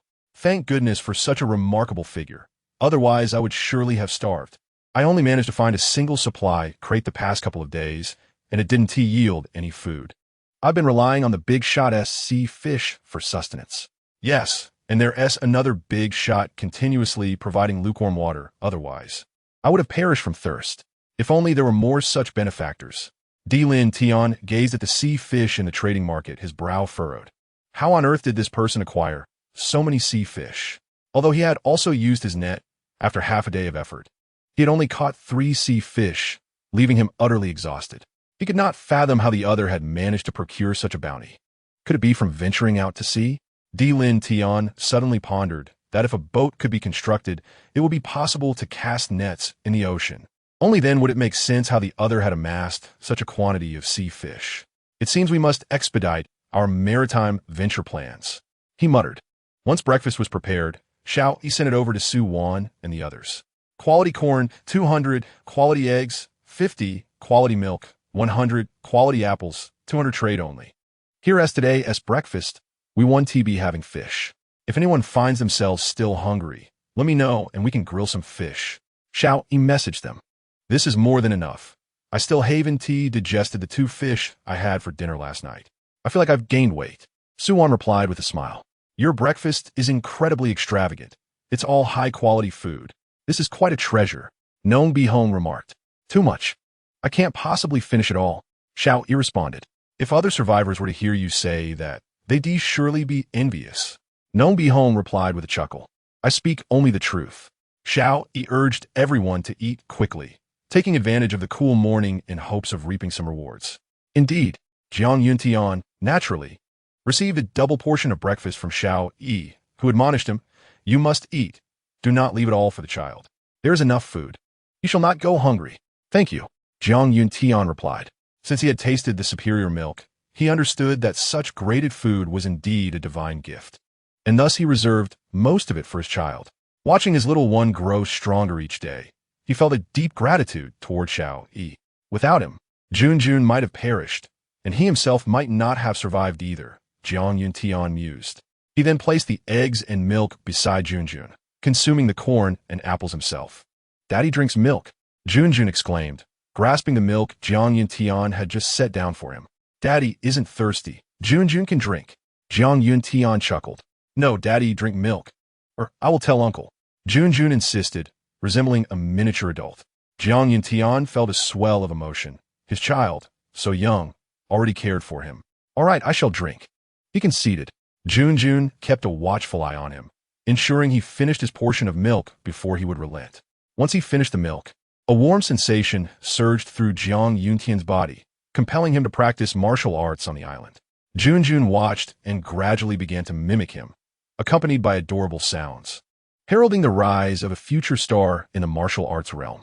After finishing breakfast, Xiao Yi tended to the pasture in the tiered soil flower bed, replanting corn and watering it with pure, high-grade water. Until the corn sprouted, Xiao Yi would keep a vigilant eye on the pasture, ready to cut it down the moment it broke ground. Once the corn grew, he would no longer need to worry about the pasture's impact. After planting the corn, Xiao Yi returned to the bathroom for a shower, changing into a clean long shirt, then solemnly proclaimed, System, check-in. Check-in successful, equipment acquired. Fully automated intelligent irrigation system, grade. Wonderful, Xiao Yi exclaimed, elated that his bath and change had proven effective, yielding yet another piece of advanced equipment. The fully automated intelligent irrigation system, grade, is fully automated. Intelligent, able to recognize the specific conditions of plants, and accordingly provide timely and appropriate irrigation based on their growth stages and states. I have awaited your arrival. Xiao Yi noted the system's notification, realizing he was liberated from yet another task. No longer would he need to fret over watering. He retrieved the irrigation device from his system's space, and a vehicle resembling a large water tanker appeared before his apartment. Before he could examine it, a robot emerged from the vehicle. Greetings, Master. I am the robot responsible for irrigation. Is there anything in particular I should be aware of? The robot introduced itself. This irrigation vehicle is accompanied by a robot? Xiao Yi mused, puzzled by the sophisticated device before him. Despite his curiosity, he replied, The primary concern is those plants of grade and above. Please use only high-grade pure water to irrigate them. Of course, ensure I have enough for my own consumption each day, and manage the rest as you see fit. Then, recalling a question, he continued, by the way, can you identify the grade of the plants? Yes, Master. Identifying plant grades is one of my basic skills. I will plan the irrigation for each plant based on the water resources available on your island, the robot responded. Impressive. Can you perform household chores as well? Xiao Yi inquired tentatively. Regrettably, Master, I am solely programmed for irrigation tasks, the robot replied. With a resigned sigh, Xiao Yi said, please refer to me as Igo. Calling me Master feels rather odd. Understood, Yige. The robot acknowledged. Let us give you a name. Since you are in charge of irrigation, I shall call you Gardener. Xiao Yi declared after a moment's thought. The robot tilted its head, seemingly contemplating, then responded, yes, Gardener will commence work. Wait. Xiao Yi suddenly had an idea and asked, can you draw seawater into the water tank located at the back of the house? Certainly, Igo. The gardener replied. Excellent. If that water tank runs low, draw water from the sea and fill it. Yes, Igo. The gardener affirmed, promptly beginning its task. The gardener drove to the shore, inserted the hose into the sea, activated the machine, and soon filled the tank with seawater. It then proceeded to pour the water into the designated tank. In just one trip, the tank was full. How convenient mechanization is. No more worries about tap water and irrigation. Xiao Yi murmured, feeling a sense of relief. Now that he had some leisure time, he decided to explore the woods today, hoping to procure some game. The aroma of roasted wild rabbit from yesterday still lingered in his nostrils. He had long had his fill of seafood. Xiao Yi retrieved his crossbow and slung a long gun over his shoulder, beckoning Wang Kai as he exited the enclosure towards the woods. Observing that the small hill behind the apartment had risen an additional 5 to 6 meters. It seemed a substantial atmospheric cycle was imminent. Once the atmospheric cycle was established, a freshwater river would gradually emerge. All Xiao Yi needed to do was wait. The woods were thick with underbrush, making traversal challenging. Armed with his long gun, he cautiously probed ahead. Dangerous creatures, such as snakes, could be lurking within the thickets. Though he had Wang Kai with him, he did not wish to meet an untimely demise. Suddenly, a long, serpentine creature darted away. Indeed, there is a snake. Xiao Yi quickly retreated 2 steps, realizing he needed to clear a path through the woods. Proceeding like this was far too perilous. Wang Kai showed little interest in the snake, continuing to frolic beside Xiao Yi. Being more cautious, Xiao Yi struck the underbrush with greater force. Whoosh! A gray shadow sprang forth, and Wang Kai immediately charged after it. The gray shadow offered no resistance as Wang Kai captured it effortlessly. His advanced skills rendered these ordinary creatures no match. Excellent! Another rabbit! Xiao Yi exclaimed, delighted, as he noted that it had just fled from this very spot. He prodded the area with his long gun and discovered some nibbled leaves. Is that a mushroom? Xiao Yi wondered, spotting a cap-like plant beside the nibbled leaves.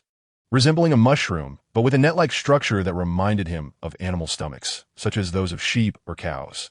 To his surprise, there was a whole patch of them.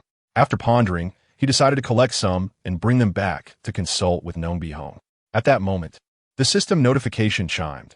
Sheep stomach mushroom, a rare, edible, and medicinal fungus, named for its uneven capped surface resembling a sheep's stomach, rich in nutritional value. Indeed, the system is well informed. I shall harvest a good quantity. Xiao Yi gathered all the mature sheep stomach mushrooms, filling his pockets to the brim. Peering deeper into the woods, Xiao Yi chose not to venture further. Next time, he would come prepared with the proper tools to carve a small path through the thicket and explore further. Otherwise, each step he took was fraught with trepidation. In any case, he had already succeeded in capturing a wild rabbit and gathering some morels, thus fulfilling his purpose for entering the forest. Chirping merrily, as he made his way back, Xiao Yi listened to the calls of birds among the trees, pondering whether he might someday uncover a bird's nest. Upon exiting the woods, he was immediately greeted by the sweltering heat, the sun generously radiating its warmth. Xiao Yi hurried into his apartment and downed a large glass of pristine water. After preparing the wild rabbit and thoroughly washing the morels, he placed them all on the barbecue grill. The heat was oppressive, and it felt even more intense beside the grill. Sweat streamed down Xiao Yi's body as he continually sipped the lightly salted water beside him. By the time he finished grilling the rabbit, he resembled someone who had just emerged from a sweat-soaked bath. Rushing into the bathroom, he rinsed off, casually washing his clothes before changing back into his original outfit. Arriving at the island monument, he distributed the rabbit meat, morels, and lightly salted water among Su Wan and the others. You caught another wild rabbit today? Jiang Yuntian exclaimed in astonishment. Indeed, I encountered a snake shortly after entering the woods, so I didn't dare venture too far. I only managed to catch one rabbit and find some morels before heading back. Xiao Yi replied, whenever you make it to my island, all the hunting can be entrusted to you. Through their previous conversations, Xiao Yi had learned that Jiang Yuntian had once been a mercenary, a skilled individual for whom traversing the jungle was as easy as returning home. If an opportunity arises, I will definitely visit your island. Just promise me that you will take care of this old man. Jiang Yuntian joked. Of course, with such a formidable expert, I will no longer need to seek bodyguards. Xiao Yi laughed in response. Did you find those morels in the woods? Nong Bihong expressed equal surprise at the sight of the morels. Yes, there was a large patch, and I only picked the ripe ones, Xiao Yi replied. It seems that expanding one's island is essential for greater harvests. Nong Bihong mused. Ha! How about I support you with some foundational stones to help expand your island? Xiao Yi suggested with a smile. No need, no need. Quality resources should be used wisely. Nong Bihong quickly retorted. Once you develop your island, I won't have to worry about food anymore. Besides, I will surely seek refuge with you in the future. So don't forget this, old man. How could I? Having an elder at home is like possessing a treasure. Rest assured, as long as I can ascertain your location, I will certainly find a way to bring you over. Xiao Yi assured him.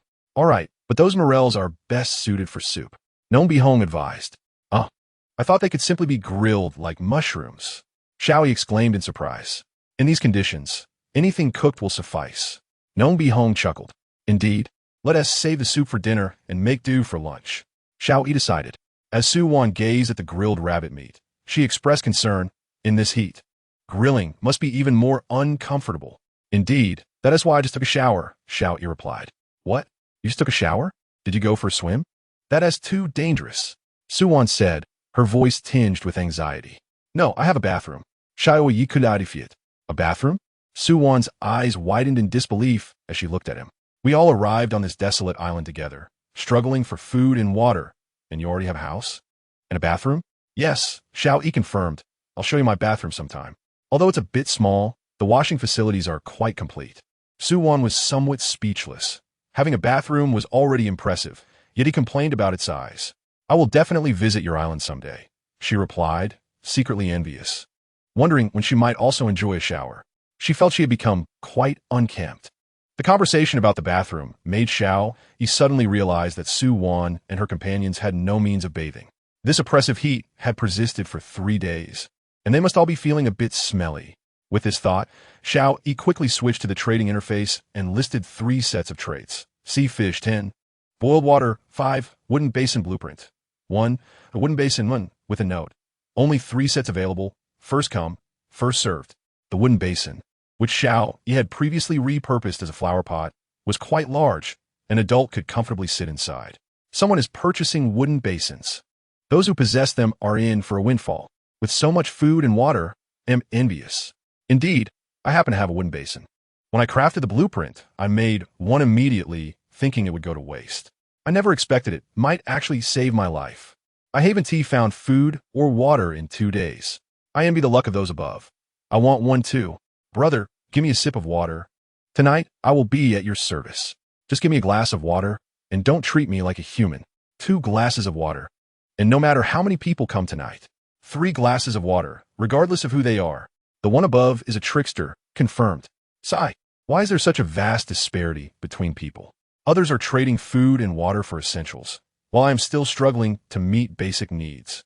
Sigh, no more of this. Time to sleep. In dreams, everything is possible, although the blueprints are challenging to obtain.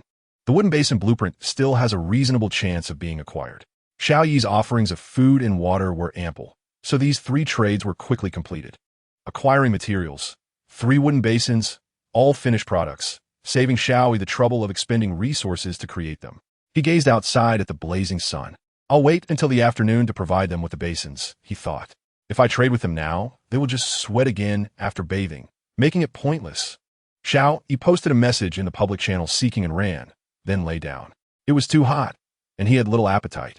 The grilled rabbit sat untouched beside him while Wang Kai feasted heartily.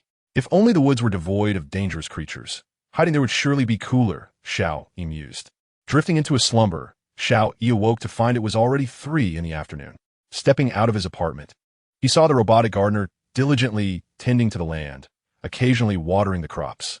Thank goodness for the gardener. Otherwise, in this heat, how would he be able to attend to all the crops? Xiao Yi reflected. Gurgle, gurgle. His stomach began to protest. Having skipped lunch, it was time to eat.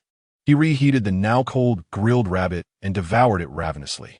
The morels, delicate in texture, seemed to carry the earthy fragrance of the forest. It appeared evident that the resources in the woods needed further exploration. However, his knowledge of plants was limited.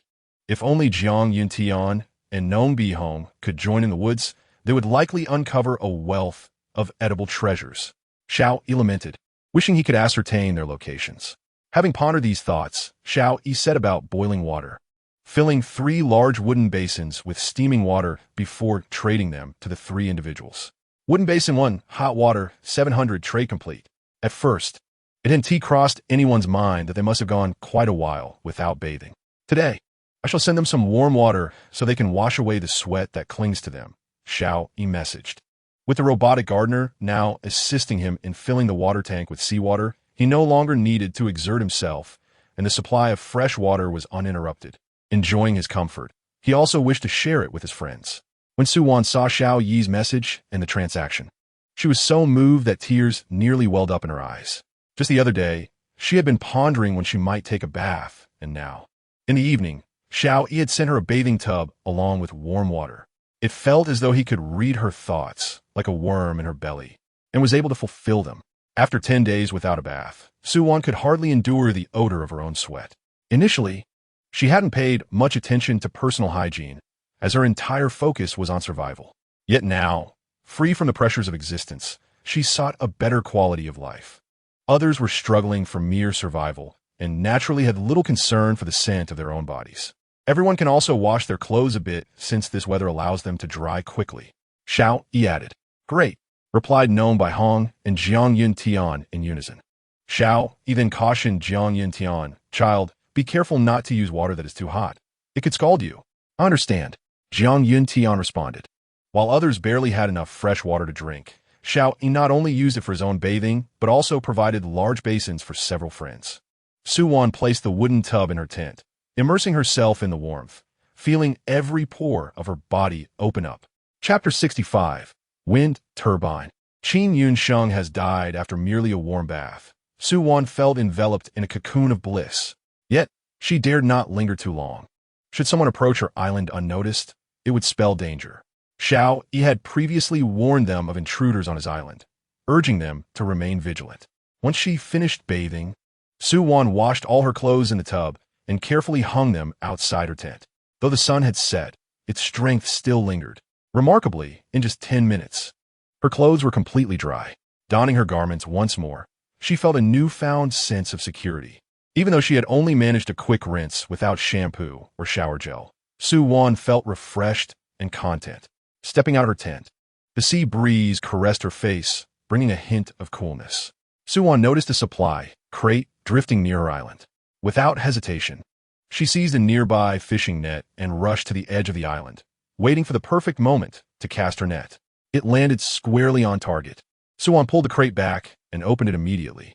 Inside, she discovered 4 base stones, some bread, and a blueprint.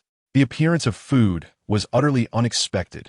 After all, she hadn't found any food in the previous days, not even a single base stone. Surely, it was the bath that washed away her misfortune. Suwan thought joyfully. She then traded the items through the island monument. Base stone 4, wind turbine manufacturing blueprint 1, bread 1. Suwan knew Xiao Yi had chicks to feed and had previously asked her for bread, as other feed for the chickens was hard to come by. Upon receiving her trade, Xiao Yi was thrilled, exclaiming, Suwan, you are truly my lucky star. I have been eagerly awaiting this manufacturing blueprint. He barely glanced at the other items before approving the trade. Material acquired. 4 base stones, 1 wind turbine blueprint, 1 bread. After the system notification, Xiao Yi noticed the base stones and bread and said, you can keep the base stones and bread.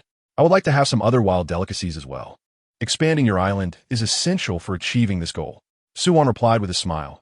All right, the chicken coop will likely hatch new chicks soon, and the timing for this bread is perfect. Xiao Yi graciously accepted, stating, if you get hungry, just let me know, and I can prepare fish for you at any time. Great, Suwan responded. Xiao Yi took out the wind turbine manufacturing blueprint and began to study it. Wind turbine blueprint. Wood 90, iron 50, copper 30, magnet 30. Suddenly, the island monument displayed a prompt. Detected that you have a wind-powered water wheel device, which can be transformed to create a wind turbine. A new manufacturing option appeared on the monument's interface. Wind turbine blueprint. Wind-powered water wheel 1, iron 20, copper 30, magnet 30. Xiao Yi can now choose between these two manufacturing methods. Since the wind-powered water wheel was no longer needed to fill the water tank, thanks to the robotic gardener, he was grateful for having collected resources earlier. Upon checking his inventory, he confirmed he had enough materials and promptly selected the second construction method. The previous wind-powered water wheel and those resources vanished, and a wind turbine materialized within the monument's construction space. He was prompted to select placement locations, allowing the windmill and generator to be positioned separately, provided the maximum distance didn't exceed 50 meters. After some contemplation, Xiao Yi decided to place the windmill by the river he had excavated and the generator to the east of his house. Given the unpredictable wind conditions here, it remained uncertain whether the generator could adequately power the electrical devices in his room. If only this generator could store electricity, Xiao Yi musit. However, that was merely a thought. Even with a battery, it would need to match the voltage of the generator. Xiao Yi connected the generator directly to the main circuit of the apartment using copper wire. Coincidentally, this was the time when the wind was strong, so he attempted to turn on the lights in the apartment. With a crack, the entire room was illuminated. At last, I have returned to a life with electricity, Xiao Yi exclaimed joyously, gazing at the bright lights. But the next moment, the bulb emitted a hissing sound and began to flicker, indicating unstable voltage. It felt like a scene from a horror film, prompting Xiao Yi to swiftly turn off the light, unnerved by its flickering. Although he considered himself an atheist, being alone in an apartment on an island surrounded by a dense forest heightened his anxiety. Xiao Yi swallowed hard and immediately called out, "Wang Kai! Woof woof!" Wang Kai rushed in from outside, panting with excitement and wagging his tail at Xiao Yi. Looking at Wang Kai, much of Xiao Yi's fear dissipated. "I've heard that black dogs ward off evil, right?" Wang Kai's wagging tail abruptly halted, tilting his head as he gazed at Xiao Yi with apparent suspicion. "Ah, humans should not overthink." Xiao Yi shook his head, patted Wang Kai's head, and proceeded to the stove to prepare dinner. Following Gnome by Hong's suggestion, he decided to make a fish soup for dinner, adding the morel mushrooms into the pot. Soon, a unique aroma wafted from the pot. Unable to resist, he tasted a small spoonful. Delicious, Xiao Yi marveled, noting how the morel mushrooms enriched the flavor of the fish soup. He sent some to Su Wan and, while savoring the delectable soup, kept an eye on the public channel. "I heard that Qin Yinsheng has died." Upon receiving the news, Xiao Yi was momentarily stunned, completely forgetting the fish soup in his hands. "Who said that? It cannot be true. Did he not set sail with a small boat? I heard it from within the Di Lin faction." "What? It can't be. Could it be that Di Lin Tianxia coveted his small boat, and when he refused to surrender it, they arranged for his demise? Can you stretch your imagination any further? How could Di Lin Tianxia locate Qin Yinsheng when they were so far apart? How could they orchestrate his elimination? Indeed. So what led to the claim of his death?" Observing the discussions among the crowd, Di Lin Tianxia promptly sent a message. "Qin Yinsheng is a member of our Di Lin faction. We are profoundly saddened by his sacrifice, but please refrain from spreading rumors.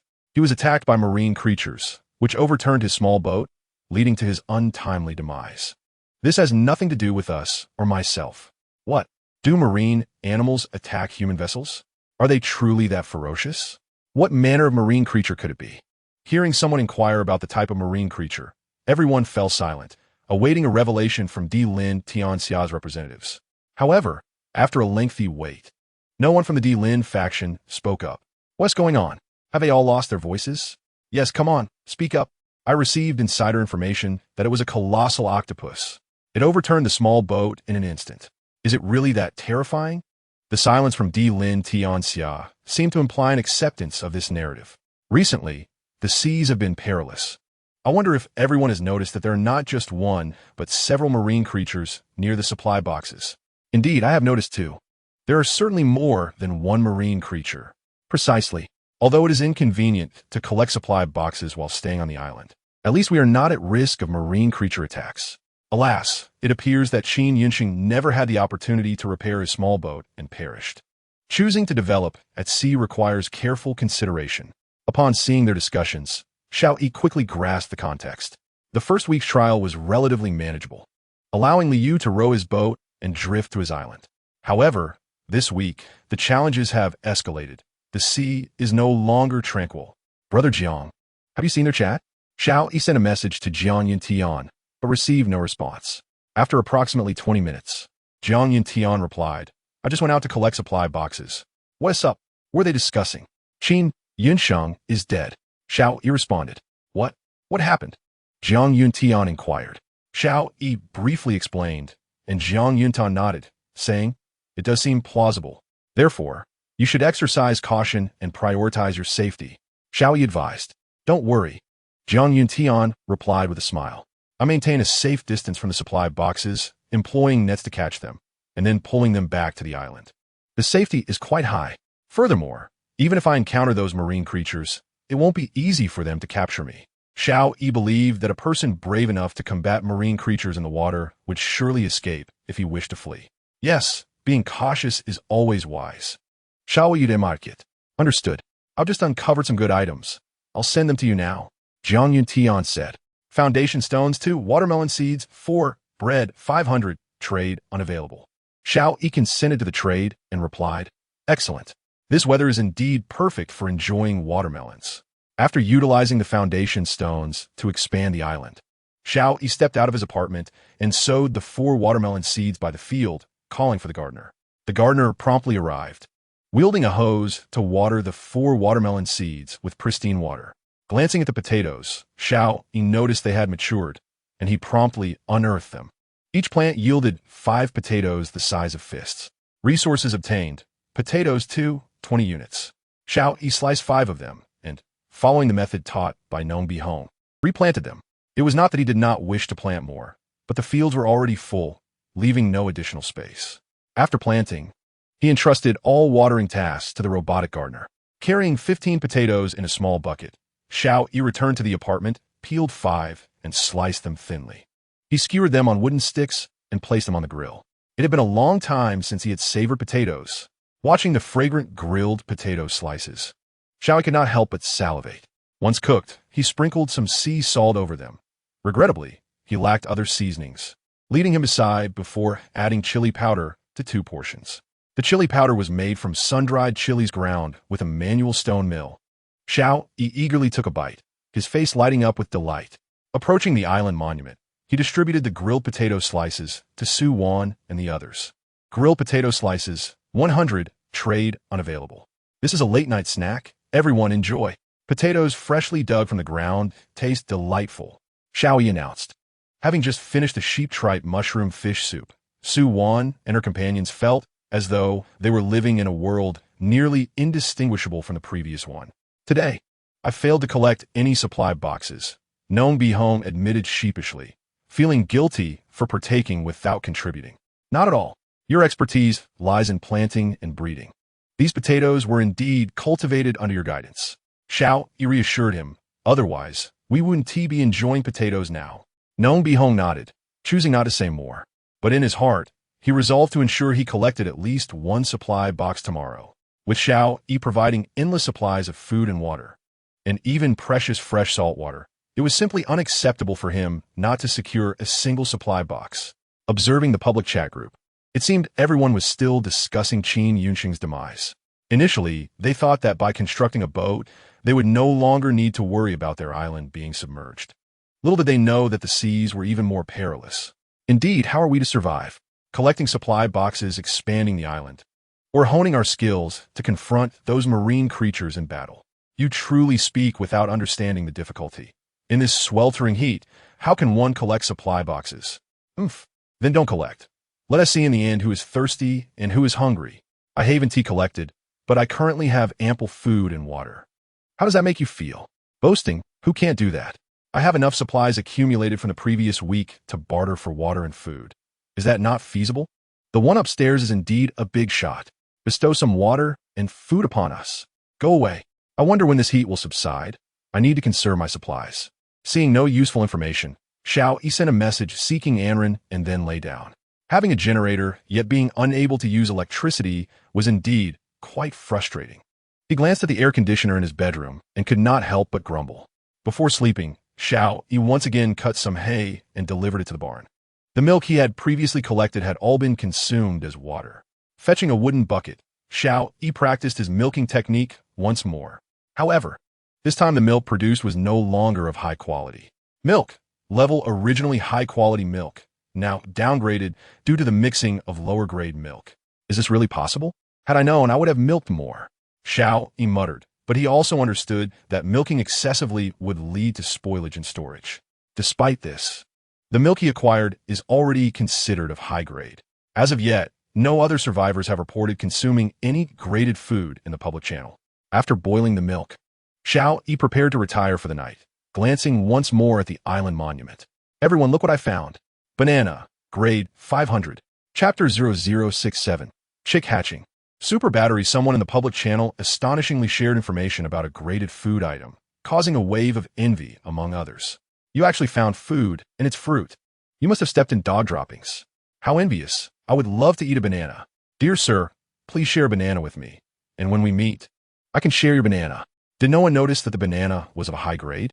This statement brought the conversation back on track. Otherwise, it would have veered off course once more. Is it not normal for there to be grades? The higher the grade, the tastier the food. Shallow. Are we certain that the grading is solely based on flavor? Then what? Is it because it is a celestial fruit from the heavens that it holds a higher grade? Correct, but there is no reward for guessing. Graded food is indeed a celestial fruit. This joke is hardly amusing. A joke? I once ate a grade fruit, and my physical condition improved significantly. My nearsightedness even vanished. Otherwise, my previous physical state would not have allowed me to survive until now. Indeed, I consumed a grade orange and felt my strength increase. Previously, I struggled to cast a net, but now, it turned out many had experienced consuming graded food. I had a grade watermelon. Suddenly, a message appeared from D. Lin Tian Xia. Wow, look at what it means to be a big shot. While others are only finding grade food, the big shot is consuming grade food. Perhaps it is indeed due to consuming grade food that one becomes a big shot. Could be the effects of grade food on the human body are so evident, let alone grade. Big shot, can I still join D. Lin? Surviving alongside such a powerful individual would surely increase my chances. In an instant, many began to express their admiration. What is so special about grade food? I have grade food too. At this moment, a comment interrupted the admiration. Whose child is this? Hurry and take him away. Don't let him speak nonsense in the public channel. The public channel allows for both text and voice messages. The previous remark was evidently from a child's voice. Upon hearing it, Xiao Yi recognized it as Junjun's voice. I didn't expect him to speak so clearly. Xiao Yi chuckled to himself, not caring that Junjun's comment revealed his resources. No one would take a child's words seriously. Due to the speaking restrictions, Junjun could not comment repeatedly and could only fume as he listened to others criticize him in the public channel. Just then, Jiang Yintian walked in. Noticing Yun Yunis Yoitashong. What happened? Viho upsets Yun Yun. I didn't say anything inappropriate or untrue. They're all bad people. Yun Yun poodle. Jiang Yintian glanced at the chat records and then spoke seriously to Junjun. You must not disclose Uncle S matters to others, understand? Seeing his father's grave demeanor, Yun Yun burst into tears. Jiang Yintian picked him up and said, we don't know if these people are good. If you tell them Uncle has such good things, they might come to take them. What should I do? Yun Yun kite even harder. Don't worry. You haven't revealed too much information yet, so it's fine. Just don't do this in the future. Jiang Yintian reassured him. Okay. Tears still lingered on Junjun's face. After comforting him, Jiang Yintian immediately messaged Xiao Yi. My apologies. Junjun didn't understand that these things shouldn't be mentioned. I should have watched him more closely. Please forgive me. Seeing the message, Xiao Yi replied with a smile. It's no problem. Children don't understand, and he didn't reveal anything critical. Besides, those people wouldn't believe a child anyway. It's not a big deal. Yes, I've already educated him. It won't happen again. Jiang Yintian responded. Don't be so serious, Xiao Yi said. As long as he understands, it's fine. After ending the conversation, Xiao Yi prepared to rest.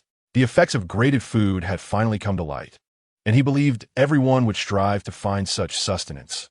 for only by enhancing their physical condition could they survive better. The next morning, Xiao Yi was awakened by the cacophony of the chicken coop. He reluctantly rose and approached the coop, where a group of chicks was following their mother in search of food. Upon seeing Xiao Yi, the hen immediately led her chicks over.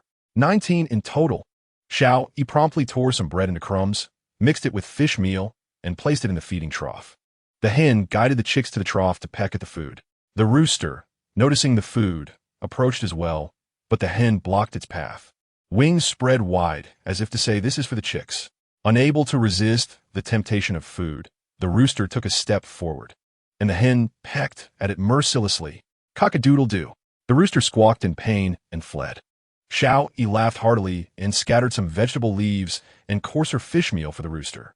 After pondering, he retrieved several ears of corn from the storage to dry and grind into powder for the chicks. Once he completed these tasks, Xiao Yi returned to his apartment, bathed, changed, and murmured, "System, check-in. Check-in successful. Reward received. Super battery, grade. Oh, I adore you." Xiao Yi exclaimed upon seeing the check-in reward, feeling an urge to embrace the system. Super battery, grade automatically adapts to all power generation devices, storing the electrical energy generated and can output power as needed. Fully charged, it can supply electricity for a medium-sized city for a year. It features intelligent charging settings, ensuring safety and reliability, with current stored energy. 1. Powerful. After reading the system's description of this super battery, the only word left in Xiao Yi's mind was powerful. It is astonishing. The electricity consumption of a medium-sized city is immense, and he only has a small apartment. Even without a generator to charge it, the 1 unit of power would suffice for a lifetime. A lifetime, if calculated, might be 100 years, and he would likely never exhaust it. Of course, his island would need to develop, and power consumption would surely increase in the future. Moreover, the automatic adaptation to various power generation devices alleviates any concerns about compatibility between generators and batteries. Furthermore, the ability to output electricity as needed is particularly advantageous. Different situations require different voltages. Some require direct current, while others need alternating current. With this battery, there will be no worries about incorrect power output formats. Chapter 0068. Grade Ribbon Fish. Rising temperatures. Crisis from today onwards. I shall no longer fear the harsh cold or sweltering heat. Xiao Yi declared joyfully as he retrieved the super battery from the system space. The input interface is connected to the wind turbine, while the output interface is linked to the main power switch of his apartment. Although the efficiency of the wind turbine is exceedingly low, every little bit helps. Returning to the apartment, Xiao Yi eagerly turned on the air conditioning, and a refreshing breeze flowed forth. Pure bliss. Despite it still being morning, the heat was more oppressive than it had been just a week ago at noon. However, with the air conditioning, Xiao Yi no longer had to endure the sweltering temperatures. Barking could be heard outside. It was likely due to Wang Cai's excitement over the abundance of fish. Reluctantly, Xiao Yi left the cool comfort of his apartment and ventured into the sun. He thought to himself, "I know there are plenty of fish, but haven't we consumed some each day? Surely there should be enough left to spare." He approached the fishing hole he had dug, where Wang Cai was proudly guarding 2 ribbonfish, wagging his tail in delight. It seemed they had indeed caught some ribbonfish. How splendid. "It looks like there is still room in the fishing hole," Xiao Yi remarked. Wang Cai barked again, still fixated on the 2 struggling ribbonfish. Only then did Xiao Yi take a closer look at the thrashing fish. Acquired resources, ribbonfish, level, X2. After catching so many fish, he was thrilled to finally come across level ingredients. Could this mean I can start breeding them? He pondered and consulted Nong Bihome about the breeding conditions for ribbonfish. Unfortunately, he learned that he was currently unable to meet those conditions. "What a pity," Nong Bihome remarked, having observed the discussions in the public channel about the immense benefits of level food for the human body. While others were still debating the significance of level food, Xiao Yi had already begun to provide it consistently. This catch of ribbonfish was indeed an opportunity for a steady supply of high-quality ingredients. However, the conditions for breeding marine life were still quite stringent compared to the old world, and despite Xiao Yi's progress, he had yet to reach that previous level of achievement. Well, there's nothing for it but to eat. Xiao Yi sighed and proceeded to prepare the 2 ribbonfish. To him, level ingredients were hardly a rarity. After processing the fish and cutting them into segments, he placed them on the grill. In a couple of days, the soybeans would be ready for harvest. and he decided that he must extract some oil from them. Once the ribbon fish were grilled to perfection, he wrapped them in clean lettuce leaves and sent them over to Su Wan and the others, along with some freshly squeezed level milk from the previous night. Su Wan and the others had grown accustomed to Xiao Yi's offerings of high-quality food and readily accepted the trade, enjoying breakfast while keeping an eye on the public channel. Why does it feel even hotter today? One commented, be confident. Just remove the word feel from your vocabulary. Another joked, at this rate, someone's going to collapse. Before 9 o'clock in the morning, the sun was already too intense for anyone to work under. When will this heat end? I'm so thirsty. I think I see cola and Sprite, and a big ship is coming. Brother upstairs, did you really see a big ship? Is it here to rescue us? Surely someone isn't hallucinating again. Last time someone claimed to see a big ship, it was all nonsense. All I see is endless seawater. The ship is coming. The ship is coming. Ha ha, I'm leaving. Really? Brother, could you ask the ship to circle around a couple more times? I'm definitely not far from you. However, the person who had made that statement never reappeared. Xiao Yi shook his head with a sigh. That individual had probably succumbed to the pressures of survival and was likely in serious trouble. Considering this, he decided to share some of the ice blocks he had previously made with Su Wan and the others, 2 blocks each. Now that he had a refrigerator, he could produce ice at will. Giving them some would slightly lower the temperature of his living space. It's too hot today. I can't even go out to gather resource boxes, Su Wan grumbled. Yes, there's no need to force it. We don't need that one resource box right now. Xiao Yi repeated. I want to see just how long this heat will last. With everyone idling, the public channel was bustling with chatter. Today, I've been hiding under my shelter and the sweat hasn't stopped. Indeed, my clothes have never dried. They're soaked with sweat. Damn it, my pants are completely wet. It's like I've wet myself. Could some kind soul please share some boiled water? Preferably at a reasonable price. I've run low on supplies since we haven't been able to gather resource boxes lately. Yes, I can trade with Cornerstone. I have some extra cornerstones. We have affordable purified water within the Empire. Just join us, and you can purchase it, came a voice in the public channel. Noticing someone wishing to exchange cornerstones for water, Xiao Yi immediately adjusted his trade in the trading hall, nearly having the price he had set before. The same resources could now be exchanged for double the amount of boiled water. This action did not go unnoticed by the others. Thank you, Great One, trade completed. The Great One is so benevolent. You truly understand how difficult our survival is. We are immensely grateful. Can you learn from the Great One's example? Seeing the reactions to Xiao Yi's revised trade, the individual from the Empire gritted their teeth in frustration. How dare you oppose us? I hope I never find out who you are. Otherwise, your demise will be swift. With that, they violently struck an axe into a nearby tree. The area of the island had now reached 235 square meters, with the individual owning a tent while the rest was vacant land. Whenever trees or stones appeared on the vacant land, they would be the first to chop or mine them. The island monument's hints were vague, and they had no understanding that retaining these newly spawned resources could yield greater rewards. Xiao Yi, however, was aware of the system's prompt that clarified that a larger island equated to greater harvests. He closed all doors and windows, shutting out the cacophony of chirps from outside. Turning on the air conditioning, he snuggled under a blanket, savoring an apple while leisurely browsing the discussions on the island monument. With little to do outside, he occasionally stepped out for brief periods before returning to enjoy the coolness. Xiao Yi had instructed Su Wan and the others to refrain from fishing today and had sent them ample boiled water, saline solution, and the freshly harvested strawberries. Given the limited land, there was no need to retain many strawberry seeds, while Xiao Yi and the others were sipping cool water and munching on strawberries.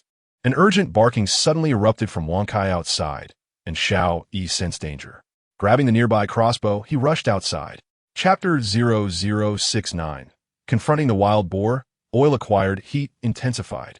Wansai's barking continued, and Xiao Yi hurried to the source of the commotion. Woof, woof, woof. Rum, rum, rum. That sound. Was it the grunting of a pig? Xiao Yi realized. There were no domesticated pigs here. It could only be a wild boar from the forest. The thought of wild boars filled him not with anticipation of resources, but with apprehension.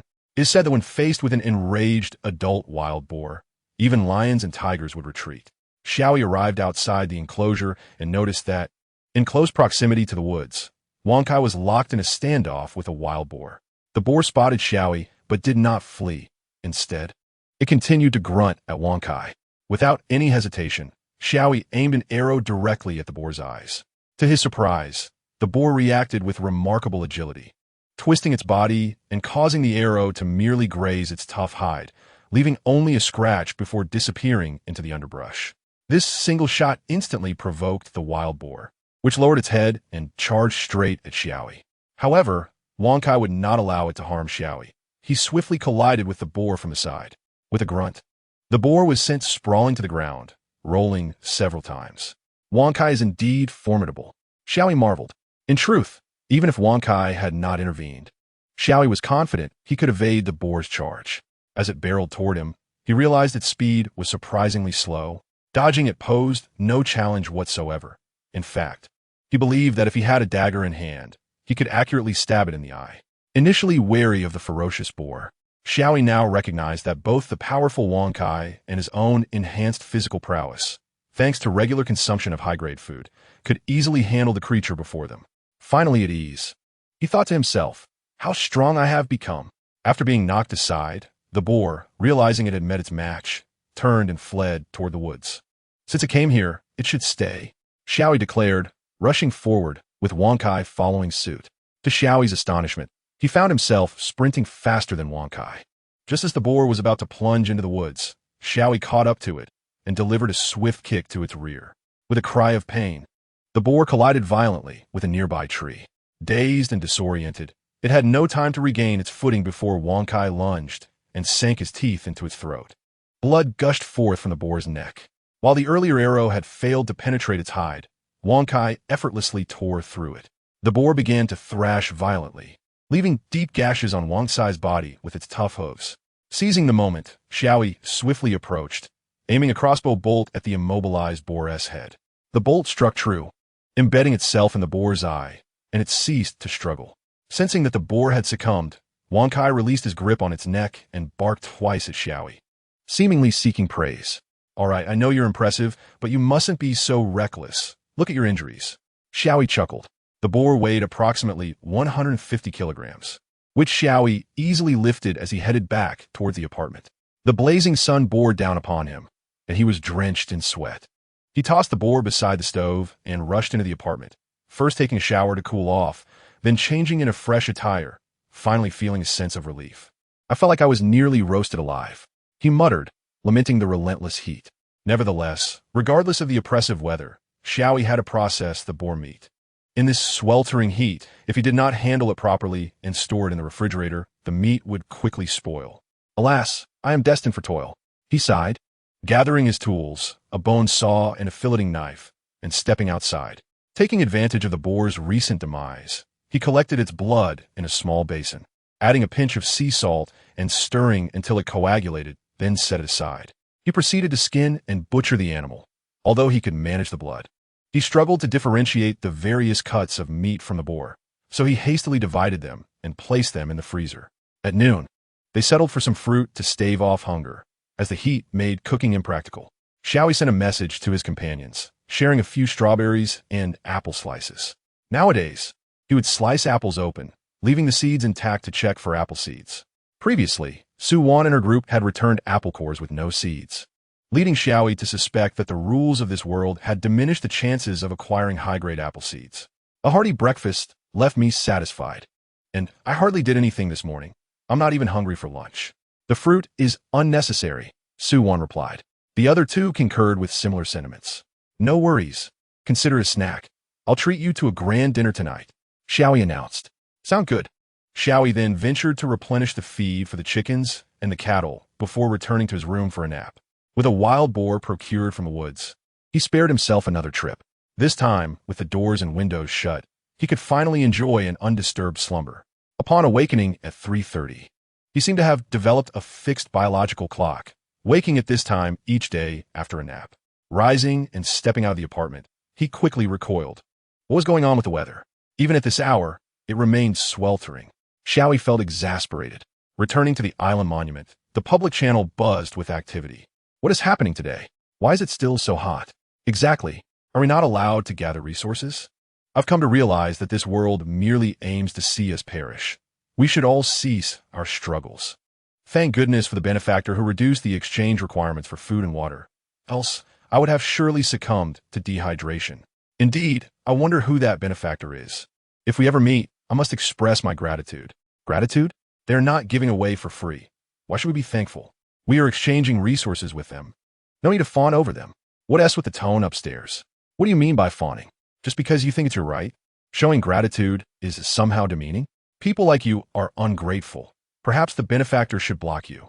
And you'll realize that having resources doesn't guarantee access to water and food.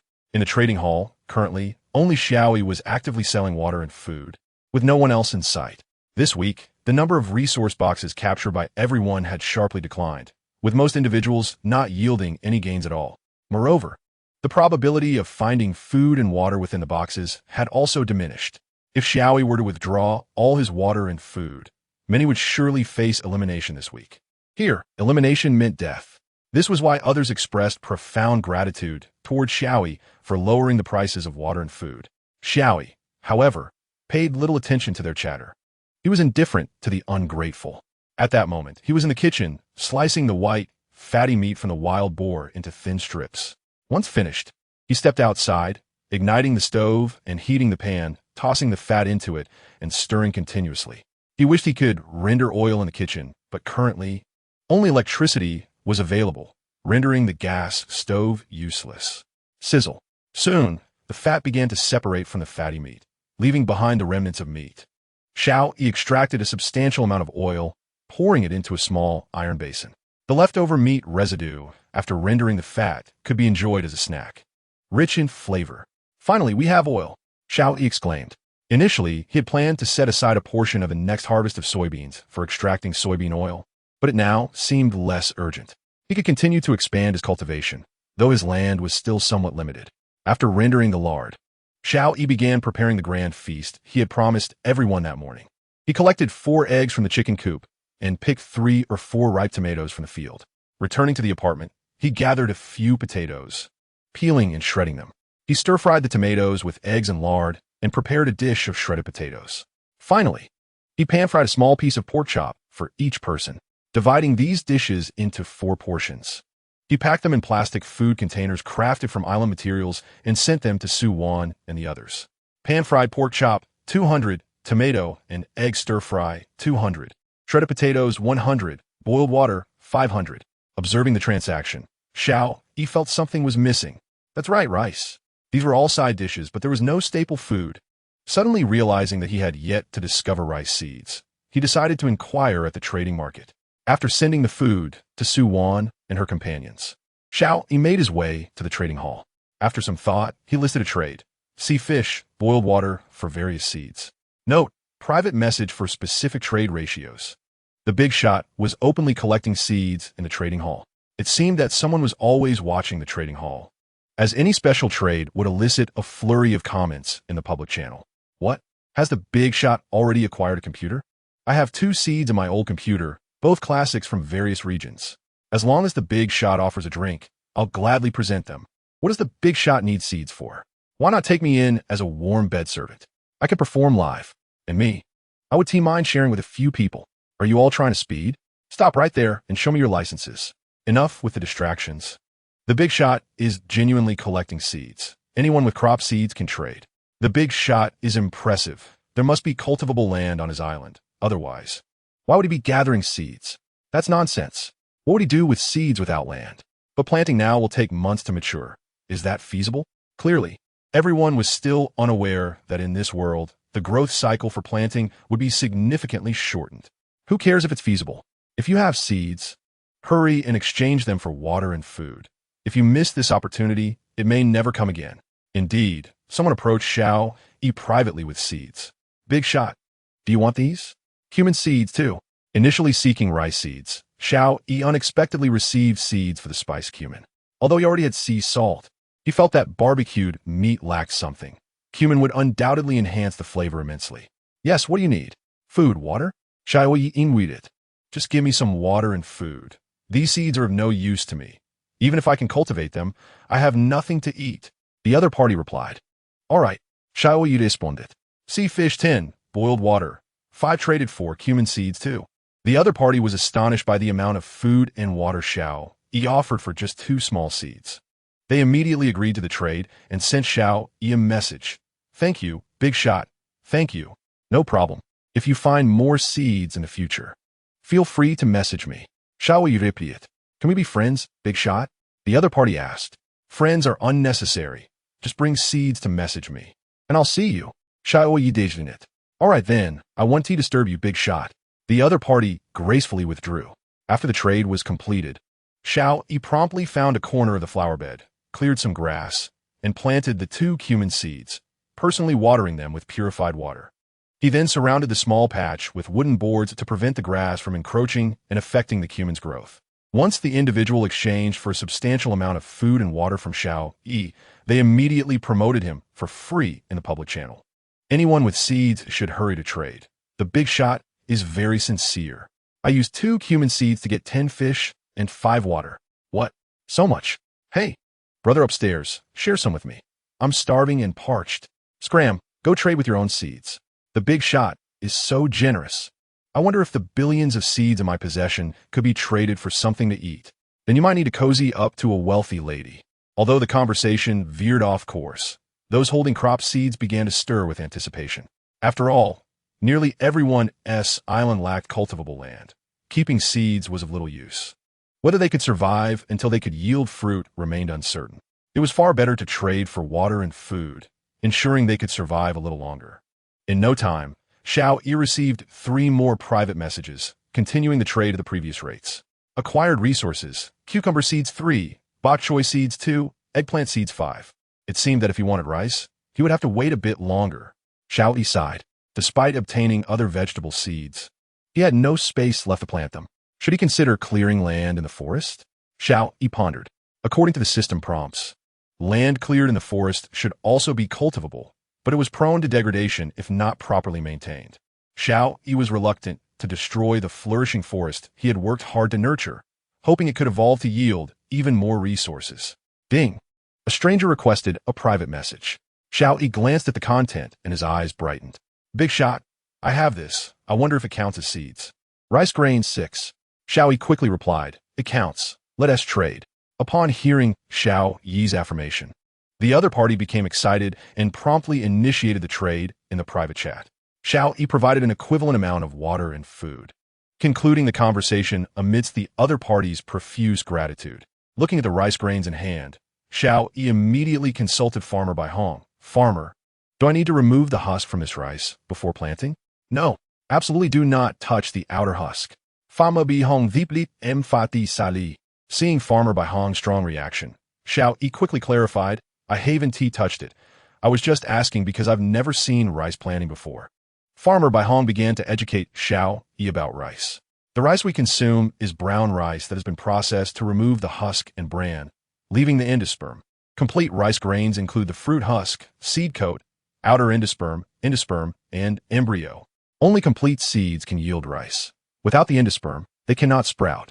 Although Xiao Yi found some of the technical terms like embryo and endosperm a bit confusing, he understood. Removing the outer husk would compromise the seed's integrity, preventing it from germinating. Yes, that is a fair interpretation, confirmed Farmer Bai Hong. Fortunately, I restrained myself. Otherwise, even the purest water would be futile for a seed that is not whole to germinate. Xiao Yi remarked with a smile. I will go plant the rice now. Nong Bi Hong promptly reminded him of the essential points concerning rice cultivation. With that, Xiao Yi stepped outside to clear the spot where he had previously planted lettuce and proceeded to sow the rice.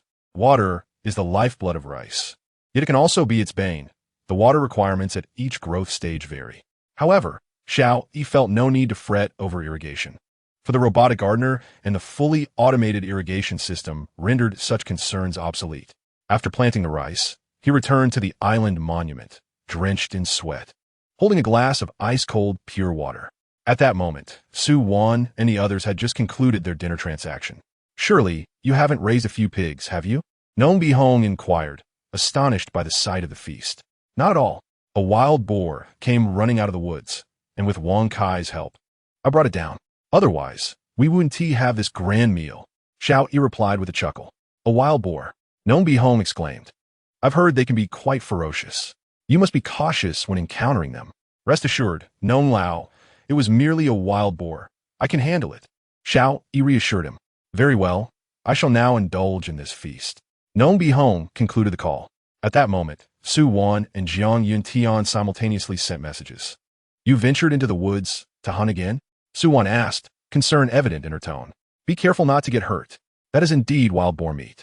You must exercise caution, Jiang Yuntian added, recalling a time he faced a wild boar directly. Though he had narrowly triumphed, he had failed to capture it. He worried that with Xiao Yi's average physique, the encounter could be perilous. Yet he considered the prowess of Xiao Yi's dog, Wang Kai, which might have been instrumental in the hunt. Everyone need not worry. With Wang Kai's early warning, there is minimal risk. Xiao Yi responded to both. Through their words, he could feel their deep concern, a sentiment that warmed his heart. The two acknowledged his message and then began to feast heartily. After over 10 days of consuming bland food, the taste of dishes sautéed in pork lard was exquisite. Su Wan nearly swallowed her tongue in delight.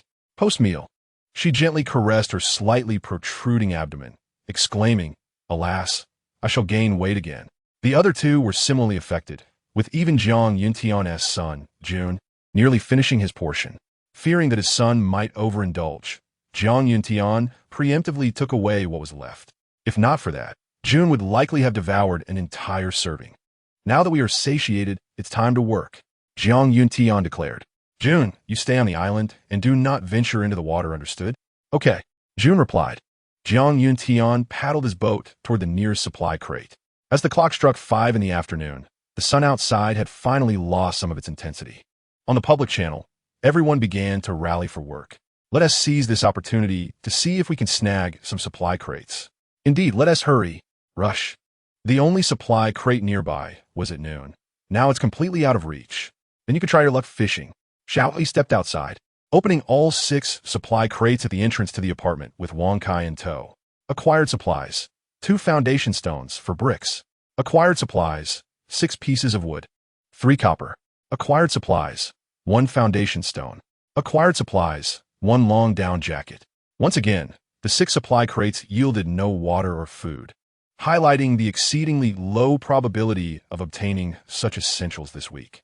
A total of 4 foundation stones emerged, with the rest being basic supplies. However, the long down jacket left Xiao Yi perplexed.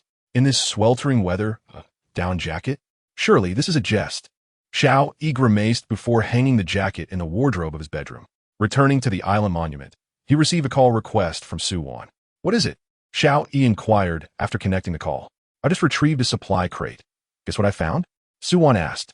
Premium fruits, or perhaps high-grade tools. Xiao Yi sipijulated it. Rolling her eyes, Su Wan replied. Who could possibly be as abnormal as you to find so many high-grade items? Internally, Xiao Yi sikit. I didn't obtain that many high-grade items. Most were merely rewards for signing in. Noticing Xiao Yi's expression of disbelief, Su Wan continued. I ended up with this item. 1 down comforter.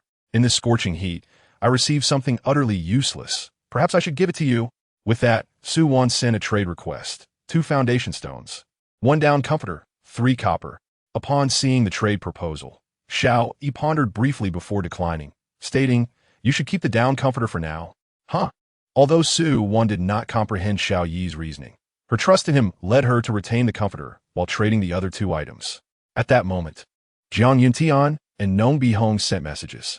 I can't believe I received this. 1 thermal underwear. Look at this. 1 hand warmer. Simultaneously, the public channel erupted with discussion. What on earth is a down jacket doing in this heat? I received a windproof coat, right? I thought I was the only one to receive winter garments. In the evening, nearly everyone who retrieved a supply crate had found at least 1 item for warmth. This was no longer a mere coincidence. Could it be that the World's rules are bestowing benefits upon survivors? Xiao Yi muset silently. The public channel began to recognize this anomaly. Do you think this means the weather will soon turn cold? When this question arose, the channel fell silent for a moment before discussions reignited. It's quite possible. We must preserve our items. We cannot afford to lose them. If it gets cold, where will we find such warm garments? Indeed, those who acquired warm clothing are truly fortunate. Curse it. I didn't get anything. Who can sell me one? Don't complain about who is worse off. It's a matter of who offers the highest price. Observing the chatter in the public channel, Xiao Yi sent a message to Su Wan and the others. You all must have noticed this as well. This is my hypothesis, Xiao Yi stated. so let us ensure we keep all warm clothing or items safe. Understood. The three responded in unison. Aside from the thermal underwear, I obtained a few other items Nong Bi-hong mentioned as he initiated a trade. 2 foundation stones. 1 soil improvement card. Nong Lao, I now suspect you may have had some inside assistance. How could you continuously obtain soil improvement cards? Xiao Yi exclaimed, gazing at the card in astonishment. Nong Bi-hong chuckled and shook his head, saying, if I had entered through the back door, I would have gathered 2 or 3 supply crates in just a few days. Perhaps because I appear to be a farmer. This world continuously bestows upon me land improvement cards, allowing me to cultivate further. Ha ha ha. It could be that since you haven't farmed at all, they keep sending you this card, so it might be best for you not to farm, allowing them to send more. Xiao Yi replied with a smile. The land improvement card was timely for Nong Bi-hong, as Xiao Yi had just received some seeds from the trading hall. Now was the perfect opportunity to plant. The previous 3 plots of land were already fully sown. Xiao Yi applied the land improvement card next to those 3 plots, forming a character for field. He then planted small greens, cucumbers, and eggplants. Glancing at the corn he had sun-dried in the morning, he saw it was completely dry. He took the corn to the factory, grinding it into flour with a stone mill, then mixed it with chopped hay and lettuce before heading to the chicken coop. He placed the food in the trough, and the hens, accompanied by a flock of chicks, gathered around once more. This time, the rooster did not seek trouble, but obediently stayed aside. Seeing the rooster's pitiful demeanor, Xiao Yi chuckled and scattered some unround corn kernels for it. The rooster happily pecked at them, clucking with delight. Upon returning to the island monument, Xiao Yi discovered a trade offer from Jiang Yinteng. Foundation 3, Iron 4, trade unavailable. Besides the 3 foundation stones, there are also some basic resources. It was evident that Jiang Yintian had caught 3 supply crates today, but only 3 foundation stones had appeared. Meanwhile, Su Wan had opened one and obtained 2 stones. It seemed each person's fortune varied greatly, Xiao Yi mused. After accepting Jiang Yuntian's trade, Xiao Yi switched back to the public channel. Damn, another seed collector has appeared in the trading hall, offering so little food and water. How can he even have the audacity to post that? Previously, a certain big shot offered 10 kilograms of sea fish and 5 liters of water. Although this one added some other resources, they're all basic and of little use. Everyone, please do not trade with this person. They are definitely trying to swindle our seeds. Madness. I have countless seeds ready within me. Do you want them? The user D Lin Tianxia was infuriated by the public channel sarcasm. Indeed, the person they referred to as a seed scammer was him. He had obtained a piece of soil in the morning and planted the 2 soybean seeds he had previously acquired, but just moments ago, he had discovered that those seeds had already sprouted. This indicated that the planting cycle in this world was not as lengthy as in the previous realm. Thus, these plant seeds will become a vital source of food. He then thought of trading his resources for more seeds. However, he was shocked to see Xiao Yi had raised the price of seeds so high, leaving him with insufficient water and food for a trade. Since I cannot trade, then none of you shall, D Lin Tianxia declared resolutely, immediately posting in the public channel. Greetings, everyone. I am D Lin Tianxia. I fortuitously acquired soil and seeds. This morning, I attempted planting and discovered that the plant growth cycle in this world is remarkably short. Therefore, you may keep your seeds until you obtain cultivable soil, at which point you can plant directly. Cultivation is undoubtedly a crucial means of securing food. What? The growth cycle has shortened. No wonder that big shot is collecting so many seeds and offering such high prices. Indeed, that big shot is utterly shameless, failing to inform us of this news while swindling our seeds. Both big shots in the trading hall are no good. At least D Lin Tianxia displays the demeanor of a true big shot. In no time, the public channel was filled with vitriol. Xiao Yi observed D Lin Tianxia's words and noted the immediate removal of the seed collector's trade from the trading hall, muttering, "Isn't the other seed collector you?" Xiao Yi smirked and paid no mind to those in the public channel. His seed collection trade remained active in the trading hall. He knew that when others could no longer hold out, some would eventually sell their seeds. After all, possessing seeds requires suitable soil, and there are level requirements. For instance, if one has high-level seeds, but only ordinary soil, they cannot be planted, unless they also find seeds like hay that can be sown at a lower grade. There's still one big shot who hasn't removed their seed offer. They truly have no fear of being criticized. I find you all rather tedious. If they possess information, why should they share it with you? They haven't taken your seeds for free. They provided ample water and food. Moreover, how many of you can actually farm? Even if given seeds and soil, can you cultivate anything? If you cannot cultivate, everything is in vain. It would be better to trade for some water and food to persevere a bit longer. I cannot be bothered to bicker with you.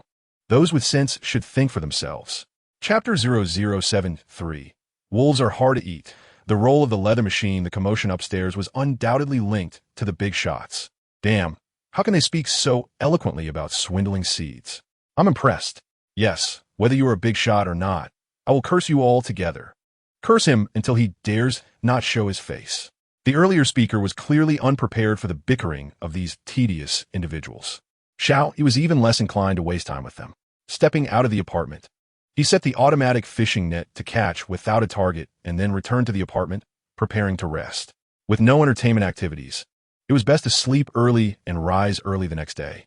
After securing all doors and windows, Xiao Yi lay down on his bed, isolating himself from the outside noise.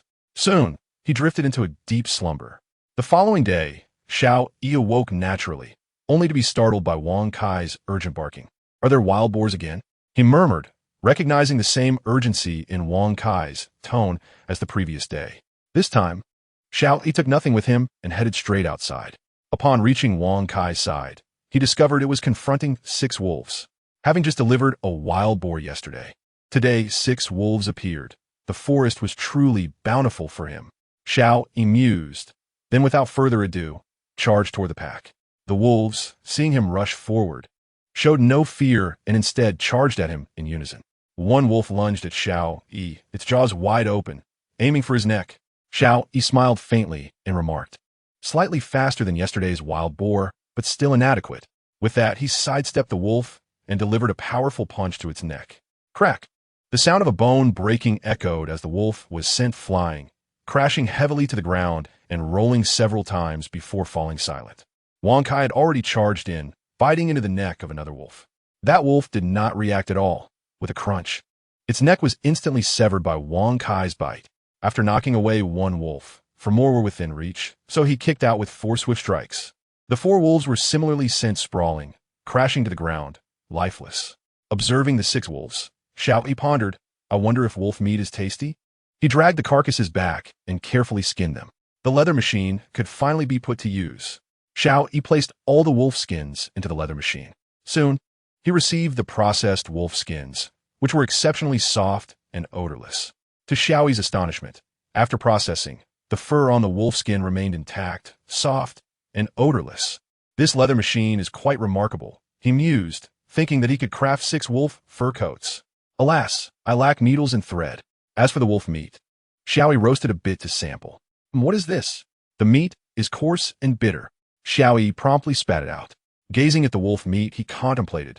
We cannot waste this. It could be sold at a lower price. With that, Xiao Yi sliced the wolf meat into portions and listed it in the trading hall. Wolf meat. One trading various basic supplies note. Wolf meat is coarse and bitter. Please refrain from purchasing if you are sensitive. Upon listing, everyone was astonished. Wolf meat? Where did this wolf come from? Indeed, it seems we're the only humans on this island. Where are the other animals? Could the big shot have sailed out to discover other islands? Oh, that is indeed a possibility. Bowing to the big shot, while we struggle on this island. The big shot has already hunted wolves on another island. However, wolves typically appear in packs. How did the big shot manage them? Perhaps he has a gun. Otherwise, how could he have dealt with a pack of wolves? That makes sense. I admire the big shot's lifestyle. I can only trade supplies for some wolf meat to experience it. Brother, do you want to trade for wolf meat? Have you read the note? The wolf meat is not tasty. Asking if it's good to eat. Having anything to eat is a blessing. I only have some basic supplies. I will be grateful for any food. True, Sai. I should trade for some too. Meanwhile, Su Wan and her companions also noticed the wolf meat in the trading hall and sent messages to Xiao Yi. Xiao Yi, did you see? Someone is selling wolf meat. Has someone really discovered other islands? Su Wan inquired. Xiao Yi smiled and replied, That's me. Huh? Did you encounter a pack of wolves? Su Wan asked anxiously. Were you injured? No, don't worry. I am strong enough to take down a tiger. Xiao Yi chuckled. You're quite the jokester. Su Wan retorted. It seems you listed so much wolf meat. It must be more than one wolf, right? 6, but the meat is truly awful. I thought I would let it generate some heat and trade it for resources. Xiao Yi replied. So much? Suwan exclaimed, then sighed, while everyone else is starving. You're here complaining about the meat? It's infuriating. Xiao Yi similarly informed the other two that the wolf meat in the trading hall was his listing. Jiang Yuntian remarked. This island is evolving too rapidly. I suspect soon we'll see lions and tigers. Be cautious. Xiao Yi responded. That's quite possible. But rest assured, even if a tiger comes, I'll ensure it doesn't return. Still, exercise caution. Without firearms, I stand no chance against a wild tiger. Jiang Yuntian advised. Yes, don't worry. Xiao Yi acknowledged. Nong Bihong merely reminded Xiao Yi to stay safe and did not elaborate further. The wolf meat listed in the trading hall quickly sold out. Although the meat was unpalatable, it was inexpensive. At this moment, everyone prioritized filling their stomachs to survive. The question of taste could only be considered once they were no longer hungry. Xiao Yi prepared a simple breakfast, half an ear of corn, half an apple, and a glass of milk, along with some oil residue for the previous day's wild boar oil extraction. This oil residue was quite delicious. Xiao Yi left them a message. I think I'll pass. It's too greasy, and I've gained weight recently. Suwan promptly declined. Xiao Yi replied with a smile. You were too thin to begin with. A little weight is good for you. Do you really think so? Suwan asked. Of course. Being too thin is unattractive. Xiao Yi responded. All right. Suwan decisively agreed to the trade and accepted the oil residue. Xiao Yi was momentarily stunned, thinking, women are truly capricious. Nong Bihong, observing the low-quality food, remarked again, you must have connections. There's definitely someone up top. Hearing this again, Xiao Yi felt a pang of anxiety, sensing that someone might indeed be observing their struggle for survival. Chapter 0074. Equipment level upgrade card. There's really a big ship. Xiao Yi shook his head vigorously, trying to dispel the frightening notion of being monitored. If someone were indeed watching, they would undoubtedly possess formidable strength, both in capability and technology. Without significant power, how could they design such world rules? Faced with those who could create such rules, Xiao Yi likely appeared as insignificant as an ant by the roadside. It was best to focus on survival for now. For Jiang Yuntian's breakfast, Xiao Yi sent some extra milk, saying, There's plenty of milk. I can't consume it all, and Junjun is growing, so you should drink more. All right, thank you. Jiang Yuntian replied. After breakfast, Xiao Yi took a shower and changed clothes. Then said, System, sign in. Sign in successful, rewards received. Equipment level upgrade card. Equipment level upgrade card. Can elevate any device by 1 level. Although the card's description was straightforward, it filled Xiao Yi with immense joy. Now the question arose, which device should he upgrade? Xiao Yi first ruled out devices at the ordinary level, as upgrading from level 1 to level 2 would not be worthwhile for such a high-level card. At the very least, it should be applied to devices of level 2 or above to hold significance. The automatic fishing net at level 2 is already sufficient. Raising it further would greatly enhance his capability. The automatic toilet, also at level 2, is similarly unnecessary to upgrade. The small radar detector at level 2 is currently adequate as well. After surveying his devices, Xiao Yi made a decision. Upgrade the water purifier. Pure water is something Xiao Yi consumes daily, and a higher-level purifier would greatly improve his health, enhance seed viability, and more. Upgrading the water purifier would undoubtedly enhance Xiao Yi's strength and benefit his agricultural endeavors. Approaching the island monument, the prompt immediately appeared. A device-level upgrade card has been detected. Please select the device you wish to upgrade. Level 2 Water Purifier. Upgrade successful. The water purifier's level has been raised from level 2 to level 3. Water Purifier, level 3, can purify seawater into pure water, with a sufficient supply of seawater. It can produce 160 units of pure water per hour. The machine has a seawater capacity of 5,000 units and a pure water capacity of 4,000 units. It can connect to a water pipe, but requires manual operation. After the upgrade, the water purifier's production efficiency and capacity have doubled, and there's no need to manually fill it. It can be connected to a water pipe. Simply turn it on, fill it up, and turn it off, making it much more convenient. I wonder what the pure water from level 3 tastes like. Xiao Yi pondered, but he would have to wait until it was purified to find out. After ensuring the chicken coop and barn had enough food, Xiao Yi adjusted the automatic fishing net's target to the resource box and quickly retreated to his apartment. It was already too hot outside by 8 in the morning. Everyone seemed to have adapted to this routine of hiding during the day and working after sunset. It's unbearably hot. Who told you to wake up so early? I still need more sleep after fishing until midnight. Wait, after all that time, did you catch anything? Yes, a small fish for 500. Wow, you're incredible. You actually caught a fish. The situation is quite dire. I feel utterly exhausted, barely able to muster the strength to continue. Even a single fish would not suffice to fill the void. At least I had some semblance of success. I cast my net until the early hours.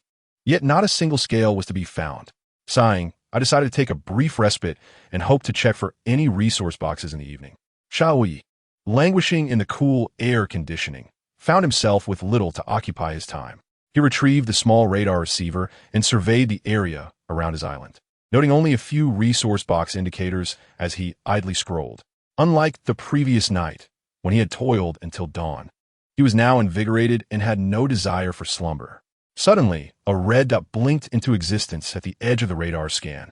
Xiao Yi sat up straight. Could it be that someone is approaching? Enlarging the radar interface, he was astonished to discover it was a medium-sized sailboat with numerous individuals aboard. So many people? He muttered, furrowing his brow. But why are they clad in animal skins and adorned with feathers? Their attire was decidedly peculiar, distinctly unlike anyone from the world Xiao Yi had known. Could they be the indigenous people of this land? He pondered, anxiety creeping in. If they truly were natives, it could pose significant trouble. The indigenous population must be substantial, and should conflict arise, even his prowess would be insufficient to confront them all. After all, he had invested considerable effort into this island. The sailboat was heading directly towards his island. What should I do? Xiao Yi ruminated en possible solution. Suddenly, the red dot vanished from the receiver's display. How could this be? He stared in disbelief as the screen returned to its previous emptiness. It was inconceivable. He had clearly seen a boat just moments before. At that instant, a thought struck him. Had not someone previously claimed to have seen a large ship, only for no one to believe them? Could this also be that same vessel? Xiao Yi mused, realizing the world around him was becoming increasingly complex. He approached the island monument and sent a message to Su Wan and the others. Have you seen any large ships? He inquired. No. I only see resource boxes around me every day, not even a piece of marine debris. Su Wan replied. I haven't seen one either. Known by Hong added. No. What's going on? Jiang Yun Tian countered. I spotted a large ship, but it disappeared in an instant. Xiao Yi responded. Jiang Yun Tian paused momentarily, then said, previously, another survivor claimed to have seen a large ship, but when he looked down for a moment and then back up, it had vanished. Everyone thought he was lying. Could you be referring to the same vessel? I have my doubts about this matter. Xiao Yi replied, adding, it seemed that the ship was not one constructed by our fellow survivors. What do you mean? Jiang Yun Tian asked, frowning. The people aboard were dressed in animal skins and wore feathers. They are likely the natives of this land. Xiao Yi explained it. What? There are indigenous residents here? Jiang Yun Tian exclaimed in shock. Xiao Yi nodded. And there are quite a few of them. Jiang Yun Tian did not question Xiao Yi's information, but frowned, saying, if we were discovered by the natives, peaceful coexistence may be quite challenging. I share your sentiment, Xiao Yi replied. Thus, we must not only strive to survive, but also bolster our defenses. It would be prudent to band together, Jiang Yun Tian asserted. Indeed, Xiao Yi agreed, feeling an urgent desire for Su Wan and her companions to reach his island swiftly. Chapter 0075. Speculations on the large ship. Martial arts I understand. Jiang Yun Tian declared. Once your location is confirmed, I will hasten to join you. Good. Xiao Yi relayed his and Jiang Yun Tian's hypotheses to Su Wan and Known by Hong, who were equally astonished and expressed their intent to reunite with Xiao Yi at the earliest opportunity. Just as the burden of survival seemed to lift, the emergence of indigenous residents posed new challenges. Su Wan lamented, this place truly does not welcome us. Xiao Yi echoed her sentiment. There is little we can do. We must navigate this step by step. Su Wan nodded in agreement. At that moment, Known by Hong sent a message asking, you and the previous individual both saw the large ship, yet it vanished instantly. What could be the reason? Logically, a large ship cannot simply disappear. Xiao Yi furrowed his brow in contemplation before responding. I am uncertain, but I have a hypothesis. Upon hearing Xiao Yi's mention of a hypothesis, Known by Hong's interest peaked. The previous hints from the island monument indicate that some unseen force is orchestrating these events, Xiao Yi elaborated. As for their motives, it remains unclear, but they seem intent on amplifying our struggle for survival. Hence, the presence of the indigenous people might also serve to increase our challenges, making harmonious coexistence almost impossible. Known by Hong nodded in agreement. Given our current capabilities, most of us are ill-prepared to contend with the natives. Thus, it is likely that the world's rules prevent the indigenous people from locating us, at least for now. Are you suggesting that the large ship was directly erased by the world's rules? Known by Hong gazed at Xiao Yi in astonishment. It is quite possible. Xiao Yi affirmed. Known by Hong, still shocked, exclaimed, how could that be? What force could cause a large ship to vanish in an instant? This surpasses my understanding. Xiao Yi shook his head. These are merely my speculations. The exact nature of the situation remains elusive. For now, we must focus on enhancing our strength. This was all they could do at present. Xiao Yi's water and food supplies were of remarkably high quality, leading to a notable enhancement in his capabilities, allowing him to face ordinary wildlife without difficulty. However, the other survivors had not fared as well. Most had not experienced significant improvements. Occasionally, a few might consume higher-grade food, merely elevating their state from suboptimal to healthy. In contrast, those accompanying Xiao Yi, including Su Wan, had seen their physical attributes improve considerably, comparable to that of an average soldier. Glancing once more at the receiver's display, Xiao Yi noticed that the large ship had indeed ceased to reappear. Shaking his head, he approached the advanced water purifier, which had just produced some high-grade purified water. He took a sip, savoring its refreshing taste, feeling as if every cell in his body rejoiced, eagerly absorbing the nutrient-rich liquid. The effects were undeniably superior to the previous purified water. Xiao Yi remarked. Having consumed high-grade purified water for some time, his body had grown accustomed to it.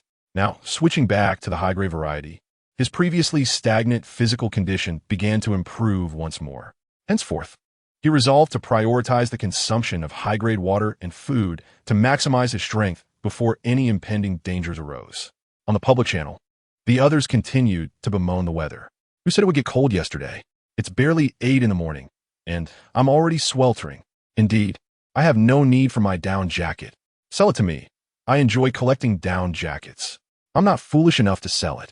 In this heat, how can we scavenge for resource boxes? My supplies are nearly depleted. Indeed, this week I stumbled upon a supply crate. Yet I have yet to unveil the cornerstone.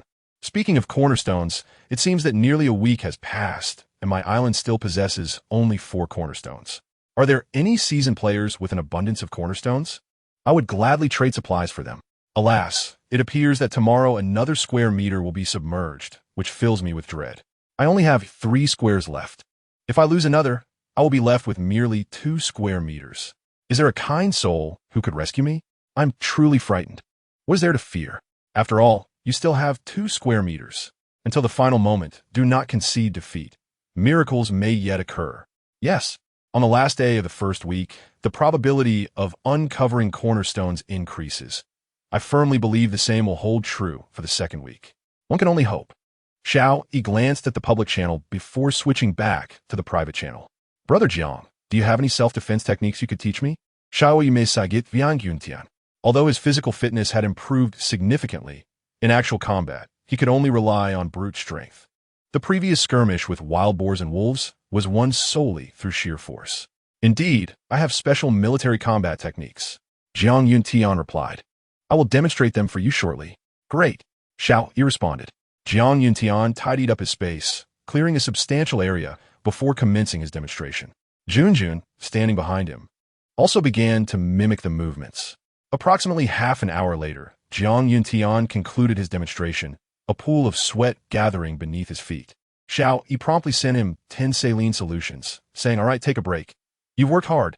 Despite being sheltered, the temperature inside the tent was hardly cooler than outside, merely shielded from direct sunlight. Let's revisit the demonstration in the evening, Jiang Yuntian suggested. It's simply too hot today. Xiao Yi replied, you already completed the demonstration. Did you not? Yes, I demonstrated everything. Jiang Yuntian confirmed. Then it's unnecessary. Xiao Yi asserted. Unnecessary? Have you memorized it all? Jiang Yuntian asked incredulously. Yes, I have. Xiao Yi replied. Shall I practice a round for you to observe? With that, he began practicing in front of the island monument, his movements fluid and precise, hardly resembling someone who had just learned the techniques. Have you practiced this before? Jiang Yuntian asked, astonished, but immediately felt his question was foolish. How could an ordinary person like Xiao Yi have been exposed to special military combat techniques? Xiao Yi shook his head and replied, no. Didn't you just teach it to me? Seriously, Jiang Yuntian exclaimed, somewhat speechless. Mastering such proficiency in a single lesson was something he had labored for an entire year to achieve. Jiang Yuntian began to understand that individuals like Xiao Yi could not be judged by ordinary standards. Chapter 0076. It's not difficult. Just collect weapons. Your movements are exceptionally standard. With consistent training, you will excel, Jiang Yuntian assessed. Xiao Yi nodded in agreement. After concluding their conversation, Jiang Yuntian suddenly realized, despite completing a full demonstration, Xiao Yi seemed to have broken a sweat. Was it possible that such intense combat techniques did not even induce perspiration? Jiang Yuntian shook his head, marveling. He is simply a prodigy. Such reflections stemmed not only from Xiao Yi's astonishing speed in learning combat techniques, but also from his profound understanding of this world. Xiao Yi surpassed others by an immense margin. After practicing the combat techniques, Xiao Yi stepped out of the apartment, donning a newly fashioned straw hat, and made his way to the chicken coop. He replenished the feed for the chicks, observing them trailing behind their mother hen, nearly grown. Xiao Yi felt that soon he could indulge freely in chicken eggs and meat. In the past 2 days, the hen's egg-laying efficiency had significantly declined, producing mostly unfertilized eggs. It seemed that in nurturing her chicks, the hen had refused the rooster's advances. This was advantageous, as Xiao Yi could still collect a few eggs daily. After retrieving 5 eggs from the coop, Xiao Yi returned to his apartment and placed the eggs into the refrigerator for preservation. Glancing at the television nearby, he muttered, "Here, the television must merely serve as decoration.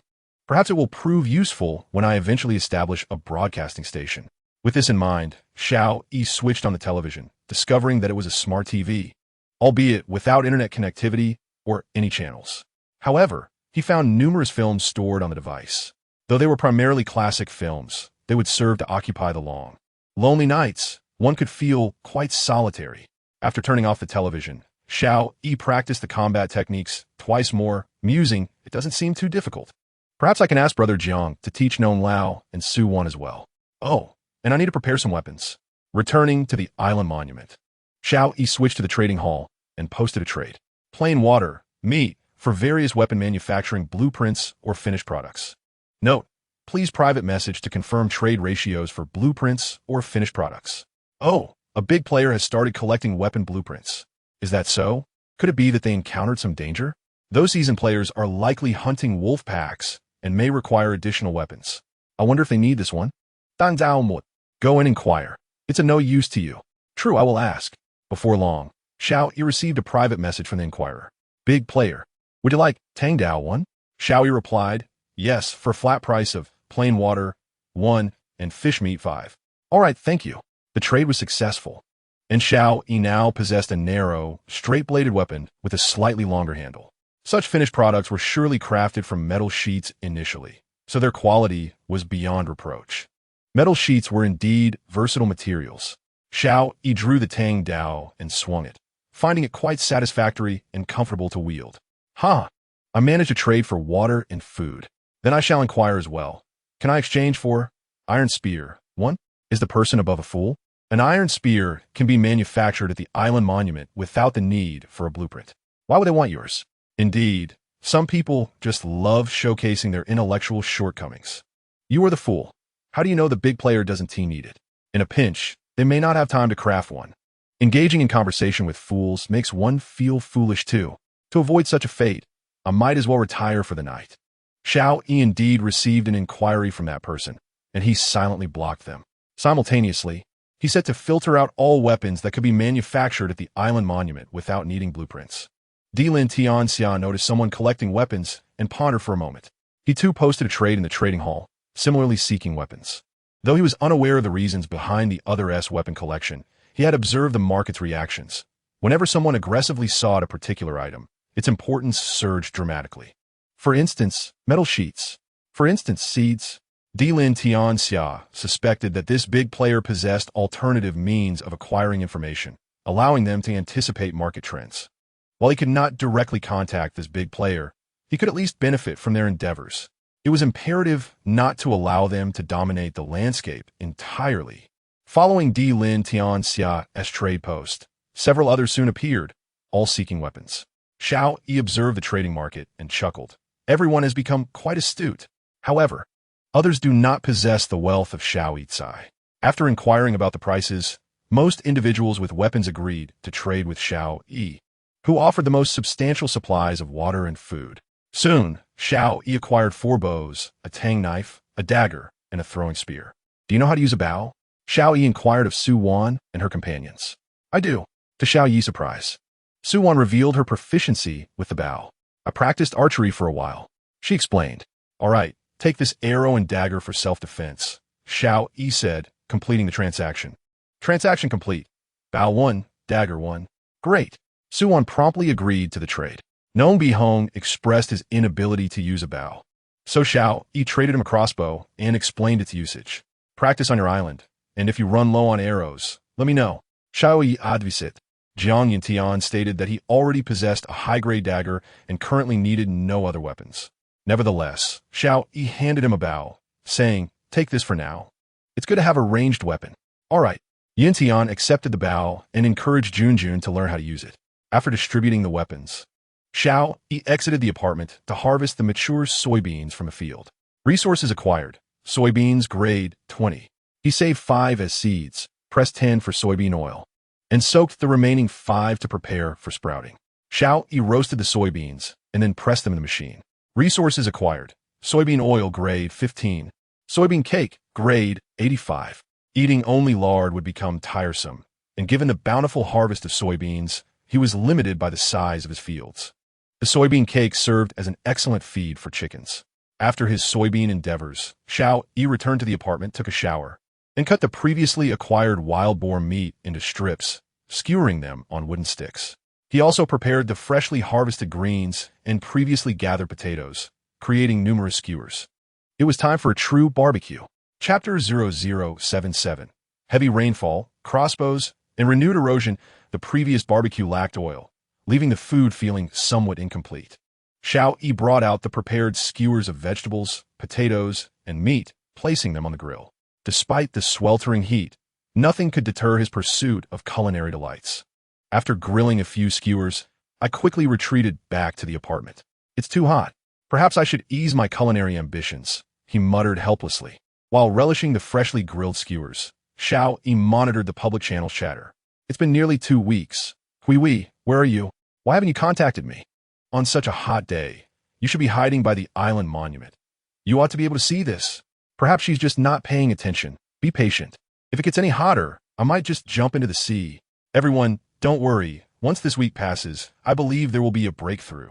Breakthrough? You're being overly optimistic. After the first week, we face an upgrade challenge, and after this week, the difficulty is likely to escalate. Let's not be so pessimistic. As long as we're alive, there is hope. But I'm nearing my end. Xiao Yi sighed upon witnessing the pervasive despondency in the public channel and sent out a message seeking safety, then lay down on his bed. As other survivors struggled to sleep in the heat, Xiao Yi lay comfortably in his air-conditioned room and gradually drifted into slumber. When he awoke again, it was already dark. What is going on? He hurriedly checked the system. The time read 15:25 in the afternoon. Why is it dark at this hour? Confused, he stepped outside. The sky was shrouded in ominous clouds, seemingly pressing down upon him.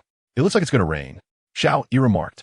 Suddenly, a flash of lightning split the clouds, illuminating the sky, followed by a torrential downpour. Xiao Yi returned to the island monument, where the public channel erupted in jubilation. It's raining wonderful. We no longer need to worry about water. Yes, let us quickly rent a fire-starting device. Boiling the rainwater will provide us with an endless supply. Finally, it's not so hot anymore. Being in the rain feels refreshing. Be careful not to catch a cold. Observing their excitement, Xiao Yi switched to a private channel. Is it raining over there? He asked. Yes, heavily, Jiang Yuntian replied. Su Wan, sheltered in her tent, added, it's pouring. There is almost standing water in my tent.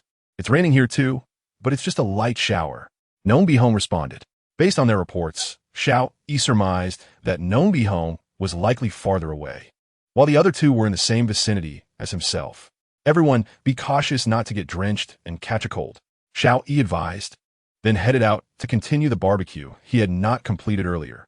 This time with oil to brush on the vegetables, the grilled greens, potatoes, and pork skewers emitted an enticing aroma. He shared the grilled delicacies with Su Wan and the others. Wow, this time the greens have oil on them, Su Wan exclaimed. But it doesn't seem to be lard? You can tell that? Xiao Yi was astonished. Of course, the difference between the two oils is significant, Su Wan replied. Well, this time I use soybean oil. Since I harvested soybeans, I press them out. Xiao Yi explained, although it's not much, it's sufficient. You really are accumulating quite an array of supplies, Su Wan said with a smile. Xiao Yi shook his head, replying, there is still much to gather. After saying this, Su Wan went to enjoy the grilled skewers. The rain continued to pour heavily, the droplets merging into streams. I hope it doesn't flood my fields, Xiao Yi thought with a frown. It won't. The fully automated intelligent irrigation system will promptly manage any flooding. The system reassured him. Impressive, Xiao Yi exclaimed, giving a thumbs up. Gazing at the still overcast sky, unsure how long the rain would last, Xiao Yi donned the clothes he had made and stepped into the rain. He dragged the 7 resource boxes he had collected today into the wooden workshop, then adjusted the automated fishing net to deploy without a target. Open the resource boxes. Resources acquired. Foundation stone 2, down quilt 1. Resources acquired. Foundation stone 1, heavy crossbow manufacturing blueprint 1. From the 7 resource boxes, he obtained 4 foundation stones, 500 bread, a manufacturing blueprint, and a down quilt for warmth, with the remainder being basic supplies. Heavy crossbow manufacturing blueprint, 50 wood for beast tendons, 10 iron. Fortunately, the wild boar and wolves provided me with 7 units of beast tendons. Otherwise, I would have been unable to craft this, Xiao Yi murmured, returning to the island monument. He immediately manufactured the heavy crossbow. Please select a placement location. After some thought, Xiao Yi positioned the crossbow at the seaside in front of the apartment. As a heavy crossbow certainly belonged to a category of mighty weapons. If others were to land in the future, having such a weapon would at least impede their arrival. After securing the crossbow, Xiao Yi returned to the island monument and continued observing the conversations among others. Why won't this rain stop? Indeed, I was planning to go out and fish for a couple more resource boxes. Then go ahead. I just retrieved one. Such heavy rain. Are you not afraid of falling ill? Yes, but I fear starvation or drowning even more. Once I return, I shall remove my wet clothes and warm myself by the fire. Then I shall also rush out. Is everyone so determined? Without effort, there is no survival. Can one not strive? Xiao Yi sent a message to Su Wan and the others. Do not risk your health by retrieving supply boxes in the rain. Falling ill is troublesome, and a single supply box is not worth it. They all promptly acknowledged. The rain continued to fall, gradually forming a stream on the hillside behind Xiao Yi's apartment, eventually flowing into the ditch he had dug, which now appeared wider than when it was first excavated. Listening to the sound of the rain outside, Xiao Yi drifted off to sleep.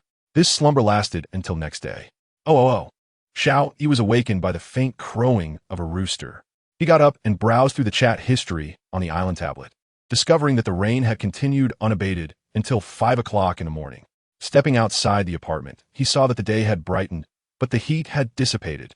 Finally, a day of fine weather. Xiao Yi murmured. The sea was eroding the island's area, currently at 30, the system notified. Has it begun? Xiao Yi pondered it, then made his way towards the fields to harvest the grass and toss it into the cowshed. The fish pit he had dug was once again filled with sea fish.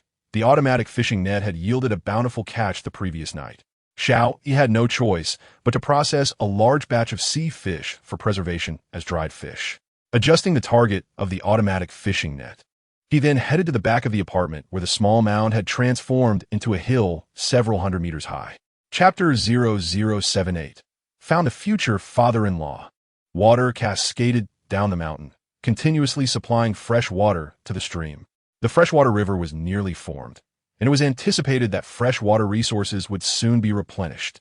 Xiao Yi nodded in satisfaction. The forest, after the heavy rain, appeared even more verdant. However, he had yet to clear a path through the woods, and thus refrained from venturing in. Upon returning to the apartment, Xiao Yi prepared a simple breakfast for everyone. Milk, eggs, corn, and half an apple. The future circumstances would undoubtedly require more than one person to manage. Thus, it was essential for his companions to bolster their physical strength. Su Wan and the others showed no restraint, quickly finishing their breakfast before going out to observe the supply boxes drifting around the island. It was uncertain how long such weather would last. They had to seize the opportunity to gather supplies. The sea continued to encroach upon their island. In fact, it was not just the three of them. All survivors were racing against time, especially those who had not made any gains that week. The situation was particularly dire for the survivors whose island had shrunk to just 3 square meters. During the first week, they had not valued the cornerstone, using it solely for water and food. After the first week, they recognized the cornerstone's importance, only to be met with scorching weather, which had also reduced the probability of obtaining cornerstones. If they failed to acquire any today, their island would dwindle to merely 2 square meters. With the island monument occupying some space, it would likely be impossible to lie down, and even if they managed to do so, a mere turn could send them plunging into the sea. However, these troubles posed no concerns for Xiao Yi. Despite last week's heat, he had successfully collected every supply box without fail. The island's area had now reached 2,376 square meters, alleviating worries about seawater erosion. The island boasted houses, fields, forests, and even mountains and rivers, almost indistinguishable from islands in the previous world. While everyone was diligently gathering supplies, Xiao Yi returned to the island monument and sent out another message searching for Ran. At that moment, it seemed everyone was preoccupied with collecting supply boxes, leaving the public channel silent. Remarkably, Xiao Yi's message remained visible for a full minute before being overshadowed by others. Ding! A stranger requested a private chat.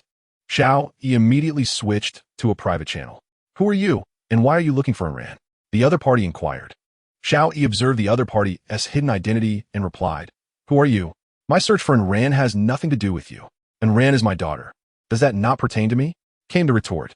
Xiao Yi's hand trembled, nearly spilling the milk he held. The father-in-law? Xiao Yi mused, but then skepticism crept in. Since you claim Ran is your daughter, do you know what her favorite fruit is? Oranges. The other party responded without hesitation. Ran has a scar on her left wrist from when she fell and cut herself on broken glass at the age of 5. We are from Tianhang City, Anlong County. Any further questions? Hearing such specific details about Ran, Xiao Yi finally realized he had indeed found her father. And you, Uncle, and it's me. Xiao Yi said with a hint of embarrassment. He felt immense guilt for leaving Ran due to inexplicable pride. Xiao Yi. The person on the other side remained skeptical, asking, which university are you attending, and what is your student ID number? What about Ran S? Clearly, the other party was not convinced. Tianjin University, my student ID is 327500122, and Ran's is 327500108. Xiao Yi responded promptly. Although it had been more than a year since graduation, he still remembered his university ID clearly. In the next moment, the island monument chimed. And you request to add you as a friend. Do you accept? The monument displayed the name and you, confirming the identity. Xiao Yi hurriedly accepted, and you immediately sent a video call. Upon connecting, Xiao Yi saw what was once a charismatic and handsome business mogul, now looking ragged and disheveled. Oof. How dare you seek out Ran? Do you know how she has been faring during these times? Though slightly weak, and you scolded with fervor. Uncle, and I acknowledge that I was in the wrong. Xiao Yi readily admitted his mistake, confessing that it was his inexplicable pride that had led him astray. He was sorry. Pride, did you truly believe anyone could just waltz into my company? And you retorted angrily. Even if you had entered, you would have started from the bottom. If you did not perform well, I would have fired you regardless. I do not mind Ran supporting you, but my company will not sustain idleness. Hasn't Ran been doing well? Xiao Yi asked timidly. What do you think? And you glared at him, stating, She cries every day. As her father, I feel like taking a knife to you. I apologize. I truly made a mistake. Xiao Yi felt a pang in his heart. She has improved somewhat, but her demeanor has grown cold. Recently, her spirits had just begun to lift when unexpectedly we all ended up in this dreadful place. And you lamented, sighing for his unfortunate daughter. Are you with Ran? Hearing in U.S. words, Xiao Yi assumed he and Ran had been transported to the same island. And he quickly inquired, No. And you replied curtly, Each person is on their own island. None have any special circumstances. Xiao Yi felt a wave of disappointment. observing Xiao Yi's despondent expression, and you recognized that he still held feelings for Enran, and continued, I am also constantly searching for her and her mother. But I have received no news. How could this be? Xiao Yi expressed his concern. However, according to my speculation, this public channel may only serve a portion of the people, and you remarked. Huh? What do you mean? Xiao Yi asked, puzzled as he looked at Yu. In my previous company, which had over 10,000 employees, I searched for them on the public channel on my first day here, but received no responses. Even if someone had seen my message, it is impossible for all 10,000 to have missed it. Thus, I deduced that this public channel does not encompass everyone worldwide. And you analyzed.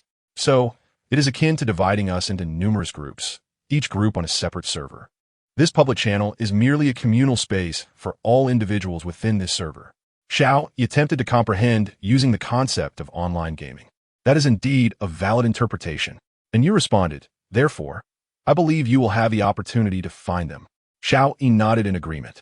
Listen, do not mess up in the future. Ensure you find Enran and take good care of her.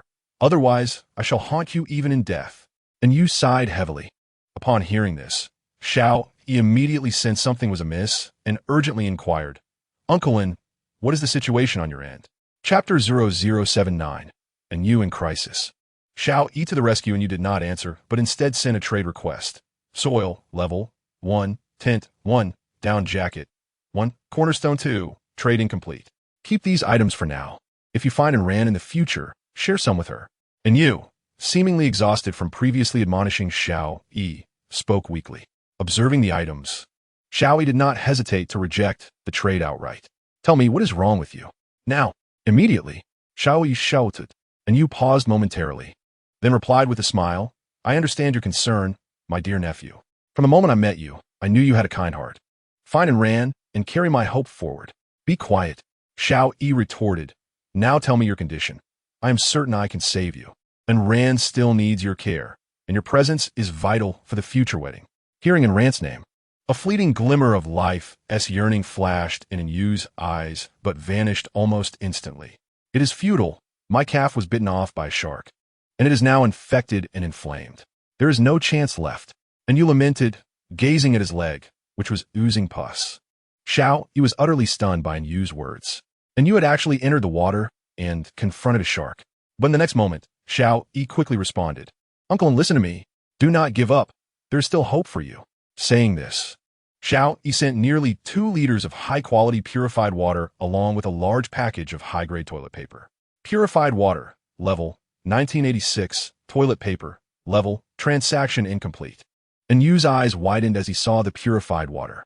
He had been following the public channel discussions and understood that high-level water and food were exceedingly precious. He never anticipated that Xiao Yi could produce such a quantity of high-quality purified water, along with that level of toilet paper, which he had never seen before. Accept the trade. Xiao Yi commanded, listen to me, clean the wound with the purified water, then wrap it with the toilet paper and drink the remaining water. Do you understand? Do not waste these valuable items. Keep them for yourself. And he shook his head, saying, follow my instructions. Do it immediately. Xiao Yi urgit. Do you wish to refuse life and the chance to see Enran again? And you remained silent. Xiao Yi continued, high-level purified water can enhance your physical condition. And high-level toilet paper has antibacterial and anti-inflammatory properties. The combined effects of these 2 items will undoubtedly increase your chances of survival.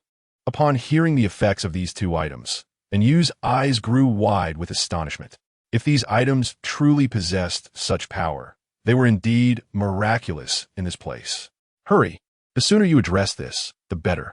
Xiao Yi pressed, and you no longer hesitated and promptly accepted the trade, the 2 items appearing in his hands. His leg had only been fractured by the shark's bite and was not entirely severed. He bit down on a stick and, gritting his teeth, used the purified water to cleanse the pus from his wound. He forcefully aligned the fracture, nearly exhausting all his strength in the process. Finally, Yu spat out the nearly bitten-off stick and sighed in relief, completely wrapping his wound with the toilet paper, gazing at the remaining high-quality purified water. And Yu drank it all in one go. Upon consuming the purified water, he felt a warmth envelop his entire body, the prior weakness dissipating swiftly. The pain in his leg was even alleviated. What miraculous efficacy this purified water possesses! And Yu thought in astonishment. Xiao Yi then sending you a grilled pork chop and 2 fried eggs. Grilled pork chop, 300, fried eggs, level 120 transaction incomplete. Seeing the trade from Xiao Yi once again, and he was taken aback. Where did you get the pork chop, and how do you possess level eggs? And Yu's voice trembled slightly. Xiao Yi chucked it. The wild boars are from my island, and the eggs are from the hens I raise. Take your time eating, and let me share some information with you. Next, while Yu was left astounded, Xiao Yi disclosed all the information he had gathered, naturally omitting any mention of the sign-in system, the evolution of the island, the great ship, and those high-level devices and food. All the information was laid out clearly before Yu. How could you know so much? And Yu still appeared shocked as he asked. I have other channels for obtaining information. Xiao Yi replied vaguely. And Yu, understanding, did not press further. What is the current size of your island? Xiao Yi inquired. Still 4 square meters, and Yu replied. Since it is only 4 square meters, why not use those 2 cornerstones? In the trade initiated by Yu, Xiao Yi noted the presence of 2 cornerstones. Since only 1 square meter will be submerged each week, I am saving these for Ran and her mother. And Yu responded, concerned that if he found Ran and the others, their island might be on the verge of submersion, and he wished to have a means to aid them in an emergency. You should use one now. I have plenty, Xiao Yi suggested. A larger space would allow for more movement. And Yu shook his head, disliking reliance on others. After a moment of contemplation, Xiao Yi proposed, how about this, Uncle? You use one now, and if you truly find Ran and her mother, I will support you with another later, as a gesture of my acknowledgement of my earlier mistakes. And Yu pondered for a moment, then nodded, saying, all right. He could feel that the wound, previously inflamed, was beginning to heal. The items Xiao Yi provided were undoubtedly life-saving. This filled him with gratitude, almost bringing him to tears. Who would wish for death when there is still life to grasp? Moreover, and Yu had people he could not bear to part with. Uncle, do you not have a functional fishing net? Xiao Yi inquired. No, I have only the tattered net from the beginning. Otherwise, I would not need to enter the water. And Yu replied with a bitter smile. Initially, he had caught a supply crate with that old net, but while pulling it back, it slipped away halfway. Just as he was about to grasp it, and Yu, unwilling to give up, dove in. Little did he know that a shark was lurking nearby. The normal supply boxes are typically surrounded by at least 2 marine creatures. Yet this particular box has been displaced by ennui, leaving only a solitary shark in its wake. Fortunately, there is but one. Otherwise, ennui would undoubtedly have perished amidst the onslaught of 2 sharks. Injured and lacking any means to tend to his wounds, ennui could only rinse them with a meager amount of bottled water, merely 20 to 30 milliliters, which proved utterly futile in the sweltering heat of recent days. Coupled with the overcast and rain, his wounds quickly became inflamed and festering. Chapter 0080. Micro-locator. The plan for reunion. Having grasped the situation, Xiao Yi spoke. Uncle Ennui, focus on recuperating for now and refrain from scavenging for supply boxes. I have ample water and food here, so you need not worry. Once you are healed, you can return to foraging. How much water and food do you have? Ennui inquired cautiously, concerned that Xiao Yi might be overstating his resources, and even more worried about being a burden to him.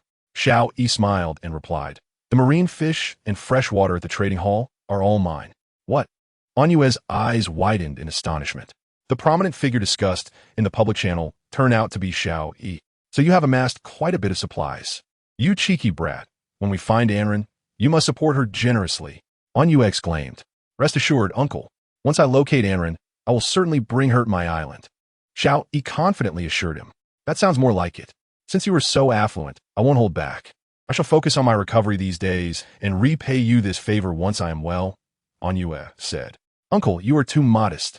Xiao Yi waved his hand dismissively. After a moment, Ennui could not help but ask, I am quite curious. Where did you acquire so many marine fish? If it is inconvenient, you need not disclose. Xiao Yi chuckled and responded, there is nothing improper about it. I possess an advanced automated fishing net. Otherwise, it would be exhausting for me to catch so many fish alone. No wonder. Ennui realized. Uncle, please rest, and keep an eye on the monument to see if there are any messages about Anren and Annie, Xiao Yi instructed. Understood. After ending the conversation, Xiao Yi exhaled. Though he had not found Anren, discovering Uncle Ennui was indeed a step forward. It was fortunate to have located Ennui at this moment. Had he waited even 2 more days, the consequences could have been dire. According to Uncle Anyue, it was uncertain when the world would amalgamate different servers. Otherwise, he could be forever searching for Anrin. Xiao Yi pondered the implications of this speculation. However, he realized that his current strength was insufficient to contend with this world. He must hasten to elevate his abilities. With a slight sigh, Xiao Yi recalled that he had yet to sign in for the day, promptly declaring, "System, sign in. Congratulations. Host, you have successfully signed in for a week consecutively, earning a reward. Micro-locator, level 5. Micro-locator, level a compact positioning device that, when activated, enables anyone possessing it to ascertain the precise location of others. It cannot produce images, but can display their positions on a flat map. Upon seeing this reward, Xiao Yi was nearly elated to the point of jumping for joy. By sharing this device with his friends, he could confirm their locations on the map. This meant that the map page on the island monument could finally be put to use. Without hesitation, he approached the island monument and distributed 4 micro-locators to Su Wan and the others. Micro-locator, level 1 trade, none. How did you acquire this? Was the immediate response from everyone upon seeing the device. That is of little consequence. Quickly accept the trade and activate the micro-locators so we can determine how far apart we are, and if there's a possibility of a swift reunion. Xiao Yi urged. Su Wan and the others promptly agreed to the trade and activated their micro-locators. Xiao Yi switched to the island monument's map interface and began observing. At that moment, 5 bright points appeared on the map. Apart from Xiao Yi's own point, the remaining 4 were indeed quite distant. The farthest was Nongbi Home, approximately 2,000 kilometers northeast according to the map scale. No wonder it was pouring rain here, while only light rain fell at Nongbi Home's location.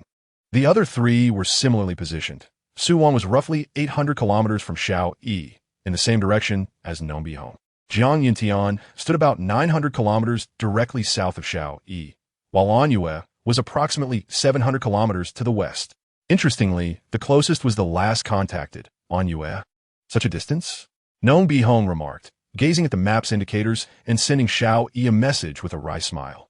Xiao Yi hesitated before replying. I have a large boat, but the seas are perilous right now. Send it to me.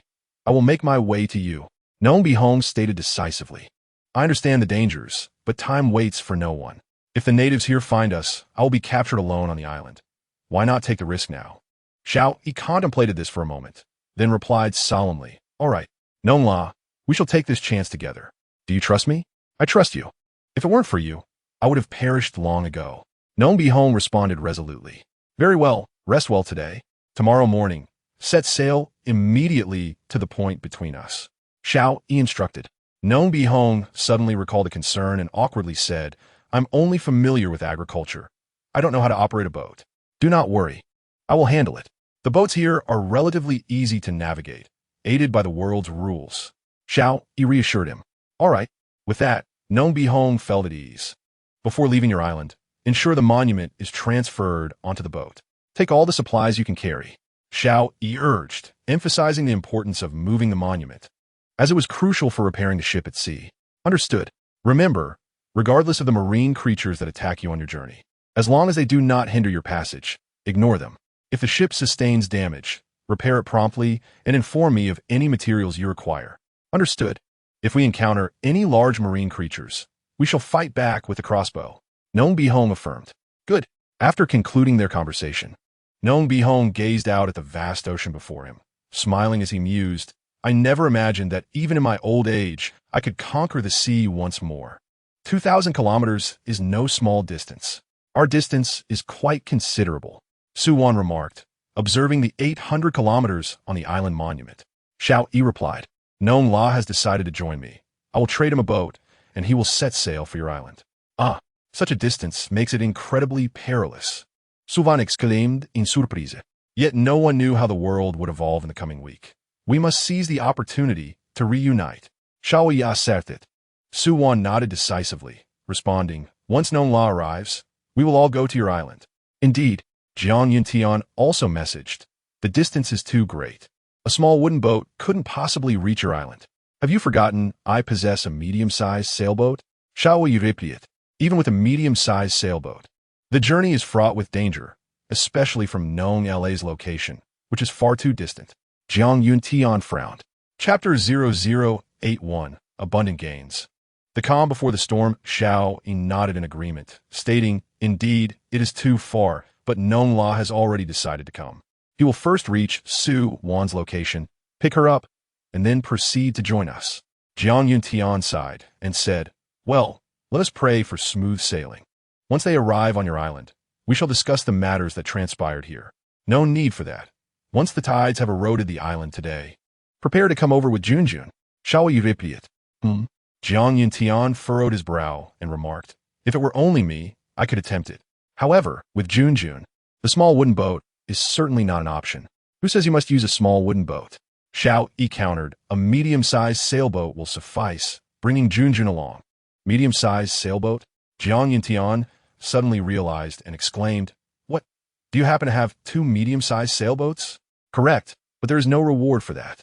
Xiao Yi retorted, "This should not pose any issues." "Indeed, but shouldn't the closer boat be allocated to the one nearer?" Jiang Yuntian pointed out, referring to An Yu, whom Xiao Yi had just located. Xiao Yi responded, "He is injured and needs time to recuperate. You should come over first." "All right, I shall prepare immediately."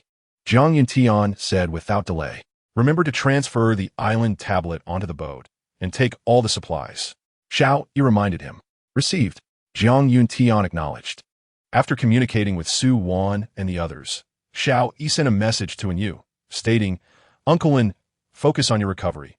Once you are well, I will find a way to bring you over." "Okay, but can the others be trusted?" An Yu inquired. "There are no laws here." "I understand your concern. Rest assured." Xiao Yi replied, "Those with ulterior motives will not become my friends." "Do you know them all?" An Yu asked. "Certainly. One of them you're already acquainted with." Xiao Yi stated. "Who?" An Yu inquired with curiosity. "Farming Hong." Xiao Yi responded. "That academician?" An Yu exclaimed in surprise. Xiao Yi nodded and elaborated. "Indeed. I had an inquiry regarding poultry, and he privately messaged me. Thus we became friends. If it is Elder Nong, then there should be no issues," and you said, acknowledging the man's reputation throughout the nation. "The other is a stay-at-home dad who used to be a mercenary." Xiao Yi continued. "A father with a child?" And you was even more astonished. Xiao Yi recounted how he had met Jiang Yuntian, and you nodded, saying, "For what you have described. Jiang Yuntian does not seem to be a nefarious character. However, given his past as a mercenary, it is wise to remain cautious. Mercenaries often operate under the principle that the one with the milk is the one who reigns." "Indeed," Xiao Yi replied, "do not worry. I will be vigilant. However, the foundational stones and resources they have acquired are primarily directed towards me." "Oh, is that to facilitate the development of your island?" And you questioned. "Yes, indeed. We originally planned to unite, which is why this approach was taken." Xiao Yi affirmed. "Regardless, exercise caution." And you advised. After arranging for Su Wan and the others to come over, Xiao Yi switched to the public channel. "Today has truly been fruitful. I've already retrieved 2 resource boxes. They contain substantial resources, including 3 foundational stones.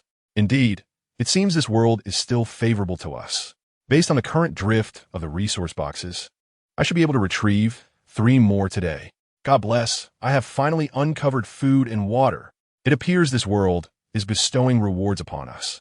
May we all survive for 2 weeks." Xiao Yi murmured as he stepped outside.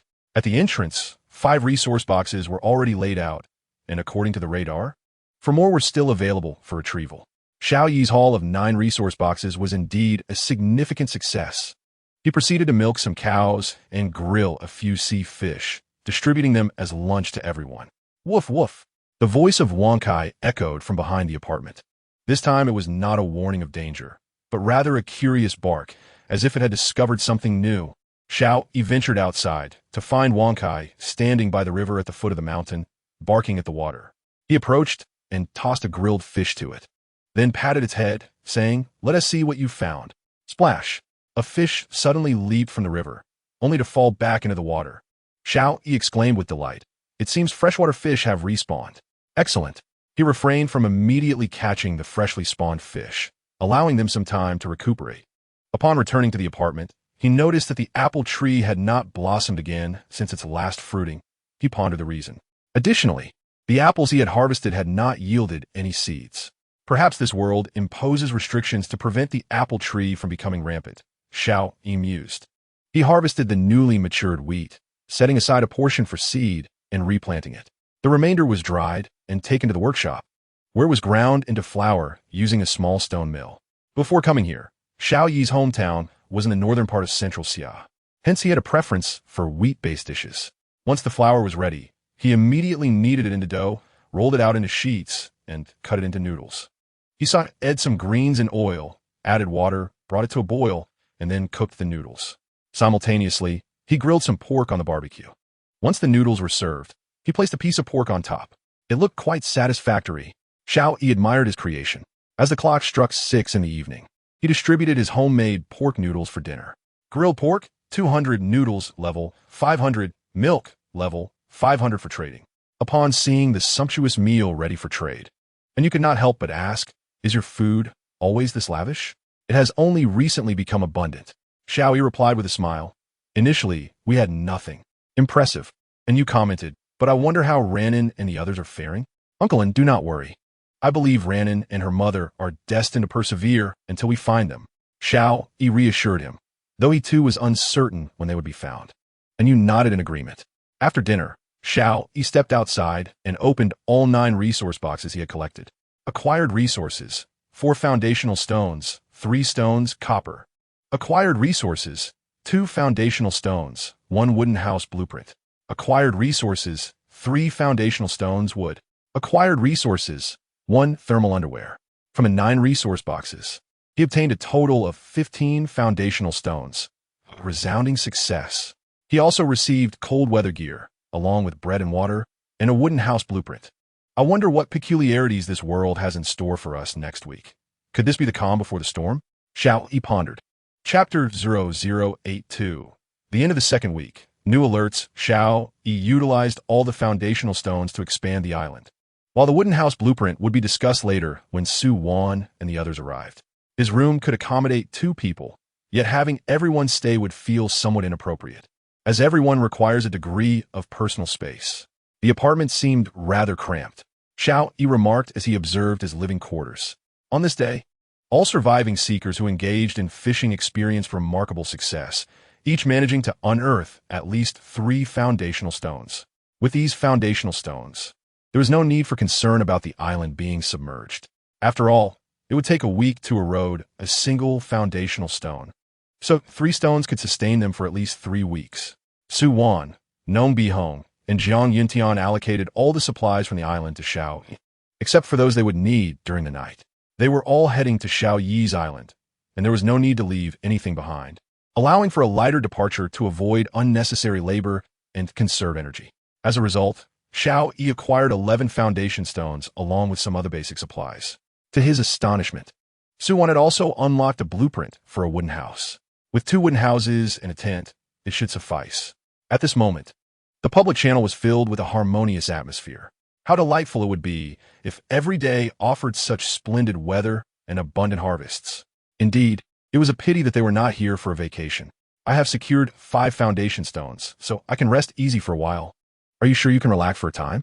I can't shake the feeling that today seems somewhat surreal, as if I am destined to be fattened up only to be slaughtered. I share this sentiment. Who knows if next week will follow the same rules? What if the trials escalate again, with 1 stone submerged each day? I would be exhausted from gathering foundation stones.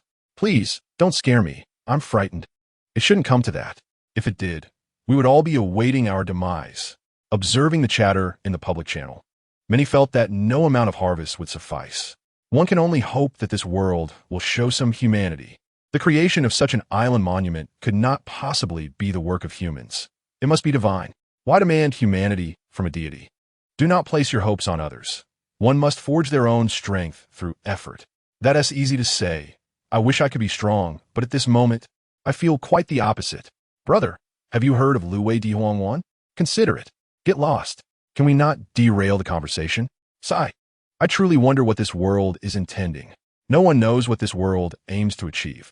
Xiao Yi shook his head and reclined on his bed, quietly awaiting the encroachment of the sea. Gradually, the public channel fell silent. It seemed everyone was waiting for a prompt from the island monument, or perhaps its judgment. In this oppressive atmosphere, midnight arrived. Congratulations, you have survived the second week. It is quite unexpected that so many of you remain here. Prepare yourselves for further trials. Do not worry about the weather. For the coming week, it shall be fair. The private channel has been opened for group chats, limited to one per person. Naturally, you will also welcome some new friends. Good luck. As the message from the island monument resonated, the public channel buzzed with excitement. What does more trials entail? Good heavens. Could you be any clearer? Must you be so cryptic?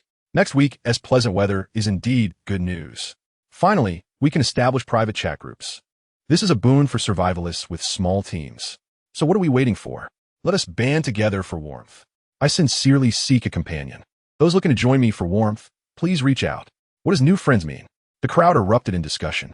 Upon reading the Island Monument's notification, Xiao Yi fell into contemplation. This time, the system did not provide him with further insights, which might suggest he hadn't met the criteria to trigger additional prompts. The Island Monument was surprised that so many had survived, indicating that there must be other regions, meaning the people of the previous world were indeed separated. As for the more trials, one can only wait to see what unfolds next week. Upon noting the mention of new friends, Xiao Yi felt a spark of curiosity. Could it be referring to the natives? Could they be considered our allies? Or is the Island Monument speaking ironically, sighing with relief? He shook his head and promptly established a chat group, inviting Su Wan and the others. Finally, there was no need to send the same message multiple times. Wonderful.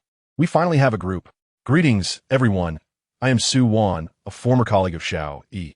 I am Nong Bihong, whose life was saved by Xiao Yi. I possess skills in agriculture and animal husbandry, hoping to assist everyone. I am Jiang Yintian. My child's life was saved by Xiao Yi. I was a mercenary, now a full-time father. And should we come together, I will ensure your safety. I am you. Greetings to all.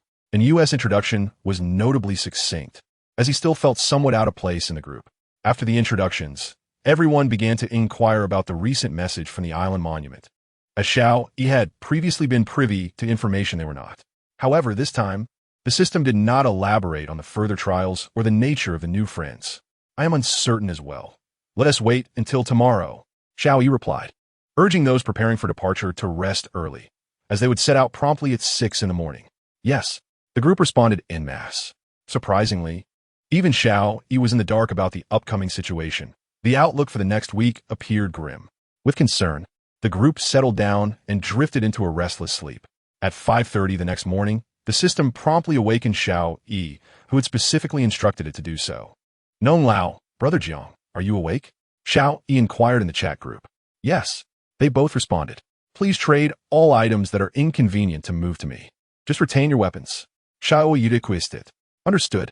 They both agreed, transferring all their belongings from the previous night to Xiao Yi, who then traded 2 medium-sized sailing ships to each of them. Everyone, please stay safe, and may you have a smooth journey. Xiao Yi advised, reminding them to keep in touch along the way. Acknowledged. They affirmed. After Jiang Yintian accepted the trade, a sailing ship appeared beside his island, significantly larger than the previous wooden boat. Detected, you now possess a medium-sized sailing ship. Would you like to transfer the Island Monument to the ship? Note, the Island Monument can only be transferred once per year, Jiang Yuntian declared. Transfer the Island Monument. Transferring. Please evacuate the island promptly.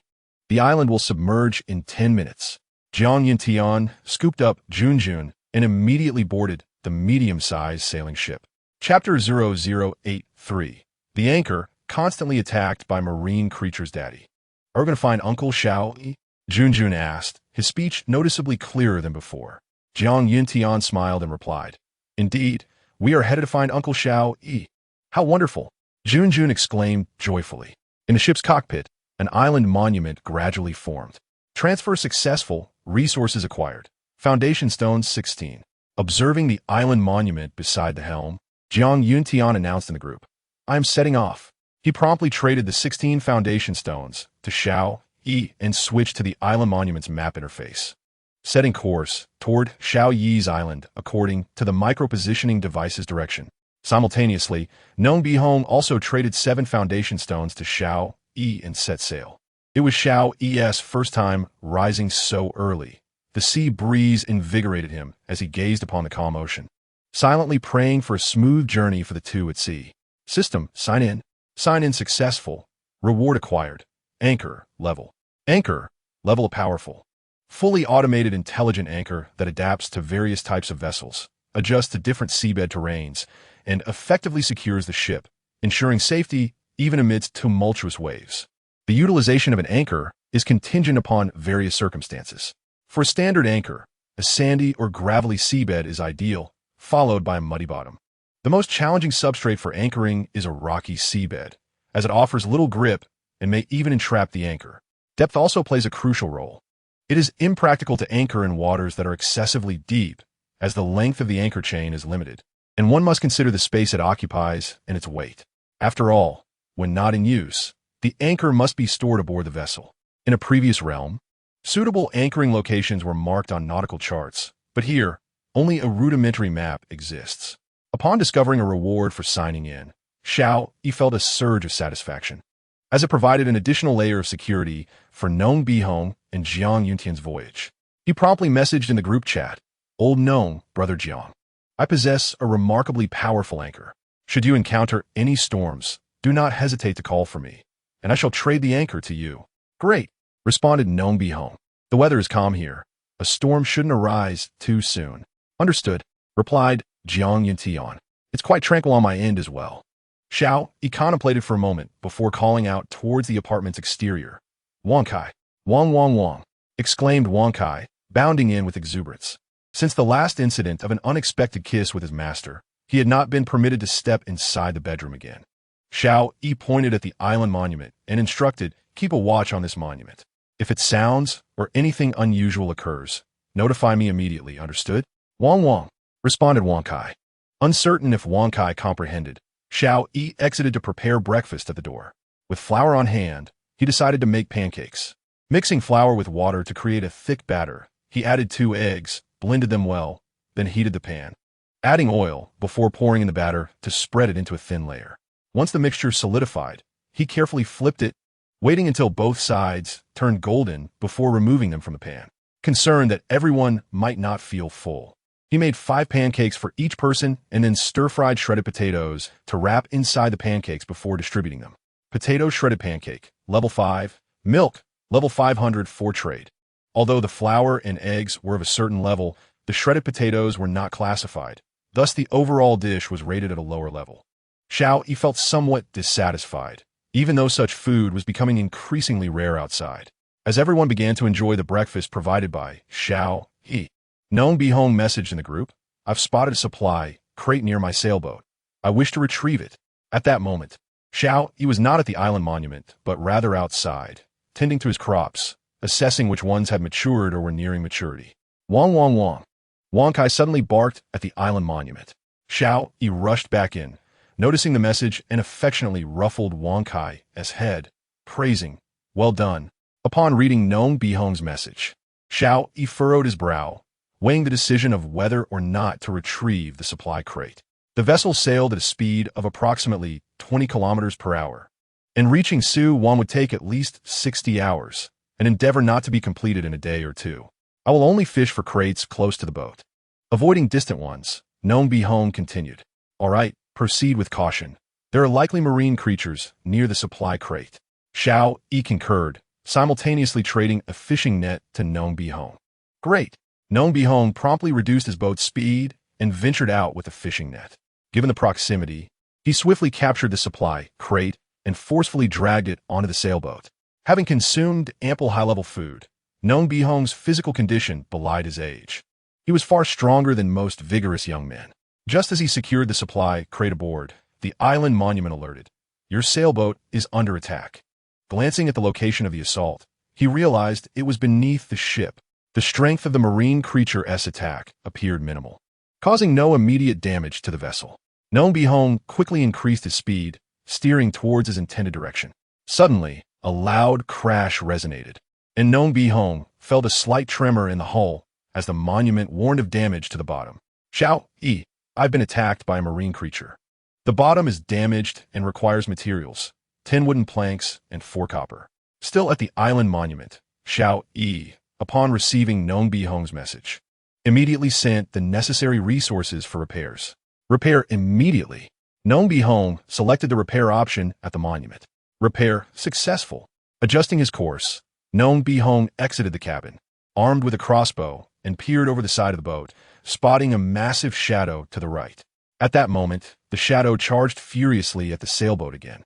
Nong Bihong swiftly aimed his crossbow at the shadow and fired 10 arrows in rapid succession. Uncertain if he had struck, he observed the shadow thrash violently before plunging into the depths. He proceeded to reload the crossbow, meticulously monitoring his surroundings. Where the shadow had vanished, a pool of blood surfaced. It seems I have injured it, Nong Bihong thought to himself, but as he beheld the blood, he frowned. The scent of blood could very likely attract even more formidable marine creatures. I must leave this area at once, he resolved, then messaged the group. I've wounded the marine creature, but we must swiftly vacate this blood-scented region. I will navigate with the wind, which may lead us off our original course. Chapter 0084.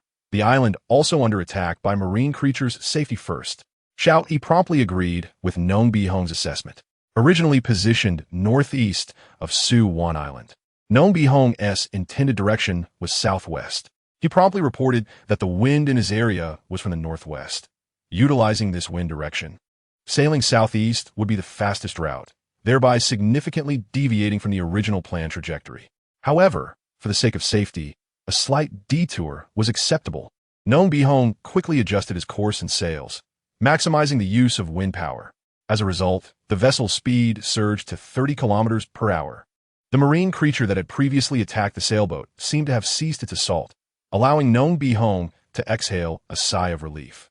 After an hour of high-speed sailing, he once again adjusted his course towards Su Wan Island. Upon hearing that Nong Bihong had evaded the marine creature, Xiao Yi felt a measure of relief and then shifted to the trading hall, continuing to list boiled water and sea fish to gather basic supplies. Given that Nong Bihong had encountered an attack from marine creatures so early in his voyage, there was no telling how many more instances would arise necessitating basic resources. It was prudent to gather more supplies as a precaution, as Xiao Yi prepared to step outside to replenish feed for the cows and chickens.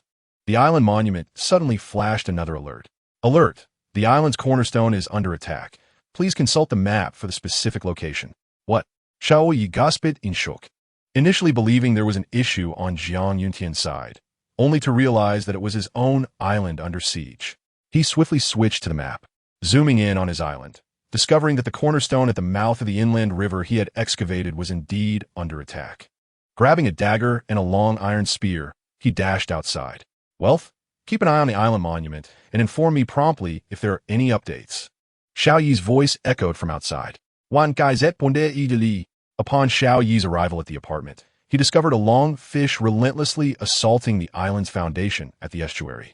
The electric eel, a formidable freshwater fish, boasts an output voltage ranging from 300 to 800 volts, earning it the title of the most electrifying creature in freshwater habitats.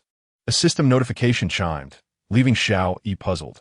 Why was this freshwater fish in the ocean? However, there was no time for contemplation. He thrust his spear into the water. The electric eel deftly evaded the strike, continuing its assault on the island's base. What grudge could it possibly hold?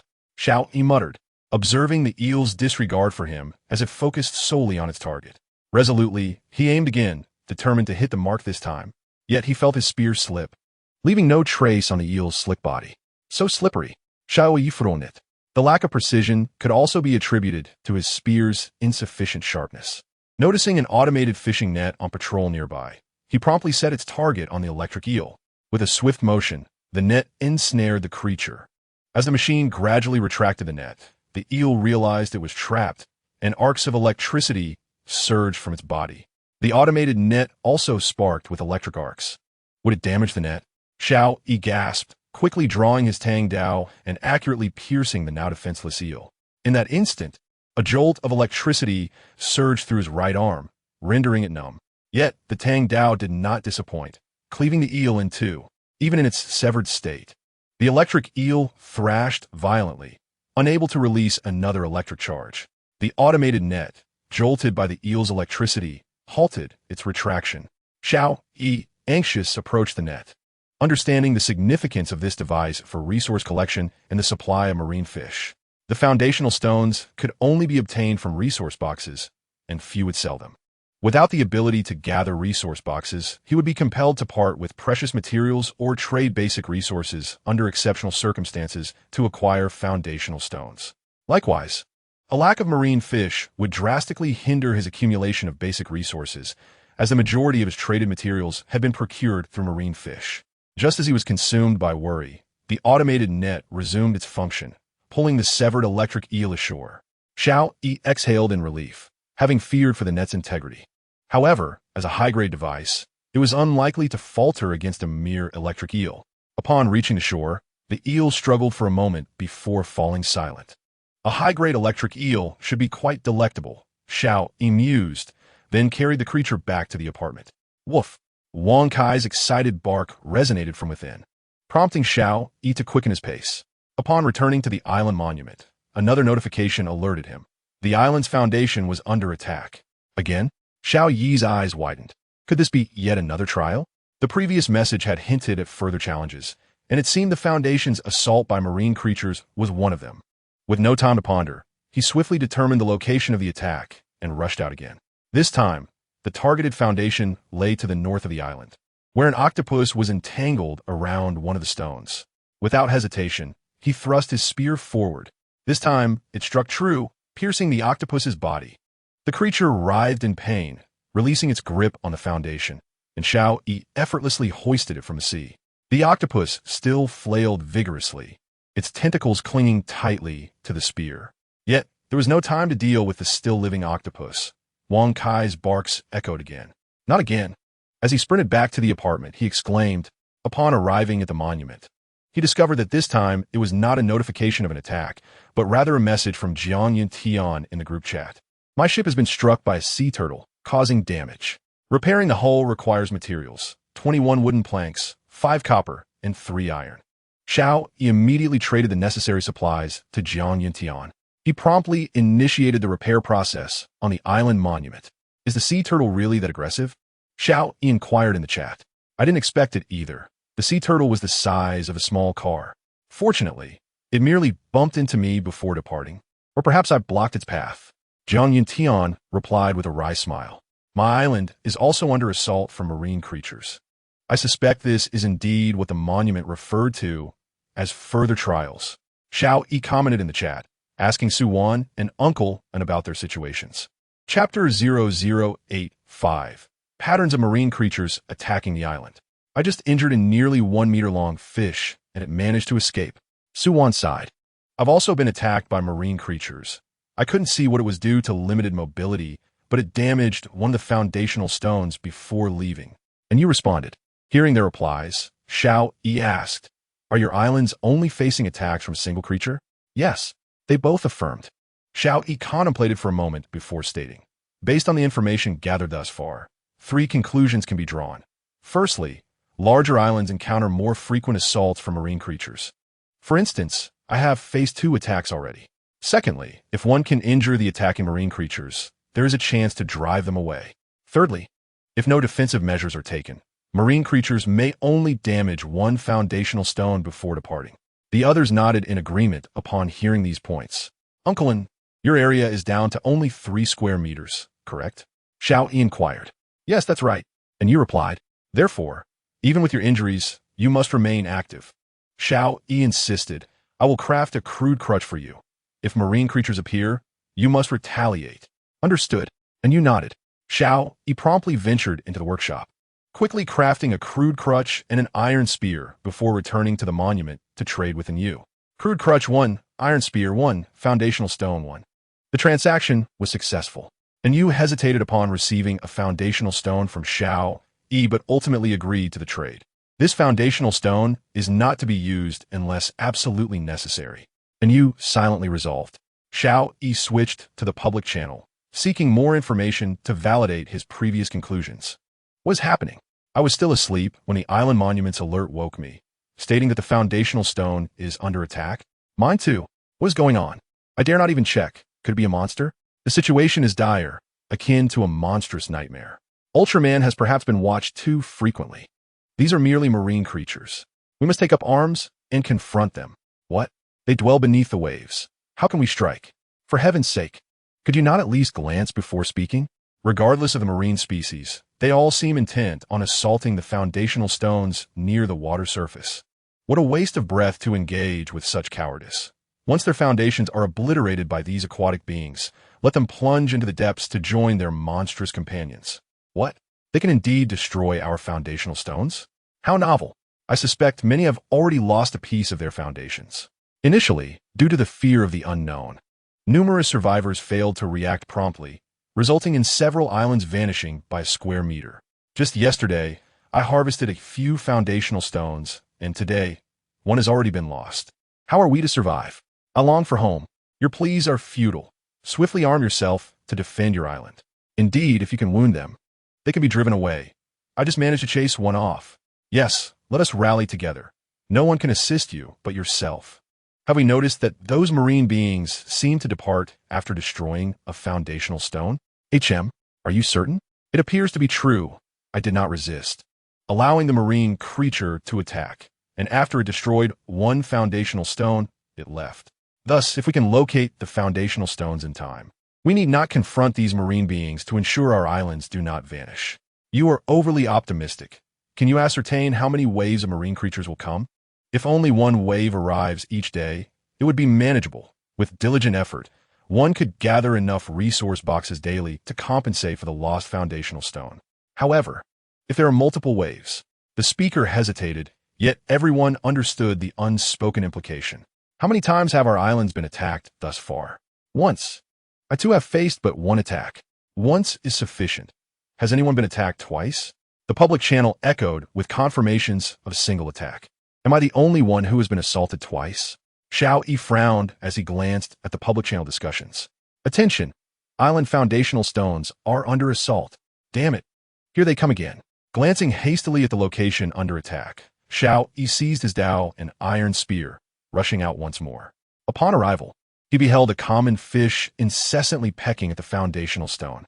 Xiao Yi quickly thrust his spear, striking true, given Xiao Yi's current physical prowess. As long as his weapon bore sufficient strength, these marine beings posed little threat. After bringing the fish back to his apartment, Xiao Yi pondered. It seems increasingly certain that the area of the island will suffer more attacks, yet the precise threshold for increased assaults remains unknown.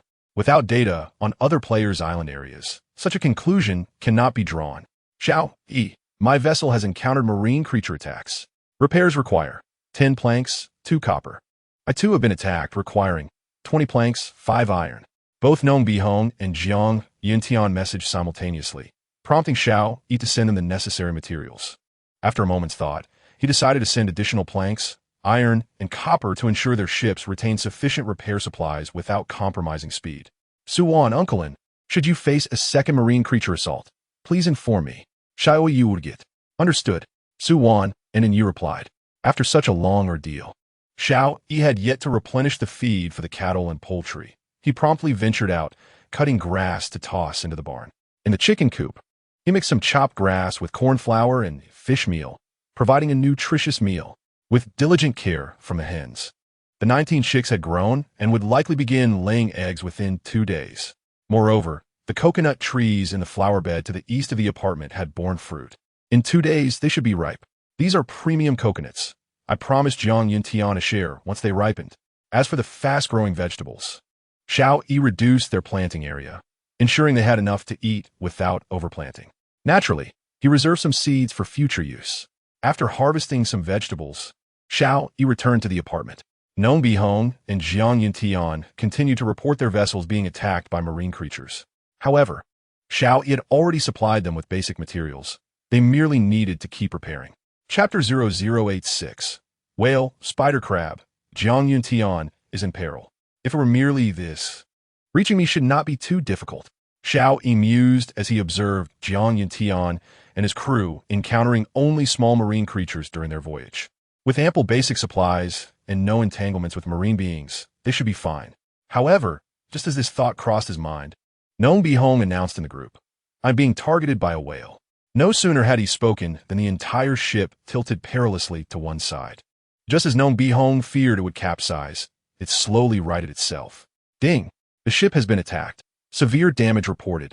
Repairs require materials. 100 planks, 30 iron, 10 copper. Xiao Yi, I am short on iron. I still need 7 units. Nong Bihong said urgently.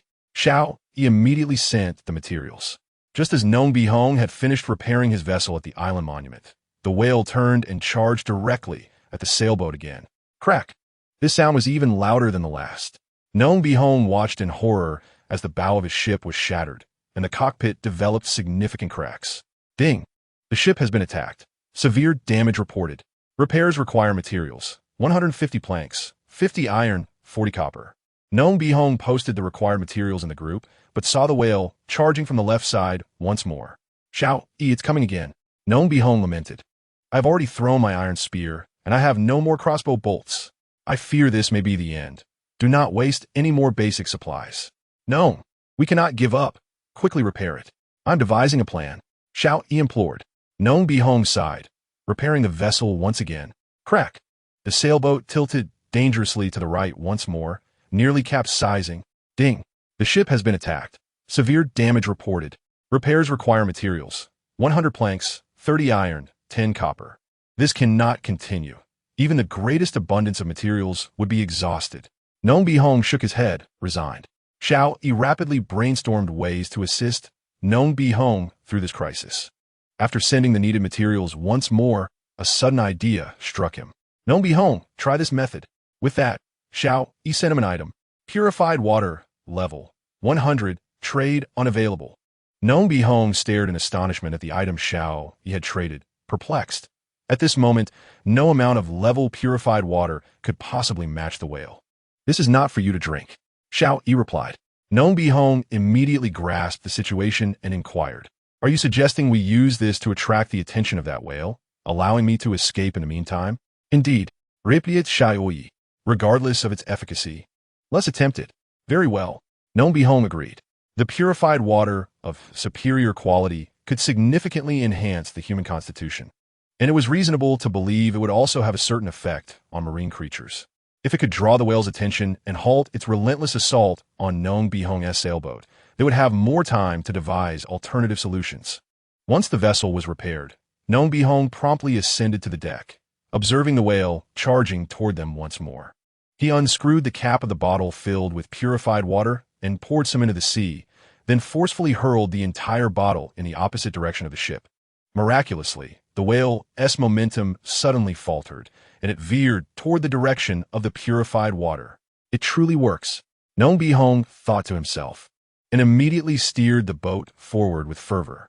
Xiao Yi, the whale has been captivated by the purified water and has ceased its assault for now, Nong Bihong communicated in the group chat.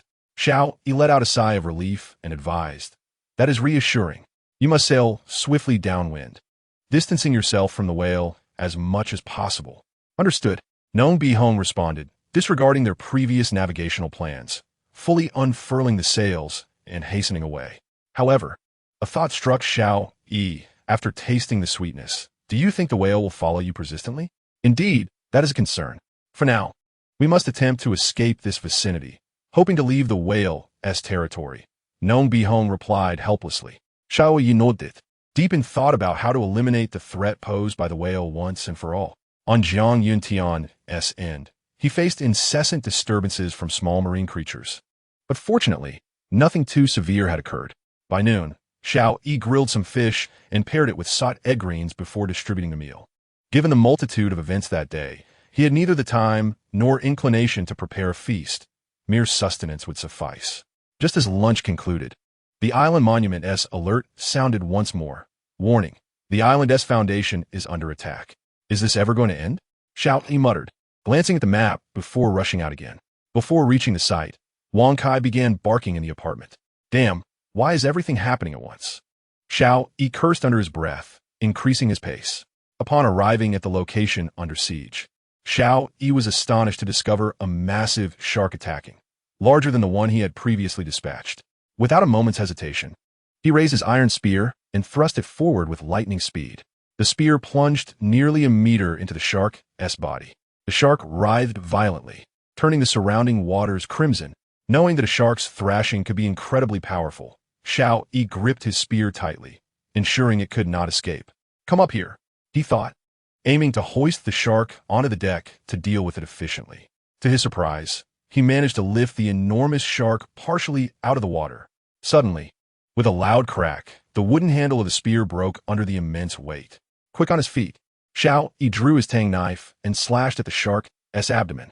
A gaping wound appeared, and blood gushed forth like a fountain. With a splash, the shark fell back into the sea, drenching Xiao Yi in seawater. He hurried to the shore, only to see the shark frantically swimming away into the distance. Lacking an automated fishing net, Xiao Yi decided to abandon the pursuit. The incessant barking of Wang Kai indicated that someone was searching for him. He rushed back to the apartment, only to find Jiang Yuntian under attack by a spider-like crab. Though the crab measured only 4 meters, its offensive capability was formidable. Each strike of its claws left cracks in the hull. Xiao Yi, my supplies are dwindling, and the ship is damaged. It will sink in 10 minutes. Jiang Yuntian exclaimed. Xiao Yi, it's coming again. We'll sink in 5 minutes. Xiao Yi, I fear there is no time left. The cabin is flooding. Chapter 0087. Turning crisis into safety, collecting supplies frenziedly with the spider crab relentlessly assaulting. The ship was sinking faster than ever. Recognizing the gravity of the situation from Jiang Yuntian's messages, Xiao Yi swiftly sent him supplies. My island was attacked again. First, repair the hull. Then find a way to drive it off. Xiao Yi instructed. Upon receiving the supplies, Jiang Yuntian immediately opted for repairs, then seized a bow and arrows. Rushing to the ship's edge to shoot at the spider crab. The arrows flew in rapid succession, despite the crab's agility. It could not withstand Jiang Yuntian's barrage. In a fortunate turn, one arrow struck the crab's back, piercing its shell, prompting it to retreat. You think you can escape so easily? Jiang Yuntian swiftly grabbed a fishing net and cast it toward the crab. A direct hit. He promptly reeled it in. Although the crab's claws tore through the net, Jiang Yuntian managed to haul it onto the deck before it could slip away. Drawing his superior dagger, he approached the spider crab. The creature waved its claws threateningly, warning him to stay back. But Jiang Yuntian scoffed and advanced, deftly evading the crab's flailing appendages. Methodically severing each claw. Even after losing all its claws, the spider crab writhed on the deck, not yet defeated. Jiang Yuntian returned to the helm. Xiao Yi, I've dealt with it, he reported, sharing a photo of the crab's claws in the group chat. Spider crab claw X1. Did such creatures exist in our previous world? This world can't genuinely harbor such bizarre beings. Jiang Yuntian pondered. Indeed, this creature is scientifically known as the giant mantis shrimp, with a leg span exceeding 4 meters, dwelling in the depths of the Pacific. Its claws are exceptionally sharp. Legends tell of fishermen being dragged into the sea and devoured by them. Nong Bihong responded instantly. Such a creature truly exists. I was woefully ignorant, Jiang Yuntian remarked. However, whether or not there are other strange beings in this world remains uncertain. Nong Bihong replied with a wry smile, acknowledging the fantastical nature of their arrival in this realm. Xiao Yi, relieved to hear that Jiang Yuntian had disposed of the spider crab, said, who knows what else lurks here? Yet, given the nature of this world, even if there are, they likely won't appear just yet. Both Nong Bihong and Jiang Yuntian nodded in agreement, understanding that the survival challenges in this world were gradually intensifying. Exercise caution, and let us hope no further marine creatures attack my island. Xiao Yi urged. Haven't you been assaulted 4 times already? Jiang Yuntian inquired. Xiao Yi nodded in affirmation. Indeed, it seems this world's rules restrict the size of personal islands. How I wish I could comprehend the true intentions of this world. Nong Bihong sighed. For now, let us focus on the immediate challenges at hand. Xiao Yi market. Nong Lao, you must pay close attention to whether that whale continues to follow us. Nong Bihong responded. After all, the supply of pristine water is not infinite. The best approach is still to eliminate dangers directly, much like Jiang Yuntian does. However, for Nong Bihong, the idea of confronting a whale seems utterly fantastical. Unable to fight back, he can only continue to evade. Jiang Yuntian had already gone to address the flooding in the cabin. Previously, he had been preoccupied with the sudden attack of a spider crab, leaving him no opportunity to confront it head-on. The moment he repaired the hull, he dashed out to engage the spider crab directly, successfully subduing it.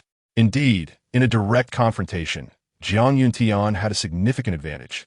But with marine creatures lurking beneath the surface and without radar, He could not anticipate their movements and could only react to their ambushes. Xiao Yi dared not venture far again. Having just dealt with an assault on the foundation of his island, he nearly jeopardized Jiang Yuntian's safety. He resolved that should there be further attacks on the foundation by marine creatures, he would prioritize abandoning it. After all, if the foundation were lost, he could still continue to fish and gather resources, but if he lost a friend, that would be a true loss. He reiterated his instructions to the two, urging them to remain vigilant and maintain communication. He then switched to the trading hall, fervently collecting basic resources, particularly wood, planks, iron, and copper. Xiao Yi doubled the quantity of marine fish and fresh water he was offering in exchange for these materials. Consequently, the same resources could now be traded for twice the amount of water and food. In the public channel, some were lamenting the assaults on their islands by marine creatures. But such complaints were dwindling, as it appeared that most had already weathered those attacks. The majority had lost a piece of their foundation. Some had merely frightened away the marine creatures, and a very small number had succeeded in defeating the attacking sea life. As soon as Xiao Yi's extensive collection of basic resource trades was posted, the public channel was abuzz with discussion. What is going on? The big shot has begun frantically collecting wood, planks, copper, and iron again. Indeed, the same resources could now be exchanged for double the water and food. What is this big shot up to? I don't know, but I need to quickly trade for some water and food. I opened 2 resource boxes today and didn't get any water or food. Yes, I've opened 3 and found none as well. It seems the probability has been lowered. Right, let us hurry and trade. You think the probabilities for water and food have decreased, and yet the big shot has raised the stakes for basic resource trades. Could it be he is facing an urgent situation requiring a substantial amount of these materials? That seems very likely. And should we wait? Perhaps the big shot will increase the trade stakes even more, allowing us to exchange for more water and food. That makes sense, but I can't wait. While some were indeed waiting for Xiao Yi to raise his prices again, many others opted to trade swiftly. At that moment, on a mere 6-square-meter island, a girl clad in a flowing white dress gazed in astonishment at the trading market's offers for basic resources, her eyes widening in disbelief. Why hasn't there been such a big shot before? How could he possess so many marine fish and fresh water? She pondered, noticing an influx of new voices in the public channel. She had become familiar with the regulars who often conversed there, but now it seemed there were many new participants. Could these be the new friends mentioned in the Island Monuments notification? She mused, furrowing her brow in contemplation. Despite her many questions, she resolutely produced her own resources and successfully traded for a considerable amount of marine fish and fresh water.